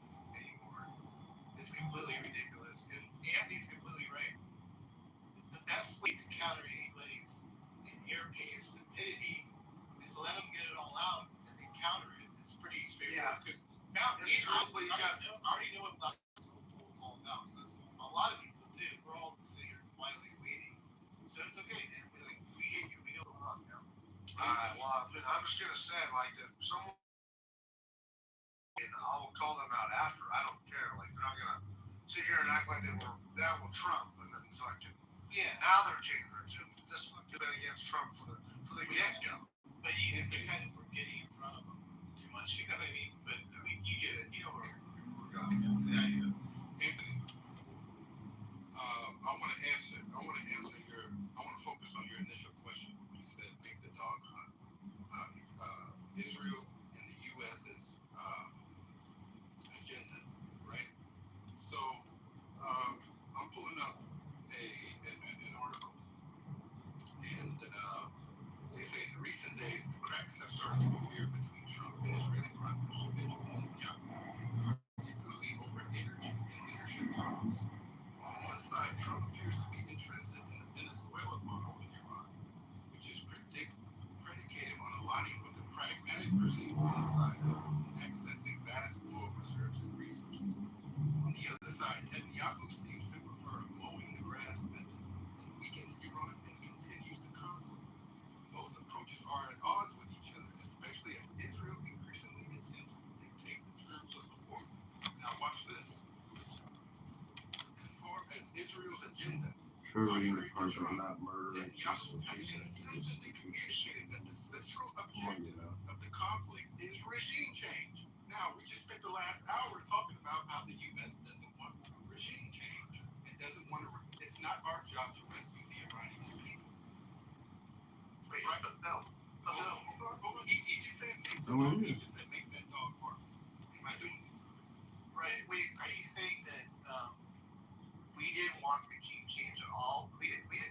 There was nobody that said that was like the objective, but it does happen. Well, more power to us. I'm not following what you're talking about. Well, you need to follow because no, just 1 second. I want to say, I'm going to hand it right back to you. I don't want this to be a misunderstanding. Let me respond to Matt.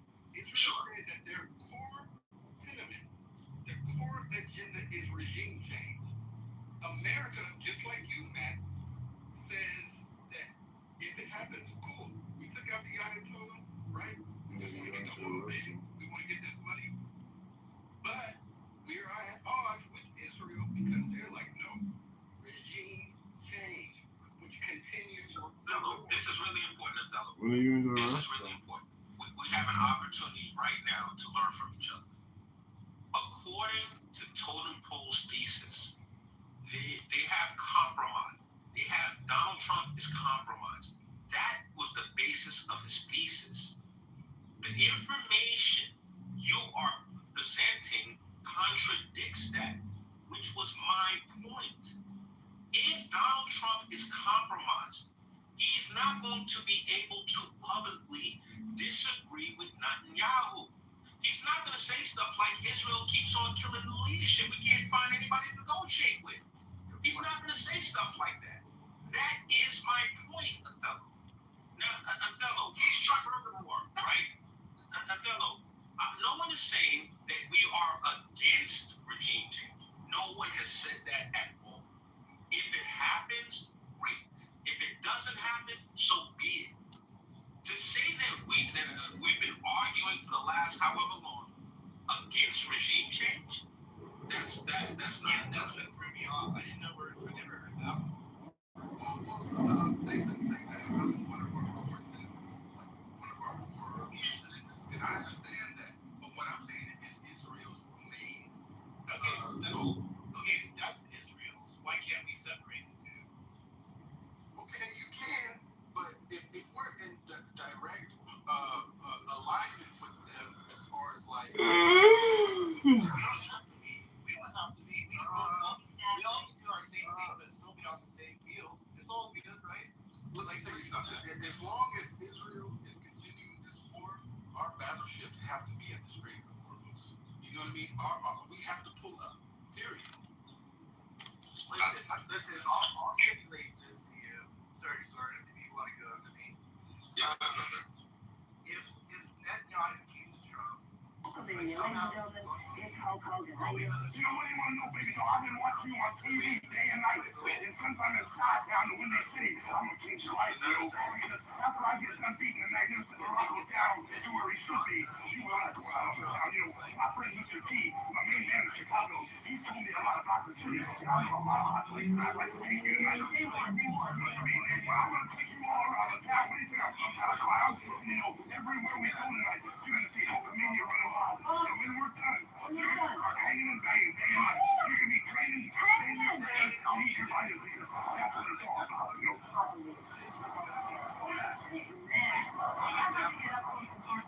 I would like to know, first of all, and I was talking to Ivan about this earlier, how long do you have to stay in the sun to get this start? You know, baby, don't mind who was walking in the house. It is that beach to be exactly, you know. Not going to like the start, so I'm going to start with you all right now because I haven't been out in the sun for about a week and a half. The thing is, that's what it's all about. Putting it in like training. It's not our agenda, but as Americans, we need to know what the fuck their agenda is and what we're getting into. So I'm not mad at anybody in this room, right? I'm just offering another side to it because we're focused on the American side. But we have to understand that that is our ally. And we are there as long as, you know, they want to continue this. They want to continue this shit. Right? This is I don't think we don't know their agenda. I don't know that part either. I'm a little confused on that. I think we do know their agenda. He's the most talked about man in wrestling today. This is a given situation. If I'm going to be out here talking about Hulkamania running wild, trying to set an example for all the little monsters, I'm going to keep a clean track record. You know, not that I'm perfect, but I'm awful close. I've done a few things a long time ago that I'm not too happy about. I've done a few cheap shots and busted some people up. But as far as strength go, baby doll, that went out a long time ago, back in Woodstock, back in '69. We're talking about living clean, doing the right thing, positive actions and positive thoughts. Look how big you get. You know, this arm's bigger than your head. Yeah, it is. What do you do when you want to just relax? You ever get into any fun relax? Once in a while, I'll see what's going here and there. But as far as relaxing goes, I'm going to roll like a Las Vegas, you know. I could have been relaxing now, but I got to come out here and talk with you, you know. You're the number one lady around this town. You're the number one please around this town. That's why I'm out here. I want to be out here with just a nobody. I believe it. I want to know what it's like to just Cindy Ross every day. Is she wild and weird, crazy, we think she is? Well, you know, you're coming from the wrong point of view. I can definitely see that I'm going to have to come out with me and you guys. The thing is, I don't ask Cindy Lauper what it was like to hang out with me for a while and get her head right. You know, I trained her to get her in shape for rock and roll. You know that? I didn't know that. Well, I did. The international community is by and large against Israel. Israel needs America. So they can't just do what they want. They cannot just do what they want. They have to have America's backing from a lot of events. Well, they're going to do what God wants. Yes, that's true. God can do what God wants. Well, that's obviously the ultimate thing. But they can't be true, though, because that's what it is. So, I mean, I get your point. I think they're looking for conflict, but there is none. You know, and the thing, go ahead. Well, this is the thing. Ann said personal vendettas. Okay, why do we have a personal vendetta? Why can't we just listen to Joseph Kent, who was in the meetings and literally told us, hold on, Matt. He literally told us that Trump couldn't even leak to his personal cabinet who they were in talks with because Israel would go and bomb them. Now that's crazy. I agree with that, but that like if you remove it from the government and you bring it down to a personal level, I'm pretty sure you got friends that if you got into a fight and you wanted to go back and do some damage, you got friends that I can't tell them because what they willing to do, I can't. Like everybody got them type of people around them, so that don't surprise me. And then when you look at where Israel is geographically in all of this stuff, if I was from Israel or I was a part of the nation of Israel, I would want them wiped off the map as well. Let's go ahead and get this shit over with. It's cold red with them right now. Yeah, so I kind of get that. Like they got this belief system and we got ours. They trying to colonize us and we ain't going for that shit. We finna go ahead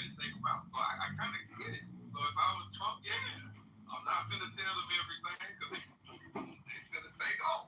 Yeah, it's like Matt said, we do need to circle back because it kind of makes us look not weak.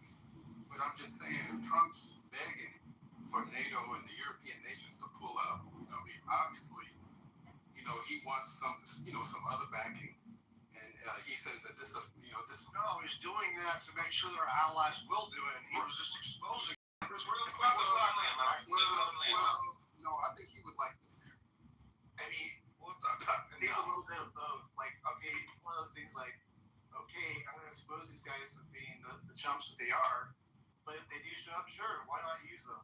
It's kind of one of the, Well, he wanted us to look unified because his whole thing is like, it's PR.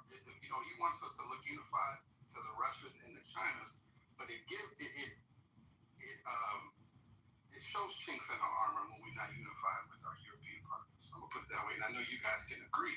But when I look at China, man, they're making chess moves.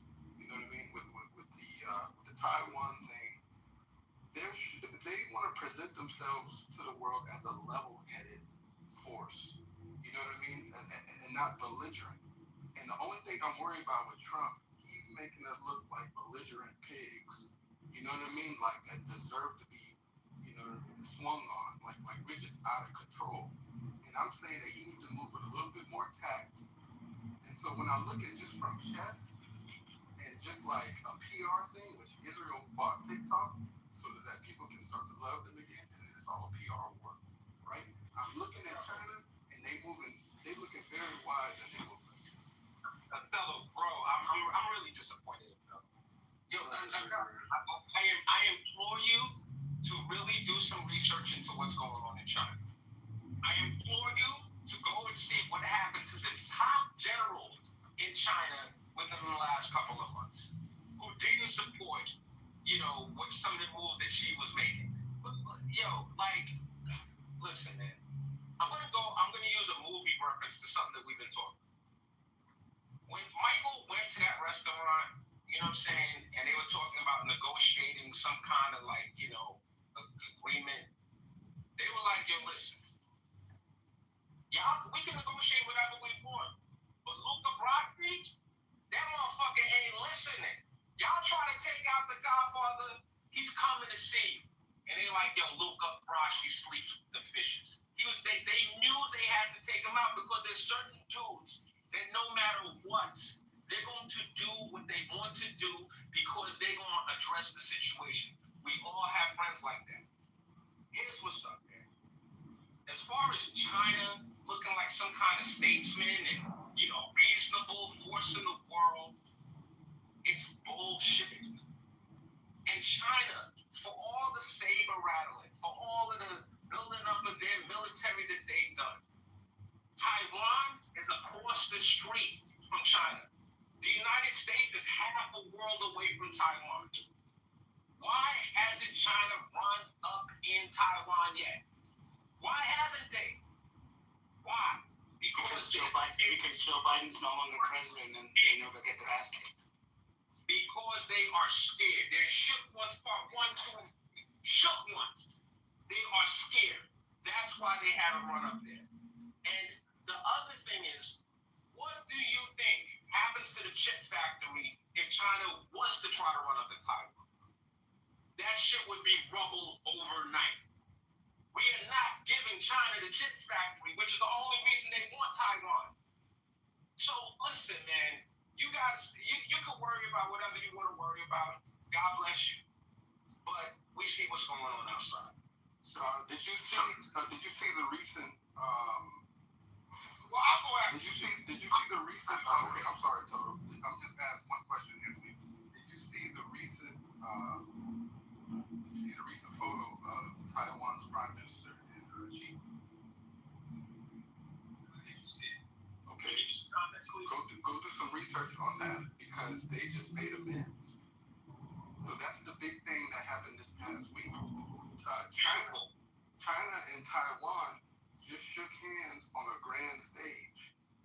So the board is changing, and I implore you to do some research on that. And that's why I'm saying. But what does that mean, though? What does it mean?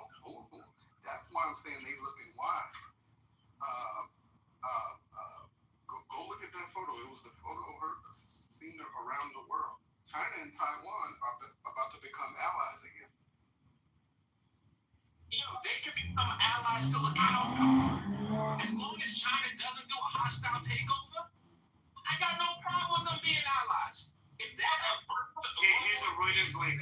I'm posting a Reuters link. if that avoids World War III, I have no problem with it. I'm cool with that. That doesn't undermine America's interest. Well, you have to understand something. Taiwan has already agreed to come onshore here in America and put a factory together. They've agreed to do that. I believe it was over $1 trillion. They're talking about, or billions, I'll say, that they're going to put into a factory out here, also employment and training for the people here. So over the next 10 years, the chips will be over here. But there's another piece to it. The Chinese and the Taiwanese are first cousins. So this is like family fighting. You understand? And that's the same as the Ukrainians and the Russians. These guys are related to each other. That's one. Two, China in my lifetime has never been in a confrontation. But you know what they've been doing? They've been building bombs ever since the beginning. They've been building weapons. They've been stockpiling. You know what we're doing here in America? It takes 1 year to make 200 Tomahawk missiles. 1 year to make 200. We dropped 400 missiles in 3 days, right? And so we're not stockpiling our weapons. We don't have an ever-ending supply of this shit. It has to be made, right? And so China's been sitting back, stockpiling shit. That's the same way Iran has got all those goddamn drones. They've been sitting back, stocking up shit.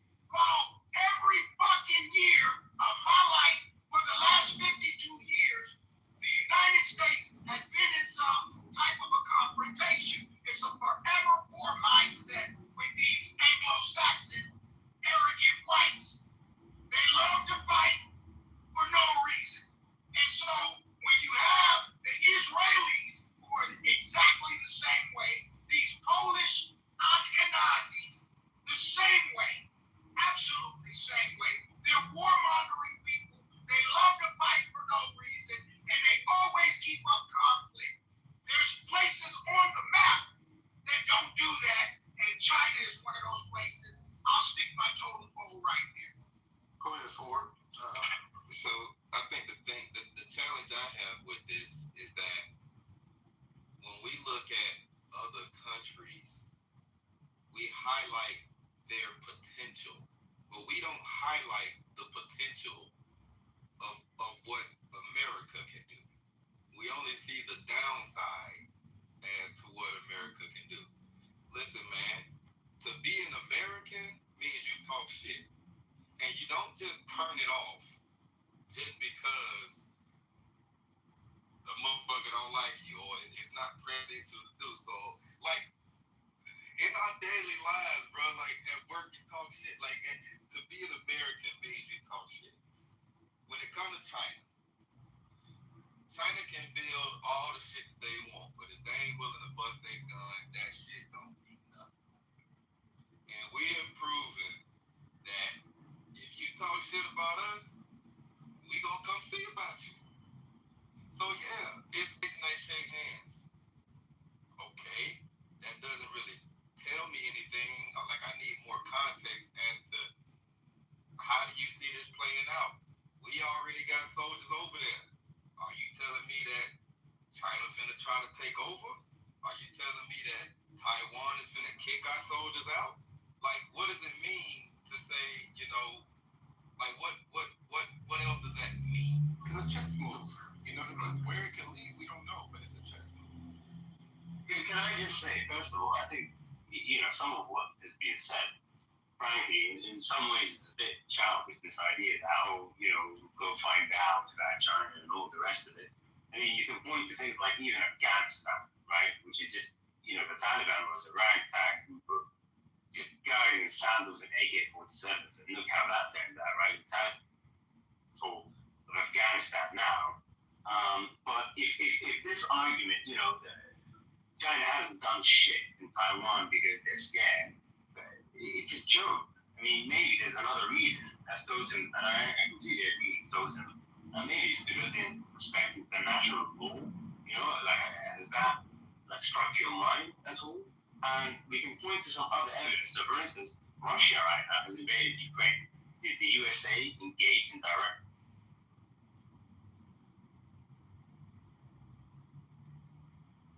Truth, you keep going out. I don't know what's going on with your mic. Drops out more than anything I've ever seen. Can you hear me now? You must be in China. Yeah. Well, I might have had some decent connection.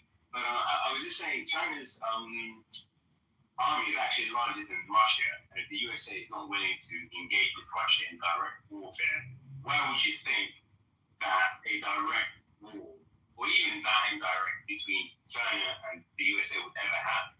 It's just childish. Like, it's not going to happen. No one's going to come to check, quote unquote, as you said.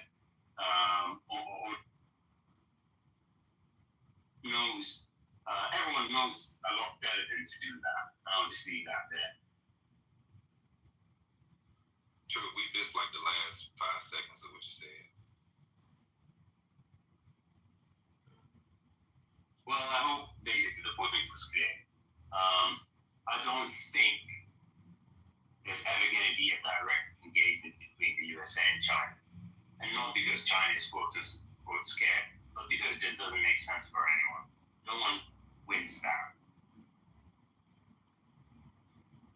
So, would it be safe to say, because we know that's not the U.S. standpoint, the U.S. is like, if we got to get it done, then let's go ahead and get this shit over with. And it seems like Israel got the same perspective. Shout out to Israel. Let's go ahead and take these gloves off. Let's get this shit over with. If China's gun shy, don't you think that can be leveraged? Are they gun shy or are they wise? Oh, because to shoot a gun, you gotta have some bullets. If you don't got no goddamn bullets, what does it matter how many guns you got? If you don't have the ammunition, you can have all the fucking guns in the world. You don't got no damn bullets. You gotta stay cool and stack up your weapons and your stockpile of bullets. You don't got enough bombs. You don't got enough ammo to fight nobody. And everybody's starting to see that. I don't give a damn how big your missiles are or how smooth your planes.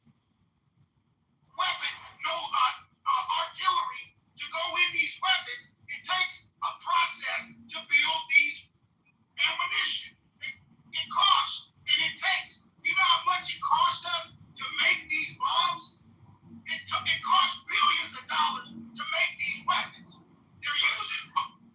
I'm being serious. You won't get health care here in this country. You're not getting a decent wage in this country. We got more oil than what we can do with, but we're still paying $7 a gallon in California.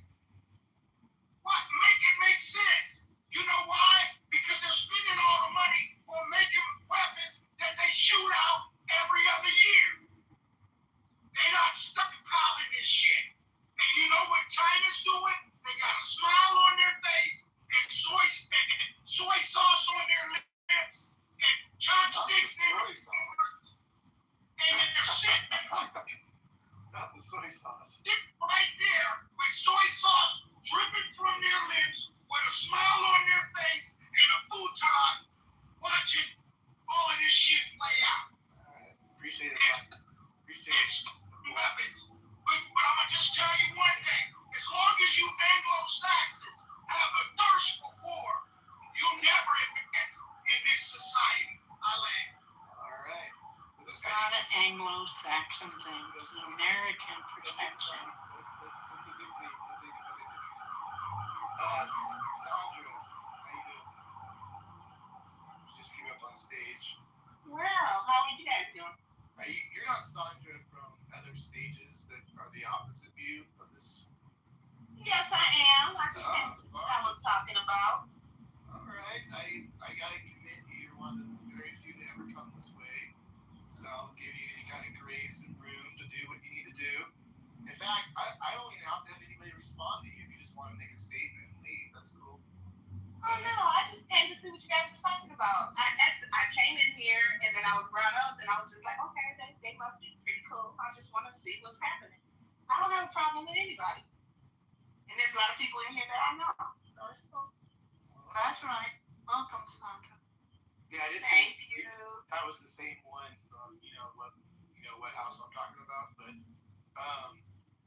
yeah. So you have no thoughts on anything that's been said, or just kind of like I've only been in here like 3 minutes, so yeah, I just want to check it out. But I mean, I don't have beef with anybody, so no, I don't think so. I mean, you talked about Anthony taking over. Yeah, you know her better than I do. I don't know.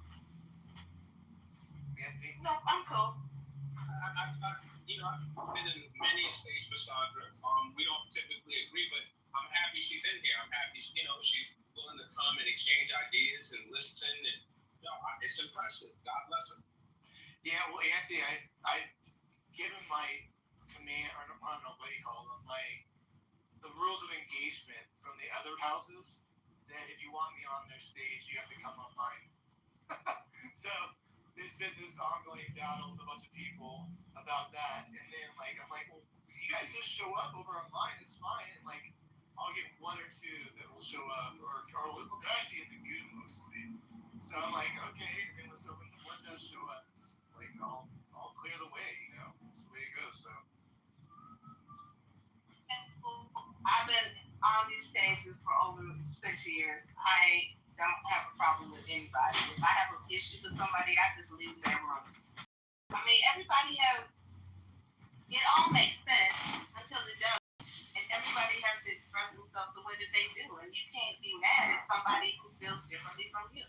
Like me and Anthony don't get along, but we don't agree on the same things, but we're still friends. We both follow each other, so it's not a big deal. Well, it's okay. I give you more balls than literally most of the men over there. No offense to your friends over there, but you have a lot more bravery and balls than they do. I just have to say that right now. Where was over there? Well, you know the places. Come on, I don't know if you're playing dumb. No. There's a few. I was wondering if there was one in particular, but no, I'm not going to mention it because it does get out or whatever. But you know the ones that the ones that you tend to get tossed from. You know what I mean?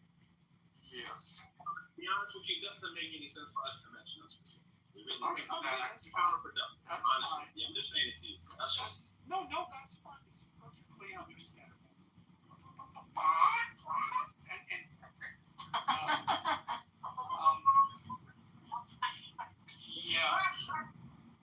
We don't have to discuss it, but I appreciate your use of the term Anglo-Saxon thirst for war. That's a new one for me. And I don't disagree. I know, that's interesting. Because I was thinking the same thing, Alan. I'm like, that alone could be a room. You know what I mean? You really break that down. That's a fascinating way of looking at it. Because, if we do go to war, like white, Saxon people do, we do drag everybody with us. So go ahead, Alan. Go ahead, continue. Yeah, no, I agree. And I used to get a lot of heat in certain rooms because I acknowledge it. I mean, when you look at the last 100 years, the number of world wars white people have started and engaged with, I mean, we've killed at least over 100 million of our own in these wars. Easy.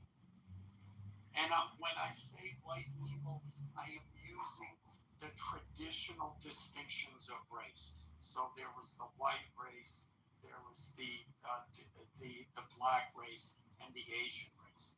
Now the Asians, I mean, they were amateurs. Now, under Mao Zedong, he killed 20 million in 5 years on the Great Leap Forward, and then I forget there was another program. They killed another 20 million. So they're up to about 40. But yeah, when it comes to white people, by far, we've gone at it further, farther, and more deadlier than any other race on the planet. And I say that as to say, maybe those other people should take note of that and don't fuck with us. Because if just be glad we're only focused on ourselves, and every once in a while we commit a few genocides here and there of other racial groups, but by far the people that we exterminate and war with is ourselves. And just stand clear, we'll be fine, and try not to get caught in the crossfire. So yeah, totem pole, completely agree. And that's my very, very, very dark view of that.